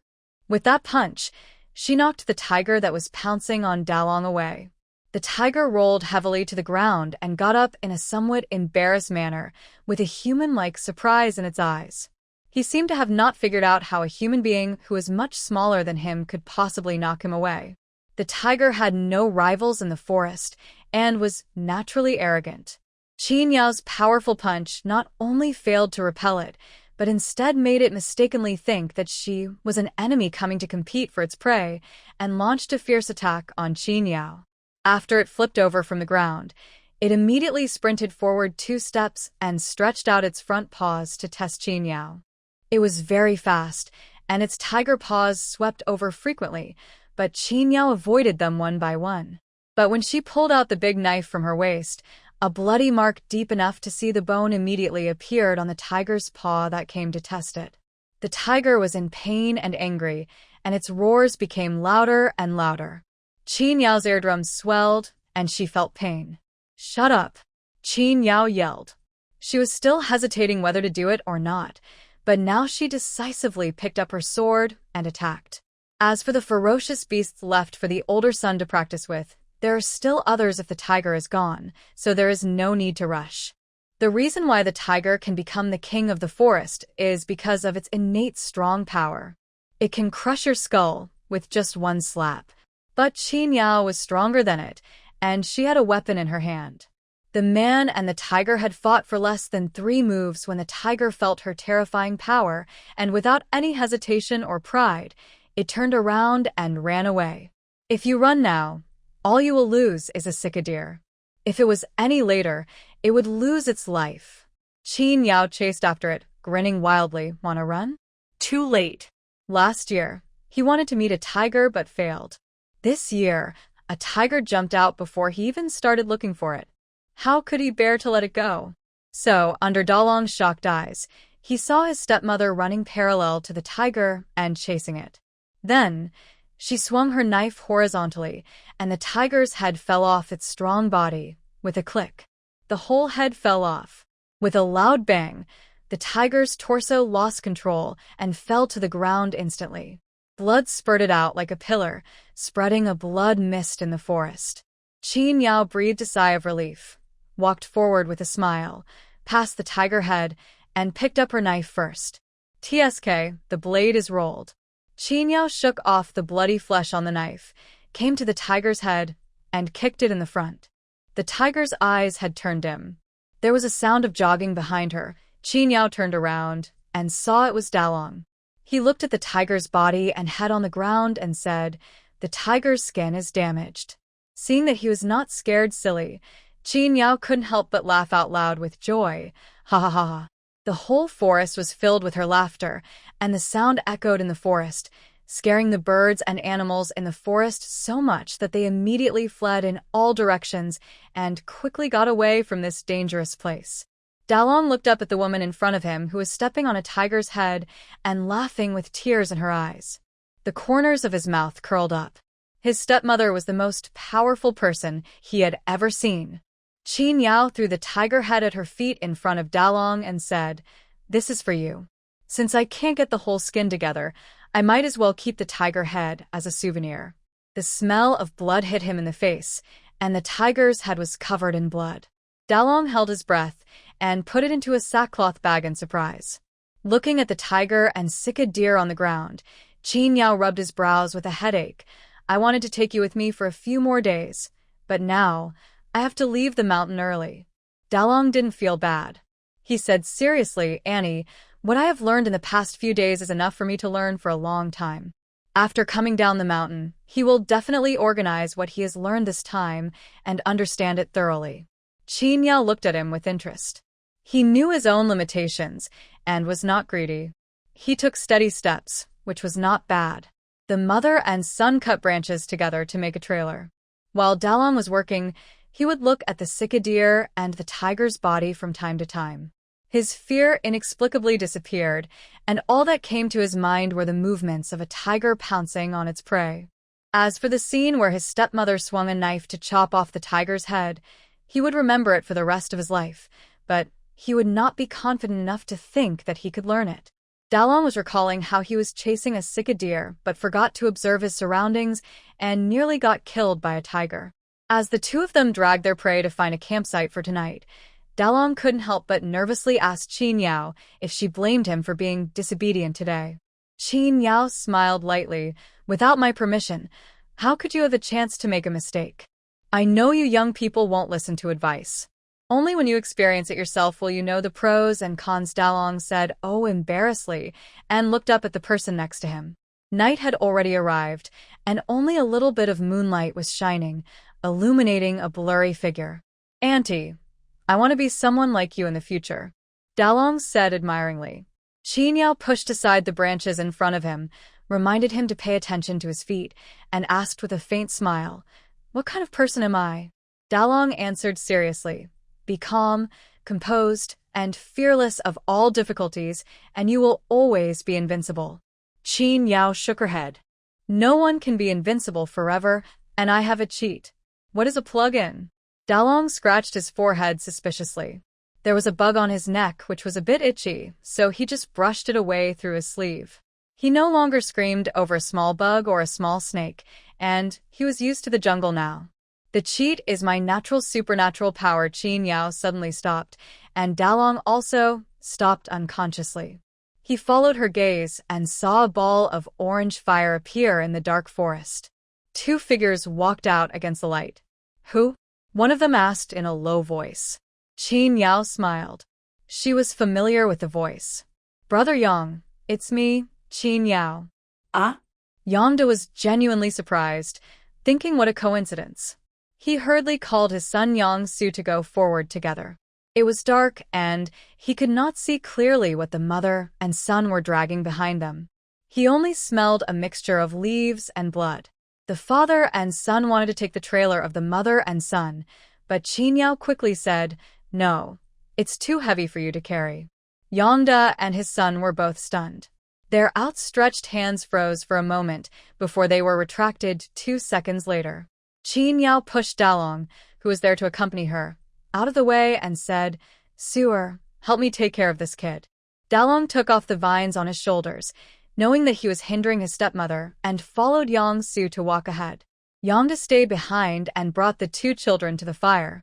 Qin Yao appeared last and placed the trailer next to the fire. This place is the cave where Qin Yao stayed last year. Yongda should have renovated it.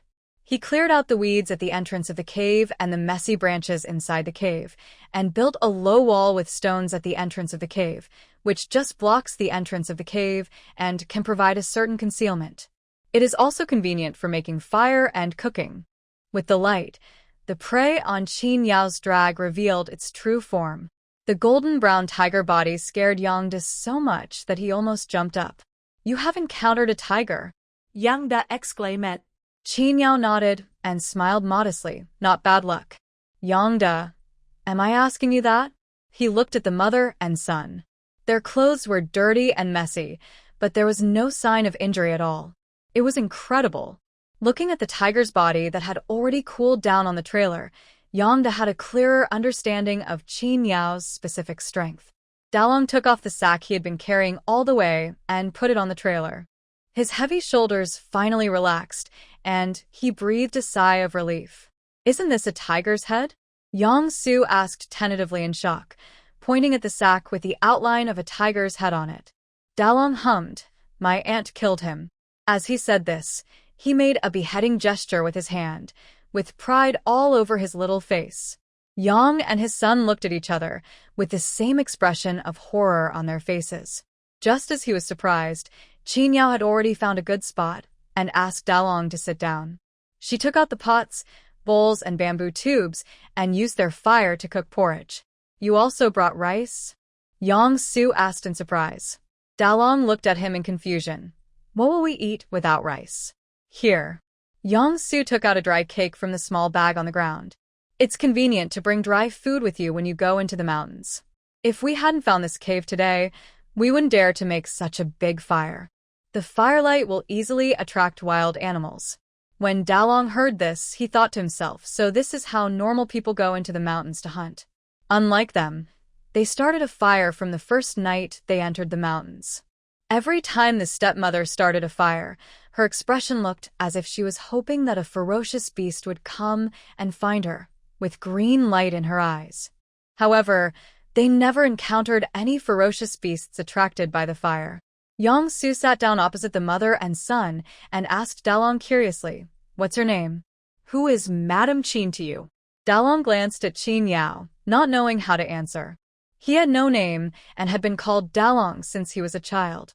Qin Yao added the water from the bamboo tube to the mini pot filled with rice, covered the pot, thought for a moment, and replied with a smile, "Ziwang Lu Ziwang, my eldest son." Yang Su patted Dalong's shoulder and pointed at the tiger's body. "Are you scared?" Dalong shook his head blankly, his mind full of what Qin Yao had just said. "Ziwang Lu Ziwang." "Why Ziwang?" The young boy added a piece of firewood to the fire and asked curiously in a voice that only the two of them could hear. Qin Yao shrugged. "It sounds good." Dalong. "Oh." "Yes, it sounds nice 100 times, no, 1,000 times better than Lu Dalong." Qin Yao glanced at him, her mouth almost grinning from ear to ear. He was so happy with just a name, he was still a child indeed. "What about them?"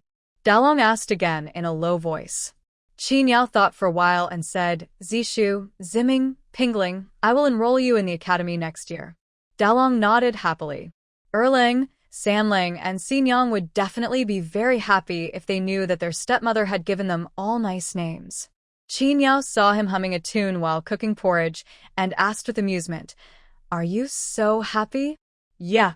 The young boy turned around and looked at her, his eyes brighter than the moon in the sky.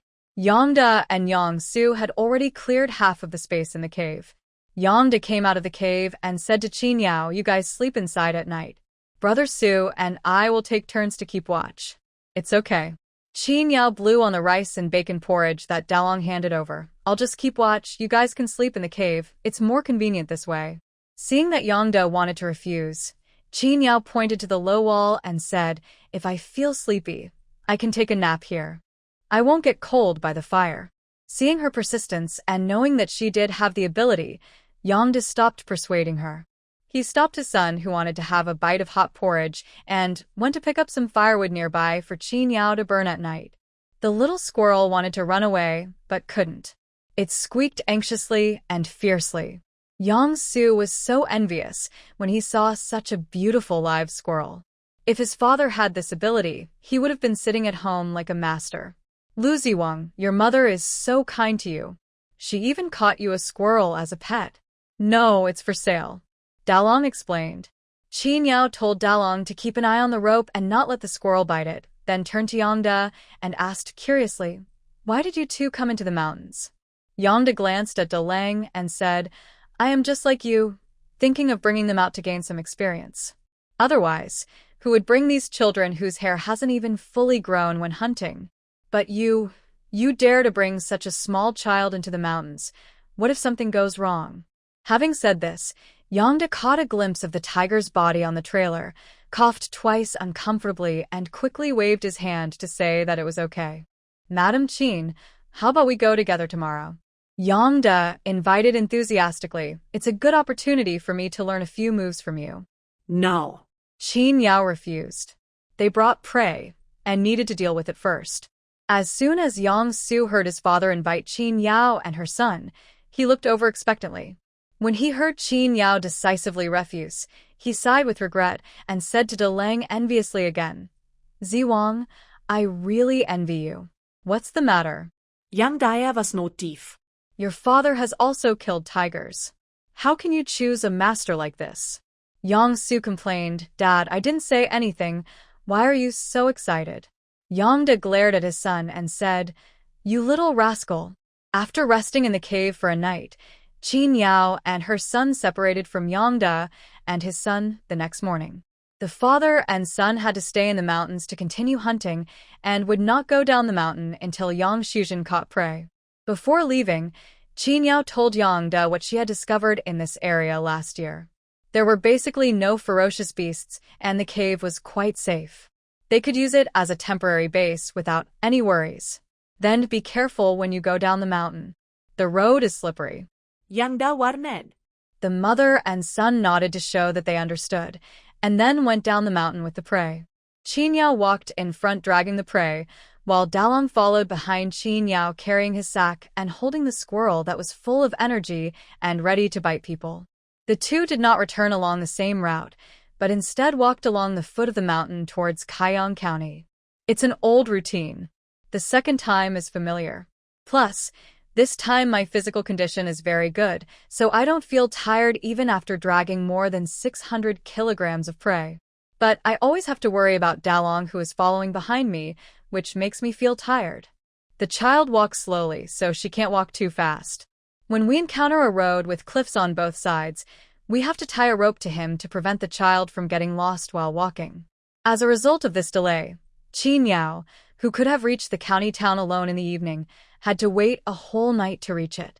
I slept one more night in the mountains, and only at noon the next day did I see the city gate of Kaiyang County.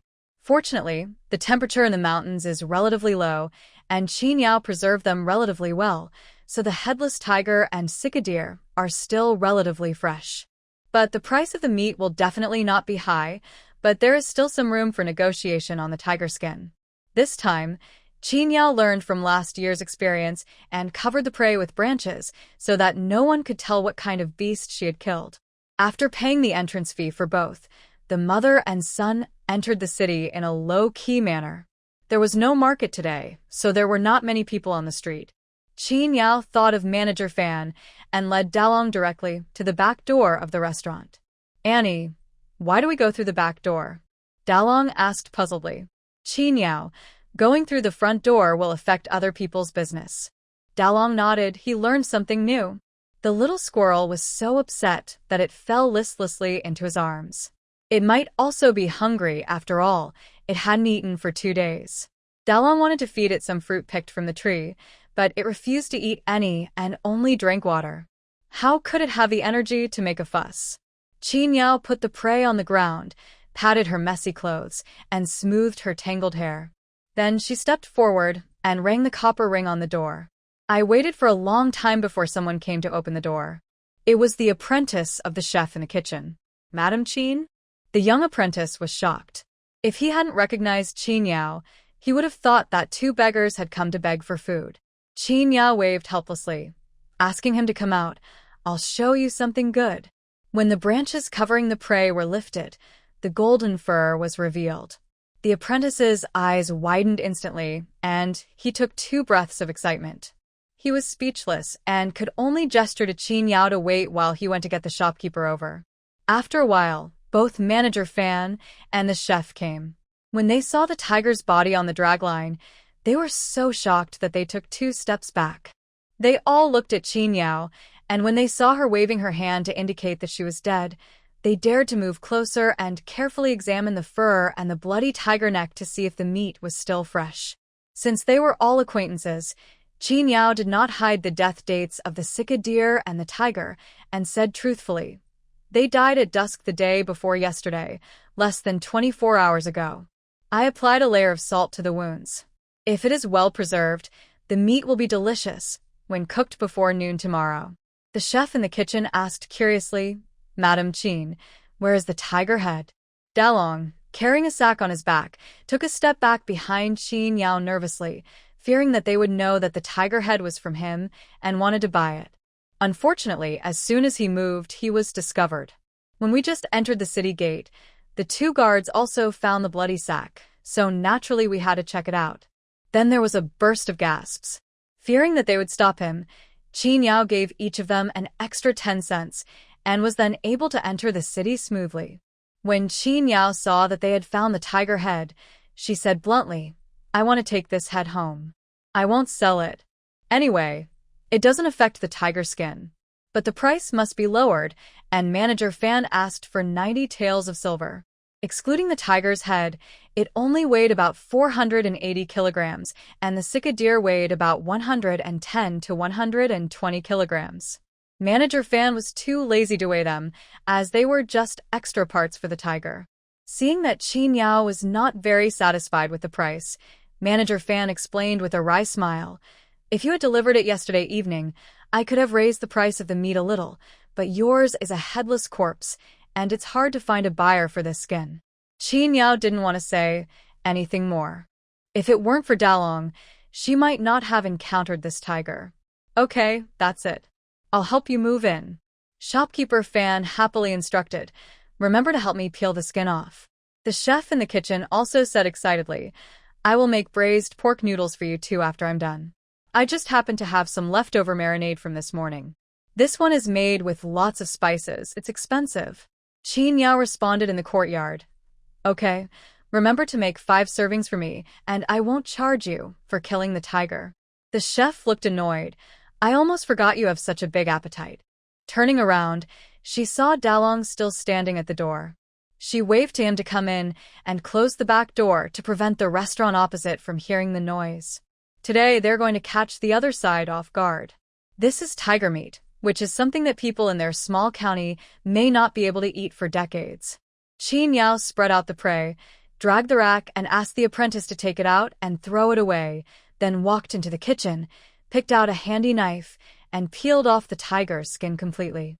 Seeing that shopkeeper Fan was about to take it away, Qin Yao thought of her own tiger head and asked hurriedly, "Shopkeeper Fan, who are you going to give this leather to?"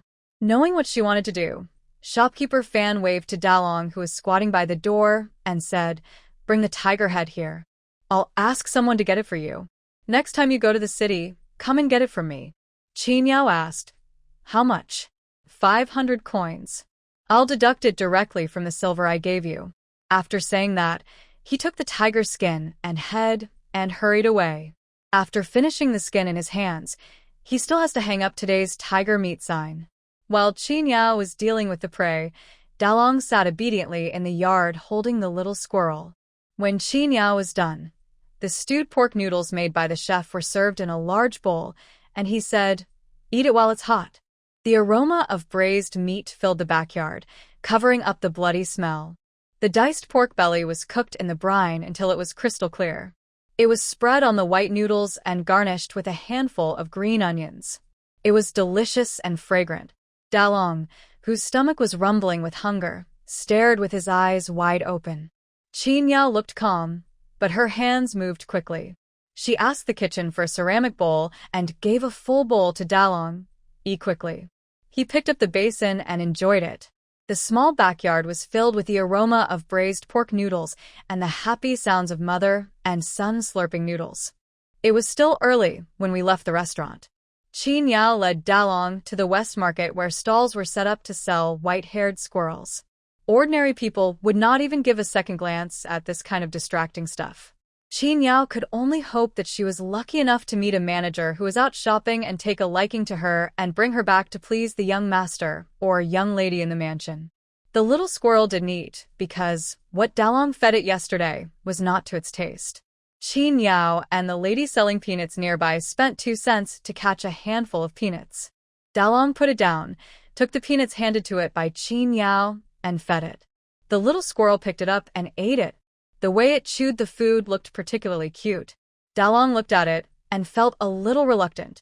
But he also knew that the current situation at home was not suitable for raising this little guy, and he just hoped that he could meet a good family who would treat the little guy well.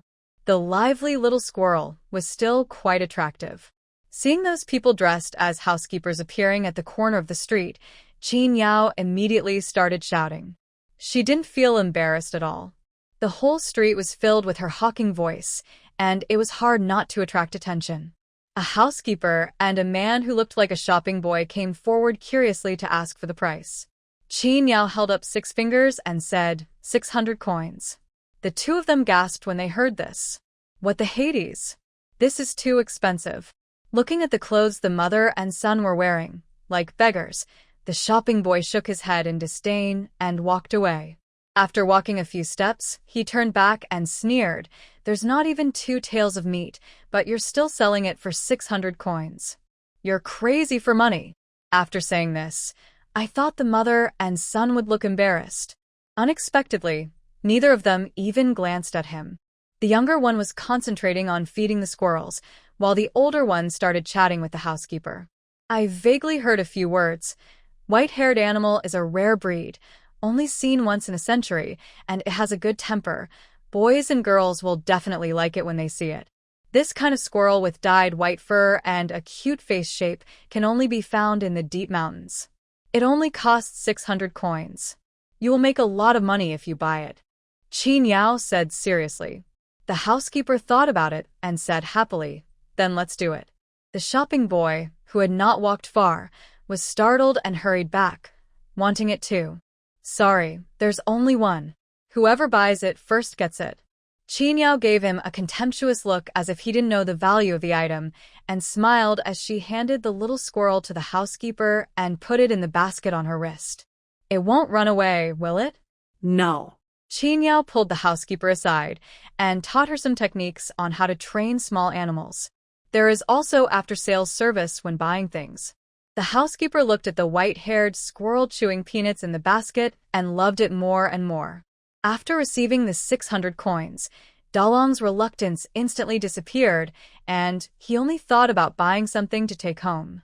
Qin Yao found a carpenter who made carriages in the city and ordered a carriage. The carriage will not be delivered until mid-October, but Qin Yao can wait. After all, the carriage she customized is of unconventional style and a bit complicated. Qin Yao requested that a fixed table be installed in the carriage, preferably one that could be folded and stored normally and unfolded and stood up when needed, and also have a certain amount of storage space. As for other things, Qin Yao had no requirements for the time being because the space in the carriage was very small. I thought to myself that I would study carriage bearings in the future and make a 4-wheeled carriage. However, if we cannot produce alloy materials, this idea will probably be difficult to realize. The awkward 4-wheeled carriage was not as flexible as the current 2-wheeled one. The carriage had to be made of good materials, and the wheels had to be covered with metal, so 5 taels of silver were spent. Dalong followed his stepmother and watched her hand over 5 taels of silver to someone without blinking. The young boy, who had never seen so much money before, was a little shocked. But when he heard Qin Yao say that this carriage was made for them to use in going to school next year, he was immediately moved to tears. Dalong was so moved that he completely forgot that he had a father in the academy in the city. Qin Yao bought some cloth and shoe soles and also brought 2 kilograms of pastries and 5 kilograms of meat. After buying these, Qin Yao passed by a grocery store and suddenly remembered the cleaning products for bathing, so she wanted to see if there were any soap berries for sale. As expected, there was none at all. There was only a kind of cleaning powder called soap powder, which would produce foam when it came into contact with water. It was said to be made from pig pancreas. Qin Yao was a little interested and asked how much it cost. The shopkeeper looked her up and down, saw the bow and arrow and the knife tied with cloth on her back, and said with disdain, 20 cents for 1 ounce. 1 tael? Qin Yao suspected that she had misheard the unit. Was she sure it wasn't 1 jin? The shopkeeper looked impatient, as if he knew you were going to ask him that question. He said, it's 1 tael. Forget it, let's go, Dalong. Qin Yao turned around and left. If she couldn't afford it, couldn't she make it herself? Thanks to the inspiration from the grocery store, she suddenly remembered how to make soap in junior high school chemistry class. So, he went back to the pork shop to buy fat. Unfortunately, it was a little late and there was not much meat left on the meat stall, so Qin Yao only bought 4 pounds. Fat is more expensive than pork belly, 25 cents per pound, exactly 100 cents. 2 pounds of fat can produce 1 pound of oil, and 4 pounds of fat can produce 2 pounds of oil, which is enough for her to make 10 bars of soap. After all these purchases, only 81 taels of silver were left from what Manager Fan had given her. Together with her original savings, she had a total of 184 taels of silver left. Who would have thought that going into the mountains to gain experience would actually bring such an unexpected gain? Thinking that she could buy a few more acres of good farmland, Qin Yao was in a good mood and all her fatigue disappeared. However, Dalong obviously couldn't hold on any longer, so the two of them took ox cart home, and he slept all the way. At first, he was leaning against the car fence, and as he fell asleep, his head fell on Qin Yao's back. When the driver stopped the car and arrived at Xia village, he lay across Qin Yao's thighs. Qin Yao woke him up, and Dalong's face immediately turned red. The sun was about to set, and they had to hurry back to Liujia village. Qin Yao carried weapons on his back, and his hands were full. Dalong carried his small bag and weapons, and held 2 kilograms of delicious pastries in his hands. The braised pork noodles they had eaten at noon had been almost digested by now, and the aroma of the pastries wafted into their noses. Reason and impulse were constantly fighting along the way, and Dalong had a very difficult time walking. Fortunately, the two finally arrived at Liujia village before nightfall. The mother and son stayed in the forest for so many days without washing their hair or changing their clothes, looking like beggars. The people who were enjoying the cool breeze by the village didn't recognize the mother and son at first, until they heard the 3 brothers and sisters of Erlang playing and shouted a Nyang and Big Brother in surprise, and rushed over. Then they looked up in surprise and found that the beggar was actually Lady Qin. Jinhua and Jinbao led the way and shouted excitedly when they entered the house, "My third Anne is back." People in the house had already finished dinner, and Old Man Lu, who was repairing farm tools, all had their eyes lit up. Zhang. He and Xiao came forward to greet them. "Why are you home so late? Are you hungry?" Zhang took the things from Qin Yao's hand and put them on the ground next to the door so that she could take them away when she got home. Qin Yao nodded honestly. She was very hungry. He immediately walked to the kitchen, took off the apron hanging behind the door, lit the lamp and started a fire and said outside, "I'll make you 2 some dumpling soup and add 2 eggs. Hurry up and put down your things and wash your face. It's so dirty." Zhang led the mother and daughter to the water tank, and Qiu found a clean face towel and handed it to Qin Yao. "Wipe it quickly." "Thank you, second sister-in-law." Qin Yao smiled politely at Qiu and told her to go back and sit down and not to worry about her. Zhang filled the basin with water. Qin Yao wrung out a handkerchief with the cold water and wiped her own face first. Then she handed the handkerchief to Dalong and told him to wash his hair, as well to avoid wasting the basin of water. "I'll go home and take a hot bath, so I can sleep well." As soon as Dalong responded, he was immediately surrounded by his younger brothers and sisters. Jin Bao asked him, "What did you catch? Was there a tiger or a black bear?" Erlang and Sanlang also asked expectantly, "Anyang, have you gone to the city?" Si Nyang and Jin Hua squatted beside the basin, looking eagerly. Mother bought some cakes.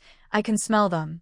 Dalong wanted to answer, but when he opened his mouth, he found that he couldn't finish his answer, so he simply shut up and washed his hair first.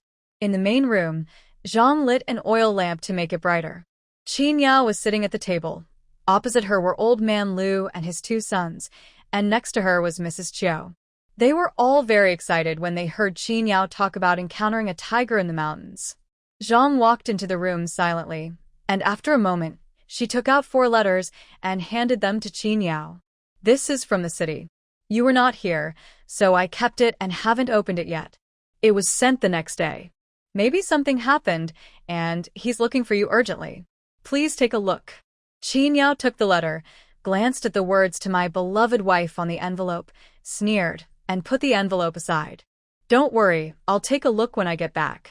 He just came back from the city today, and he's fine. After hearing what Qin Yao said, Old Man Lu and Mrs. Zhang were no longer in a hurry and asked Mrs. He if the meal was ready. Here it comes. He brought in the bowl of noodles with a smile and put down 2 more bowls, one for Qin Yao and one for Dalong. In the bowls were 2 golden fried, crispy eggs. Dalong had already washed his hair, but Erlang and Sanlang insisted on helping him dry his hair. The 3 brothers argued for a while before going into the house. Qin Yao pointed at the bag of pastries by the door and asked Erlang to bring it over so that everyone could share. I bought 2 kilograms, but it's hard to divide them. It would be better for the whole family to eat them together, which would be more satisfying. Zhang said no, but Erlang and his children had already opened the oil paper package. Zhang could only sigh helplessly. These greedy cats can't walk when they see delicious food. No wonder she misses her third aunt every day. He also joked, my Jinbao asks twice a day, is third aunt not back yet? When will third aunt be back? Amidst the lively conversation and laughter, Qin Yao and Dalong filled their stomachs without leaving even a drop of soup.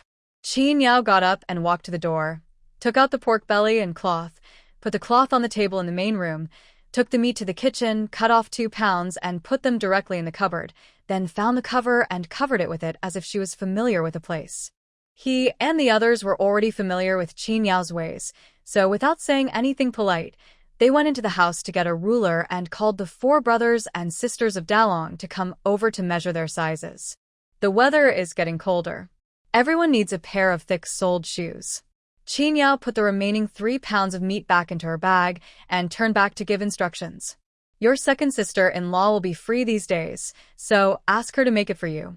He made the arrangements naturally. Chiu nodded and asked Xingyang what style she wanted. Are there any more styles? Xingyang looked at second aunt in surprise. Mrs. Chiu told her that there were ones with upturned heads, flat heads, and those with patterns. She knew how to embroider, so she could embroider a few flowers on them for her. Xingyang had never worn such shoes before, and she was looking forward to it. Then I want embroidered ones. Mrs. Chiu smiled and nodded. Okay, then how about we embroider 2 morning glories? Yeah. Xingyang said happily. Thank you, second aunt. Hey, what are you thanking me for? Just wait. Second aunt will make sure it's done beautifully for you. Chiu touched the little guy's face and felt that fourth aunt was becoming more and more lovely, and she was polite and pleasing to the eye. Jinhua was not happy with this and pouted. Mom, I want morning glory shoes, too, the same as Xingyang's. Chiu glanced at her helplessly. Didn't I make it for you? You burned a big hole in the upper of the shoe before you wore it for 2 days. You didn't take good care of it after making it, so I don't want to make it for you. Jinhua quickly crawled into Chiu's arms, twisting like a bent pepper in Qin Yao's vegetable garden. Do it for me, mother, do it for me. I promise that I will take good care of it this time, and will definitely not break it. Chiu was defeated and had to agree. Jinhua and Xingyang looked at each other, and the 2 cousins smiled so hard that their eyes were bent. They could wear the same shoes. The sizes of his clothes had been measured, so Qin Yao called Xingyang over and prepared to go home. Before leaving, he asked Old Man Lu to help him keep an eye out for any land for sale in the village. Old Man Lu was shocked. It seemed that he had earned a lot of money this time when he went into the mountains. But it would be good to buy land. How can a farmer be without land? Renting land from others is not a long-term solution. It is better to have your own land. Okay, don't worry, I'll tell you as soon as I have news. Old Man Lu agreed solemnly. After watching Qin Yao and her family leave, Zhang and Old Man Lu looked at each other and smiled easily. With Qin Yao around, they didn't have to worry about the third brother's family anymore. After returning to her home, Qin Yao was obviously more relaxed. She put down her weapons and put the meat in the kitchen. Now the temperature was lower day and night, so the meat would not go bad if left overnight. Qin Yao lit a fire, heated several large pots of hot water, and the whole family took a bath. During the days she was away, there was no adult in the family to help fetch water, and Erlang and the other two had never taken a bath. Let's not even mention the old house. Washing it once every half a month is considered diligent. Naturally, he sure wouldn't have thought of this.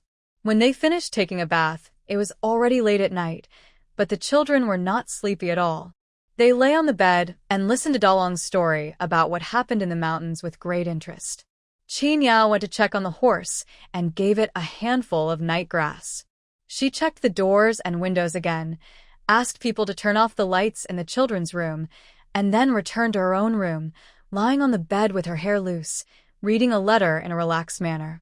This time he went into the mountains for 8 days, and in just 8 days, Lu Ji wrote 4 letters back. Qin Yao opened all the letters, sorted them by time, and started reading from the earliest one. The earliest one was dated the day after she last left the county town. The content of the letter was simple, asking her why she did not give the driver living expenses to herself. The second letter, sent a day later, asked if something happened at home that caused her to have no money to send it, and finally asked if she was okay. The third letter, also sent a day later, said that he seemed to have seen her in the county town before and asked her if she had been to the county town recently. After reading the letter, Qin Yao sneered, threw the letter on the table, blew out the light, and went to sleep. However, Lu Ji actually saw her going to the county town. The letter contained various probing messages, just to confirm whether she had discovered that he was eating, drinking, and having fun in the city. Qin Yao felt no emotion at all. It was no use trying to test him. Now Lu Ji was just a useless person to her. There are 4 small accounts at home, and the result of any one she recharges will be better than his useless account. It's just a few years late, and life is getting better and better now, so she is not in a hurry. As for the money Lu Ji owed, if he couldn't pay it back, he would pay with his life. Qin Yao didn't want to think about this person anymore and affect her mood, so she closed her eyes, emptied her mind, and fell into a deep sleep. Qin Yao hadn't gotten a good sleep for many days since entering the mountains, so she made up for it all at once and slept until noon. The 4 brothers and sisters of Dalong knew her temper and did not disturb her. She makes her own breakfast and leaves her portion warm on the stove after eating. Then whoever has the turn to do housework will wash the pots and dishes. Dalong and Erlang are responsible for washing the dirty clothes, but the twins don't know how to do it. The 2 of them wanted to join in the fun, but Erlang disdained them and drove them away, telling them to feed the chickens and horses. Dalong and Erlang also washed Qin Yao's clothes and hung them neatly on the bamboo poles in the yard to dry. After finishing all the housework, some practiced martial arts and some read. Knowing that such opportunities are rare, they are very self-disciplined. Especially after Dalong told them that Qin Yao had given each of them a name, Erlang wanted to eat the book directly. Xin Yang held the brush, dipped it in water, and wrote her name on the table. The characters were found by Erlang from a book. One was flat, and the other was diamond. The strokes were not difficult, but for Xin Yang, it was already a very complicated character. The crooked strokes were repeated over and over on the wooden table, and the little girl giggled as she wrote. Samling also wanted to write, but unfortunately, the 4 brothers and sisters had not learned the word Ming. Erlang couldn't find a corresponding one, so he had to follow his second brother and write the 2 simple words Zishu. When Qin Yao got up, the only sound in the yard was the rustling of writing and drawing, and her heart naturally calmed down. She stretched and walked past the window of the 4 brothers and sisters. 4 pairs of eyes looked over immediately. Xin Yang dropped her brush, slid off the chair, ran out of the house, and rushed into Qin Yao's arms. "Mother, how do you write the names of my younger and older brothers?" she asked. Qin Yao glanced into the room in surprise. She thought they were practicing calligraphy, but she didn't expect that they were writing their own names. Dalong said a little embarrassedly, "I told them the name you gave them, Auntie." Qin Yao raised the corner of her mouth slightly, walked in holding Xin Yang, put the little girl back on the chair, picked up the brush, and wrote down the names of all 4 people. "Her handwriting is nothing special, but it is neat. Here, practice it. You'll need it in school." Qin Yao put down her pen, touched everyone's head, clapped her hands, and went to the kitchen to find something to eat. The 4 of Dalong looked at each other, giggled, and gathered together to look at each other's names. When each word was read out by Erlang, they would respond loudly and acknowledge their own names. A name that belongs to them alone, not someone's rank in a family. It's like Jinbao Jinhua, you know whose name it is when you call it. For breakfast, Dalong cooked white rice porridge, chopped half a pound of meat into mincemeat, and fried it with a large bowl of chopped sauerkraut as a side dish. Qin Yao poured all the minced meat and sauerkraut into the porridge pot, which tasted appetizing and refreshing. He finished all the porridge and vegetables in one go, washed them, lit a fire, set up a pot, and boiled lard. Cut the fat into small pieces, brush a layer of oil in the hot iron pan, and then pour all the fat pieces in. There is a sizzling sound, and then an enticing aroma bursts out, which is so fragrant that all 4 children in the room run over and gather at the kitchen door, watching curiously. "Mother, why are you shoveling the dust?" Sanling asked. Xin Yang said to herself, "Do we need to give Lao Huang another treat?" She had seen Qin Yao use wood ash to alkalize rice straw before, and thought it was still the same. Qin Yao shook her head. "I want to make soap today." "What is soap?" Erlang asked in confusion, and took a deep breath of the aroma of meat wafting from the pot. It was just time for lunch, and even though he had eaten late in the morning, he should be able to hold on until the evening, but he was already hungry. Qin Yao replied, "It's for washing clothes and taking a bath. You'll know when it's done." Dalong remembered the soap powder he had asked about at the grocery store yesterday, and asked uncertainly, "Annie, are you going to make soap powder? The kind that costs 20 cents per ounce?" "Almost." Qin Yao nodded and asked Dalong to find 2 basins and gauze for her. He also told Erlang to bring the clam shells they had found by the river in the summer. "By the way, Sanlang and Xin Yang, go to Lu the peddler's house and buy me 3 taels of coarse salt." Qin Yao placed the half bucket of wood ash she had prepared at the kitchen door, went back into the house, got 6 cents and handed them to the twins. The 2 took the money and immediately ran towards Lu the peddler's house, very happy to be able to participate. Erlang quickly brought over half a bag of clam shells. Qin Yao threw all the leftover charcoal from last winter into the stove hole, burned it, put it in the stove separately, and poured the clam shells in to heat them at high temperature. By the time the lard in the pot is boiled out, the clam shells are almost cooked. First, take out half a can of lard and let it cool, then fill a small bowl with the residue from the cooking oil. The 5 mother and children ate while they worked. The fried oil residue is crispy and crunchy, leaving a lingering fragrance in your mouth. Qin Yao took out the stone bowl used for pounding sesame seeds from the kitchen, poured the roasted clam shells into the bowl, and pounded them into fine powder for later use. Then pour the wood ash prepared earlier into a ceramic pot, add water to boil it on the stove, and filter it layer by layer with gauze to get alkaline water. Pour the clamshell powder into alkaline water and stir. After filtering again, place it under the eaves to let it settle overnight. The coarse salt that Sanlang and Xin Yang bought was also crushed into powder and kept for later use. The next day, Qin Yao took out the cooled lard, poured the precipitated alkaline water into the lard, and then poured in the ground coarse salt powder, stirring it with wood chips to cause a saponification reaction. Watching the liquid turn into solid little by little with their own eyes, the 3 brothers and sisters of Dalong thought that Qin Yao was casting a spell. Qin Yao also gave them a brief explanation of what the saponification reaction is. But the 4 brothers and sisters firmly believed that this must be a spell. It's not calcium oxide or salt washing. The white paste after saponification was still soft. Qin Yao packed it into bamboo tubes. When she opened them 3 days later, they became 2 white cylinders. Use cotton thread to cut the paste into 12 small pieces, put them in a flat bamboo basket, and hang it in a ventilated place in the storage room. After drying for a month, it can be used for washing clothes and hands. We have to wait another month. Sinyoung pouted and asked Chinyao, "Mother, can't we use it now?" "Yes, but it's not easy to use." Chinyao hung the basket on the beam, jumped off the stool, and waved her hand to drive the 4 brothers and sisters out. It rained heavily at night when the soap was made. Chinyao was woken up by the cold and rolled up the warm quilt, feeling lucky that she didn't hang the soap in the corridor. Otherwise, after a night of wind and rain, all 3 days' efforts would have been wasted.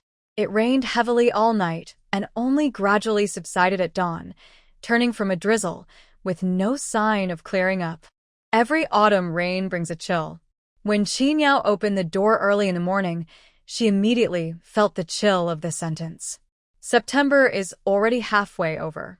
Today is the 15th, and it is time to pay the workers their wages for last month. Chinyao had breakfast at home, changed into thick cotton clothes, and went to the manufacturing plant with the account books and silver.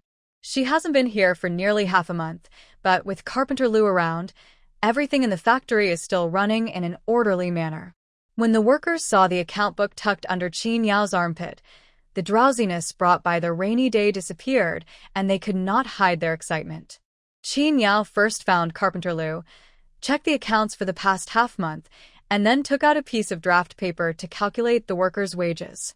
Before leaving work in the evening, all the workers' wages were paid out, and the entire manufacturing plant was filled with joy. The workers took their wages and left one after another. Chinyao and Carpenter Lou stayed behind. After agreeing on some details, they locked the door and went home. After receiving wages today, every household had an extra meal. Chinyao walked through the village, the aroma of various dishes wafting to her nose, and she immediately quickened her pace to go home. When she got home, Dalong had already prepared dinner. When he saw her come home, he started eating immediately. Perhaps influenced by the joyous atmosphere in the village, the mother and her 5 children enjoyed the simple meal very much. But just when everyone was relaxing and feeling the joy, the assembly bell suddenly rang. Chinyao and her mother and her 2 children, who had just finished their meal, were all worried. "What's going on?" Chinyao murmured suspiciously. The 4 siblings looked confused and had no idea. "I'll go and take a look." Chinyao gestured to Dalong and the other 3 to stay at home, stood up, put on her hat, and quickly went out. On the way, they met Old Man Liu and Liu Bo.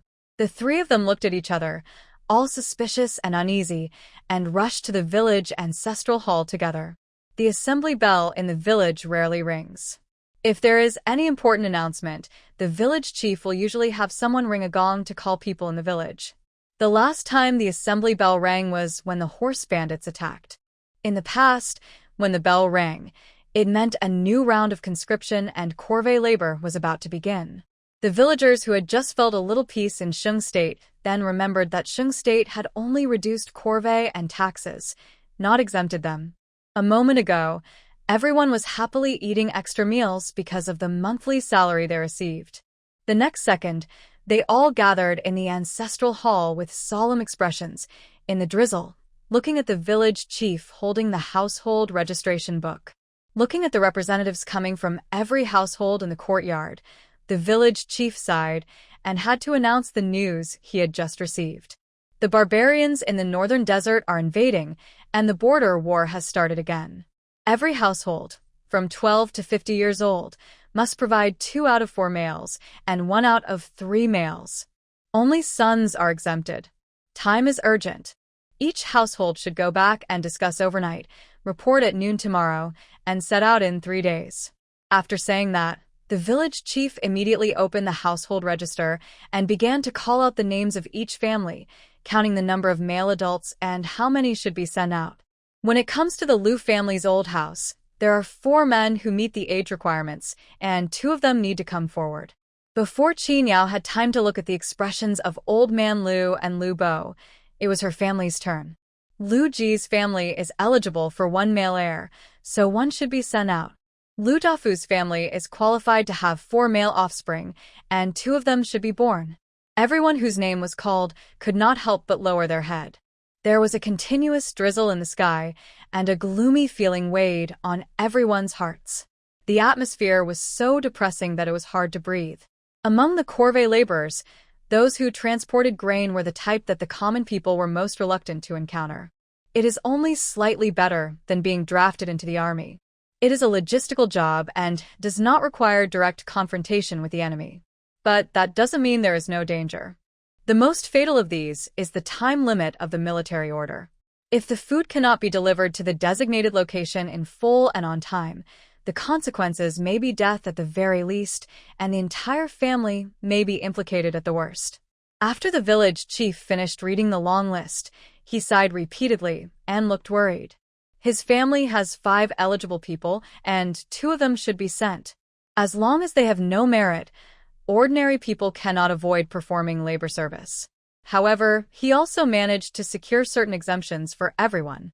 The village chief shouted twice to get everyone to cheer up and said loudly, "There are still 35 prisoners in this county. 6 taels of silver can get 1 replacement prisoner. First come, first served. If you have silver, hurry up." These 35 vacancies were the ones that were waiting to be executed in the autumn when the horse bandits were suppressed.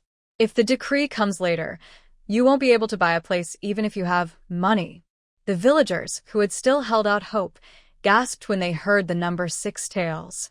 But even so, as long as we can get it, we will try to get it even if it means selling everything we have. Even if you lose money, you can still survive even if you have to endure hardship. If a person is gone, then there is really nothing left. Old Man Lu and Lu Bo clenched their fists tightly, turned around, and went home to collect the money. Fortunately, there was a good harvest this year, otherwise the 12 taels of silver would never have been raised, and at least 1 person would have to be required. Mrs. Chiu was about to give birth, so the second child definitely couldn't go. Lu Fei is still young. What use can a furry kid be? If something happens to him on the road, I dare not think about the consequences. In the end, this spot will go to either Old Man Lu or Lu Bo. The father and son can only be thankful that they have been able to get the money due to the good harvest this year. But I didn't dare hold out too much hope. There were only 35 vacancies and 3,000 civilians were recruited. With so many people competing, I couldn't delay even a minute. The father and son hurried out of the ancestral hall and suddenly remembered Qin Yao. Lu Bo ran in again and told her to go home quickly to get the silver. It's only 6 taels of silver.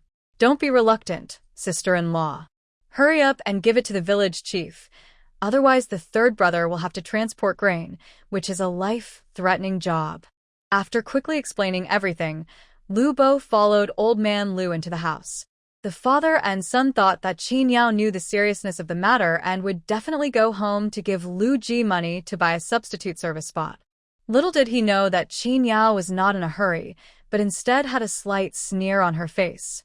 "Lu Ji, I see you're not going to die this time. Mother." Seeing a figure far down the mountain, Xin Yang couldn't help but shout out loudly. Qin Yao waved her hand and said, "Go inside. It's raining outside." Xin Yang didn't move.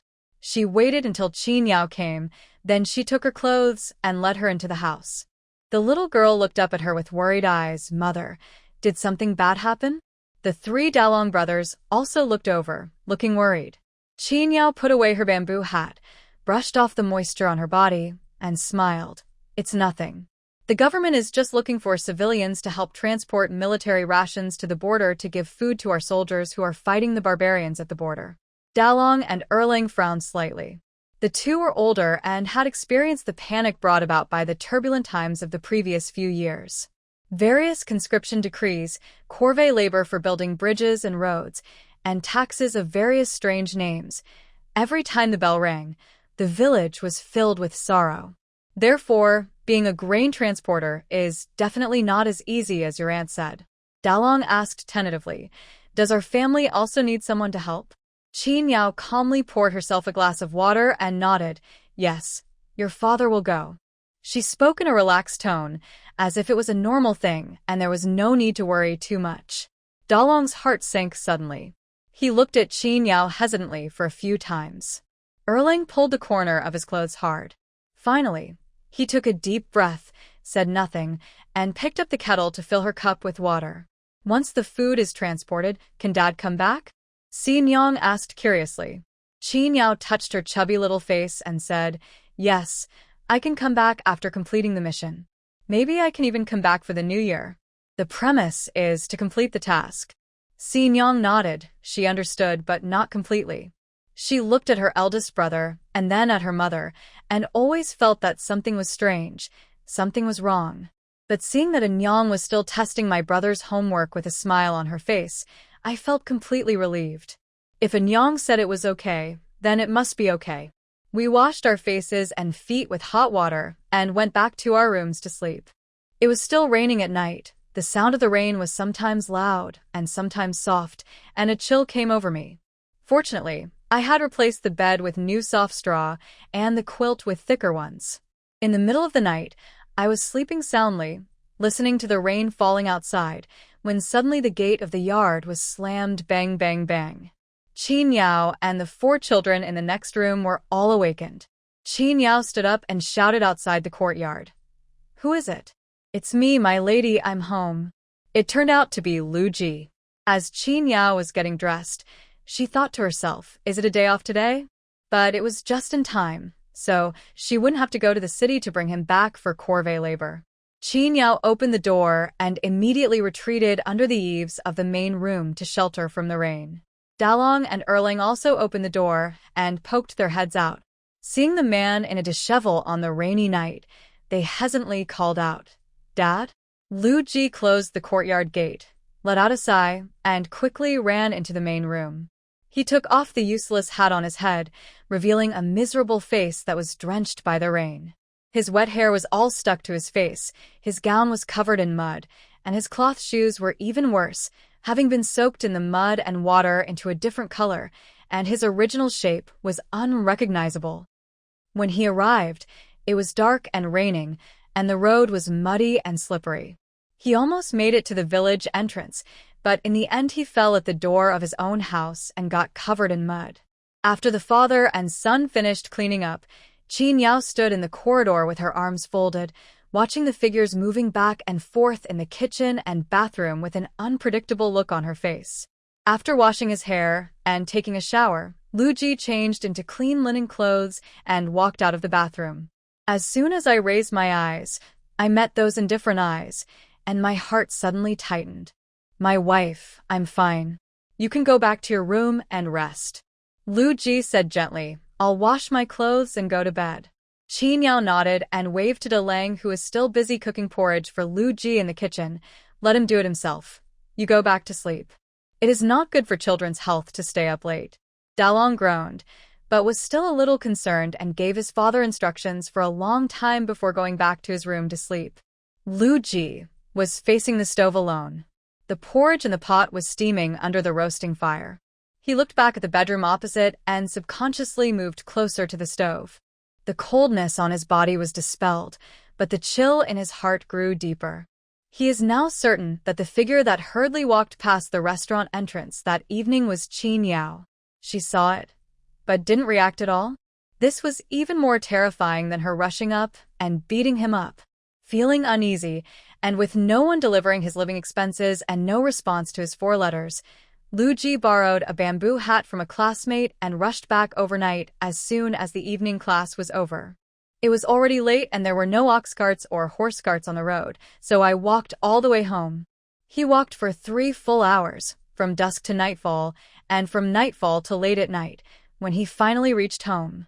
The moment the door opened, Lu Ji had already prepared himself mentally for a storm, and the explanation was about to come out of his mouth.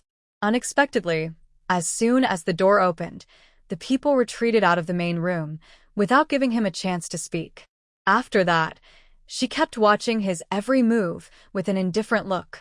Just now, when he was taking a shower in the bathroom, he couldn't help but touch the back of his neck several times. He always had the illusion that a knife was placed on his head. The porridge in the pot was cooked, and the aroma of rice filled his nose. Lu Ji touched his stomach and thought, "Forget it, I'll eat first." I'll be a brave man again when I wake up tomorrow. What did Dalong just say? Oh, there's still a small bowl of fried pickled cabbage with lard residue on the second layer of the cupboard. Lu Ji took out the leftovers and mixed them into the porridge, filling his stomach. After finishing the meal, I cleaned the stove and washed the dirty clothes. The chickens in the yard started crowing. Lu Ji blew out the oil lamp, yawned, pushed open the door, fell headfirst on the fragrant and soft mattress, thought about nothing, and fell into a sound sleep. He slept until mid-afternoon. No one in the family called him, which was too considerate. As a result, from the time he returned home at midnight until the afternoon, he did not hear any news about the court's conscription of laborers. It was not until he leisurely strolled out of the village and saw that the villagers were all in a hurry that he realized that the atmosphere was wrong. Hey, Where are you guys going? Lu Ji asked suspiciously. What's wrong? Why are you all so sad? The cousin who had stopped by him asked in surprise. You don't know yet? Lu Ji shook his head. Should he know? Seeing his expression, his cousin sighed with envy. Your wife must have helped you get a quota for substitute service, so this time the court will recruit civilians to transport military rations, which has nothing to do with you. Having said that, she hurried to leave, not wanting to stay with him any longer, for fear that she would become jealous and go crazy. Lu Ji called out several times, but failed to keep the person.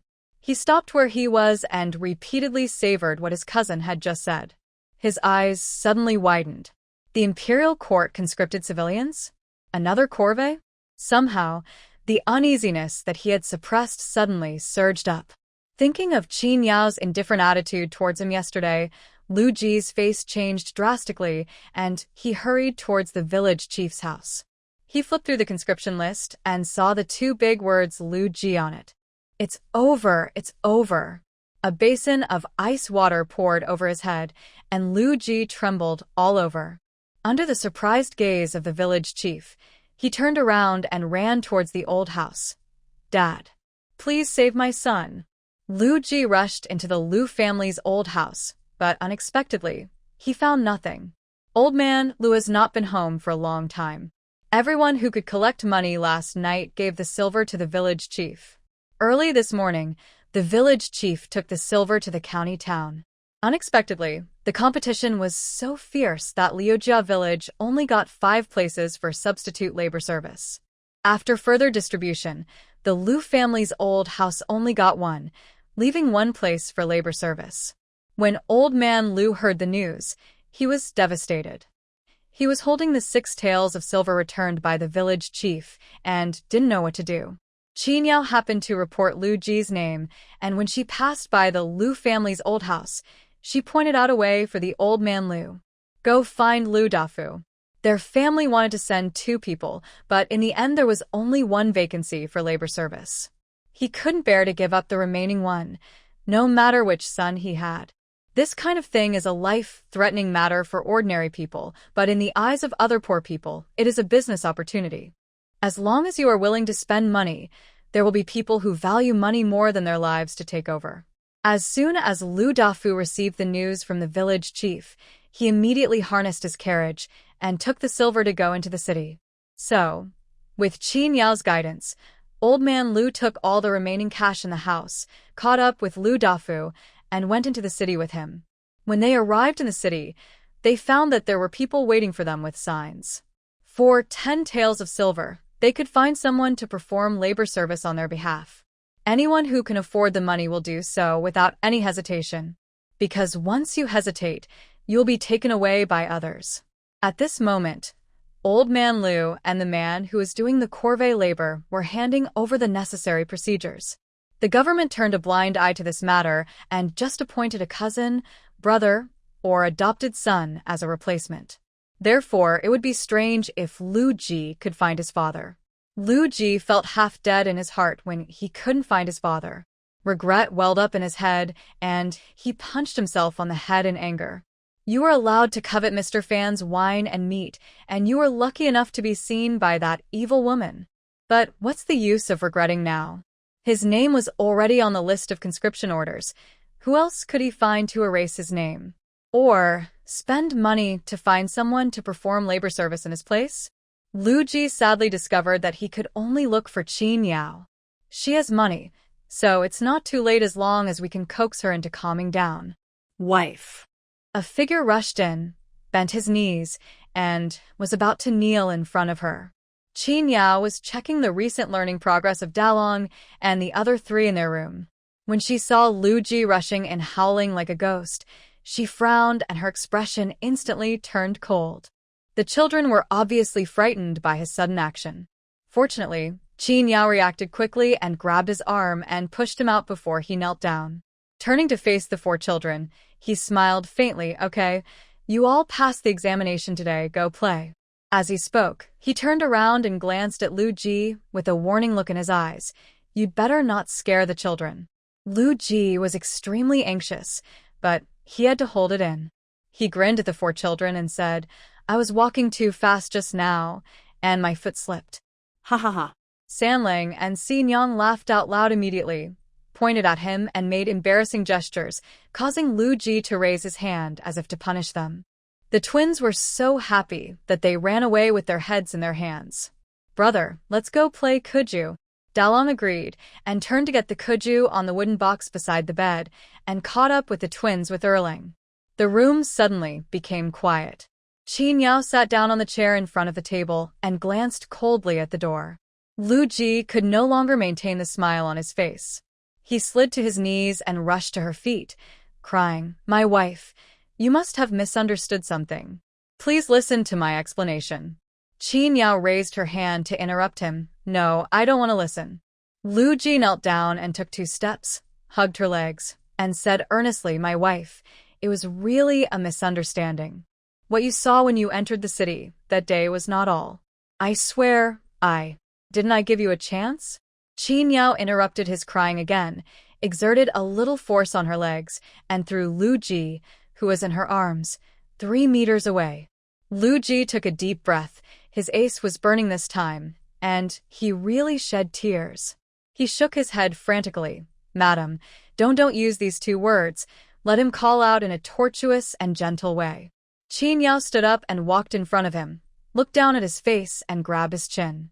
The force from her fingertips almost crushed Lu Ji's jawbone. The impatience and murderous intent in her eyes made Lu Ji's hair stand on end. Lu Ji screamed in his heart, Come and save me. Unfortunately, his chin was pinched, and he couldn't speak at all. Qin Yao looked at his panicked and struggling appearance, sneered with disdain, loosened his chin, and patted his tearful face twice. Lu Ji, I gave you a chance, but you were useless. If you know what's best for you, walk out of this house on your own. If you don't know what's best for you, before she could even utter the word die, Lu Ji had already quickly gotten up and walked out while replying, I will go to perform corvée labor, as long as my lady is happy. My worthless life is nothing. Walking to the corridor, he raised his hand to wipe the tears from his face, his eyes full of grievance and stubbornness. If I can come back alive, my lady, you must listen to my explanation. Qin Yao, if you don't want to listen, get out. Liu Yi. All right, I'll just go. He rolled back into his little room and looked at the grill on the window. This time he was really overwhelmed with sorrow, so sorrowful that he couldn't even cry. Because he still wants to live. The 4 siblings played until just before dinner time and came back. They looked quite happy and didn't notice their father's breakdown at all. The main thing was that Qin Yao was staring at him with her eyes, and Lu Ji tried hard to act relaxed so as not to scare the child by splashing blood. It seemed like after thinking about it for half an afternoon, I suddenly got it and figured it out. Knowing that corvée labor could not be changed, Lu Ji no longer harbored any unrealistic fantasies. He changed his strategy from evading corvée labor to quickly shifting to increasing his survival rate, and immediately began to prepare his luggage, demonstrating the word sensible to the fullest. After dinner, he went to the old house again. Qin Yao didn't know whether he went to Old Man Lu to cry or not, and she didn't want to know. Anyway, after coming back, he maxed out his survival experience points and picked up his hatchet to tinker in the backyard. He cut himself a long stick that was nearly as tall as a person, and then took out a hatchet from his home and pressed it onto the long stick to make a homemade machete. Qin Yao raised her eyebrows. What about making self-defense weapons? After getting the necessary weapons, the man took out his sewing box and worked hard to thicken and raise the soles of his shoes. He stayed up all night and made 2 pairs. Qin Yao let out a surprised sound. She had just discovered that he had such a talent for women's work. Afterwards, Lu Ji took out all his clothes and patched them up to make many pockets in the thickest cotton coat and put salt, sugar, and flints in them. The night before leaving home, he took out all the copper coins from Erlang's pocket and stuffed them all into the inside pocket of his clothes. When you are away from home, you have no money to spend on anything. Time is short and Lu Ji can only do so much. Covering his stuffed cotton coat, Lu Ji slept his last night at home with tears in his eyes. Qin Yao didn't expect that he had such a strong vitality. She was thinking that someone would send his body back and find a thick coffin for him to be buried in peace. More than 200 people in Liujia village and 30 or 40 strong men were conscripted to work. The originally lively little village suddenly became quiet, and Qin Yao was a little uncomfortable with it. Moreover, there were 6 fewer workers in the manufacturing plant. When Carpenter Lu came to the door with an anxious look on his face, Qin Yao slapped her forehead. She hadn't thought about this in the past 3 days. She was only busy watching how Lu Ji was tenaciously preparing for survival. What should we do now? Without so many people, we won't be able to deliver the goods in mid-October. There's less than a month left. You should think of a solution quickly. Carpenter Lu was busy helping his son find someone to replace him in the past 2 days. His family needed 1 person, but they didn't get the quota of 6 taels of silver per person in Kaiyang County, so they had to pay a high price of 10 taels of silver to hire someone to replace him. Fortunately, he followed Lu Dafu and Lu Laohan, and the 3 of them got ahead of the others. Those who arrived in the afternoon couldn't even find it at double the price. However, according to Carpenter Lu, if the price was really raised to 20 taels of silver per person, he wouldn't mind taking the risk and giving it a try. 20 taels of silver are not easy to earn. Besides, although being a laborer transporting grain is hard, it is much better than being a soldier on the battlefield. If I am lucky and meet a reliable soldier, the probability of coming back alive is very high. But now that all those who have been recruited for labor service have left, there is no point in him talking about this anymore. However, he was worried about the shortage of staff in the manufacturing plant. He was so upset that a blister appeared at the corner of his mouth. It hurt when he opened his mouth wider to eat. Qin Yao poured a bowl of boiled water for him and herself and said, "Recruit more people." She was also missing a quarry worker, Lu Qi, the eldest grandson of the village chief. Every family has its own problems. The village chief's wife, Lu Qi's grandmother, was seriously ill, and the money from selling the grain during the autumn harvest was all spent on medical expenses. The village chief was the first person to get the news, so it shouldn't be difficult to reduce 2 places. But in the end, there was only 1 substitute spot left, and Lu Qi took the initiative to sign up. Because it was already difficult for the family to afford another 10 taels of silver to find someone to replace him.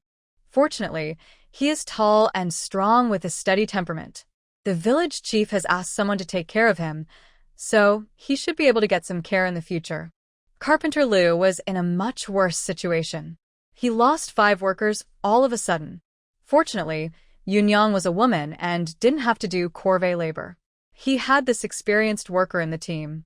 Otherwise, he would be more than anxious. Where can we recruit people now? All the men in Zijing Mansion have gone to work as laborers.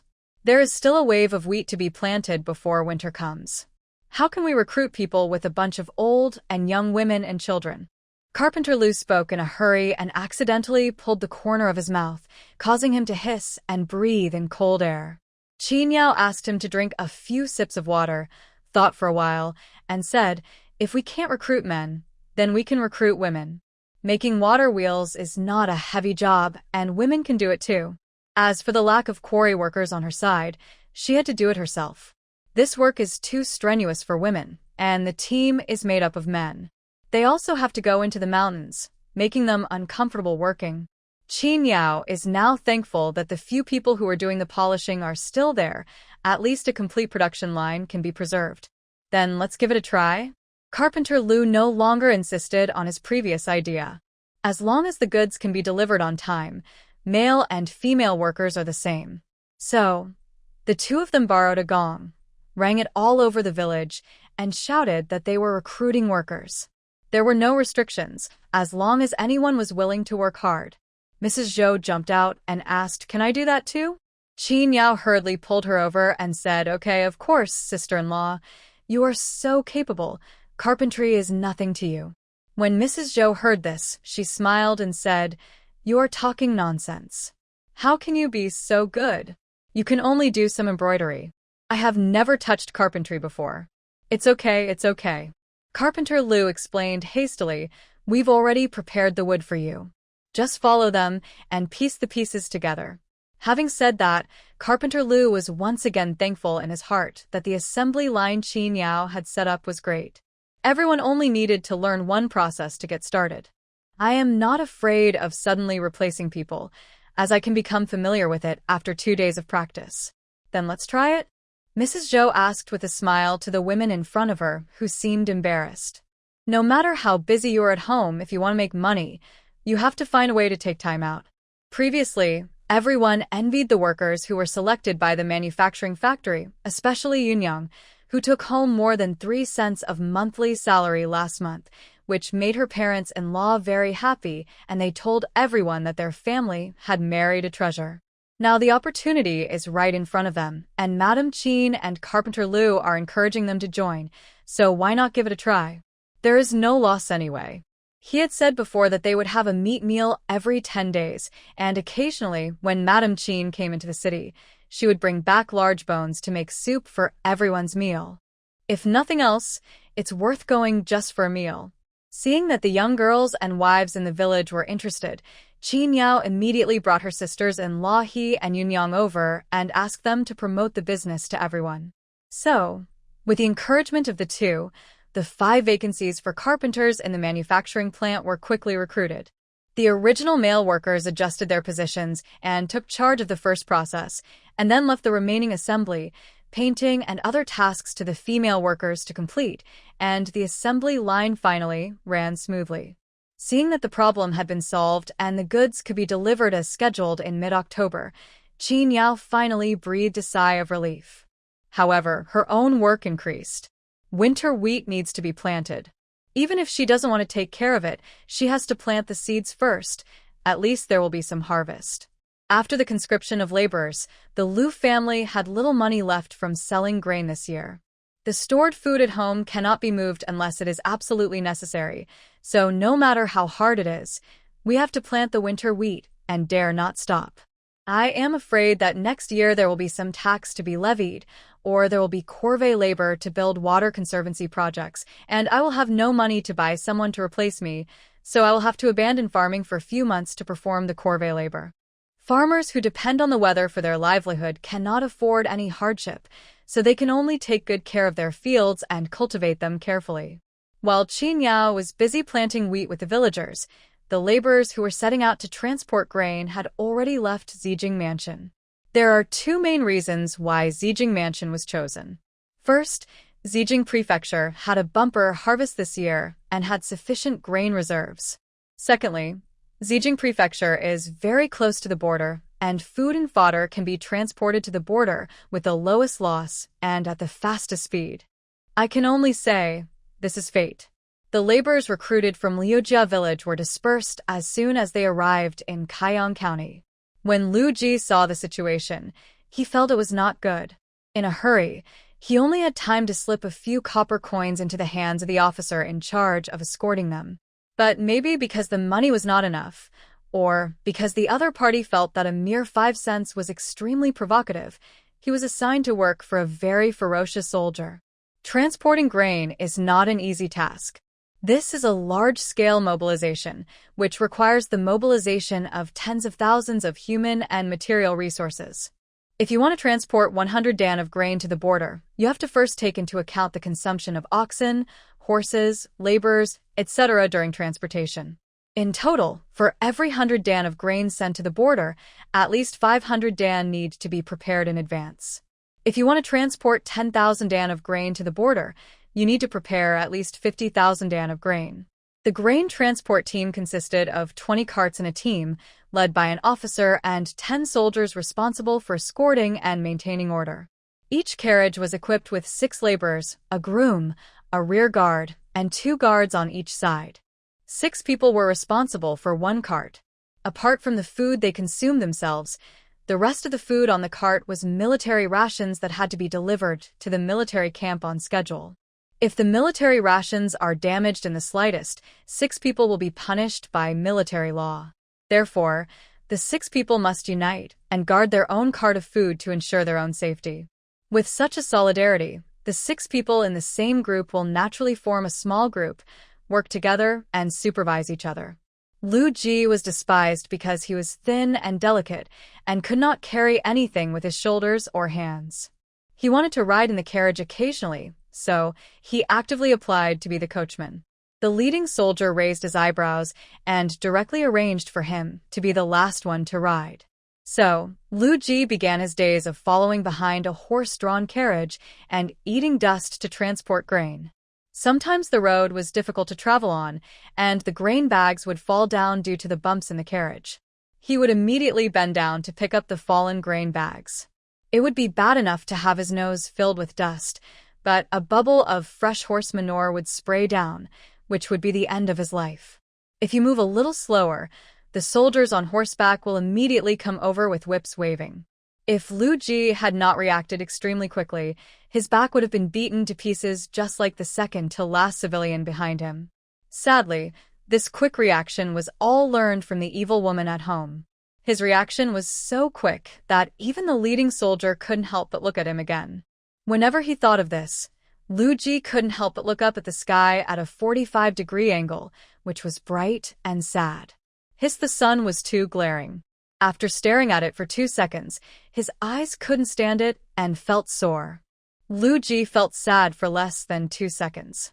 He decisively lowered his head, acted honestly, and followed the car with numb legs. As expected, he had offended the officer who was escorting them, and he was assigned to work under the fierce soldier Shangguan Lai. Among so many grain transport teams, he was the only one who moved the fastest. If he was a little slower, the shoes would be put to death, and the first pair of shoes was ruined before he had even walked for 3 days. Lu Ji was filled with resentment and hated Shangguan Lai to death. As for Qin Yao, who had put his name on the conscription order, he was afraid and guilty. Hate?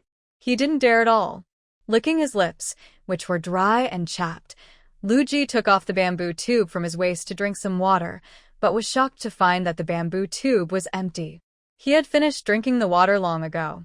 It has been sunny since the day we set out. At the last vestige of autumn, the daytime heat made people dizzy and a pot of water was quickly finished. Every time the team stopped to rest, those who were not on duty would immediately grab the bamboo tubes of their teammates and rush to fetch water. If you meet someone with an impatient temper, occasional physical contact and verbal quarrels are inevitable. As the most agile person in his group, Lu Ji is always the first to fetch water. The remaining 4 guards were there to block anyone from snatching it, and they had already reached a tacit understanding. But even so, today we were unlucky enough to encounter a spring in the ravine, and we only had time to fill 2 bamboo tubes. It was good to have something to drink, so we shared it among the 6 of us, and the heat was slightly relieved. Those who had not had time, yet had to immediately follow the team and continue to move forward quickly, hoping that it would rain heavily soon. Then the heavy rain really fell. As soon as the rain started, there was a sudden bustle in the team. Some were covering themselves with oilcloth, some were hurriedly searching for straw hats and raincoats to put on, and some were trying to calm frightened horses. While they were busy, Shangguan Lai suddenly gave the order to move forward quickly. The food delivery team suddenly cried out, "Will they be allowed to live?" Lu Ji deeply suspected that this leader had a habit of torturing people and couldn't bear to see them get better. However, the cool rain fell and the summer heat disappeared. Lu Ji had been tortured by the scorching sun for a long time and was miserable. At this moment, he only thought that it would be better if the rain got heavier. Many people thought the same as he did. If the rain got heavier, Shangguan Lai would definitely stop the team to rest, so they could rest. But when the heavy rain really fell, everyone realized that they were naive. The rain was getting heavier and heavier. At first, everyone just felt cool and happy, but after walking for a while, the road was soaked by rain and became muddy in a blink of an eye. The wheels of the cart carrying the heavy grain were deeply stuck in the mud. Before, they could just follow the cart, but now they had to push the cart. Lu Ji did not have the strength of Qin Yao, and the heavy wheels seemed to be firmly stuck to the mud. He had to use all his strength to barely push them forward. The soldier rode his horse back and forth in the team, cracking his whip several times and shouting, "Go faster, faster." Lu Ji didn't want to be beaten, so he gritted his teeth, exerted all his strength and fought. In this way, the grain transport team of 20 carts and more than 100 people took only half an hour to reach the post station 20 miles away. There were so many carriages and horses that the post station could not accommodate them all, so everyone had to unload the horses and carriages separately and hurriedly push the grain carts into the straw shed where they rested and barely piled them together. At this moment, Lu Ji was extremely glad that he was not a coachman. Otherwise, he would be the one standing outside the post station in the rain, pulling the horse that was constantly kicking its hooves. At least, he can still stay beside the grain cart, with a thatched shed above his head to provide some shelter from the wind and rain. As for Shangguan Lai and the 10 soldiers, they had already gone into the lobby of the inn to rest. The sky was gloomy at noon, and there was no sign of clearing up. The rain was even heavier than half an hour ago. Many civilians were stunned, wondering if the sky was leaking water. How could the water from the sky pour down directly? In Lu Ji's memory, this rain was the heaviest he had ever seen in his life. The rain fell from noon to the evening of the next day, without any break. The ground of the entire post station turned into a pool of water, with mud and water mixed together and becoming turbid. Lu Ji stretched out his foot tentatively and found that the water was deeper than his calves. Shangguan Lai walked out of the gate of the inn and saw Lu Ji retracting his foot. He frowned, said a few words to the soldier beside him, and went back to the inn.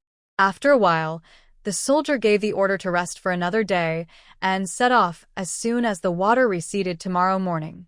Not until dawn the next day that everyone rested and set off again. The other grain transport teams arrived at the post station in a mess.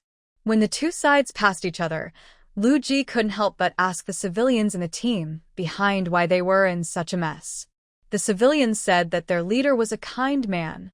He stopped by the roadside to take shelter when it started raining and thought the rain would stop in half an hour at most. Who would have thought that after half an hour, the rain not only did not stop, but it got even heavier. The oilcloth covering the grain cart was whistling in the strong wind. Only then did their leader realize that something was wrong and ordered them to move forward in the rain immediately. But the road surface had already been crushed to pieces by Lu Ji and his team, and the grain transport team following them was suffering. If someone is not careful, he may fall off his horse. Seeing that the team was having such a hard time advancing, the leader ordered the team to stop again in order to ensure that the rations would not be wetted by the rain. Raincoats, straw raincoats, and even people were all placed on the ration bags. So many people were left outside in the rain for a whole night. The rain had already soaked my clothes, and because there was no shelter and no way to make a fire to keep warm, I had to endure the cold all night. The rain stopped today, and the firewood had already been soaked, so it was impossible to light a fire. So we arrived at the post station hungry and feeling worse than death. After listening to the man's crying, Lu Ji felt as if he was feeling the same way and took a deep breath. When I looked up at the fierce leader riding on the black horse in front of me, I suddenly felt that his back looked taller and more majestic. Between suffering forever and suffering for a short period of time, everyone knows to choose the latter. A smart leader can be a little fierce, but it is better than following a fool. Before leaving, Lu Ji looked at the laborer with sympathy and handed him half a pancake that they had made over their own fire that morning. It was still warm, which warmed his heart. The civilian was deeply moved, little brother. You are quite a nice person. Lu Ji patted his shoulder, turned around, and followed his large group, continuing to move towards their destination. The heavy rain brought serious aftereffects. The road was slippery and difficult to walk on. The mud on the ruts was pried off, and then covered with mud again not long after. The team leader, Lord Shangguan, became more and more irritable. No matter how cautious Lu Ji was, he was still whipped on the buttocks, and the pain almost made him faint. What was strange was that when the team stopped to rest at night, he asked his companions to help him check if his burning buttocks were bleeding. His companions actually told him that no, it was just a purple bruise. How is that possible? He felt the burning pain, as if his skin was cracked. His companion nodded. Really, the skin is fine. After saying that, he impatiently pulled up Lu Ji's pants. Who would like to look at a man's ace for no reason? Lu Ji covered his buttocks, wanting to rub it but not daring to touch it, thinking that none of these soldiers were normal people, and the thugs were actually trained. Just when I was about to sit down and take a break, the messenger soldier came again. Lu Ji was so scared that he quickly stood up straight, just like the posture that Qin Yao occasionally trained Dalong and Erlang to stand in military posture. Compared with his companions who were staggering, his posture was too standard. The messenger soldier reminded loudly, "After tonight, we will leave Xianyue Pass. Once we leave Xianyue Pass, we will reach the place where our Sheng kingdom is fighting with the enemy. The enemy may appear at any time to plunder our food and grass. We must not take it lightly. Now polish the weapons you prepared. Once you leave Xianyue Pass tomorrow, kill the enemies you encounter. If anyone dares to flee in fear, the entire group will be punished and dealt with according to military orders, and all 3 clans will be punished." After delivering Lord Shangguan's words, the 10 soldiers took out the roster and conducted the final roll call before entering the pass. It is also a deterrent. With the roster in hand, it records in detail the place of origin, the number of people in the family, and the number of households in the clan. No one should rely on luck. There are 6 people in 1 cart, and 20 carts mean there are 120 laborers. Lu Ji thought of the large army he had passed along the way, where many civilians had fallen down and never got up again, and some who could not bear the hardship and wanted to run away were caught and beheaded on the spot. He couldn't help but shudder. But overall, the evil woman in his family is more terrifying. The roll call was completed, and all 120 people were present. Lu Ji and his teammate looked at each other in bewilderment. The team behind them had screamed so loudly a few days ago, but no one was killed. That night, Lu Ji slept with his homemade broadsword in his arms. In the dream, their grain delivery team encountered an enemy raid.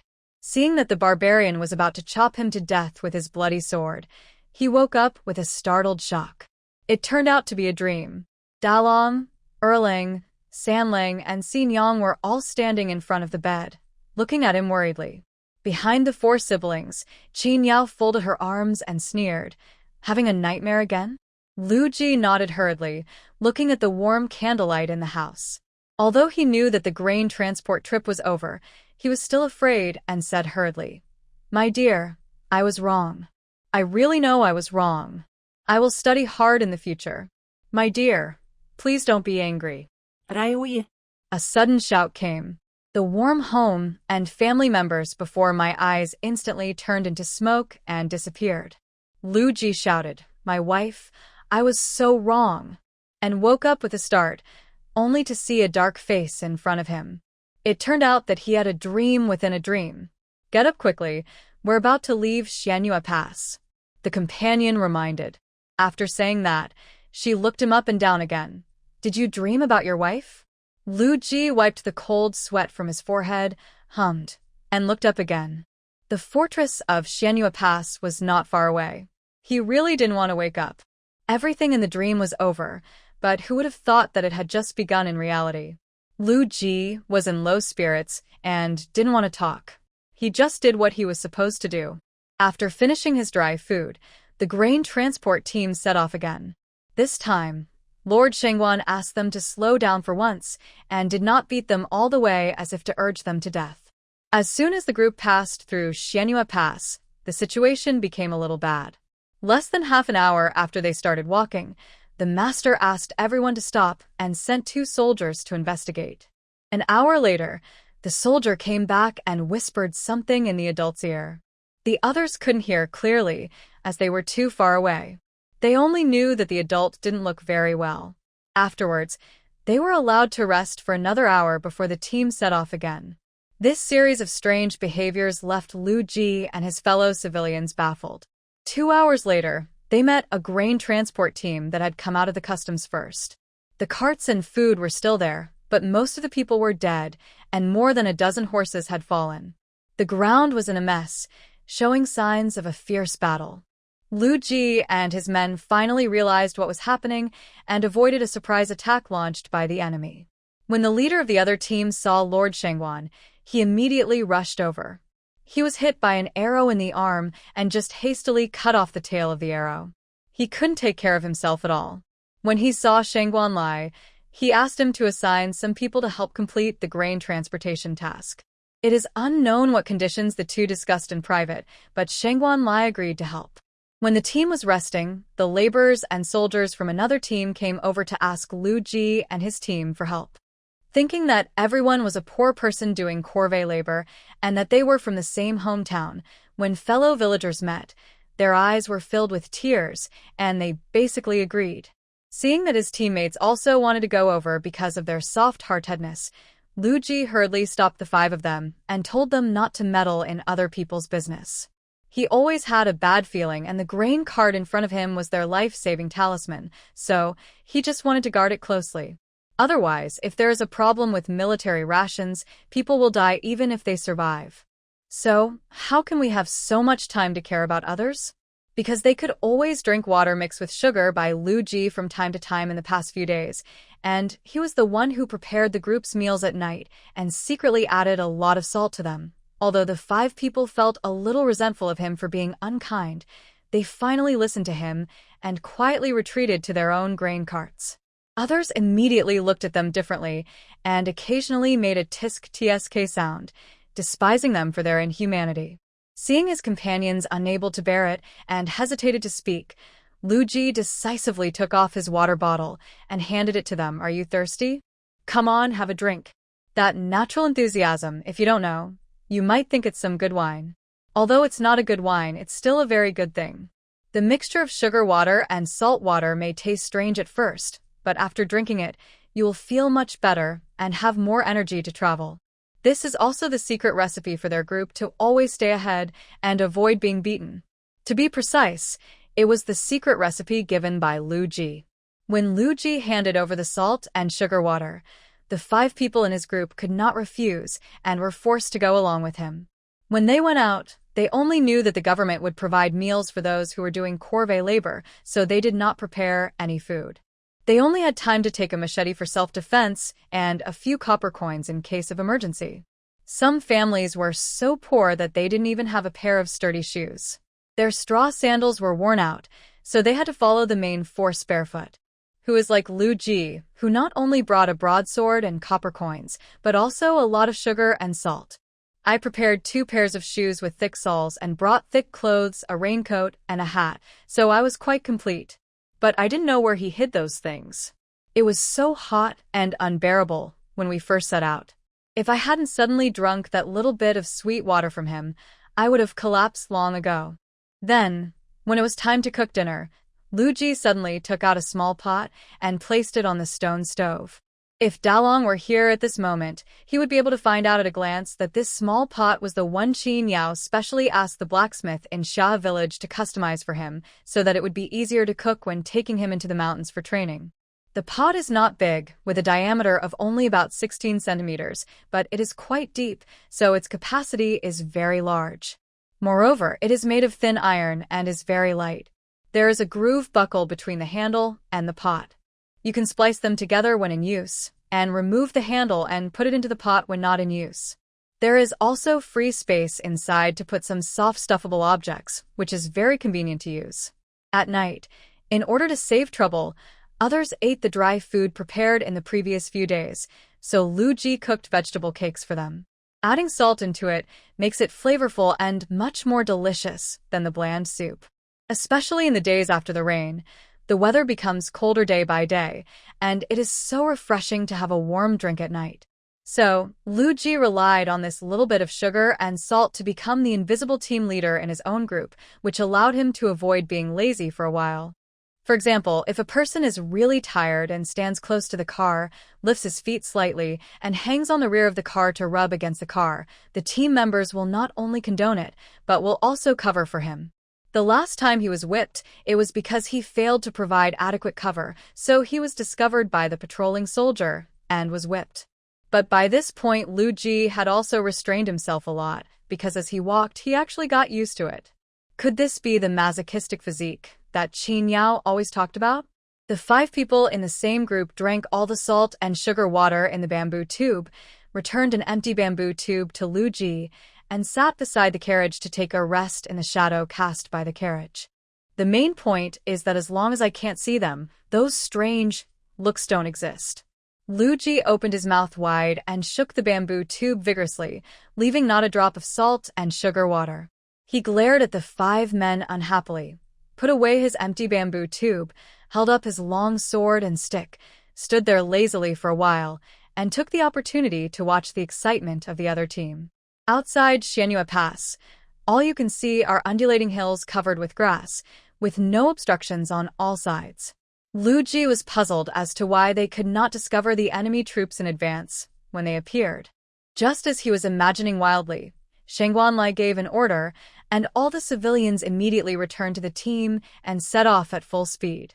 The grassland is easier to walk on than the roads inside the pass, as the roads are wide and flat. After leaving Xianyue Pass, the temperature dropped significantly, and those who could afford it changed into the thick clothes they brought with them. They passed a river on the way, and everyone filled their kettles. The next city is still 300 miles away. That city was the destination of the grain transport, named Wangyue City. It was the farthest city in the north of Shung State, guarding the entire northern border. The people living in Wangyue City are all military households. Due to the chaos of the previous dynasty, many ethnic groups live together there. Lu Ji was lucky enough to see a travelogue describing frontier customs from his roommate. The book said that before the establishment of Shung Kingdom, Wangyue City was occupied by the barbarians in Mabe for more than 30 years. Now that Shung Kingdom has forcefully taken back Wangyue City, the barbarians in Mabe naturally do not want to lose this lush grassland, so they frequently provoke it. Lu Ji guessed that the sudden outbreak of war might be due to this important city. In the past, how could he, a common citizen, care about these national affairs? Although the journey has been arduous, I have also seen the vastness of the prosperous country. Comparing the richness of the interior of the Great Wall with the desolate grasslands outside the Great Wall, if he were a person from Mabe, he would probably want to lead his troops south and take this rich land for himself. He also heard from the old civilians in the same team that further north were snow-capped mountains. The snow in the continuous mountains never melted all year round, and it was extremely cold. Only in summer was the climate warmer. Under such climatic conditions, farming is impossible, and people can only make a living by raising sheep and horses. If the climate is not right in a certain year, Xianyue Pass will be in trouble. These people from Mabe are more ferocious than horse bandits. They come and go in a hurry, robbing money, people, and food. Wherever they go, they're like locusts passing through. Their horses are very good, and even a 3-year-old child can ride them. They often mow down the border residents for a while, and then leave in a hurry. It's really hateful.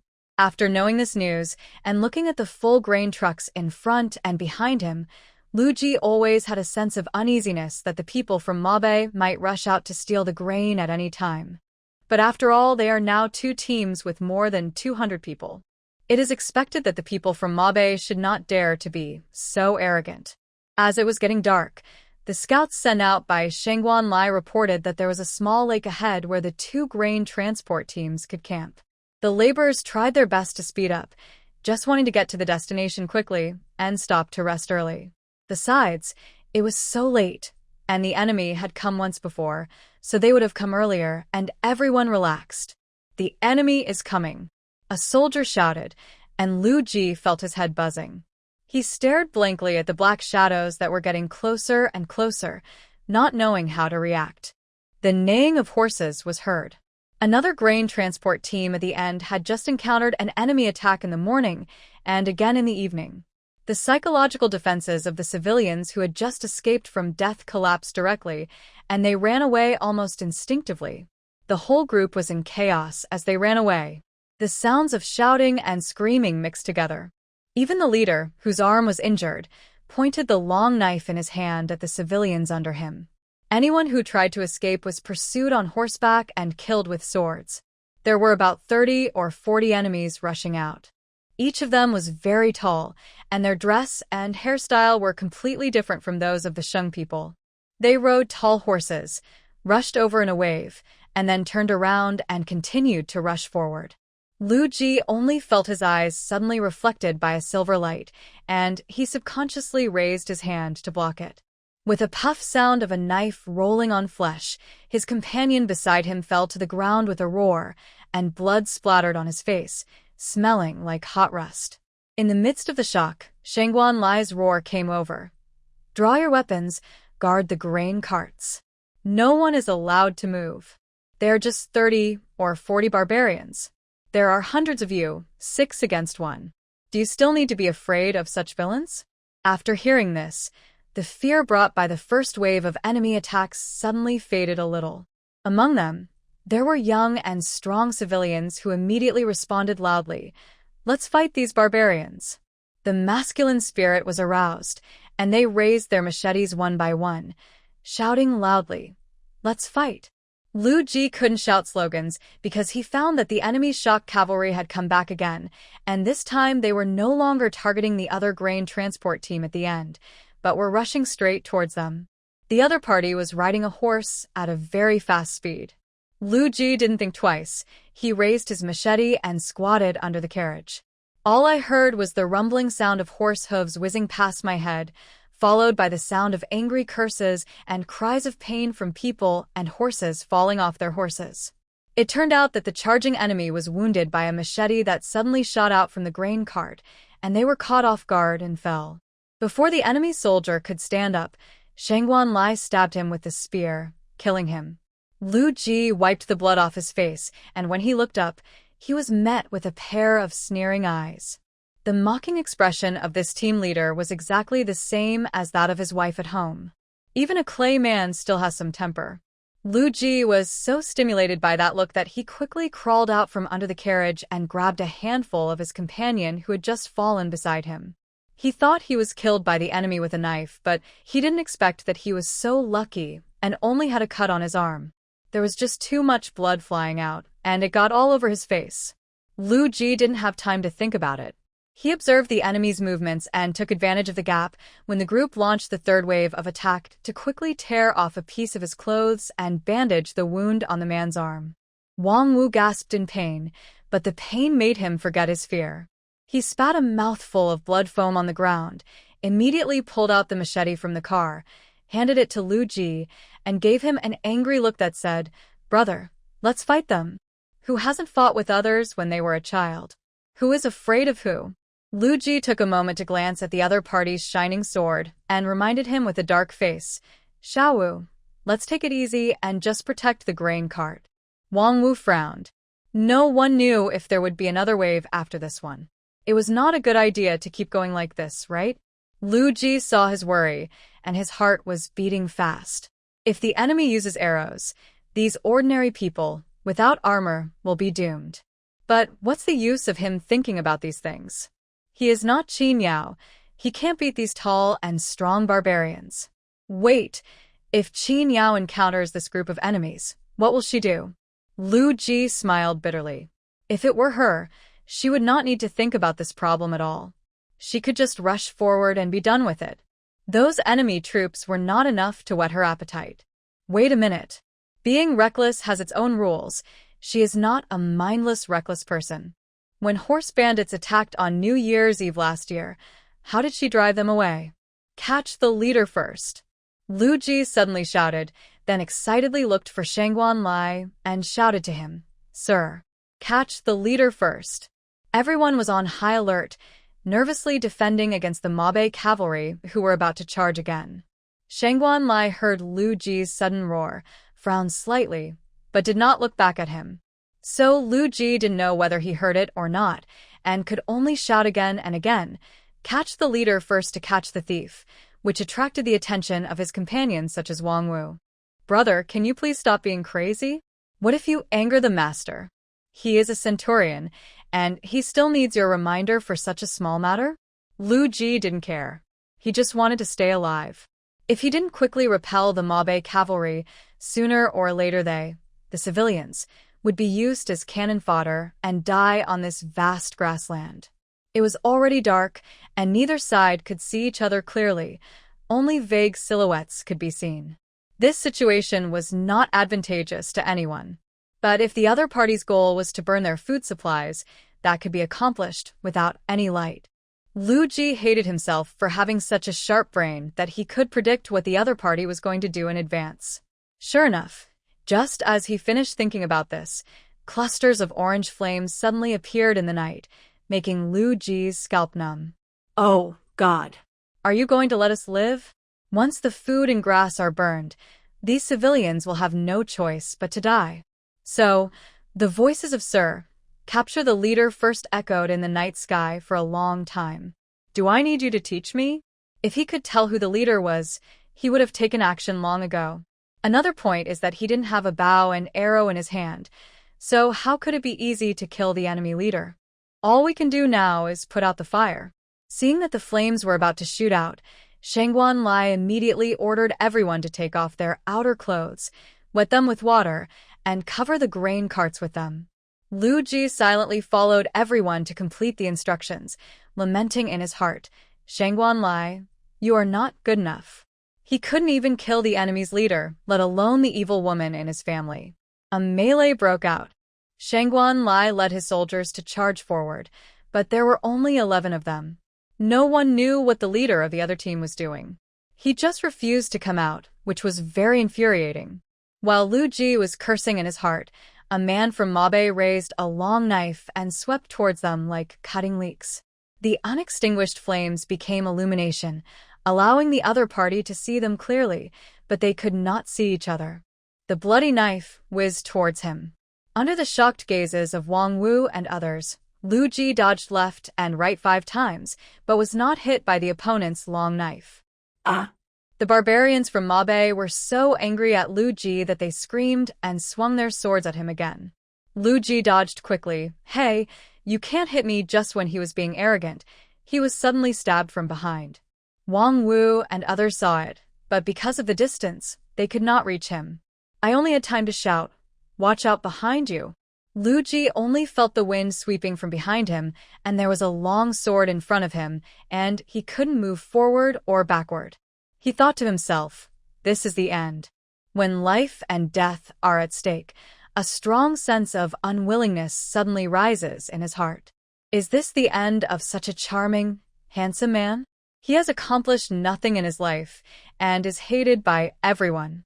I'm afraid everyone thinks that he has achieved what he wanted. But why should he let them do what they wanted? 2 steel knives came at him at the same time, one in front and one behind. Lu Ji had no way to dodge, so he simply crouched down and rolled under the horse's belly. All he heard was a clang and the sharp sound of weapons colliding past by his ears. Lu Ji's gums were so itchy that he couldn't help swallowing hard. A sturdy figure suddenly reached out and snatched Lu Ji out from under the horse's hooves of the 2 Mabe men. Lu Ji looked up and saw that it was Lu Qi, the grandson of the village chief. When it comes to life and death, when fellow villagers meet, their eyes will really be filled with tears. Lu Ji's eyes were filled with tears. Lu Qi had no time to comfort him, so he hurriedly stuffed his 3rd uncle behind the grain cart and was about to charge forward relying on his courage. Qi. Lu Ji quickly grabbed him and warned him word by word, "Catch the leader first, kill their leader." Just as Lu Qi was about to ask who was the leader, a heavy, cold dagger was pressed into his palm. "This is the precious sword that your 3rd aunt sharpened. Now 3rd uncle is giving it to you. Go and kill the one riding the red horse with a white spot on its forehead." Go quickly. The precious sword that third ant had sharpened? The passionate young man's eyes lit up and he nodded heavily. Okay. Taking the magic weapon sharpened by third ant, Lu Qi ran into the chaotic night without saying a word. Lu Ji's excited heart began to tremble. Then the young man suddenly ran back and stood beside the grain cart with him. Uncle, I can't catch up with the horse. As soon as he finished speaking, the familiar steel knife came again. The young man was very excited. Uncle, this dagger is really useful. Okay, then you stand with me and protect me. After hesitating for a moment, the man had no choice but to coax her like this. Lu Qi agreed decisively. Okay. The enemies seemed to be getting fewer and fewer, and suddenly news of victory came from the front. Shangguan Lai had killed the leader of the Mabe cavalry. The battle ended abruptly. Lu Ji secretly wiped the stains on his forehead, which he was not sure whether it was blood or sweat, and fell on the pile of grain as if exhausted. Lu Qi seemed to still have unlimited energy. He held the dagger and looked for the enemy soldiers with shining eyes. Unfortunately, they were all killed by the soldiers led by Shangguan Lai. They chased for a long distance and returned on horseback after a full quarter of an hour. Each of them was holding a few heads in his hands, which made everyone very excited. After returning to the team, Shangguan Lai's first thing was to light torches and count the men, horses, and food. Lu Qi had to return the dagger to Lu Ji and return to his group. Only then did Lu Ji realize that the two of them had been in Shangguan Lai's team all along. There was only one person in front and one in the back. And because of Shangguan Lai's strict management, each of them guarded their own grain carts and never left their own groups, so the two of them had never seen each other. Just now, Lu Qi accidentally heard Lu Ji shouting and then realized his existence. The village chief personally went to the county government office to make arrangements for his eldest grandson. What did it mean that Lu Qi was assigned to Shangguan Lai's team? Lu Ji's eyes widened in disbelief. It turned out that he had wrongly blamed the official who escorted him. The official took his money and really did the job. He did not despise him just because he only had 5 cents. Instead, he carefully selected a reliable leader for him. Lu Ji recalled the journey and realized that his team had avoided various potential dangers many times under the leadership of Shangguan Lai. Then he looked at the broken grain transport team behind him and their leader, who had died at the hands of the barbarians from Mabe, and hurriedly bowed 3 times towards the sky. Thank you, sir. When Lu Ji becomes successful in the future, I will definitely come to your house to express my gratitude. After a round of inventory, not a single grain cart was missing, and with everyone's full protection, no horses were killed or injured. However, 19 civilians died, 7 were seriously injured and about to die, and more than 40 were slightly injured. Among the 6 people in Lu Ji's group, 5 suffered minor injuries to varying degrees. He was the only one there with messy hair and tattered clothes, but he didn't even have a scratch on his skin, which was a miracle. After a brief inventory, the convoy took the dead laborers with them and continued on to the original camping site to rest and bury the dead on the spot. Because Lu Ji was not injured, he was named to join the funeral team. He dug the pit for most of the night and only had time to rest in the early hours of the morning. Once he fell on the grass, he fell into a deep sleep in his wet cotton clothes. The next day, he was forcibly awakened by his companions. It was already daybreak, and the large group continued their march. If Lu Ji had not seen the heads of Shangguan Lai and others hanging on their horses, he would have thought that the battle last night was a dream. After experiencing last night, the negative energy that had been accumulated for many days burst out collectively, and everyone's mood fell to the bottom. The atmosphere was so depressing that it made people feel breathless. Many people were injured, and another grain transport team was on the verge of collapse. The speed of travel slowed down greatly, and they only traveled 80 miles a day. At night, at the campsite, everyone's homesickness reached its peak. They all wiped away their tears, afraid that they would never be able to go back. What day is today? Wang Wu asked suddenly. Everyone thought for a while, and Lu Ji answered first. October 15th. Wang Wu was a little dazed. Only 1 month?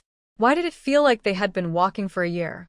The moon-watching city is so far away that you can't reach it no matter how hard you try. Another person touched Lu Ji's shoulder and asked, "How do you remember it so clearly?" Lu Ji forced himself to speak and forced out a smile that was uglier than bitterness. He did not answer, but sighed in his heart, because he wanted to go home all the time. Thinking back to the days when I studied in the academy, they were so wonderful that even the sour smell of my roommate's feet was automatically filtered out. Everything in the past makes me want to cry when I recall it. Lu Ji exhaled a breath and looked up at the moon in the sky. The moon in Mabe is big and round. The nights in Mabe are cold and hungry. They had run out of sugar and salt because their food sacks had leaked on the way and their food had been mixed with the army rations. Now, they had no more food. It will take another 2 days to reach Wanghua City, and I don't know how many people will be left by then. That night, Lu Ji dreamed of the small courtyard in Liujia village again, and he kept sobbing, "Whoa, my wife, I was wrong." Achoo. Qin Yao got up early in the morning and opened the window to ventilate the room, but she was caught off guard and sneezed loudly. As soon as October began, the temperature dropped sharply. It drizzled in the past 2 days. The sky was gloomy, and the house was dim and seemed even colder. She opened the window gap a little smaller, turned around, opened the wardrobe, and put on the new jacket that her eldest and second sisters-in-law had helped her make. A thin layer of fluffy and soft cotton covered her upper body, and the coldness dissipated instantly. Qin Yao walked out of the room and went to the backyard to do morning exercises. After a while, Dalong came over. Erlang is indeed still young, and his willpower is weak, so it is difficult for him to persist in things he is not interested in. Qin Yao does not make things difficult for him and lets him sleep in during the winter. If you have enough rest, you can study hard. Dalong was different. He already found pleasure in practicing martial arts. He did not need Qin Yao's urging. He never missed his morning exercises unless it was raining or windy. The mother and son looked at each other and then started practicing their own things. Qin Yao mainly did strength exercises to maintain her body's sensitivity. Dalong focused more on the basics. He practiced a set of military boxing early in the morning and then squatted into a horse stance. This stretch can last for half an hour. If he has free time, he can also memorize the book or just relax and think about nothing. The 9-year-old child already looks mature because he is too sensible, and now he has become even more stable. Qin Yao finished her exercise first, washed up, and then lit a fire to cook the stomach-nourishing millet porridge for breakfast. She then took out the new charcoal that she had asked someone to buy from the town, burned a stove and placed it in the main room, then closed the door to warm up the cold room. This was the first charcoal burner of early winter. If Qin Yao hadn't sneezed in the morning, she would have wanted to burn more charcoal in a few days. But she couldn't stand the cold this morning, let alone the children. Anyway, the family had enough money for the charcoal, so they might as well light the fire early and enjoy it sooner. Sure enough, the 3 who got up later came out of bed with their red faces covered by the cold, and noticing the heat in the main room, they immediately pushed the door and rushed in, first exclaiming in surprise, and then sat around the charcoal stove, warming their hands and feet, feeling very comfortable. After the family of 5 had breakfast, Qin Yao specifically reminded them before leaving. Remember not to close the windows tightly. Come out and get some fresh air from time to time to avoid poisoning. The 4 siblings had already learned about carbon poisoning through Qin Yao's popular science, and they all responded in unison. Yes. So, Qin Yao took the account book and the bag of silver and walked towards the village entrance. Today, October 15th, is the date agreed with by Shan to deliver the first batch of goods. It is also the day when wages are paid. Last night, Qin Yao and Carpenter Liu had already checked the goods to be delivered today in advance. After making sure that everything was in order, they went home. The next batch of goods has been completed by 80%, and the remaining half a month is more than enough time to complete the delivery on time. Therefore, Qin Yao got up this morning calmly, just like usual. However, the workers in the manufacturing plant were quite nervous because this was the first time they had to complete their production tasks and deliver the goods. Whether the guests are satisfied is very important to them. After all, who doesn't want to be rewarded for their efforts? In the middle of the morning, Bai Shan came with his fleet of 5 cars. Except for the annual grain payment time, the small mountain village rarely saw so many horse-drawn carriages at once, and it was rare for it to be so lively. Especially after the conscription order came, most of the men in the village left, and the depressed atmosphere finally improved today. The idle aunts, young wives, and children in the village gathered around, looking at this and touching that out of curiosity. They are all made of stone and wood, so there is no need to worry about them being damaged, so just let them do what they want. The cold winter seems to be gradually warming up in this noise. Qin Yao personally delivered 30 sets of ultra-small water mills onto the carriage. After checking them one by one, Bai Shan nodded with satisfaction. He left 2 smart young guys to learn how to install and repair them, and then drove the goods south first. Before leaving, Bai Shan paid the second installment of 60 taels, and there was still a balance of 20 taels left, which would be paid in full when he picked up the goods next time. Seeing the huge sum of money being received by Qin Yao, the workers in the factory all smiled happily. Qin Yao turned around and met a pair of expectant eyes. She smiled and said, "I'll go settle the bill and give you the monthly salary this afternoon." Everyone laughed and responded in unison. Okay. Qin Yao watched the workers return to their respective jobs.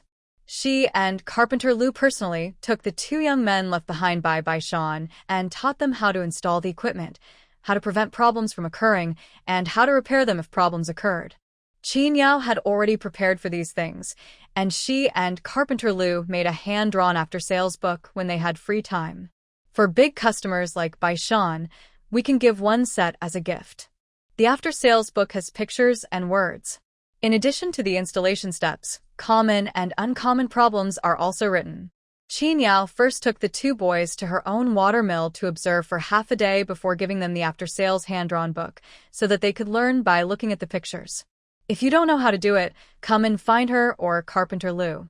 By the way, their home is in another town in Kaiyang County, which is far away from Liujia Village and inconvenient to travel, so they have to live in Liujia Village for the next half-month.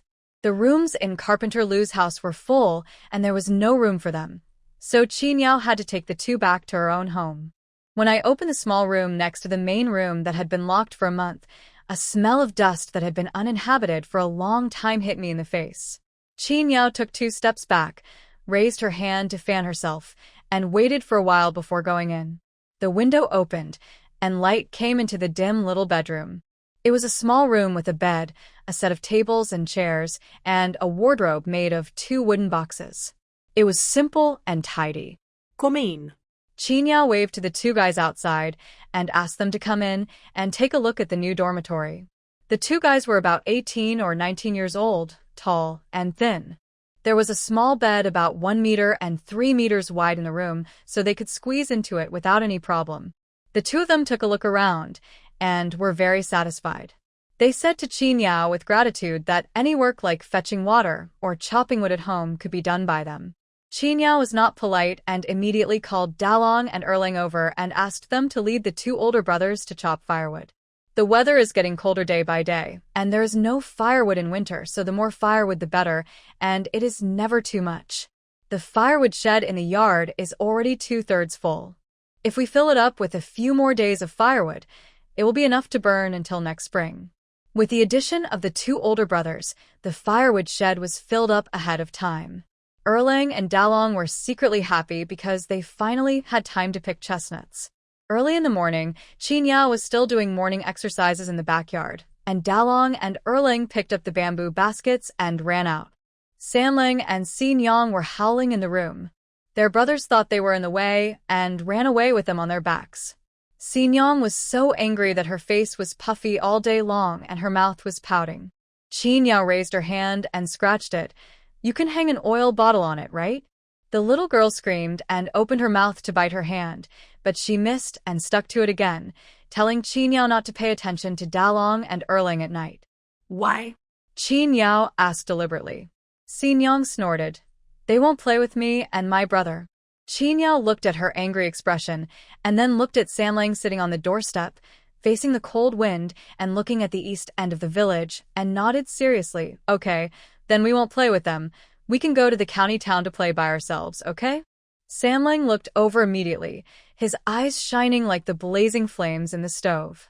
Xin Yang was also stunned for a moment, and asked in disbelief, "Are you going to take us to the county town?" Qin Yao nodded and looked at the sky.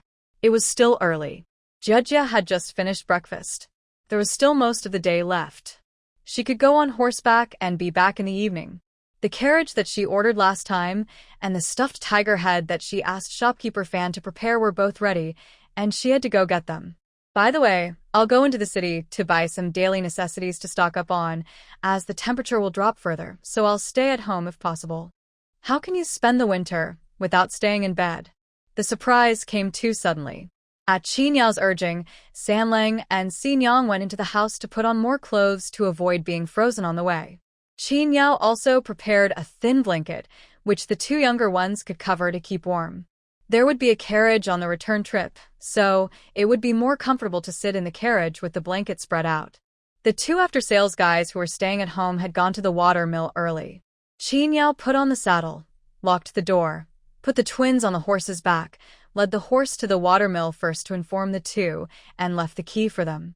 After finishing the instructions, he jumped on the horse, covered the two excited little people in front of him with a thin blanket, shook the reins, and shouted "Gee!" And old Huang, who had not had fun for many days, immediately rushed out. The exciting speed frightened the two children so much that they screamed loudly. Qin Yao lifted the cloth around her neck to cover her face, hiding the smile on her lips. The mother and her two sons rode their horses at full speed all the way to Kaiyang County. Samlang and Xin Yang, who were excited when they set out, were even more excited now. Qin Yao lowered her head to look at the two chubby pink faces sticking out from under the quilt. Two pairs of big eyes like black grapes stared at her, as if they still felt it was not stimulating enough. "Is your ace still broken?" Qin Yao asked with a smile. The brother and sister shook their heads and almost shouted, "I want more." Qin Yao told the two men to sit down, dismounted, and led the horses into the city. When they arrived at the place where the carriages were parked, they picked up the two short-legged siblings and, holding them one on each side, walked towards the carpenter's shop that made the carriages. The carriage was indeed already made, and it was made of the most solid wood, so it was quite heavy. While the adults were talking, Samlang tentatively stretched out his little hand to lift the edge of the carriage. He used all his strength and even shouted "Hey" to encourage himself, but he failed to move the carriage at all. Xin Yang widened her eyes in surprise and wanted to try it too. The brother and sister worked together, but the carriage did not move at all. The two thought that no one knew about their little actions, but they didn't know that the adults had already seen it. They just thought it was cute and funny, but didn't point it out. Qin Yao negotiated with the shop owner and asked her apprentice to help pull the carriage to the city gate and load it up. Old Huang was not used to it and stomped the horse's hooves restlessly, not liking the weight of such a heavy thing on his body. But in the end, after being comforted by Qin Yao, he calmed down and obediently cooperated with the apprentice to put him on the pack carriage. Qin Yao looked at the brand-new carriage and nodded repeatedly, "Not bad, not bad. The apprentice has completed his task and will go first." Qin Yao took Samlang and Xin Yang to the carriage and sat for a while. The space inside the carriage was very small, less than 2 square meters. There are seats on 3 sides. The seats on the back are fixed and have storage space. The seats on the left and right sides are not fixed. 2 right-angle plates can be stored and fixed on the arms of the car, making the car space appear larger. If there are many people, you can lay out a mat so more people can sit cross-legged. In the middle of the carriage is a small fixed storage table that Qin Yao specifically requested. Just like the right-angle panels on the left and right sides, it can be folded up. The middle part of the car will only bulge up 5 centimeters, which will not affect the use of the entire large surface. If it is stood up, it is a small square table, 30 centimeters long and wide. When the top cover is opened, it can hold a lot of small items. The craftsman also provided a base tray for placing the charcoal stove.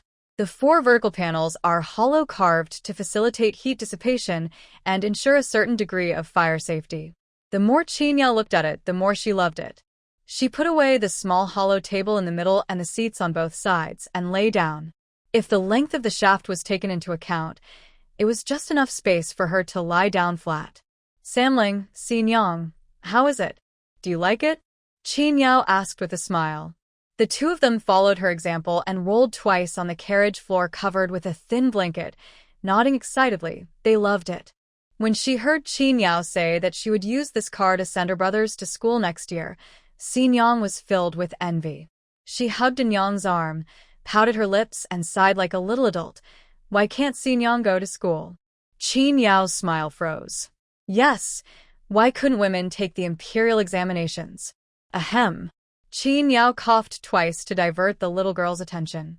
Let's go get the tiger head. Haven't you been clamoring to see it? Children's attention is quickly diverted. Xin Yang immediately became interested again. She took the little brother's hand and followed her to get the tiger head. Qin Yao had never seen what animal specimens of this era looked like, so she didn't dare to have too high expectations. But unexpectedly, shopkeeper Fan gave her a surprise.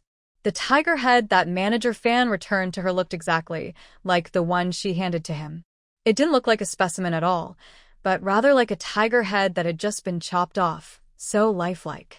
Except for the broken neck and head, the specimen was sealed with special wax, and a wooden support was added to the bottom so that it could stand directly on a flat surface. It was the first time that Samlang and Xin Yang saw a tiger head that was bigger than their two heads put together. They were frightened and shocked, and hid behind Qin Yao, not daring to get close. Qin Yao encouraged them to come up and touch it, but Saling resisted and shook his head like a rattle, almost crying. Xin Yang was a little braver, but she only dared to get closer and take a look, not to touch.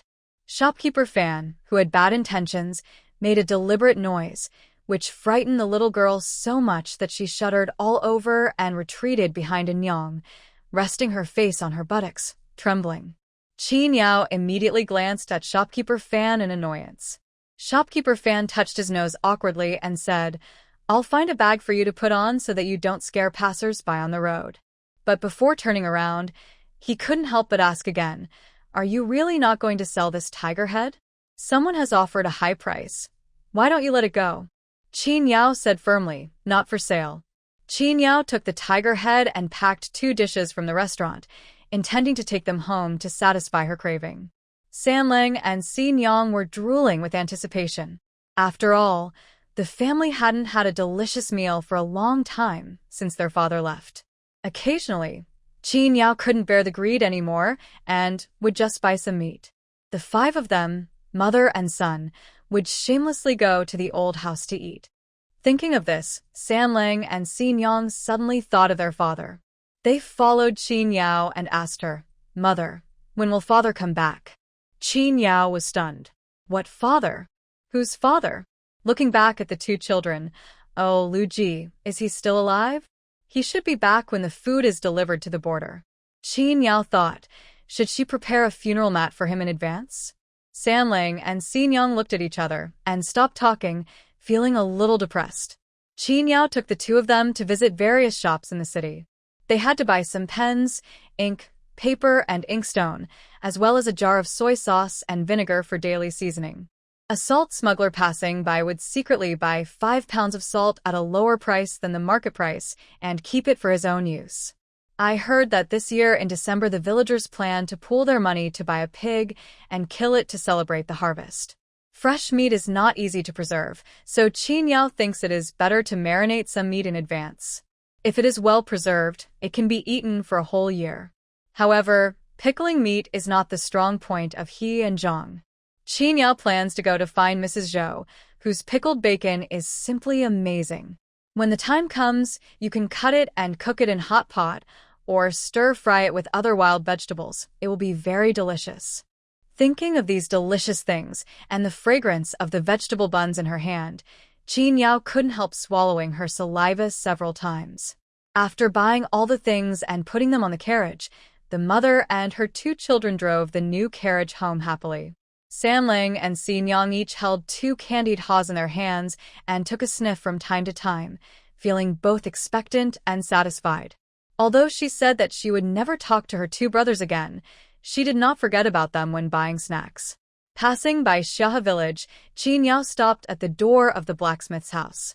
The last time I cut a tiger, the edge of the knife curled up and became unusable, so I had to take it back and ask the blacksmith to melt it down and forge another one. After paying 500 coins, Qin Yao took back a brand new knife. Because it was a horse carriage, the speed was far slower than before. It took 2 hours to get back, which was only slightly faster than walking. The twins both took a nap in the car. Fortunately, Qin Yao had the foresight to bring a thin blanket, otherwise they would have caught a cold. When the carriage entered the village, it attracted everyone's attention. After all, there were rarely new things in the village on weekdays, and the slightest movement from each household would attract everyone's attention. By the time Qin Yao greeted the villagers who came to see the carriage and returned home, it was already dark. Dalong and Erlang have returned. They made 2 trips and brought back 4 baskets of chestnuts. Because Dalong was very good at climbing trees, no children in the village could compete with him. Although they went late, they still got a rich harvest. All the hairy chestnuts they had picked were poured onto the floor of the main room.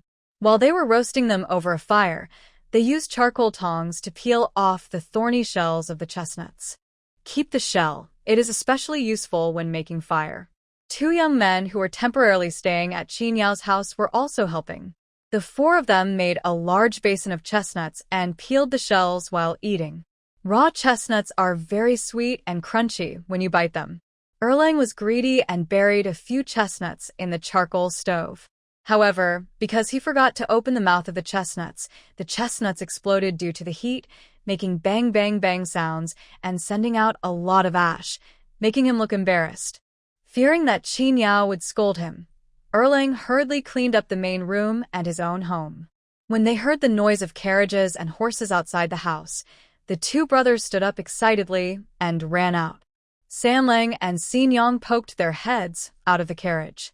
When they saw their brothers, Sanlang completely forgot about the grudges they had in the morning and shouted excitedly, "Big brother! Second brother!" Xin Yang also raised the candied haws in her hand and shook it. "Look, Mother bought it for us." Sanlang suddenly remembered something and said, "Brother, my mother helped you get the tiger head back." Dalong was delighted and stepped forward to help hold the reins. Erlang jumped onto the carriage, got in, and exclaimed, "Wow." Dalong was steady. He helped Qin Yao park the carriage and move the oil, salt, sauce, and vinegar into the house. Only then did he take the time to look at the carriage. The little boy's eyes suddenly lit up. He looked here and touched there, feeling very happy. Seeing Erlang, Sanlang, and Xin Yang rolling around in the carriage, Dalong called out in a gentle voice, "Stop jumping around and get off quickly, so that Lao Huang can have a rest." The 3 of them then jumped off the carriage one by one, holding the candied haws, and waited for their eldest brother and mother to finish before entering the house together. The carriage was unloaded, and the horses were sent to the stable and fed with water and grass. Thinking about their hard work today, Dalong added an extra bucket of sorghum to the trough. Qin Yao dragged the carriage to the backyard wall and found a straw mat to cover it to block the rain. After finishing all this, the 5 of them, mother and children, closed the gate and went into the house together. The main room was warm, and the 2 young men who were staying there tactfully went back to their rooms, leaving the space for the family. Erlang's roasted chestnuts were still on the table. Qin Yao picked one up, peeled it, and put it in her mouth. It was half-cooked, crispy on one side, and soft on the other. The taste was strange, but very sweet. Then she took the second one. Dalong walked back and forth in the main room with the tiger head in his arms, worrying about where to put it. "Put it in the room. It's a bit scary here," Qin Yao reminded. It would be bad if Old Man Lu suddenly came over and saw this thing and got scared and had a mental illness. Dalong thought about it, and it made sense. The 4 brothers and sisters rushed into the room all at once and came back to the main room after a while. Perhaps they had found a perfect place to put the tiger head. Qin Yao tilted her head to glance at the children's room. Wow! It was placed directly on the wooden box at the head of the bed. It seemed that he was not afraid of scaring himself if he got up in the middle of the night. Maybe Dalong also felt that it was not appropriate. After thinking about it, he ran back to the house and found a piece of cloth to cover it. Qin Yao was thinking it would be nice if there was a glass cover. Unfortunately, She doesn't know how to make glass. How many chestnuts have you picked? Qin Yao asked curiously, looking at the chestnuts in the basin and the raw chestnuts on the ground that had not been pried open. Erlang replied, for bamboo baskets. My brother and I will go again tomorrow and pick all of them. After saying that, he took a bite of the candied haws. Even though it was hard, he was not afraid of gritting his teeth. Instead, he roasted it over fire to melt it a little before eating. Sanlang and Xingyang were not so anxious. They roasted the candied haws on the charcoal stove and waited until the sugar coating softened before eating them. However, they still ate them in a mess. The sugar crumbs fell on their clothes, and some of them stuck to their clothes when they picked them up. Qin Yao frowned and suddenly remembered the soap she had hung under the beam in the utility room. It should be ready to use, right? She stood up and went out, carrying the whole basket into the main room. The 4 children all gathered around curiously. Qin Yao gave Dalong and Erling a wink, and they understood. One of them went to fetch a basin of water and brought it in. There was a pot of water heating on the charcoal stove. He took the water down and poured it into the basin. The water temperature was just right, neither too hot nor too cold. Erling pinched his nose, brought in 2 pairs of unwashed socks and threw them into the basin. Qin Yao handed him a piece of soap and reminded him, apply it to the socks with water and then rub it. Erling did as he was told and soon made bubbles. Sanlang exclaimed, huh? In surprise. What's even more amazing is that the dirty places become clean after being rinsed with water. All kinds of stains seem to easily blend into the water and be taken away by the bubbles. Success. Qin Yao raised her eyebrows, took out the remaining 11 and used bars of soap and put them in the cupboard. When I pick flowers in the spring, maybe I can make some scented soap and take a delicious bath. At first, Qin Yao also thought about getting some soap to sell, but the excitement only lasted for 2 days before she was defeated by reality. Lard and shellfish were 2 raw materials that were not available in large quantities. It was fine to make it at home, but if she wanted to sell it, she didn't know where to get so much lard. Qin Yao picked out 6 bars of soap and cut 2 pieces of oil paper. She gave the 2-bar pack to Lao Zhai and the 4-bar pack to Ding Xiang personally if she had time. I heard that Mr. Ding has not returned from Beijing yet, but he did not pass the exam. The journey back and forth is long and it will interfere with my studies, so I simply decided not to go back and plan to stay in Beijing to continue taking the exam next year. Qin Yao originally wanted to talk to Mr. Ding about her children enrolling in the Ding clan school, but now that he is not coming back, she can only think of another way. Ding Xiang is a good candidate, and Qin Yao wants to give her a try and ask for her help. After tying up 2 bags of soap to give away, Qin Yao turned around and saw that the 4 brothers and sisters of Dalong had stopped eating and were taking turns squatting beside the basin to wash Erlang's smelly socks. Because I can make bubbles while washing, I enjoy it very much.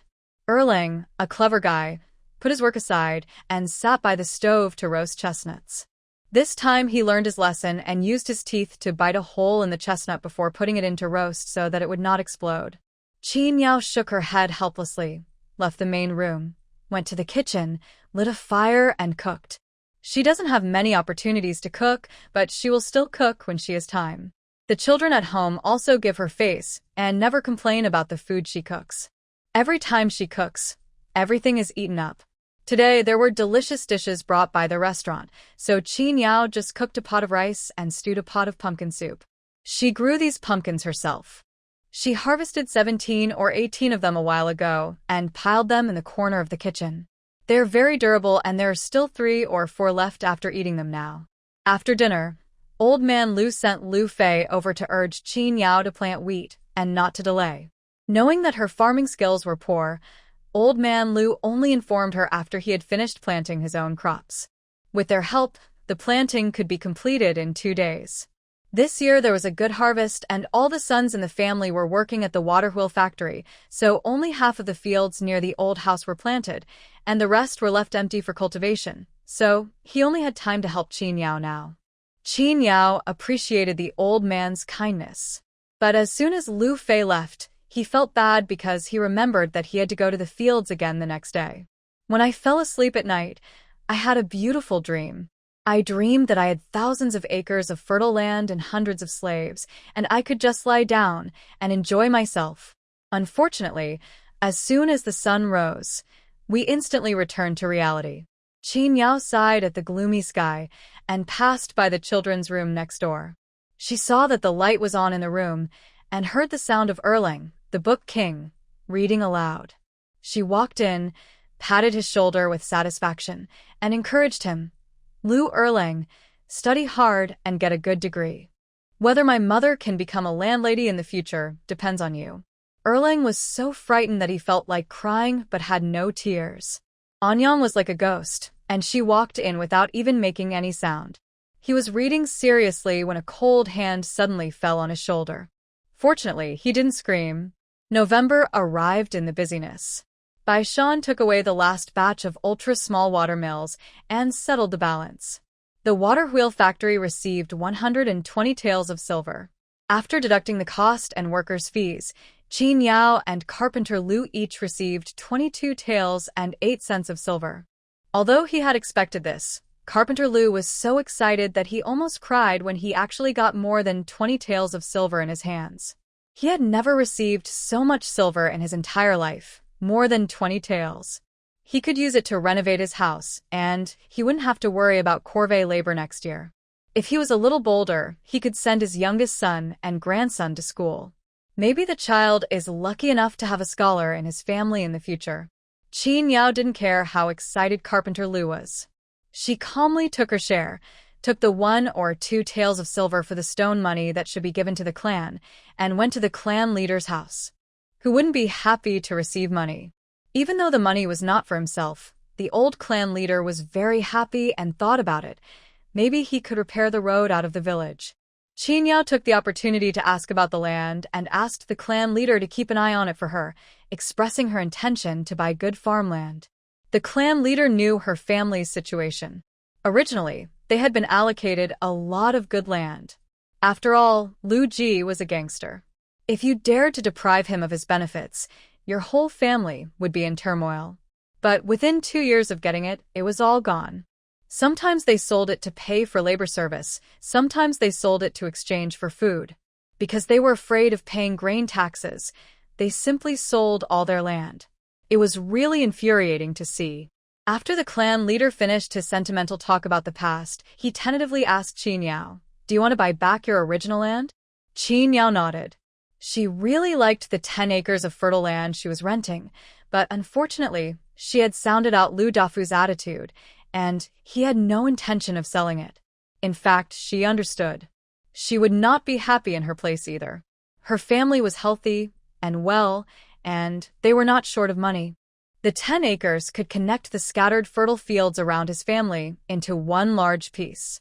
In order to facilitate irrigation, he dug ditches to get water, and the cost was rising rapidly. But Qin Yao really doesn't like the other lands in the village. If she was not familiar with Lu Dafu, or if Lu Dafu was a villain who only knew how to exploit tenants, she would have plenty of ways to make him agree. It was a pity, because people were really nice to her and often showed favors to the tenants. She didn't want to give up the land, but also didn't want to offend anyone by using some trickery, so she had no choice but to come to the patriarch. The chief's brows, which had just relaxed because of the stone money, furrowed deeply again. This is not easy to handle. Qin Yao knew it was not going to be easy, so she added, "If he is willing, I can offer a high price. I would like to trouble the clan leader to ask.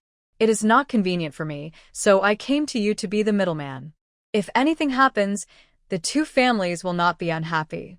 The clan leader pondered for a moment and nodded reluctantly. Qin Yao was about to leave, still muttering, "You are really making things difficult for me, girl." Although he complained like this, he acted quickly and invited Lu Dafu to his home for dinner that night to test his attitude. Lu Dafu thought about it again and again, but still didn't give in. People are also very realistic. If you want my good things, you have to exchange them with good things of equal value, right? The high price is really nothing, it's not double. The weather is getting colder day by day, but the villagers of Liujia village are becoming more and more restless. According to the date, the laborers who were recruited to transport grain to the border should have returned by now. Women and children from other families would run to the village 4 or 5 times a day, hoping that their men would return home safely. Those who have a little free time would go to the main intersection of Shaha village in groups of 3 or 5 to take a look and find out if anyone has returned home first. When he learned that some laborers from the same county had returned home, he became even more excited and anxious. Only Qin Yao and her mother and 2 of her 2 children acted as if nothing had happened and continued to eat and drink as usual. Look, Dalong brought half a basin of chestnuts, and Qin Yao brought a bucket of fine sand and stones sifted from the river. The mother and son found out the time when he got off work and came to the old house of Liu family. They insisted that Zhang and he study the roasted chestnuts together. As soon as she saw the sand in the bucket, Zhang frowned. People don't use river sand to fry chestnuts. They use iron sand. Qin Yao didn't care about that. She was so greedy that she couldn't sleep. She had to eat it today, even if it was a weird thing. The mother-in-law and daughter-in-law couldn't do anything about her, so what else could they do? Just fire her. He brought out a big pot, and Zhang lit a pottery stove in the yard. The charcoal fire was red and burning vigorously. When the children heard the noise at home and saw Qin Yao standing by the stove, they immediately guessed that their third aunt was going to prepare something delicious again. Jin Bao and Jin Hua immediately left their friends behind, called Erlang and the twins who were playing with ball, and rushed into the yard.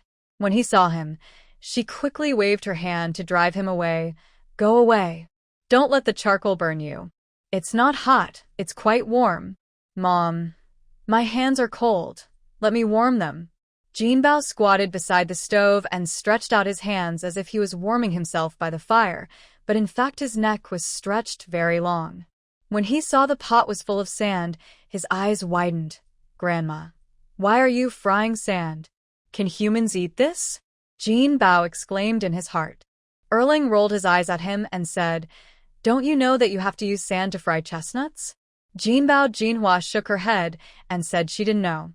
Sanling pulled his sister to stand far away and said, Don't get too close, or your clothes will be caught by sparks. The brother and sister looked down at their new padded jackets. Xin Yang even weighed her feet.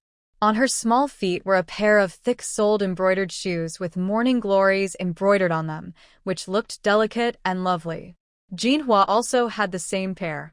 The 2 cousins looked at each other with telepathic communication.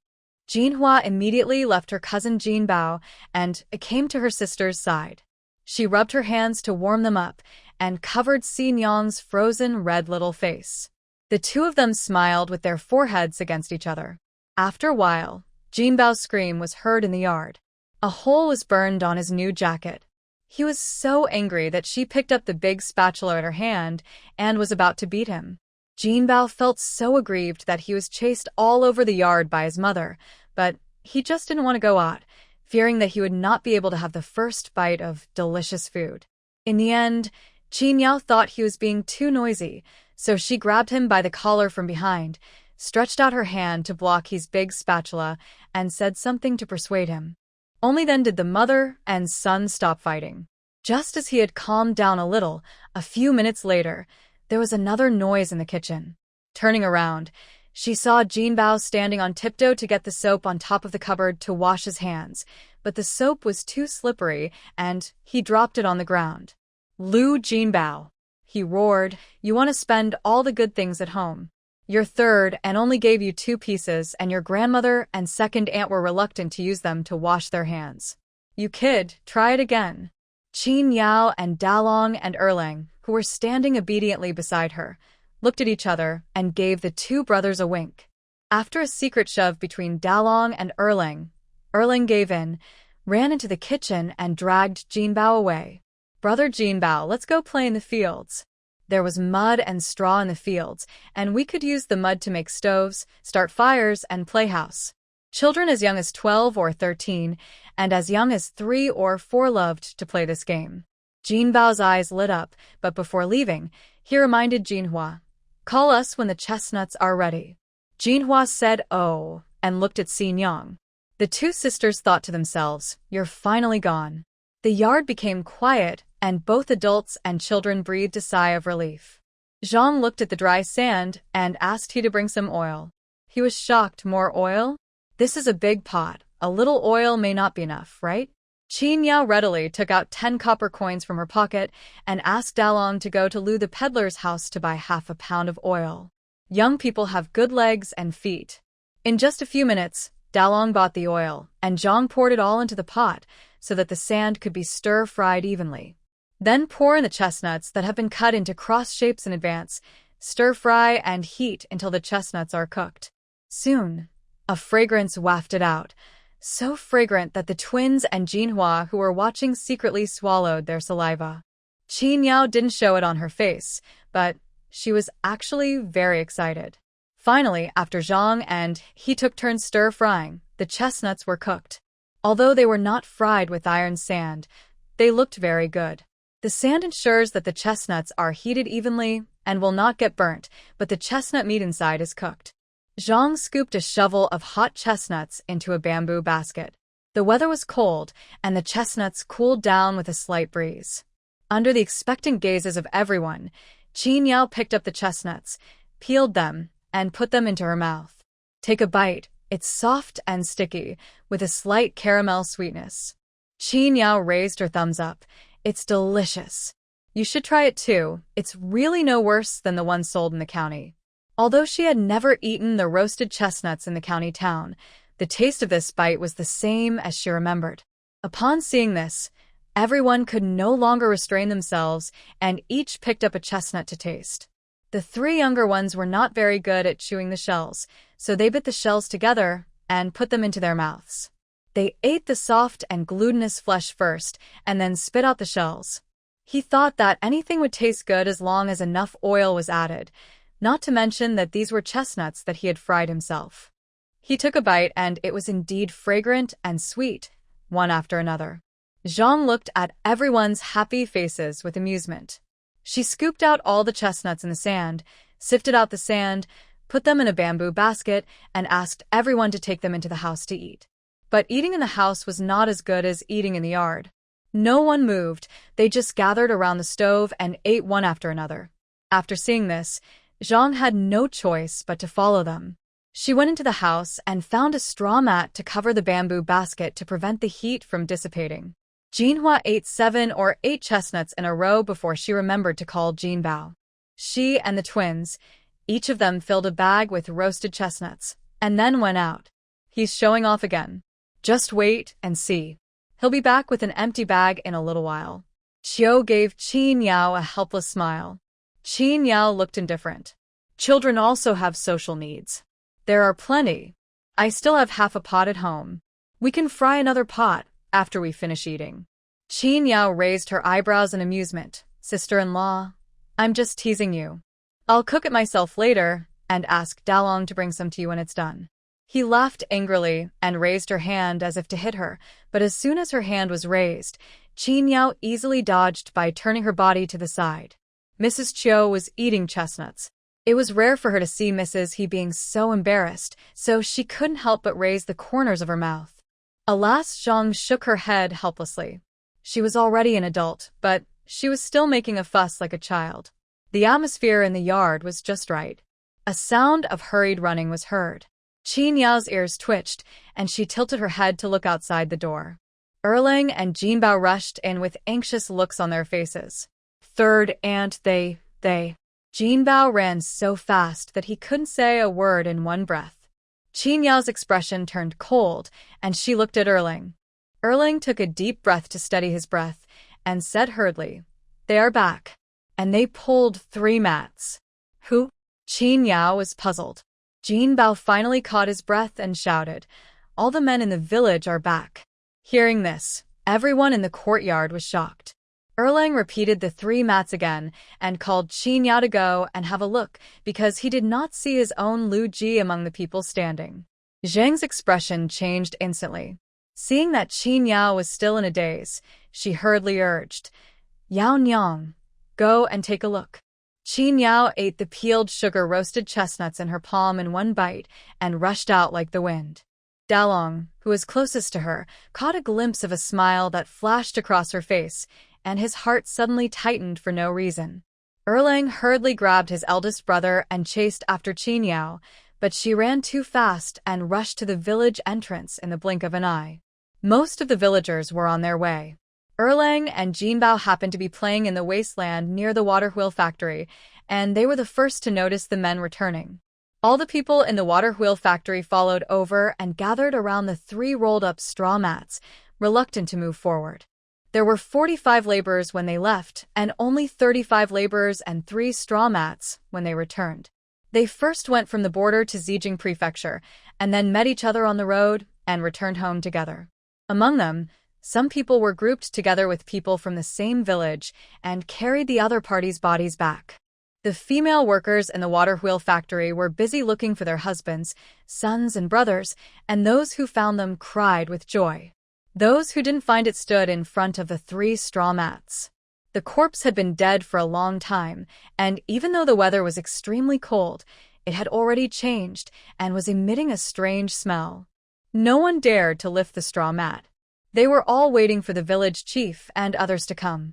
Qin Yao was the first to rush to the straw mats. Amid the exclamations of the crowd, she lifted up the 3 mats without changing her expression. Zhang and others who arrived later were so scared that they turned their backs. Dalong also grabbed Erlang and the twins who had run back and held them behind him, blocking their view with his body. The young boy then mustered up the courage to scan the festering faces of the 3 corpses one by one. I didn't see any familiar faces, so I couldn't help but breathe a sigh of relief. However, Qin Yao looked very disappointed when she lifted the mat. Old Man Lu, who came back from the field, glanced at Qin Yao inadvertently, feeling very puzzled. Why was she unhappy that the dead man was not the 3rd brother? Was she worried that the 3rd brother would fall behind? Ah! A desperate scream rang out. Someone recognized her man and was so grief-stricken that she almost fainted. The 3 bodies were claimed one after another. But the village chief, who didn't even recognize the body, felt very sad. His grandson Lu Qi hasn't come back either. Was he delayed on the way, or did he have an accident and can't even return to his hometown? He didn't dare to think too much. Seeing the equally disappointed Lu Laohan and his family, he walked up to Qin Yao and asked, "There are still 7 people who haven't returned. My Lu Qi hasn't come back either. I want to go to the county town to ask around. Do you want to go with me?" He knew a few people in the yamen, and if any civilian died, the list of names would be sent over. If Lu Qi and Lu Ji's names are not on the list, it means they may still be on their way back. Old Man Lu and Zhang looked at Qin Yao at the same time. Zhang patted her shoulder and whispered, "Go ahead. We will take care of Dalong and the other 2 in the old house. You can go there with peace of mind." Seeing that the 3rd brother's family was getting better and better, and Qin Yao was capable and generous, and got along well with her sisters-in-law, everyone really couldn't bear to see her become a widow at such a young age. Qin Yao looked at the 3 bodies again. They didn't look like Lu Ji at all. She thought to herself, why isn't there a useless person like Lu Ji among the dead? Go ahead. I'll go get the horse. Qin Yao nodded. It would be better to go to the government office to take a look at the list. When Qin Yao went home to get the horse, Dalong followed with his younger brothers and sisters, and the 4 brothers and sisters looked at her eagerly. Xinyang was rarely sad, mother. Why are people in the village dying? Anyang had said before that the civilians were only going to help deliver food to the soldiers at the border. Once the food was delivered, they would return, perhaps in time for the new year. How come someone's father died? Qin Yao paused, looked back at the 4 little ones behind her, waved, and Xinyang trotted over to her, looking up at her in confusion. Qin Yao said softly, "The road is not easy to walk on. Maybe he fell accidentally, or he got sick." These words could only fool a child like Xinyang. De Lang and Erlang lowered their eyes with mixed feelings. After all, that man was their biological father. They hated him, but they never thought of letting him die in that distant border. But no one can be blamed for all this. Only their father's own fault. Erlang clenched his fists. If his father really couldn't come back, he would buy a lot of paper money to burn for him next year. He heard that the little ghosts in the King of Hades' palace also treat people differently based on their appearance. He burned more paper money for his father so that he could have better luck with the ox head and horse-face demons and be reborn into a good family in the next life instead of being a scoundrel. Dalong seemed to understand his brother's thoughts and whispered to Erlang through gritted teeth, "You are so filial." Erlang growled angrily. He cheated us out of all the hard-earned money. Fortunately, he still remembered to burn paper money for his father. He has done the most kind thing. Samling looked at his two brothers in confusion, then at his sister, who seemed to be worried about something. He walked to the stable a little embarrassedly and said in a low voice, "Mother, I want to eat candied haws." Dalong stared, another filial son. Qin Yao's originally depressed mood suddenly turned from cloudy to sunny. She smiled and nodded, okay. Then he asked the remaining three, "Do you want it?" Dalong thought of the sweet and sour candied haws and swallowed hard. "Well, then I'll take it. We can't let Aunt Yao go to the city for nothing." Qin Yao asked the four of them to stay at the old house and wait for her return, then got on her horse and ran towards the entrance of the village.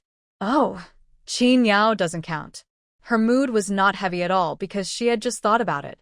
The civilian husband who has not returned at this time has a 99% probability that he is gone, or is buried somewhere unknown. What's more, they were not buried, but rotted somewhere and were eaten by wild beasts until only a few bones were left. Lu Qi is tall and capable, and Qin Yao likes this young man very much. But people cannot be resurrected after death, so they can only pat the old village chief on the shoulder comfortingly and express condolences. The village chief looked confused. "Miss Qin, you don't seem to be worried about your Lu Ji at all?" The old man suddenly remembered that when the civilian husbands were recruited, Qin Yao was the only one in the village who took the initiative to fill in his name. As for the others, he either urged them to do it or they looked helpless and didn't want to do the labor service at all. Qin Yao still has to stay in the village. How can she bear the suspicion of murdering her husband? She immediately explained, "I am worried, but it is useless to worry. I just comfort myself and think in a positive way." The village chief's doubts were finally dispelled, and he sighed, "You are also a miserable person." Qin Yao secretly raised her eyebrows. How could she be miserable? Ever since she gave up on Lu Ji, the loser, her waist and legs no longer hurt. She could eat anything and eat 5 bowls of rice in one meal. She could sleep until dawn. If I could stop farming and become a landlord, my life would be complete. Qin Yao rode in front, and the village chief and everyone else followed in ox carts. They walked from noon to evening and arrived at Kaiyang County before sunset. The last time she came, Qin Yao felt that it was not lively enough because there were not enough people. This time when I went into the city, maybe because there were more people coming back, the feeling was very different. What is the specific difference? It should be that there are more sounds of crying and laughing. Those who come back naturally smile. Those who could not return all gathered at the gate of the yamen, waiting for the death list to be posted. The village chief arranged the 5 villagers in a tea house and called Qin Yao, and the two went to the small courtyard next to the county government office. A young officer opened the door, let the 2 men in, and then immediately closed the door. The officer recognized Qin Yao and called her Madam Qin in surprise. However, Qin Yao had no memory of this person at all. She looked at him suspiciously. "Who are you?" The officer smiled bitterly and said that his name was Zhou Zheng and that he had previously followed Qin Yao to Yuhua Mountain to suppress bandits. Qin Yao looked as if she had suddenly realized something, but in fact she didn't remember anything at all. Zhou Zheng didn't care about these details. He knew why the village chief came here. He invited the two to sit down in the house, poured 2 cups of hot tea, and then said, "I have arranged for Lu Qi to work under Shangguan Lai. He is a veteran with plenty of experience and strong martial arts skills. In the past, the grain transport teams that followed him were able to escape danger, so he should still be on the way. Besides, I haven't received Lu Qi's name yet. Don't worry, uncle. Maybe the boy will come back in a few days." When Qin Yao heard the word uncle, she thought to herself that it turned out that the village chief he is a veteran with plenty of experience and strong martial arts skills. In the past, the grain transport teams that followed him were able to escape danger, so he should still be on the way. Besides, seeing that the village chief motioned for her to ask boldly, she said, "My husband's name is Lu Ji. He also left with the grain transport team, but he hasn't come back yet." Huh? Zhou Zheng thought the name sounded familiar. After thinking for a while, he said in surprise, "What a coincidence. I've seen this person before. Isn't he a very handsome scholar who is a little younger than me?" Qin Yao looked at him in surprise and nodded. "Yes, the face is pretty good." Zhou Zheng immediately showed Qin Yao a reassuring expression. He is in the same team with Lu Qi, and they are both under Shangguan Lai. Maybe they will come back together, and they are still on the way. There is one more thing Zhou Zheng didn't say. That is, the reason why he arranged the person to work under Shangguan Lai was because he took a bribe of 5 cents from him. Since we are paid for the work, and since they are all from Liujia village, of course we have to take care of them. I didn't expect that he is your husband, Madam Qin. Zhou Zheng was even more surprised than Qin Yao. He thought that a female hero who fought bandits like Qin Yao should be matched with a man who is stronger than her to be able to suppress her. Who would have thought that her husband was actually a weak scholar? The village chief asked about the other 5 people, and Zhou Zheng's expression darkened. "It's on the list. I checked the list of people from our Liujia village. There are exactly 8 names." The village chief sighed, not knowing how to tell the 5 families the bad news. But knowing that his grandson might be fine, he still felt relieved and asked Zhou Zheng to keep an eye on him in the yamen. If he saw Lu Qi returning to the city, or if he saw him on the list, he should tell him immediately. Zhou Zheng comforted him. "Uncle, you're overthinking it.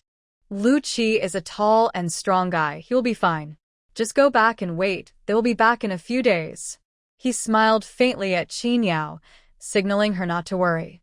He felt that Lu Ji was a very smart man judging by his appearance, and there was a high probability that he would not die. It would have been fine if he hadn't said the last sentence, but after he said it, Qin Yao felt very uncomfortable. The 2 village chiefs just thought she was worried and looked at her with sympathy. When we left Zhou Zheng's house, it was already completely dark. Zhou Zheng originally wanted to let the 2 of them stay at his home for a night, but the village chief refused because there were 5 villagers staying in the tea house. Qin Yao followed the village chief, and the 2 of them returned to the tea house with solemn expressions. Before they opened their mouths, the 5 people had already got the answer from their expressions. They lowered their heads, silent with red eyes. The city gate was closed and they couldn't go back today, so Qin Yao took them to the restaurant owned by Manager Fan and rented a large bunk bed and 2 single rooms. 5 villagers slept in a dormitory, while she and the village chief each had a single room. The villagers said that they would give the rent money to Qin Yao when they returned to the village. Qin Yao waved her hand and said, "Forget it. She would treat everyone today. They are all from the same village, and their wives and sons all work in her water wheel factory." As a boss, Qin Yao is never vague when it comes to being generous. So they thanked him, ate something quickly to fill their stomachs, and then went back to their room to rest in a depressed mood. The village chief felt bad because they were all children he had watched grow up. Plus, there was still no news about Lu Qi, so he sat in the corner of the lobby with Qin Yao and insisted on asking her to analyze where Lu Qi and Lu Ji were at the moment. It would be fine if it wasn't analyzed, but once it was analyzed, Qin Yao had a bad feeling Lu Ji was probably not dead. He was well prepared when he left. He brought warm clothes, thick-soled shoes, and even a straw raincoat and hat. If nothing unexpected happens, there will be no problems along the way from Kaiyang County to Xianyue Pass. The only place where he could possibly die is outside Xianyue Pass. Lu Ji had no martial arts skills, but he had a pretty good IQ. He took her dagger, but if he just hid and defended himself, the probability of being stabbed to death by the enemy was at most 50%. Unless there is someone in the enemy army with her strength, it would be difficult to kill Lu Ji in a single combat. But he was just a small civilian and was not worthy of being surrounded. Then there are only 2 possible causes for his death. First, he was executed for violating military discipline by being lazy. But his name was not on the death list, so this statement could not be true. Because all civilians who were executed according to military discipline would be recorded, and in serious cases, 3 generations of the family would be punished. Now the entire Lu family is doing well. Second, the body fails and the person dies naturally. They caught a cold from being caught in the rain, or got tetanus from being injured and died without treatment.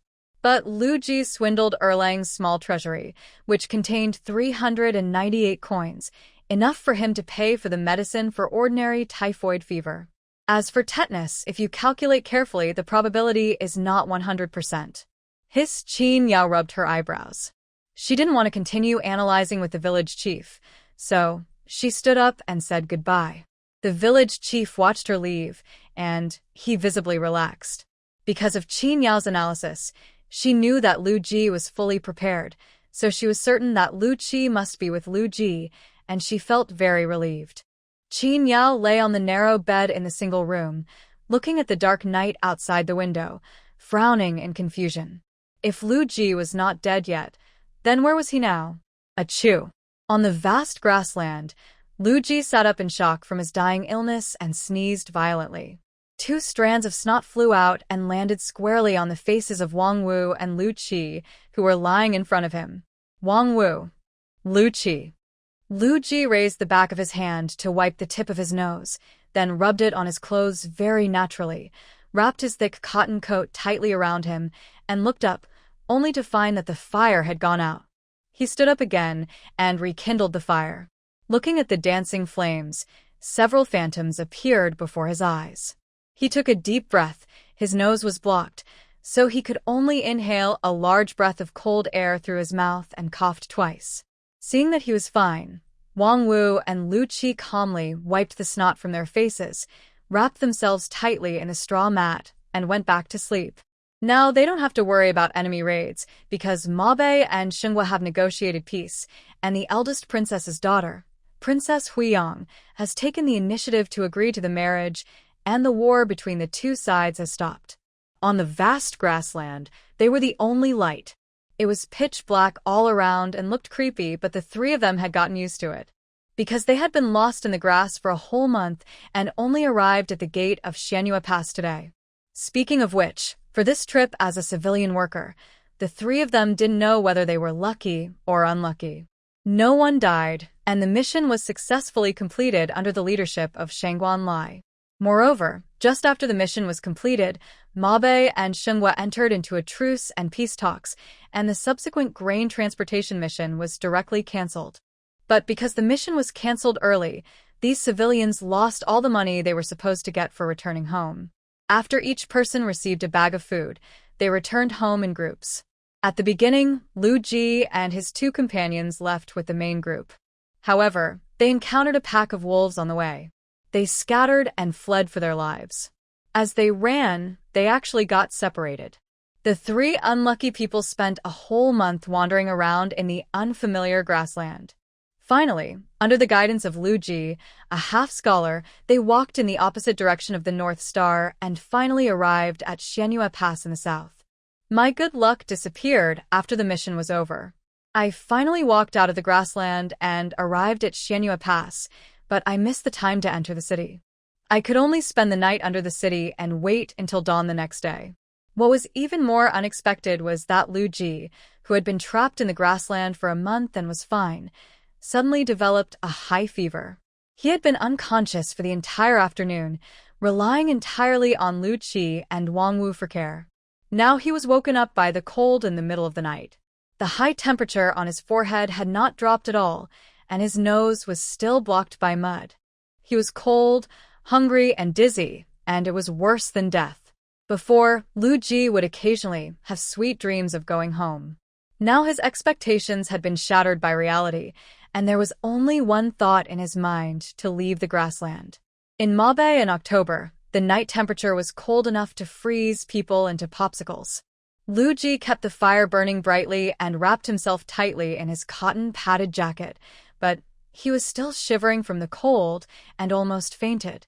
They had been trapped in the grassland for a month and had long since eaten up the food they had originally received. In the past few days, they had been forced to eat the grass.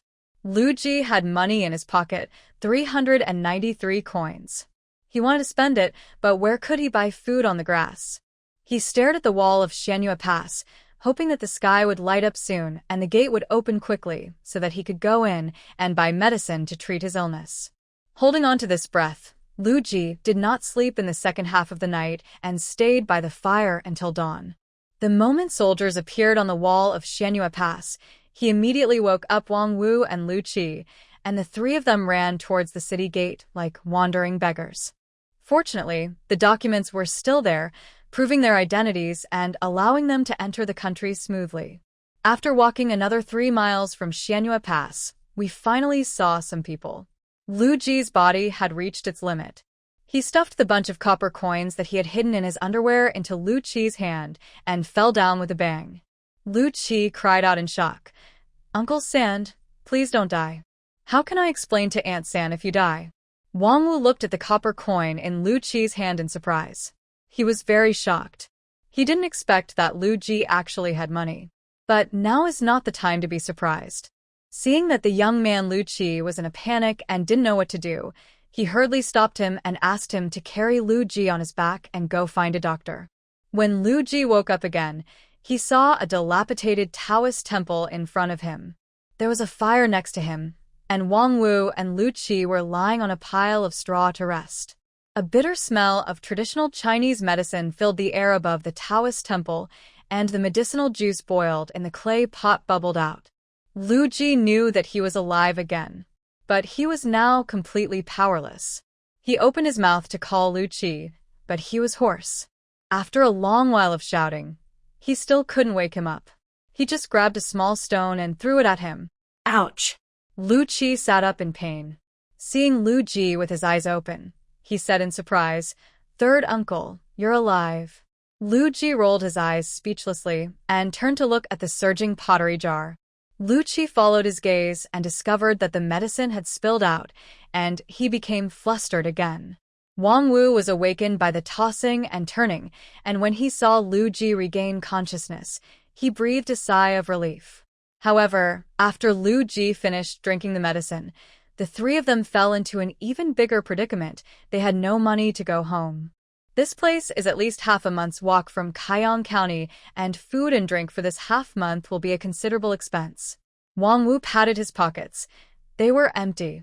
Lu Qi shook his whole body, and a chipped machete fell out. He took it to the pawn shop, but no one would accept it. Lu Ji secretly glanced at his chest.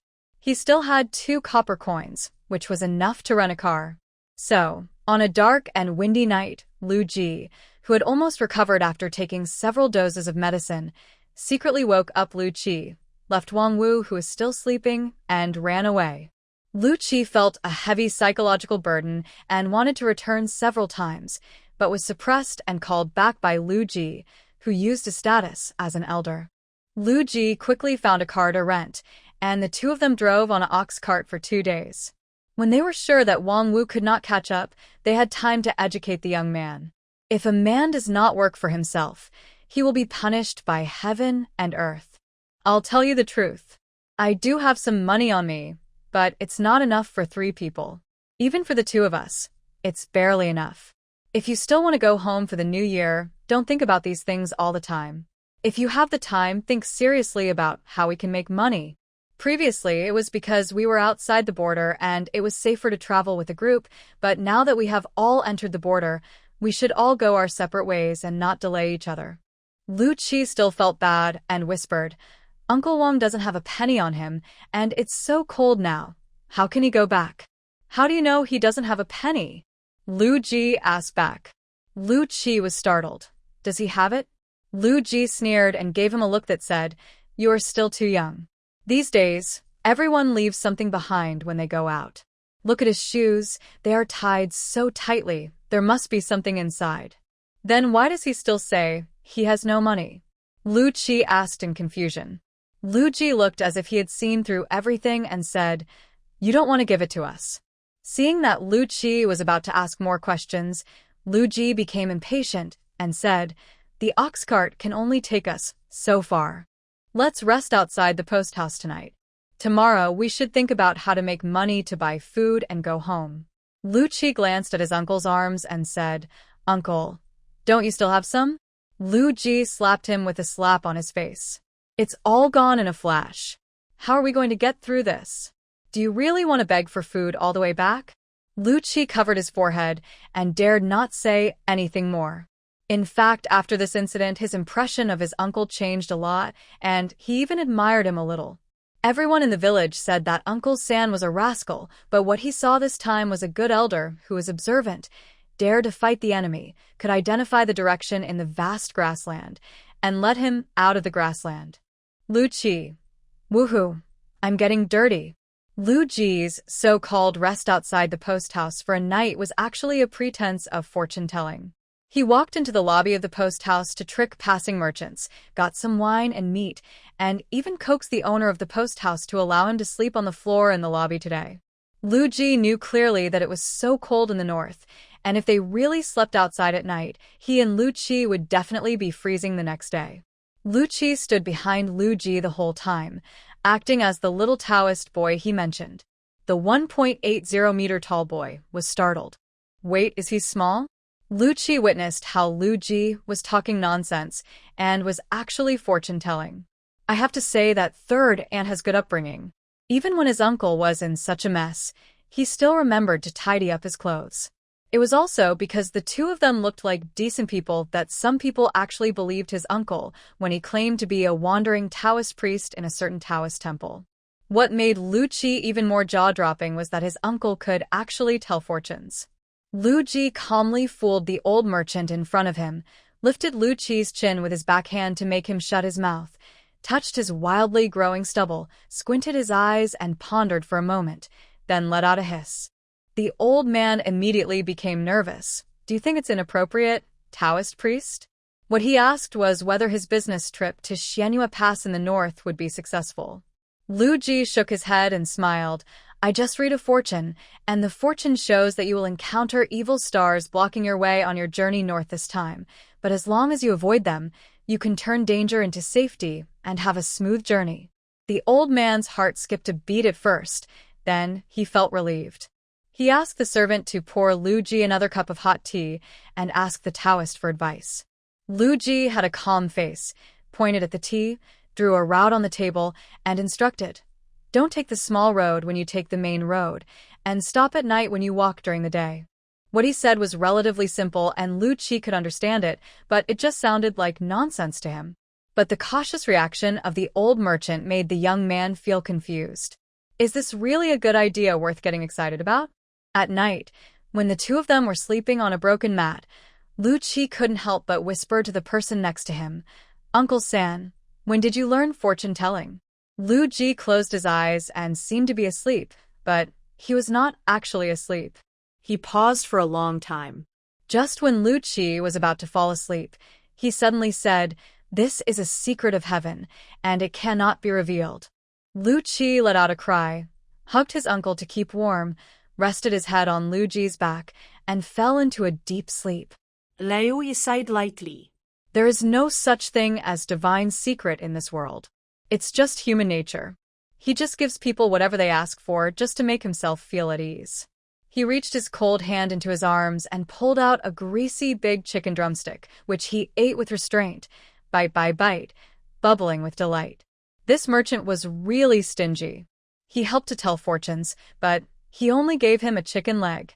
The boss of such a big merchant company was so stingy.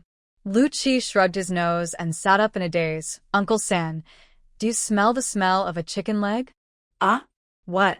You are dreaming again. There is no chicken leg. The person who is eating the chicken leg in his arms warned and coaxed. Go to sleep quickly. We have to travel tomorrow morning. Lu Qi sniffed again suspiciously. Was it an illusion?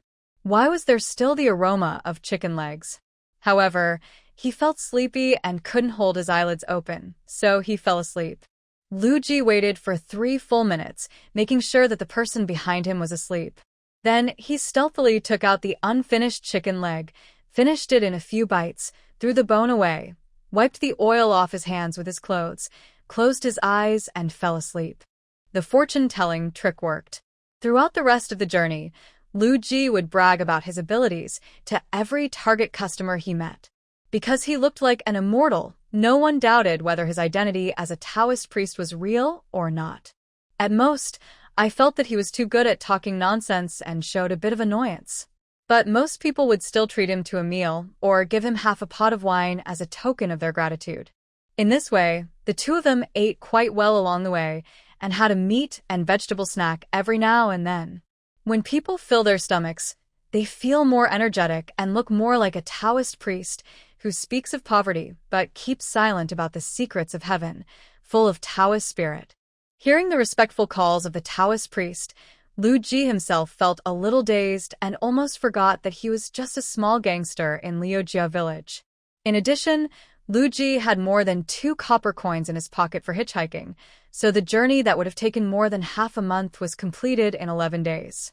The two returned a full month later than the main force. It was already the 12th day of the 12th lunar month. As the new year is approaching, there are vendors inside and outside the city, making it very lively. Listening to the familiar dialect and feeling the familiar smell of fireworks, Lu Chi wiped the tears of excitement from her face, and her suspended heart finally settled down.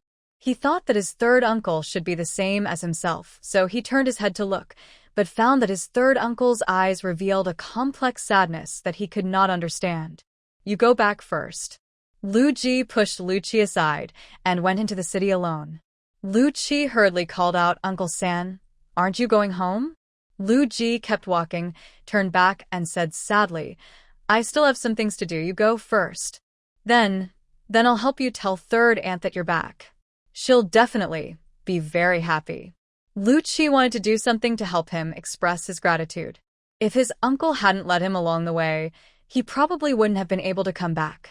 The corner of Lu Ji's mouth twitched slightly, and he thought that if that woman knew he was back, she would definitely come over with a big knife and kill him immediately.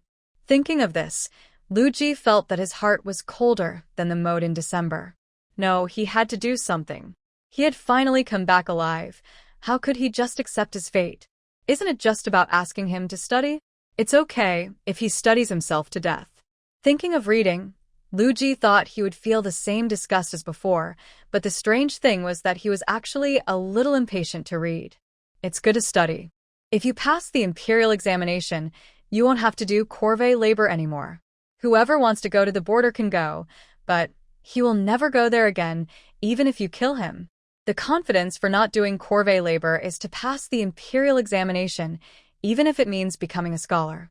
Lu Ji handed 2 cents to the gatekeeper and strode towards the academy in the city.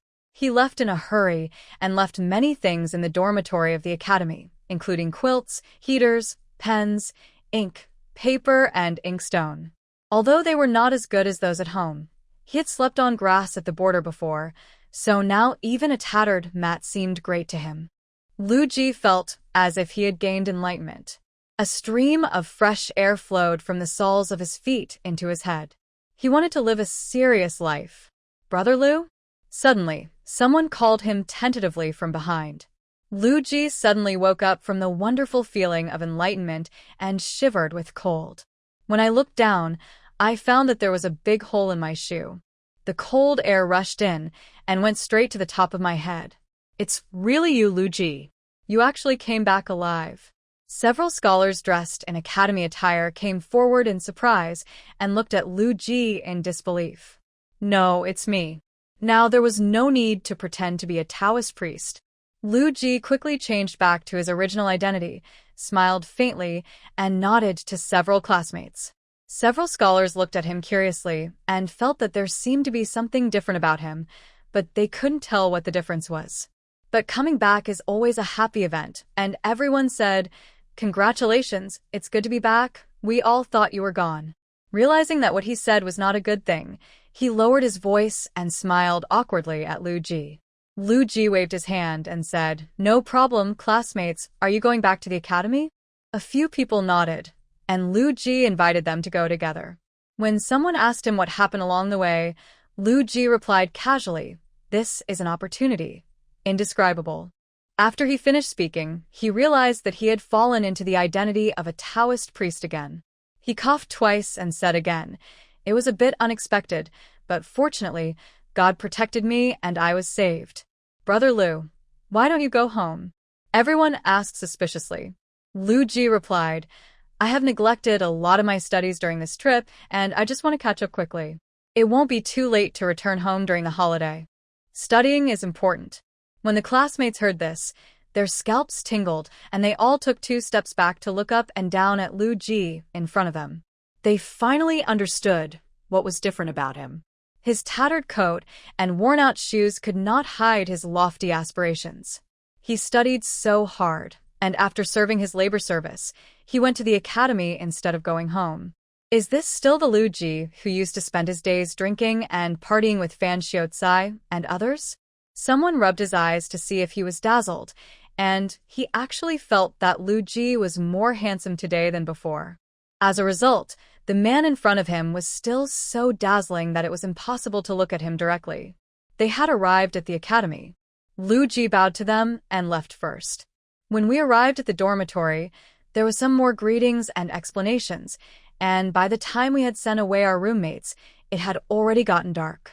Lu Ji heated up the water, wiped his body, washed his hair, changed into clean thin clothes, washed the dirty clothes, sat by the fire with his hair loose, and while drying his clothes and hair, he picked up the Analects of Confucius, one of the 4 books, and facing the dim firelight, forced himself to study hard.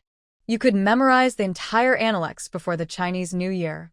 In this way, when the evil woman comes to kill you, you will have a chance of survival. Lu Ji felt that his mind had never been so clear. Having played the role of a Taoist priest, he seemed to have really put himself into the shoes of a fortune-teller who is able to see through people's hearts.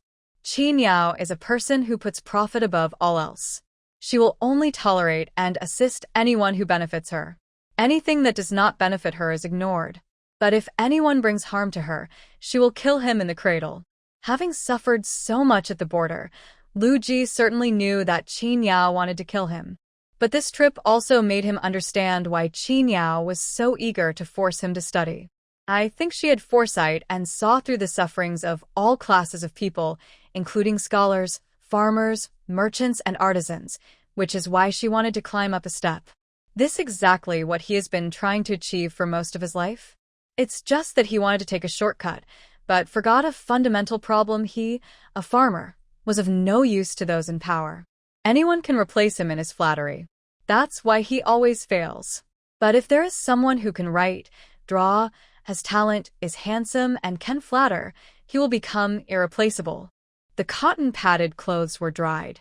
Lu Ji held the book in one hand and put on his clothes with the other hand, his eyes never leaving the book. After reading, learning, and governing, he put down the books for a moment, spread the headband on his knees, picked up a pen, and wrote 5 big words, "Wenkuxing protects me," on the headband, and tied the headband on his head. It seemed as if this would really give him the protection of the god of literature, allowing him to remember everything he saw. From the day he came back, Lu Ji studied early in the morning and late at night, day and night, as if he didn't need to sleep. His roommates were so scared that they moved out their books for fear that he would leave them behind.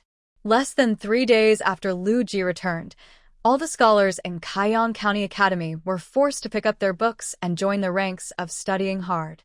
In order to pass the examination, the students had to join. Scholar Fan was so overwhelmed that he rushed to Lu Ji and asked him angrily, "Is it necessary to study so desperately?" On the 25th day of the 12th lunar month, the Academy's short exam was over. Lu Ji took the test paper with an excellent grade from his teacher, took a deep breath, prepared himself mentally to face everything, packed his luggage, and set off for home. During this period, Lu Bo came to the county town to see him once, mainly to confirm whether he had really come back alive. After confirming that he was still alive and studying hard, he felt very relieved and went home with peace of mind. At this point, Lu Ji knew that Qin Yao already knew that he had returned alive. He didn't dare to step out of the academy gate until the midterm exam was over and the academy had started its annual holiday, so he had to leave. Only then did he leave the city, with trepidation. "Since I had no money, I had to walk." Along the way, Lu Ji was like a frightened bird. He would be frightened at the slightest movement. After walking for an hour and a half, when we reached the road between Shaha village and Jinshi town, the sky suddenly became gloomy and white snow fell like salt grains. Lu Ji quickened his pace. He had been a laborer before, and had been urged and whipped by the soldiers every day, so his speed had improved. He soon reached Xia village. There was less than an hour left to go from home. Thinking that if Qin Yao wanted to ambush him, she would have done so long ago. There was no way she would suddenly attack him on the way back to the village. He breathed a sigh of relief. I never expected that as soon as I walked out of Xia village, I suddenly heard the sound of galloping horses behind me. Lu Ji's heart trembled and he turned around in disbelief, only to see a big brown horse rushing towards him at a very fast speed. The woman on the horse's back, wearing a hat with a brim pulled down very low, revealing only a pointed and cold chin, was the person he least wanted to see, having been so nervous all the way. Qin Yao shouted "Ji," and squeezed her legs against the horse's belly. The horse under her increased its speed again and rushed forward. The master said, "Govern them with laws and discipline them with punishments, and the people will avoid punishment, but will have no sense of shame.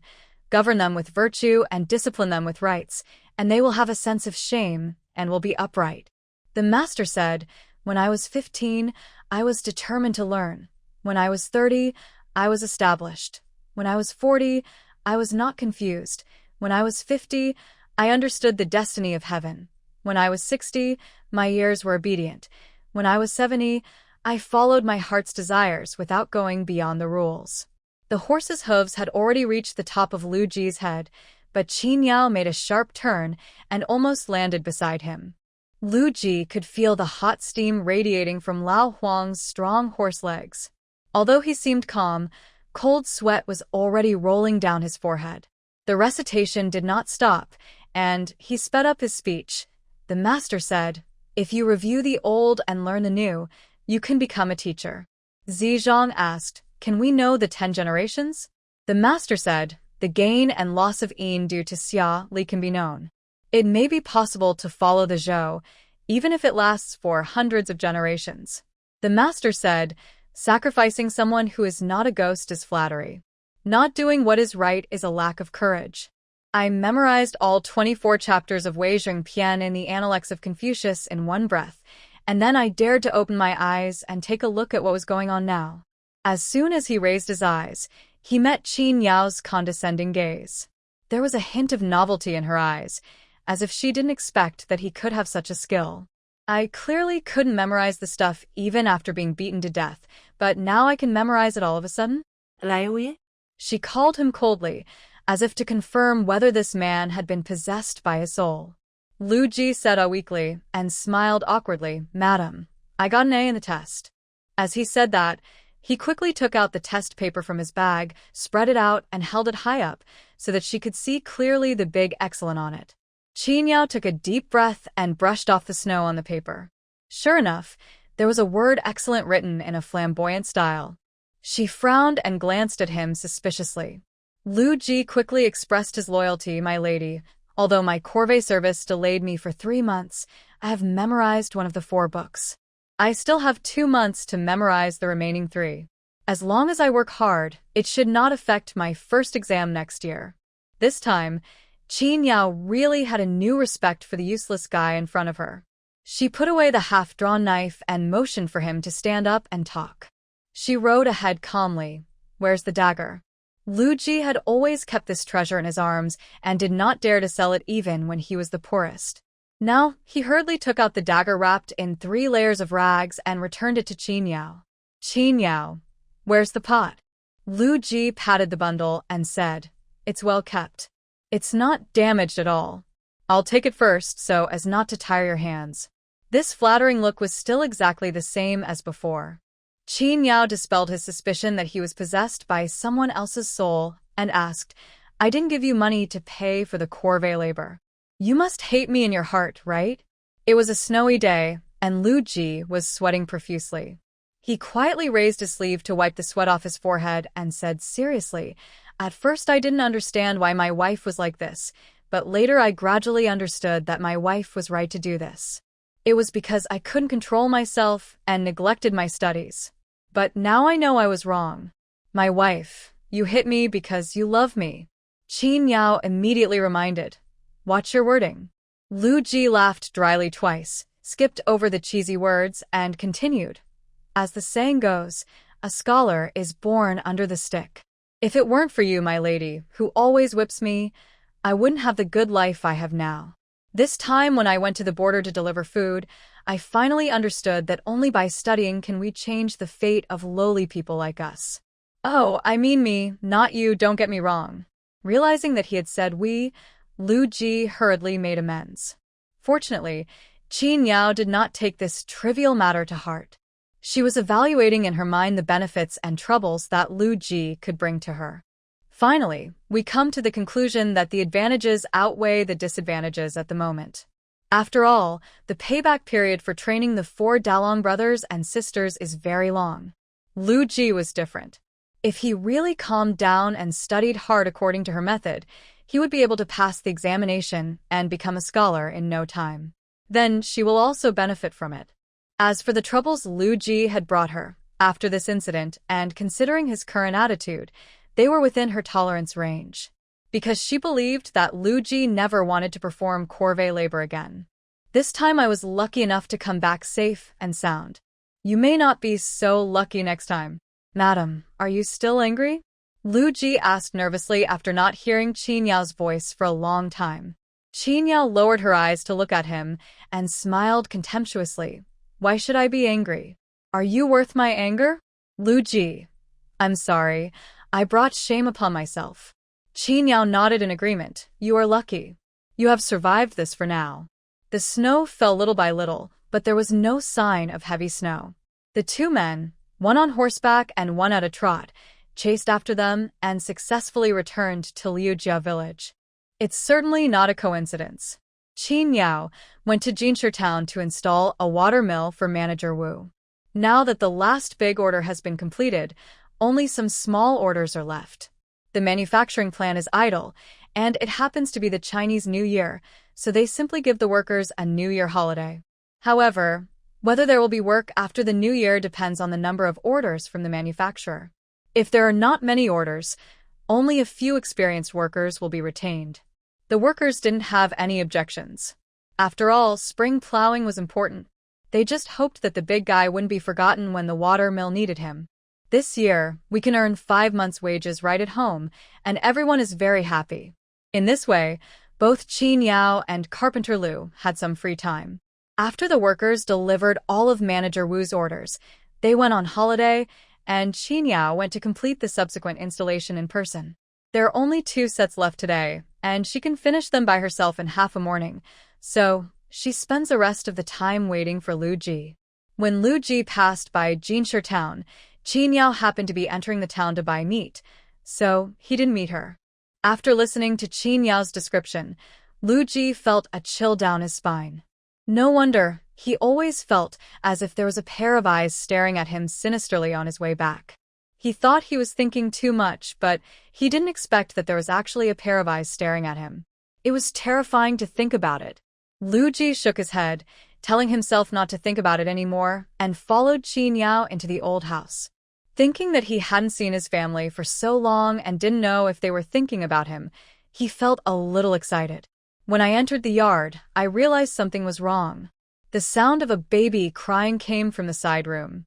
Old Man Lu was sitting in the main room discussing with Lu Bo what name to give the baby. Lu Zhong came out of the side room carrying a basin of steaming, smelly diapers. Zhang was boiling water in the kitchen and called Lu Zhong to come in and get some hot water so that she could wash more cleanly. His irritable voice came from the side room. Oh my God, which baby cries as much as you? If you keep crying like this, your mother won't be able to sit still during the confinement period. The voices of Jinbao and Jinhua also came from the side room. One of them said, Mom, let me hug you. I'll hug you gently. Another said, Don't cry, little brother. If you keep crying, we won't play with you anymore. When everyone in the courtyard saw Qin Yao and Lu Ji walk in together, they were just a little surprised, and then they went about their own business and had no time to care about him. Anyway, they knew half a month ago that the person had returned alive. Lu Ji bravely tugged at the corner of Qin Yao's clothes and asked, My second sister-in-law gave birth? Qin Yao glanced at him, and Lu Ji quickly retracted his hand. It was born on the 8th day of the 12th lunar month. It's a boy. After saying that, Qin Yao carried the meat into the kitchen. Zhang was surprised and asked, "Why did you bring meat back from the third family? We still have some left at home. We just bought a pig together a few days ago and slaughtered it. We still have some left at home." Qin Yao put the meat down directly. "That's different. This is fresh. It will be sweeter and more nutritious when cooked into porridge or soup. It will be easier for my second sister-in-law to absorb." Although Qin Yao always says some strange words, everyone can understand her meaning. Lu Zhong, who was washing diapers, turned around and expressed gratitude, thanking Qin Yao for still thinking about Qiao. The crying in the side room finally stopped. He returned the child to his mother and dragged Jinbao, who refused to leave the room, out. The mother and daughter were stunned when they saw Lu Ji standing in the yard, wondering whose man this was. He looked a little strange. After taking a closer look, Jinbao exclaimed, "Mom, it's my third uncle who's back." He let out a surprised cry, politely invited him to sit inside, and then went to the vegetable garden with her basket to pick vegetables. She had a feeling that they would have to eat at the old house tonight. Sure enough, Old Man Lu and Mrs. Zhang asked Qin Yao to stay and instructed Lu Ji to bring the 4 children over to have a reunion dinner together at the old house. On New Year's Day, everyone held their own reunion dinner. Lu Ji then felt a little more present and asked Qin Yao if she had anything she wanted to take home, so he could leave it at home first. Qin Yao pointed outside the door and said, "Take old Huang away. I'll go see the baby." Newborn babies are the cutest, bubbling with milk, so tiny that you can't get enough of looking at them. Except when crying, of course. But she didn't need to comfort him if he cried, so what was she afraid of? Qin Yao washed her hands and entered Qiu's room expectantly. Lu Ji took his luggage, held Lao Huang's hand, and went home alone. Dalong and his 2 siblings had heard the noise a long time ago. As soon as Lu Ji arrived at the watermill, the 4 siblings came up to him excitedly. Dalong asked, "Dad, did Aunt Yao ask you to come back?" Erling asked, "Where are my copper coins?" Sanling and Xinyang held their father's hands expectantly. "Dad, did you bring us some candied haws?" Lu Ji felt so cold in his heart that no one cared whether he suffered or was sick. He shook off the twins' hands and said unhappily, "You still want to eat candied haws? Your father almost couldn't come back." However, facing Erling's face asking for the debt, he was a little lacking in confidence and spread his hands, not a penny left. Afraid that Erling would get angry, he quickly comforted him. "Dad is a man of integrity. I promise to lend it to you, and I will definitely return it to you when I become rich in the future. Be a real man, be generous, and don't always stare at this little copper." He had said all the good and bad things, and Erling could only glare at him angrily. Finally, his eyes fell on Dalong, who was faintly worried, and he smiled sadly. "After all, your stepmother can't let go of such a handsome man like me. Don't worry. Lu Laosen will not die." The 4 brothers and sisters of Dalong looked at Lu Ji from head to toe. His beard was untidy, his clothes were tattered, and his shoes were open-toed. The only thing left on him was his face, which was relatively clean. "So, Dad, you call this a handsome man? But no matter what, Lu Ji can go home, and the 4 brothers and sisters are still very happy. I was even happier knowing that we were going to the old house for dinner in the evening. Although the food Qin Yao cooked was edible, it was not delicious and was not as good as that of Dalong and Erling. But the 2 brothers were still a little young after all, and they were far inferior to he who held a big spoon in tossing the pot and the spoon. Therefore, every time they could go to the old house to eat, it was like going to a banquet for the 4 brothers and sisters. Not to mention them, even Qin Yao herself was looking forward to everyone in the old house taking the initiative to invite them to dinner, so as to improve the food.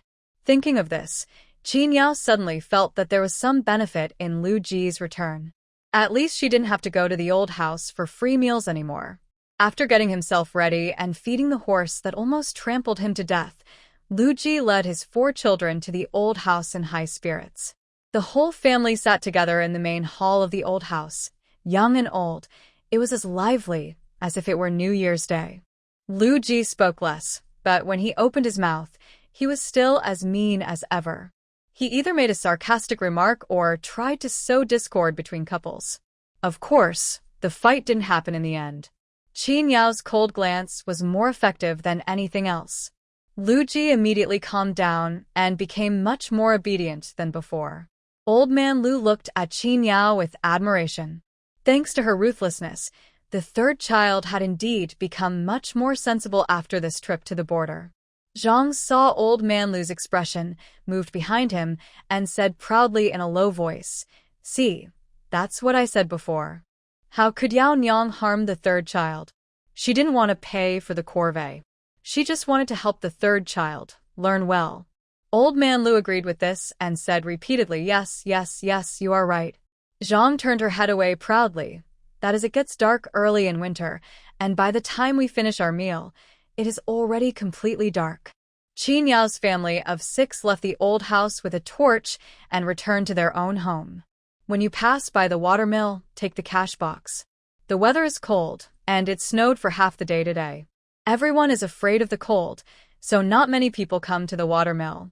Erling shook the cash box, and there were 2 or 3 sporadic sounds. When he got home, he took it out and saw that there were only 3 copper coins.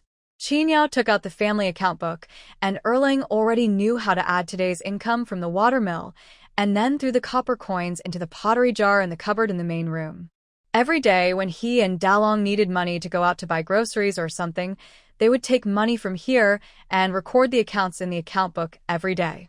The reason why it was so troublesome was that when Qin Yao was busy at the watermill, she basically had no time to take care of 3 meals a day for her family. But Qin Yao found it troublesome to ask her for money every time she bought something small, so she simply set up a daily storage tank and set aside the income from the watermill for daily expenses. This job was originally done by Lu Ji. When he got home, he found that his power to manage money had been taken away by Erlang, and he felt very depressed.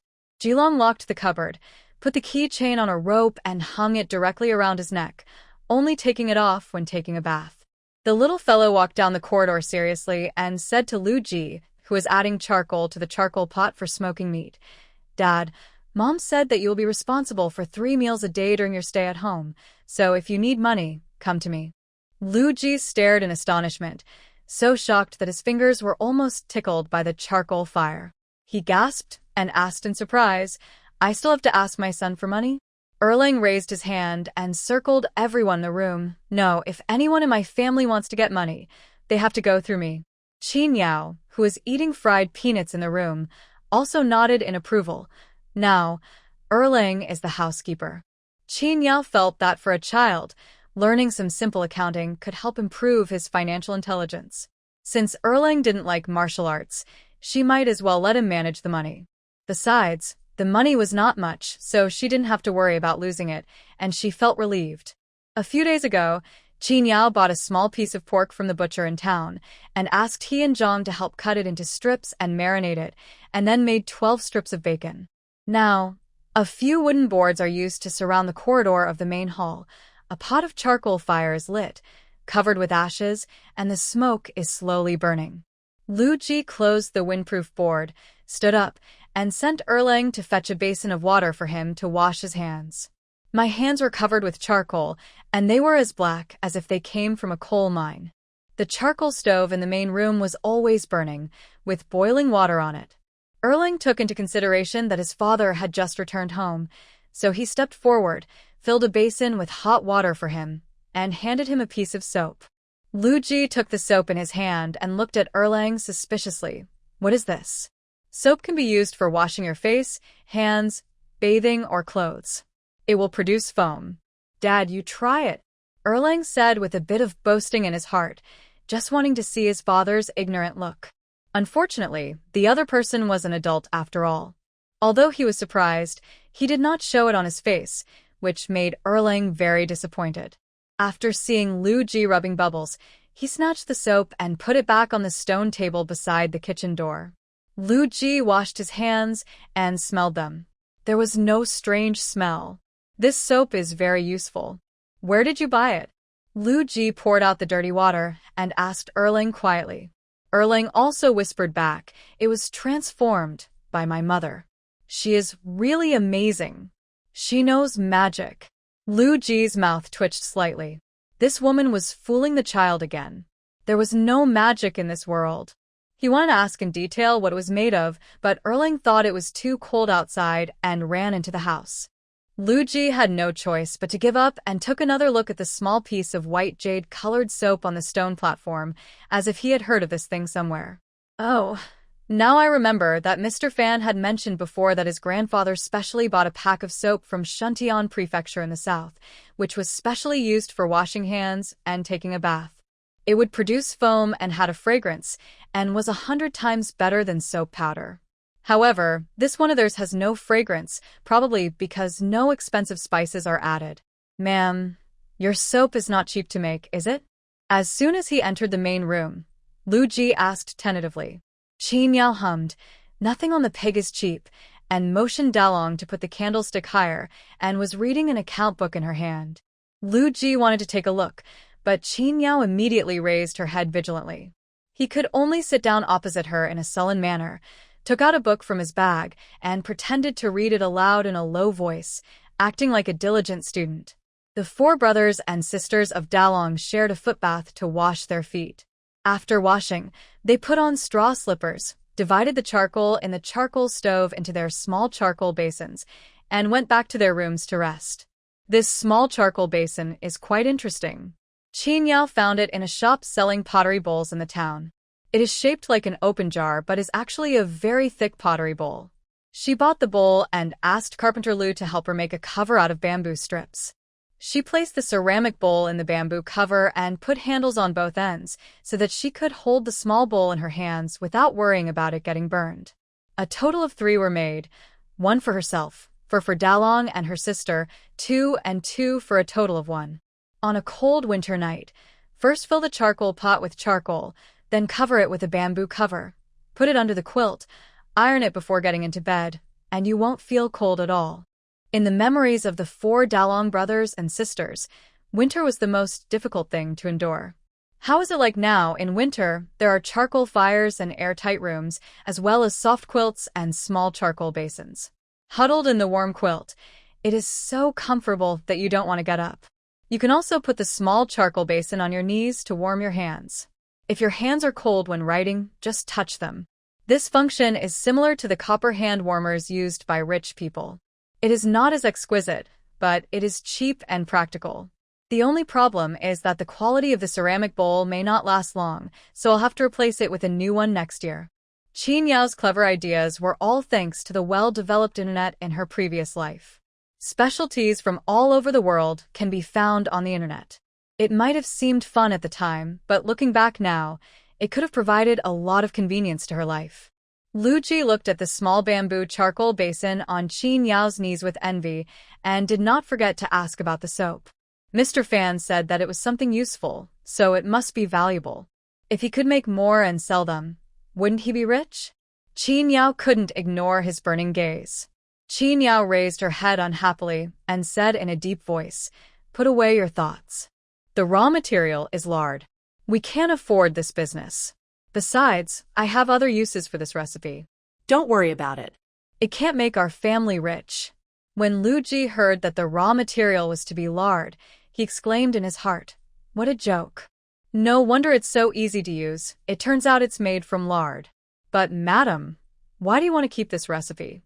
Lu Ji asked curiously. Qin Yao glanced at him and said, "Don't ask about my affairs."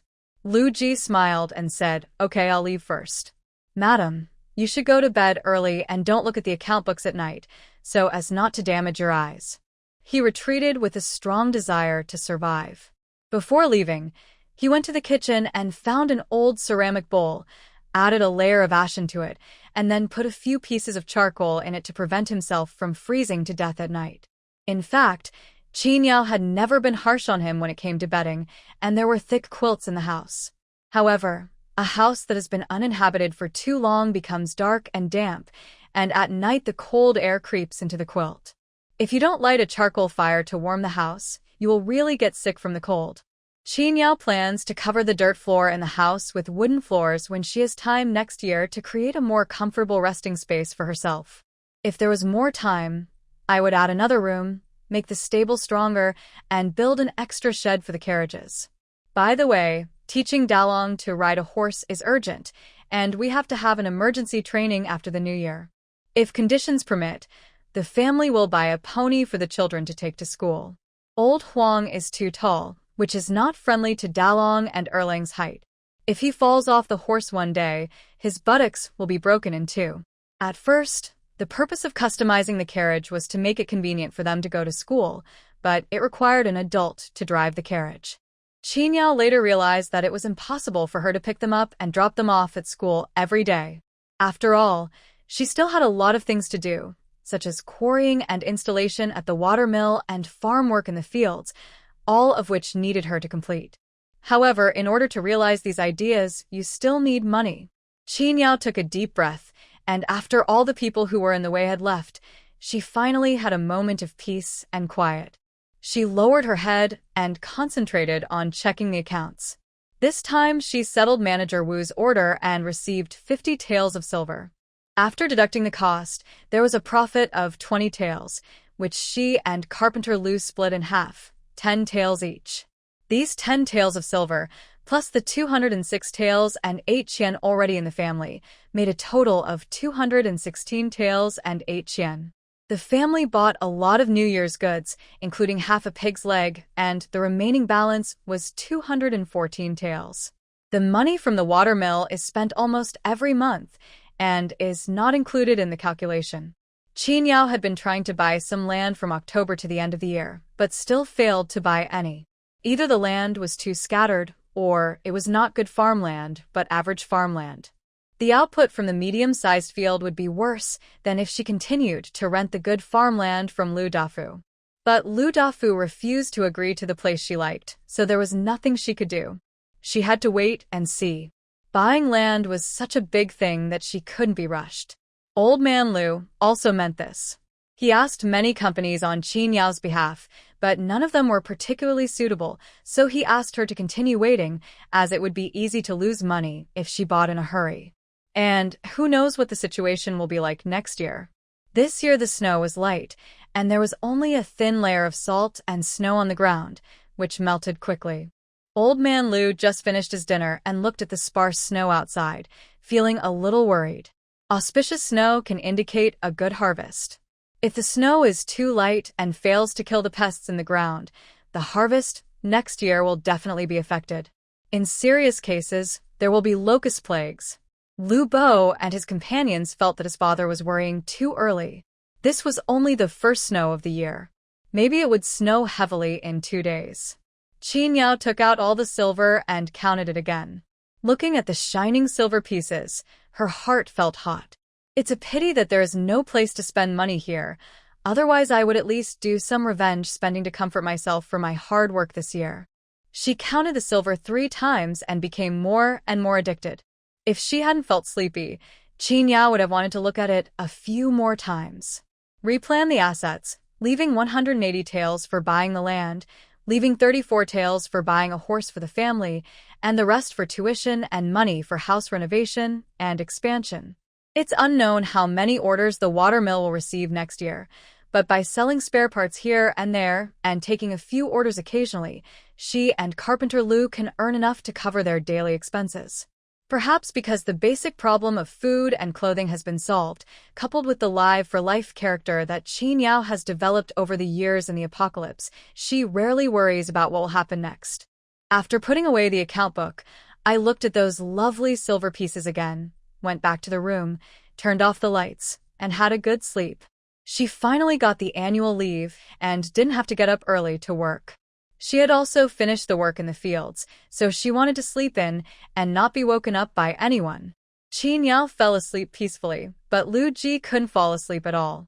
He just accidentally heard someone mutter 214 taels of silver in the main room, and his heart beat faster. Lu Ji knew that Qin Yao had a lot of silver, but he didn't know the exact amount. The shock brought by my own guess, and by hearing Qin Yao speak it herself, was completely different. There are actually more than 200 taels of silver in the family. More than 200 taels in the past, even if you sell it by the kilogram, you won't make any profit. Looking at the whole village, only Lu Dafu's family can afford so much silver. Whenever Lu Ji thought of the number 214, he was so excited that he couldn't close his eyes. He made up his mind that even if Qin Yao wanted to beat him to death, he would never leave this house. Lying in the thick quilt, Lu Ji wanted to slap himself, because you were so careless that you offended others before. If I had rejected Mr. Fan early on and studied hard according to the study schedule given by that evil woman, good days would have come long ago. Lu Ji felt both regretful and grateful. His thoughts were in turmoil, and he stayed up for half the night before falling asleep. But as soon as the rooster crowed in the yard, he sat up almost as if by reflex and opened his eyes. There were still bruises under his eyes from staying up late, and there was a hint of red blood on the whites of his eyes, but his eyes were bright. He dressed and got out of bed, lit the candle, took out the book and spread it out on the small table. Then he seemed to come back to his senses, and his whole body shuddered. Lu Ji held his forehead with his hand. He was so hard-working. But since it has started, just continue to memorize it. It was pitch black outside the window. The snow had stopped at midnight yesterday and was falling lightly. All the snow that fell on the ground melted into water. The candlelight shone through it, refracting spots of light. The cold weather came, and Lu Ji exhaled a breath of white air, feeling extremely cold. There is still a little charcoal left from last night's fire, so I hurried to the main room to get some charcoal to add to the fire, fanned the charcoal with a palm leaf fan, lit the stove in the main room, filled the kettle with water, and put it on the stove. After finishing all this, Lu Ji returned to his room, where he warmed himself by the fire while reciting his lessons in a low voice. After reciting 2 sentences, I felt unimpressed, so I took out the headband from my bag and tied it on. With the blessing of the Wenkuxing Protect Me headband, I instantly felt the effect. When light appeared in the sky, he put down his book, went to the kitchen, lit the stove, and prepared breakfast for the family. While the food was cooking in the pot, I would pick up the bucket and go out, fetching water 1 bucket at a time until the water tank was full. Dalong got up for morning exercises and saw that the lights in the kitchen and the main room were on.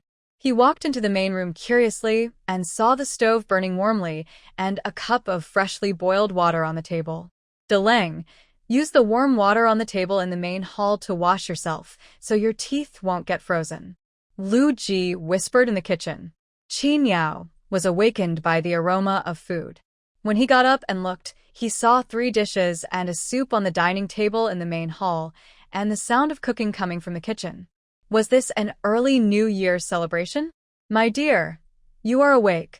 Lu Ji greeted her warmly, reminding her to wash up with the warm water. The meal is ready. If you are hungry, we will eat right away. I will fry these meatballs first, and you can eat first. Qin Yao yawned and subconsciously asked, why are you frying meatballs? New Year's Eve is coming soon. Let's prepare in advance. You love hot pot, right? I asked Dalong to go to Mrs. Zhou's house to buy some tofu. I'll make some bone soup base and stew the tofu there. It'll be delicious. Qin Yao poked Erlang, who was practicing calligraphy on an empty seat at the dining table, with her finger. Did someone curse your father? Suddenly became so diligent and sensible. Before, Lu Ji also did housework and cooked, but he was just like a toad that jumped up and down when poked. Now I know how to exert my subjective initiative. Erlang pulled the corners of his mouth and forced out a I don't understand smile. He was like this when he woke up in the morning. Maybe he really has been possessed by evil spirits. As he spoke, he pointed to the water on the wash basin rack and the toothbrush with tooth powder already placed on it. I heard some noise in your room and ran over to prepare it in advance. You are very attentive. Qin Yao walked over and touched the water. The temperature was just right, relatively hot but not scalding. Washing her face with such hot water in winter was so comfortable. When Qin Yao finished washing up, Lu Ji rushed in, snatched the wash basin from her hand, took the water out and poured it into the gutter, then put it back and said with a smile, I'll go get some food. Erlang, go call Sanlang and Xinyang. You'll fall asleep if you continue. The child is very sleepy, especially in winter, and won't wake up unless someone calls him. Erlang agreed, packed up his writing brush, ink, paper, and inkstone, took them back to his room, put their things away, and woke up the twins. Dalong bought the tofu and set the table. The family of 6 sat together and started eating. The delicious meal made the mother and her 2 children so enchanted that they all gave Lu Ji a thumbs up. Lu Ji smiled gently and virtuously. If it tastes good, eat more. You guys eat first, I'll go to the kitchen and watch the fire. After saying that, he picked up the bowl and went to the kitchen. If you want to fry delicious meatballs, you must control the heat well. If you fry them too long, they will become hard, while if you fry them too shallow, the meat inside will not be cooked and you may get an upset stomach. A qualified meatball must be fried until the skin is crispy and the inside is tender. Sanlang and Xingyang, who woke up late, watched their father walk into the kitchen as if they had seen a ghost. Sanlang rubbed his eyes and said, "Mother, I dreamed that my father got better." Xingyang raised her hand and knocked the boy on the head. "Stupid, this is not a dream. But Dad seems to have really become different. Mom, Dad has become a better person, so please don't beat him, okay?" Xingyang blinked her innocent eyes and asked seriously. Qingyao gnawed on the marinated pork ribs and put a big mouthful of white rice into her mouth with her chopsticks. The chewy texture of the rice and the aroma of the meat were so delicious that she wanted to cry. The food was delicious, so why not make the child happy? He nodded and said, "Don't worry, Xingyang. Every beating your father received was self-inflicted." The implication is that it's not that she likes to beat people up, but that some people are asking for a beating. The corners of her mouth curled up, supporting her chubby cheeks. Xingyang likes a good father. The old father in the kitchen, with his back to everyone, paused what he was doing, and his heart was trembling. The oil from the pan splashed and burned the back of his hand. Only then did he come to his senses and continued to fish out the meatballs. After breakfast, Lu Ji had finished frying the meatballs. He served a bowl of them for the children at home and covered the rest with a piece of gauze and put it in the cupboard so that it would be easy to take out when he wanted to eat. The weather is cold, so it can be kept for several days and can be eaten until the new year. There are not many vegetables left at home. The few acres of land that Qingyao takes care of cannot cover the family's consumption. Now, there are only 2 baskets of large white radishes that Qingyao just harvested from the fields in the yard. It was her mother-in-law Zhang who helped her grow these radishes, and she only paid a few dozen coins for the seeds. The most common thing in the house is meat, fresh pork belly, big bone sticks, and spare ribs, which fill the chopping board that is as long as a table. Lu Ji thought it was not good to eat meat all the time during the new year, so he came to Erlang uncomfortably to ask for money to buy vegetables. Erlang did not make things difficult for him. He unlocked the jar, took it out, and gave him 50 coins. But he had one request, which was that the buyer had to tell him what vegetables he bought and how much each pound cost. Lu Ji raised his hand as if to give him a slap, and Erlang stopped talking. "This is outrageous. You talk to your father like that." Lu Ji hummed softly in Erlang's ear. Erlang immediately stood in front of Qingyao, using his power to bully others and forced his father to retreat. "Wait a moment." Qingyao called out to Lu Ji the moment he stepped out of the door. He was thinking about how to save a few cents for grocery shopping, but his heart suddenly skipped a beat. He almost thought that Qingyao saw through his inner thoughts. I pretended to be calm and looked back, only to find that she was also going out. "Madam, where are you going?" Lu Ji looked at the rope and bow and arrow in Qinyao's hand and asked suspiciously. Qingyao looked at the mountains in the distance and said, "Let's go into the mountains and get some New Year's goods. I just happened to be walking through the entire village, and by the way, I wanted to see which store Lu Ji was going to buy what vegetables." Lu Ji remembered that she said last night that keeping the soap recipe would be useful. Today was not a New Year's Day, and they had to go into the mountains to buy New Year's goods. He asked tentatively, "Who are you going to give these New Year's goods to?" Qingyao glanced at him impatiently, and just when Lu Ji thought she would not answer, she said calmly, "Mrs. Ding's knees get cold in winter, and she needs a pair of good knee pads. Knee pads made of deerskin and hareskin sandwiched together are the best for keeping warm." Lu Ji then remembered that the Ding family's clan school seemed to be almost completed. Is it about Dalong and Erlang going to school? Can the old lady have the final say? Qingyao nodded, of course. Otherwise, Why would she try to please an old lady? Lu Ji rubbed his hands and exhaled. White mist rising. It's so cold. Is there any leather you want in the mountains? Qin Yao did not answer. She naturally had her own way. I may be back very late, so please urge the 4 brothers and sisters to go to bed early. Studying at night is bad for the eyes. After giving these instructions, Qin Yao watched Lu Ji and Grandma Wang buy 2 bunches of vegetables, waved her hand, and went into the mountains. Lu Ji thought she spoke very late, at most in the middle of the night. Unexpectedly, he didn't come back until the next morning. It was still dark, so it was still night, right? Qin Yao dropped the things on her shoulders onto the open space in the yard. This wild goat was a pure accidental find. When she was going down the mountain and passed by a bush, this stupid goat got its head stuck in the bush and couldn't get out even if it kicked hard. How could Qin Yao let go of such a good opportunity? When Lu Ji heard the noise, he hurriedly walked out of the room, wearing a thick coat. When he saw the black pile, he was so surprised that his mouth opened wide. Qin Yao had stayed up all night and was full of energy, not feeling sleepy at all. She raised her chin towards Lu Ji. Come and pack up. I'm going to change my clothes. You harness the carriage and load the hare and deer. Come with me to the Ding family's old house later. Ding Xiang said that her grandmother only looked up to scholars and hated talking to the peasant women in the village. A handsome, young and motivated scholar like Lu Ji is good at speaking. Lu Ji yawned and agreed. Seeing Qin Yao enter the bedroom, he asked attentively, "Do you want some hot water to wash up?" Washington concise and to the point. Larry, okay. First, he went into the main room to light the charcoal that he had buried last night and put the kettle away before he went to clean up the prey in the yard. The wild goat seemed to have woken up.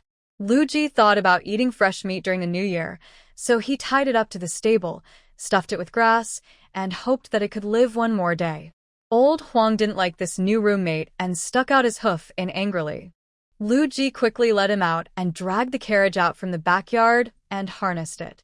In order to avoid dirtying the carriage, he first laid a layer of straw inside before putting the prey to be taken to Ding's house. After finishing all these, the sound of cleaning could be heard from the shower room. Lu Ji seized the time and quickly made breakfast. There was no time to let the dough rise for making pancakes, so I put all the leftover vegetables from yesterday together with the rice, covered the pot, and simmered it. Qin Yao finished washing up and walked out of the shower room. When she passed by the kitchen, she was overwhelmed by the fragrance.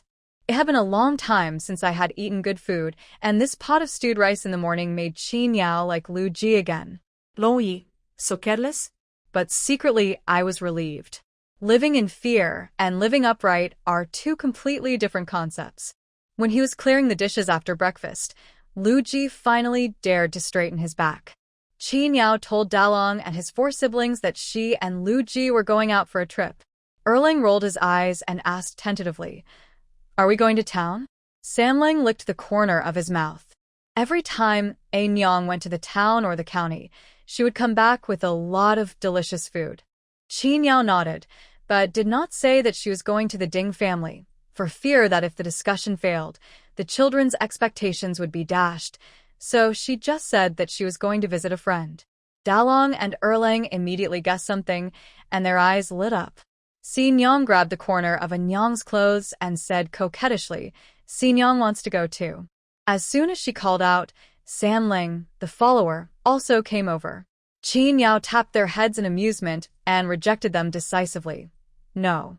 After saying that, without caring about the 2 people pouting in disappointment, he pushed them into the main room and closed the door. Si Nyong could only murmur.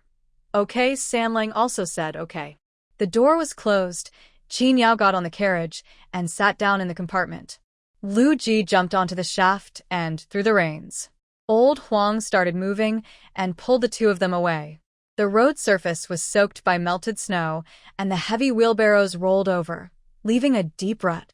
Fortunately, the things they were pulling were not heavy, so Lao Huang slowed down a bit, and the journey was smooth. When the couple arrived at Jinshi town, it was time for the Ding family to rest after breakfast. When Qin Yao passed by Mr. Ding's house, she went forward and knocked on the door to meet Miss Ding. Of the 4 bars of soap she sent last time, Ding Xiang kept 2 for herself and gave the remaining 2 to her grandmother, and mentioned in passing that Qin Yao's children were preparing to go to school. Old Mrs. Ding looked at her granddaughter curiously for a while, probably because she didn't expect that she would actually plead for a village woman who was not related to her in any way. The whole Dingjia village had long known that Ding Xiang was learning horse riding and archery. The old lady was very unhappy about this. When she heard Ding Xiang say that this village woman was the Miss Qin, her face became long. If Ding Xiang hadn't pointed out in time that there was a scholar in Qin Madam's family, the old lady would never have agreed to consider it again. When Ding Xiang saw her grandmother's attitude, she didn't dare to say a word of the various excuses she had prepared, such as that Qin Yao was a female hero who suppressed bandits. Anyway, as long as she had the chance to meet him, her mission was accomplished. It's just 2 bars of soap, she's already very kind. But although he said that, when he saw Qin Yao coming to his house, his mouth was almost smiling to his ears. Are you really going into the mountains to get deerskin for my grandmother? Ding Xiang was happy that Qin Yao came to find him, but was also surprised that she was so fast. She had just asked someone to go to shopkeeper Wu's house to inform Qin Yao about her grandmother's lack of knee pads 2 days ago, but she didn't expect that Qin Yao had already got all the raw materials today. Ding sure was not at home. He and his housekeeper had gone into the city early in the morning, bringing New Year gifts to each household. Ding Xiang had already built up his courage and ran to the door to see the deer Qin Yao had shot.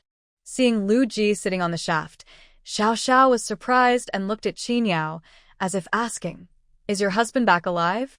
Qin Yao nodded lightly, revealing a helpless expression. The 2 were only 6 years apart in age, but Ding Xiang refused to call Qin Yao master, nor did he want to call her Madam Qin according to Lu Ji's generational seniority.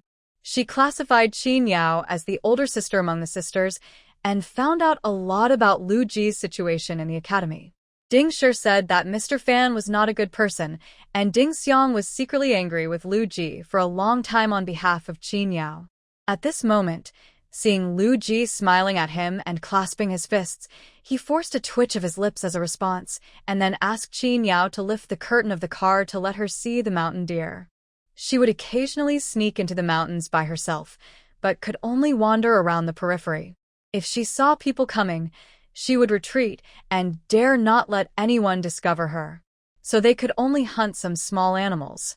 They had never seen big animals like mountain deer, so they naturally yearned for it. When Ding Xiang saw the mountain deer with black bloody holes on its eyes, he looked at Qin Yao in surprise and was full of admiration. Because his eyes were pierced by an arrow, the fur on his body was not damaged at all, and there was not even any blood on it, so it was extremely well preserved. It would be great if you could take me into the mountains someday. Ding Xiang sighed longingly after lowering the car curtain.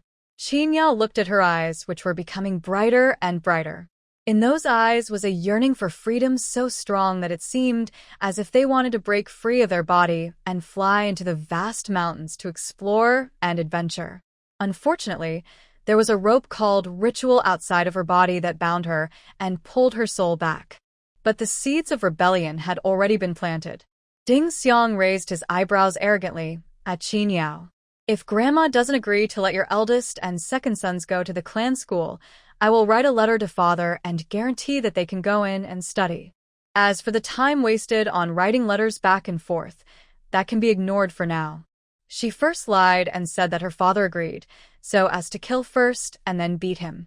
Qin Yao felt warm at heart when she heard this, but she said in a serious tone, "You have helped me enough. I can do the rest myself. If the old lady finds out, your good days will be over." Her mother passed away, and before the new mistress came into the family, according to etiquette, she should have been raised by the female elders of the clan, her grandmother or aunt. Now Ding Xiang can stay alone in her own home because her father and brother love her and favor her.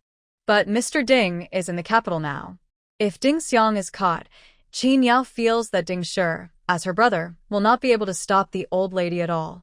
After all, he is just a grandson in front of the old lady, and he has to be respectful, filial, and obey unconditionally.